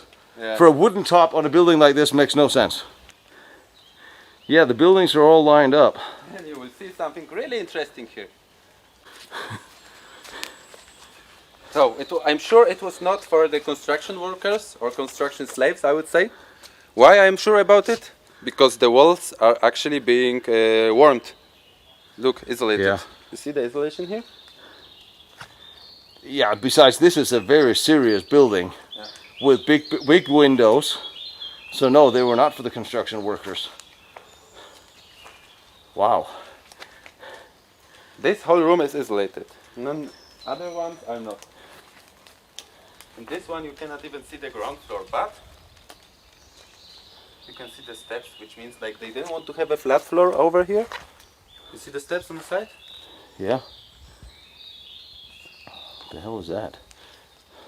Yeah, the steps walking themselves down. It's just finished. Strange that, you know how every time they build buildings like this that are reinforced, they build them as fast as possible so the cement will homogenize and it'll solidify together. Here they deliberately built this in sections for something else to be built on top of it, which is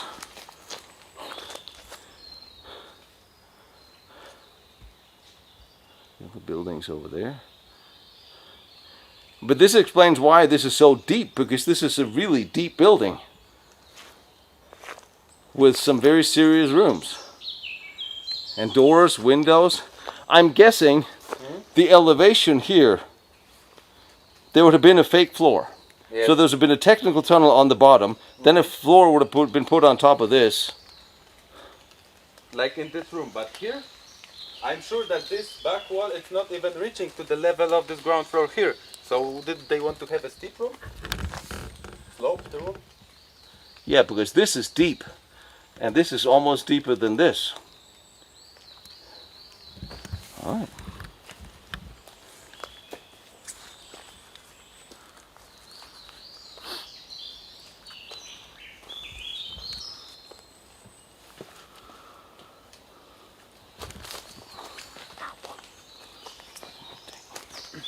Wow. Be careful, it's slippery. Yeah. Wow, look at this. And there are 3 finished buildings like this. 2 finished buildings and 3 digouts. I'm not sure about the last one. Oh yeah, there's a We building saw up there 2 too. digouts. That's the second building, and there is one over there. Wow. I mean, I would say I know we're looking at this from a military perspective, but from a photography perspective, this is bloody gorgeous. Yeah. This is with the nature, and I know we're not here for nature photography. Yeah, but the flowers here, for example, looks kind of cute. Yeah. But the mist and the sun but this is such a weird structure. Stupid. Probably somebody just didn't tell you to wear something better. This is a part of Riese we haven't seen, and this is a type of structure, foundation that we haven't seen. Maybe something interesting will happen. Well, I just have to, with all these little rooms, I wonder if there's any kind of construction in military construction that any of you have seen that looks similar to this, because not headquarter buildings, not bunkers, not fighting positions, nothing looks like this.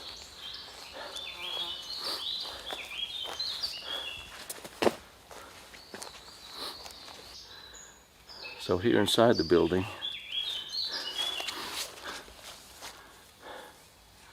this is really cool. I have no idea what to expect for this. I'm figuring where I'm walking now is the technical tunnel.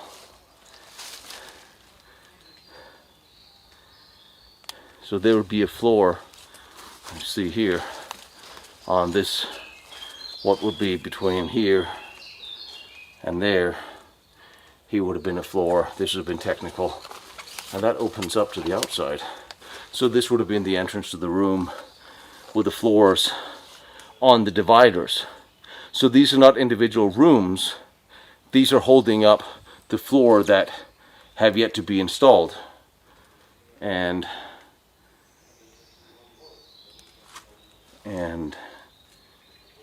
why is there wooden dowels there? Okay, maybe to have a regular door. That's entirely possible. And you see here in the technical floor, so everything underground here, there would be technical accesses.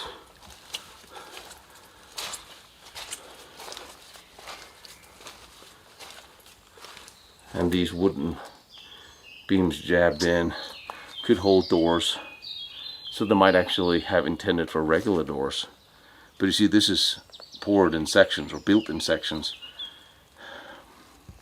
where the bottom looks poured in place, and so does the top, but it looks like it's could have been poured in a different place.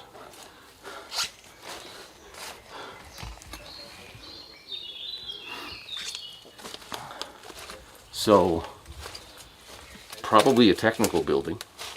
There's a very large capacity for underfloor cabling, wires, pipes. I keep bringing myself back to that large power plant at the other complex that we don't really know what that foundation is. It doesn't look like this. This large foundation of the nearby Riese complex, we still have not conclusively been able to say what was actually for. But what we're seeing here is a completely different layout than that. Clearly here were large buildings for something which looks quite industrial. But we don't really know.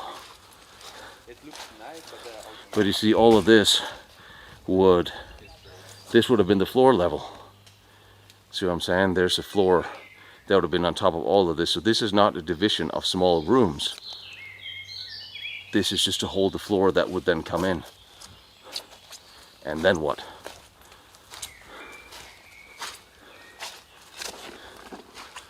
let's take a look at the other one. And here again, steps. Lower step would hold the floor. And then run up on the wall. All right. I am intrigued. I'm intrigued.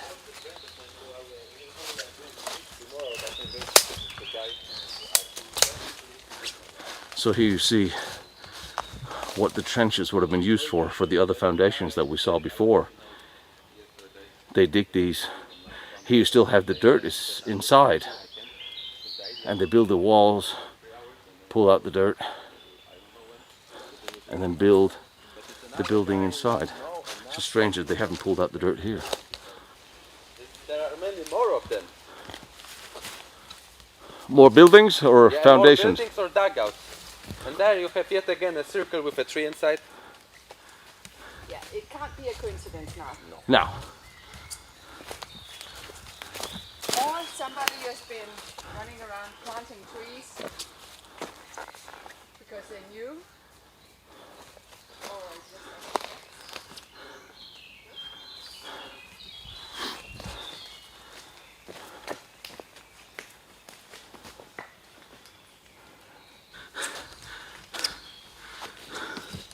Oh, look at this. Hollow bricks. Somebody actually dug a hole here. Underneath a tree that's actually younger than the pile of the rocks, because you can see the rocks between the roots. And I don't know why somebody paid so much effort to actually take it out. I mean, all this rubble, all that has been dumped here, what is it doing here? It does. But where does all this flat stone come from? What were they going to do with all of this we're standing on? I don't know. Floors? I mean... Or maybe they just removed it from the ground, because this ground is like a humus with a stone. So, let's walk into the building. I have never seen this one, I think. Well, try to bring new things to the party.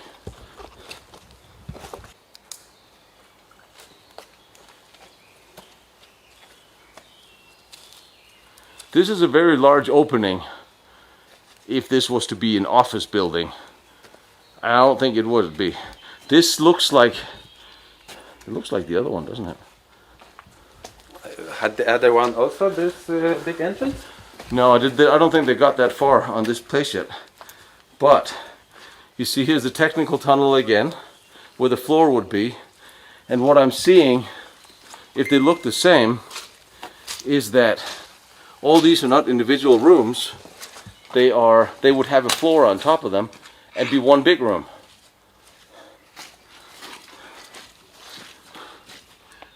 There would be the actual floor for the building when it was done. These would be holding up the floors, maybe divided by a brick wall, but these would have been fewer larger rooms. Or as here, they would have been divided by a brick wall, which means it wouldn't have been made for explosives, because the brick would shatter as well, because it's very thin. Here, the left wing is actually... Yeah? You can see it from the top. However... And there are not even doors between the rooms. There are windows between the rooms. Yeah, I'm just thinking, if this brick here looks original and period, they wouldn't have made explosives and then divided the rooms with bricks, because then the bricks would shatter and the roof. Yeah. So, but for offices, there's a lot of technical underground just for offices. So... Not in accommodation, not in explosive production. Communication? How many communication objects do they need? The one at the bottom of the mountain was already one. What did they want to communicate? Like Mars? Yeah, or maybe stream in 4K in 1939 on analog, you know. If they say they want to talk to Aldebaran, I'm gonna get worried. Although somebody will suggest it. Did you go out through the hole here? Yes, and then left, and then you can get to the top. Yeah, this is the same as the other building, although this is more complete. Alright, this is wet, so what the hell? Ugh.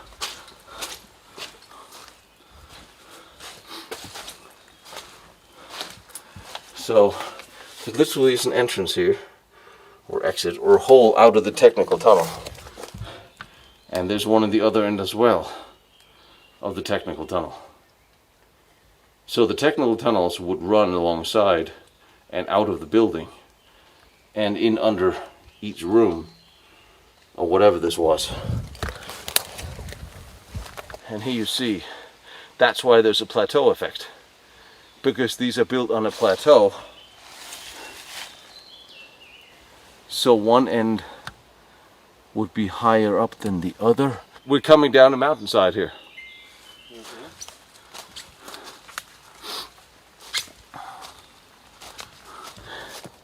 See what I'm saying? Although, this looks like it's been separated here.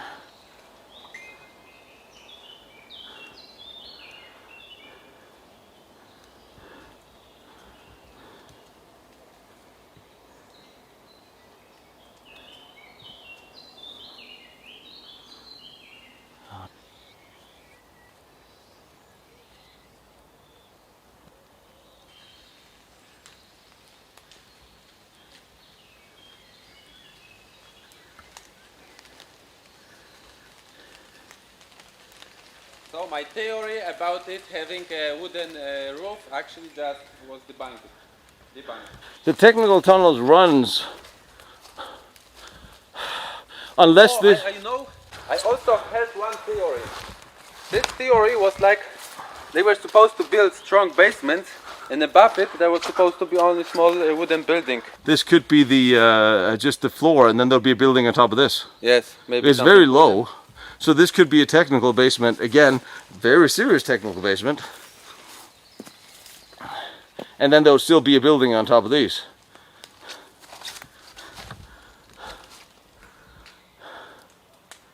And yeah, you're right, there are little windows in between the rooms. Which is also a little strange. Ah, and I found the entrance, another entrance. That's this one. Oh, this is the other entrance? Yes, because this one goes exactly 90 degrees. Well, ain't that just interesting? So we have a tunnel entrance right between all these weird buildings. And as you can see, there's another one, another one, another one, another one. Third building, are we going to check this?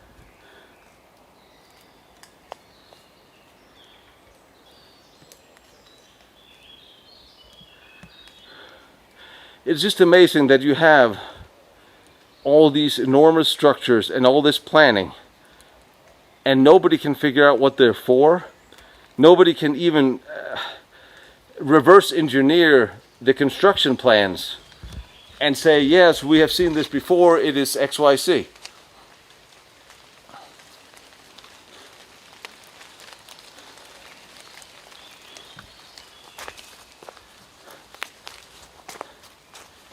And then you have this whole thing.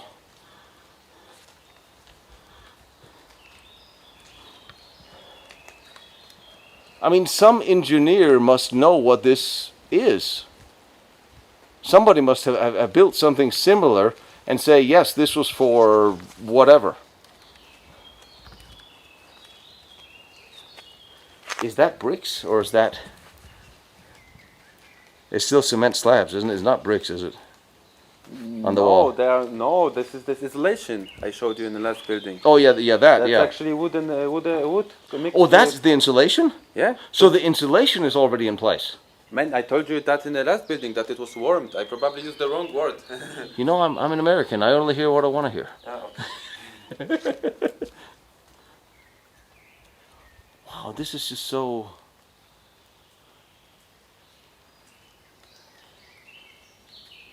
Yeah, because this is not thick enough to be a roof, but it's thick enough to be a floor. Another level from out of the concrete, then they would leave actually a rebar sticking out so that they can connect it.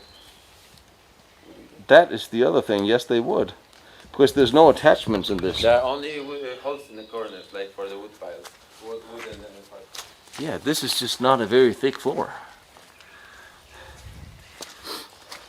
Yeah, only places like that. A slide, I don't know. A beam, a slide. Yeah. So, I mean, it could be that they wanted to put a wood building on top, because that would hold together with a lighter roof. But there's no security, no like that. There's no safety in whatever they were going to be building here.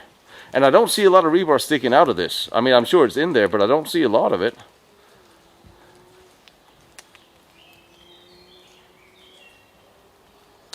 What an interesting building. So, depending on what they were going to do inside the tunnel, I mean, again, like someone said, the tunnels was only for use in case of emergency, which makes sense. Because they were supposed to sit above on the surface. And yeah.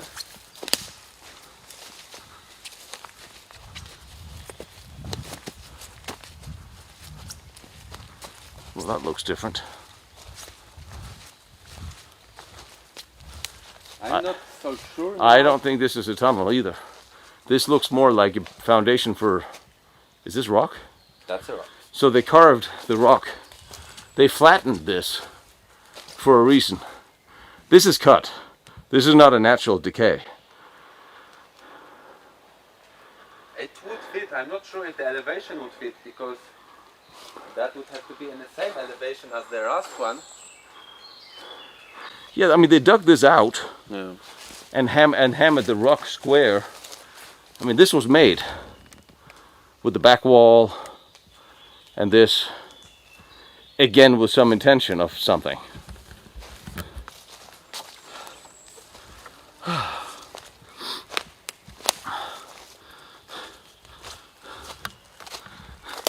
It's funny, I know at least 6 civilian architects. Every time I show them anything that we see, all I get is, we have no idea what this is, we've never seen anything like this before. And there's another mound. If we were in Denmark, I would say this is a burial mound from the Vikings. But we're not.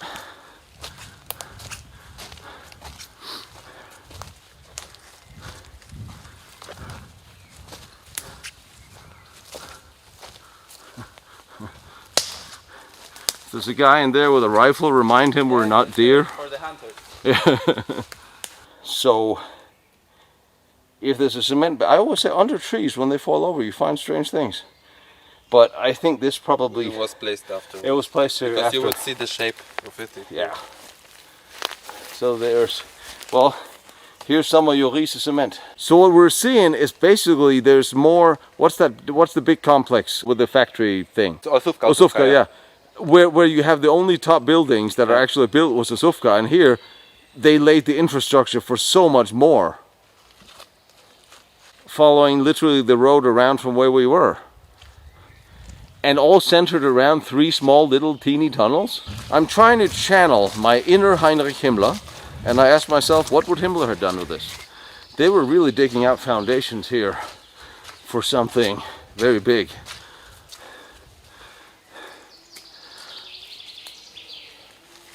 It's almost impossible to believe that they were only planning 3 little intersecting tunnels.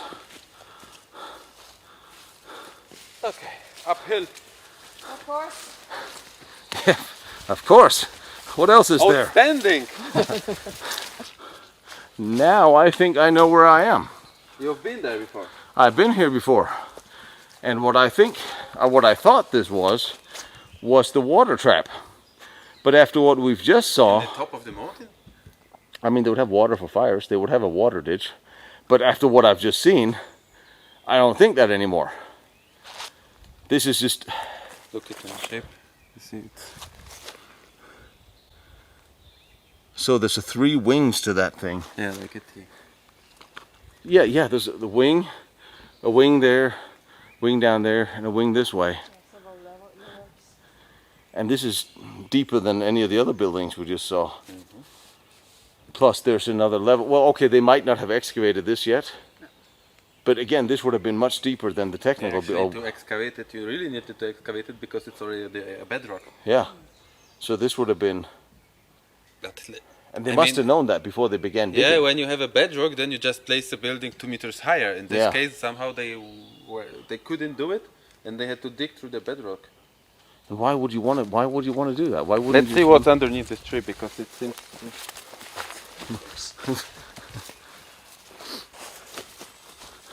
Yeah, because the bunker I saw is over here with entrance number 1. By the way. I mean, that tree wasn't there. This tree is less than 77 years. Of course, like Yeah, each one. like all these ones are even younger. And all of these. So there's no doubt what this was, time-wise. But these stones. Yeah, this is the one that's almost above entrance tunnel number 1, right? Because down below here is tunnel number 1. Yes. Yeah.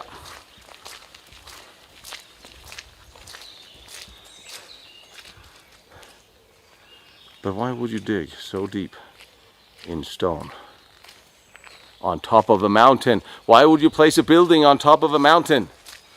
I mean, if you're ever worried about air raids, it's like your calling card. During the construction, here I am, come bomb me.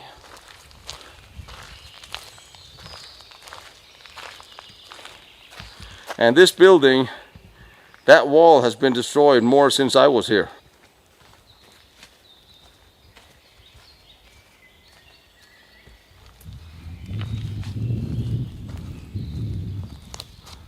And then the other tunnel, 1 is down there.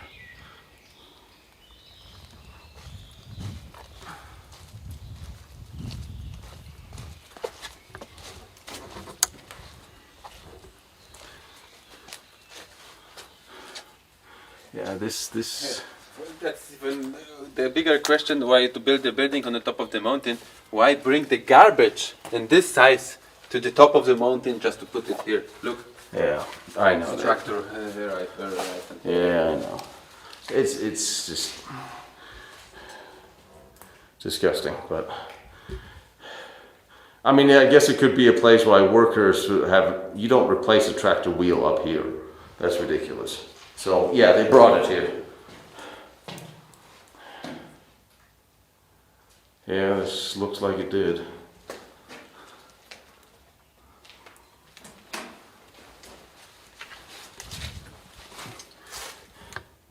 And a cement bag. And just trash. And there was a fire. And a steel door. And you can actually... Somebody wrote something 2012. So obviously that has nothing to do with...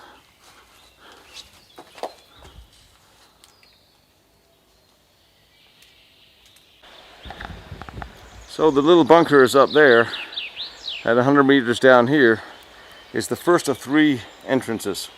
The tunnels are not even connected here. Which is going to make coming down here so much fun.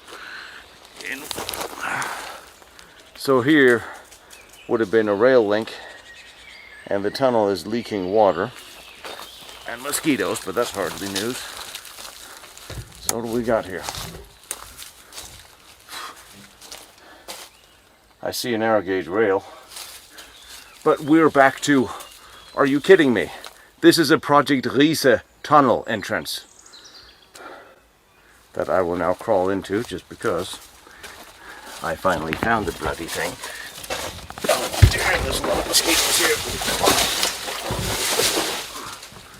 And yeah, it's absolutely flooded. And it's closed right, this is it? This is it. This is the entrance. Of course it collapsed a bit. And I was not seeing narrow gauge rail, I was just seeing wood timbers.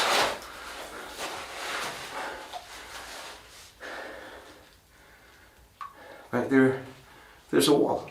This is literally it.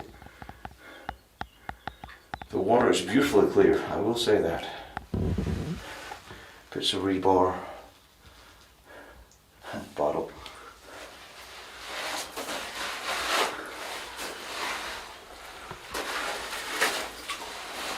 I mean,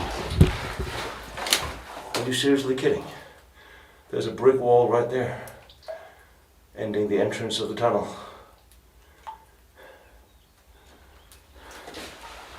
I think the total system was about 700 meters.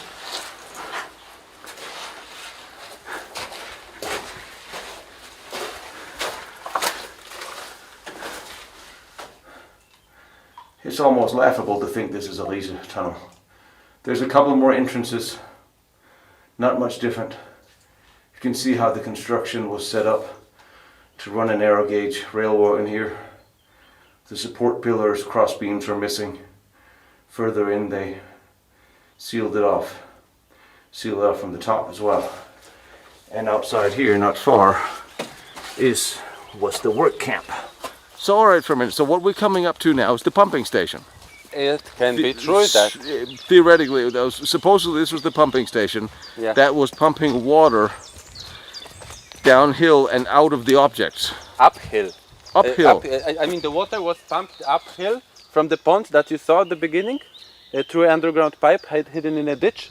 And what was happening with it further, I don't know. But what the hell you need the water in the top of the mountain? Why are we uphill? What is uphill? What is? I mean, that's actually the top of the mountain. There's nothing higher. I know. So what do they need the water for? I mean, the only thing I can think of is they were pumping water out of something. We have to get in to get to the building. Son of a motherless goat. Is that the mist you're talking about? Yes. The haunted witch's mist on the mountains? I mean... The one I remember was even stronger, so that you could actually not see anything when you walked in. It was like a milk. I'm just standing. If we're standing on top of a mountain and there's a pumping station that's supposed to lead water up, well, there is no up. There is no up, but the water source was like 100 meters lower. So they pump the water. How much energy you need to actually be able to pump the water to the pipe in this ditch that high? So they would pump the water up here. Yeah, from the pump down there. And we're back to what? Well, to mix with cement. Would they mix the cement up here? Then I don't see any cement mixing foundation or anything. But I mean, the only reason I can think of is to bring water up here is to mix the cement, and then you still have to have a water filtration because you can't just mix the water. I mean, I guess you can, but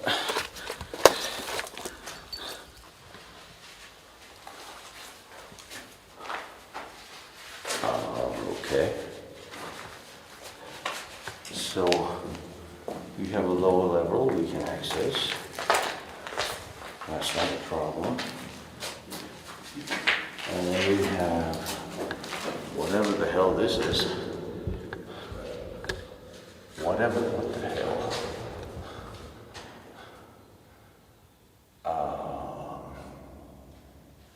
We're going down, aren't we? Yes, this one is down. Because you cannot get to the wall and it's really open. But here you can see the diameter of the pipe that was actually pumping the water from the mountain. I'm coming, hang on. Alright. Grab the camera. It's running.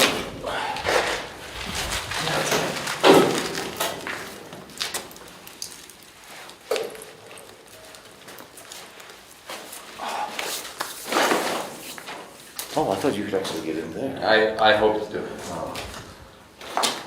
So, okay, so you have all the water. These are not even very big. That's, yeah. Maybe there were more pipes. This pipe goes down after it. This one is actually, look, it's a nest for a bird. One bird started a nest in here. So sweet. Well, that will give everybody an idea what the diameter is. But this one is a little bigger. This one goes down too.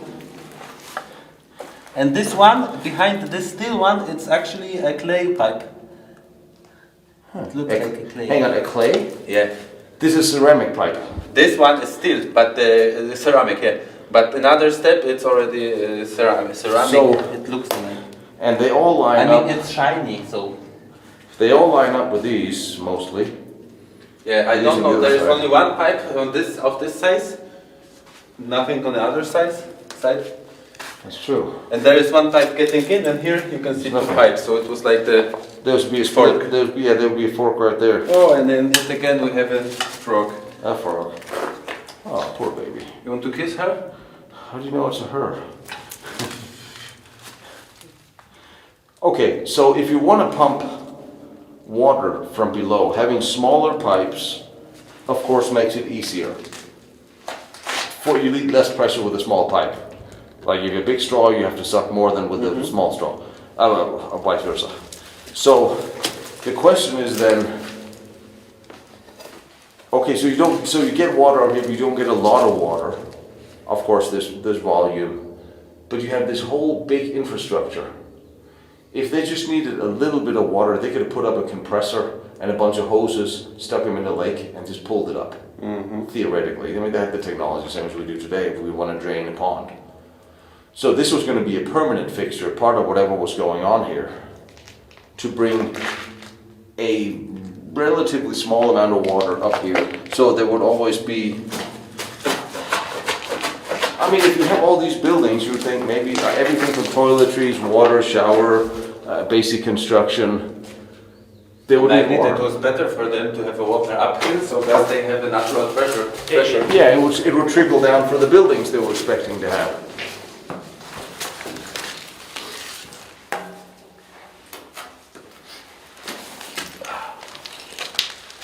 All right.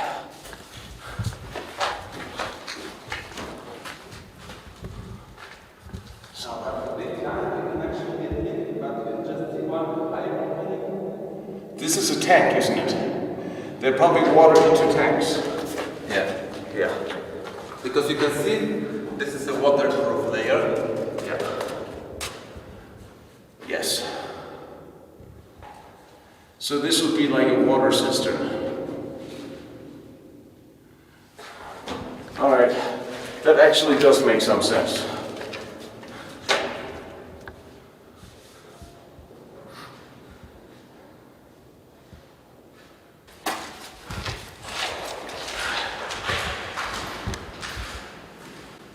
Just a concrete water tank. Yeah. Which is funny because you have only one pipe that's getting in and literally nothing else that's getting out. Yeah, they didn't need a lot of water. They just needed a bit of water up here so that it was available. I don't think this was construction. I think this was just for the service of the buildings. Considering we're looking at quite a lot of buildings, they would have to have bathrooms, and they would probably also have planned for wooden barracks. So this is just basic water supply, I think. This would make sense in my head, but so did getting married. You shouldn't always listen to the voices in your head. What am I doing? Oh, right, yes. Tino? Here. So, when you actually have the place where the water gets in, then you don't build the deepest point of the whole tank underneath this place. Correct. Because there's the deepest point in this whole room, and it's right next to the pipe where the water is supposed to be pumped in. That doesn't make sense. Yeah. Is it a natural hole that... No, it's like the sloped hole. It was made to be this way. I mean, you can see it on your footage probably later. Would that be a place where the water would then go down? That makes no sense either. I made a picture and I will show you. Oh, there is a pipe that goes out. Look. But that's the only one. That's the only single pipe that goes somewhere else. Wow, and that is so high that it opens up with the windows here.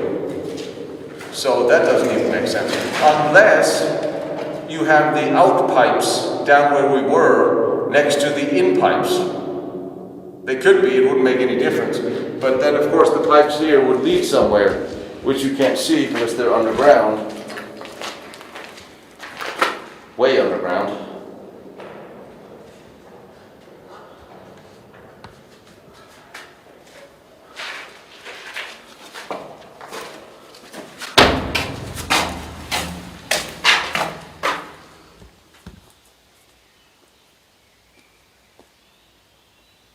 out this ditch from the below.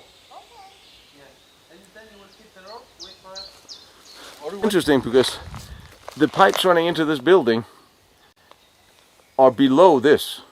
Okay, so this may have filled up a little bit, but the pipes where the water would come in or out are under this. So that there's still a ditch means there would be a pipe on top of it as well. Maybe.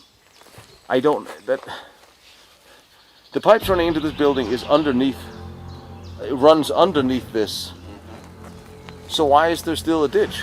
And the wonderful, interesting thing about Riese, as usual, is every time you get into any one of the buildings or any one of the projects, you just come into more questions, because you can find an answer or two and then you get more and more answers that comes with it. But I'm still trying to figure out why you build all this on top of a hill. The water is actually the only thing here that makes sense to me, except the view makes a whole lot of sense. Now I have taken you through the known Riese sites, and we have now to begin the journey to those adjacent. Those you have not heard of or are listed as such, but I promise you there's a bombshell coming, and GPR have found something you absolutely need to see. My name is Tino Struckmann. I run Lost Battlefields. Every year I travel around the world to try to bring you to all the most interesting historical military locations from modern wars and the World War II special projects, battlefields, forts, fortresses, and tunnels, everything else. Things you may not be able to see or go to yourselves. Please join me on Patreon or join Lost Battlefields through the website so you get access to all my files and my notes. It really does help, and like, follow, share here on the channel if you can. That helps too.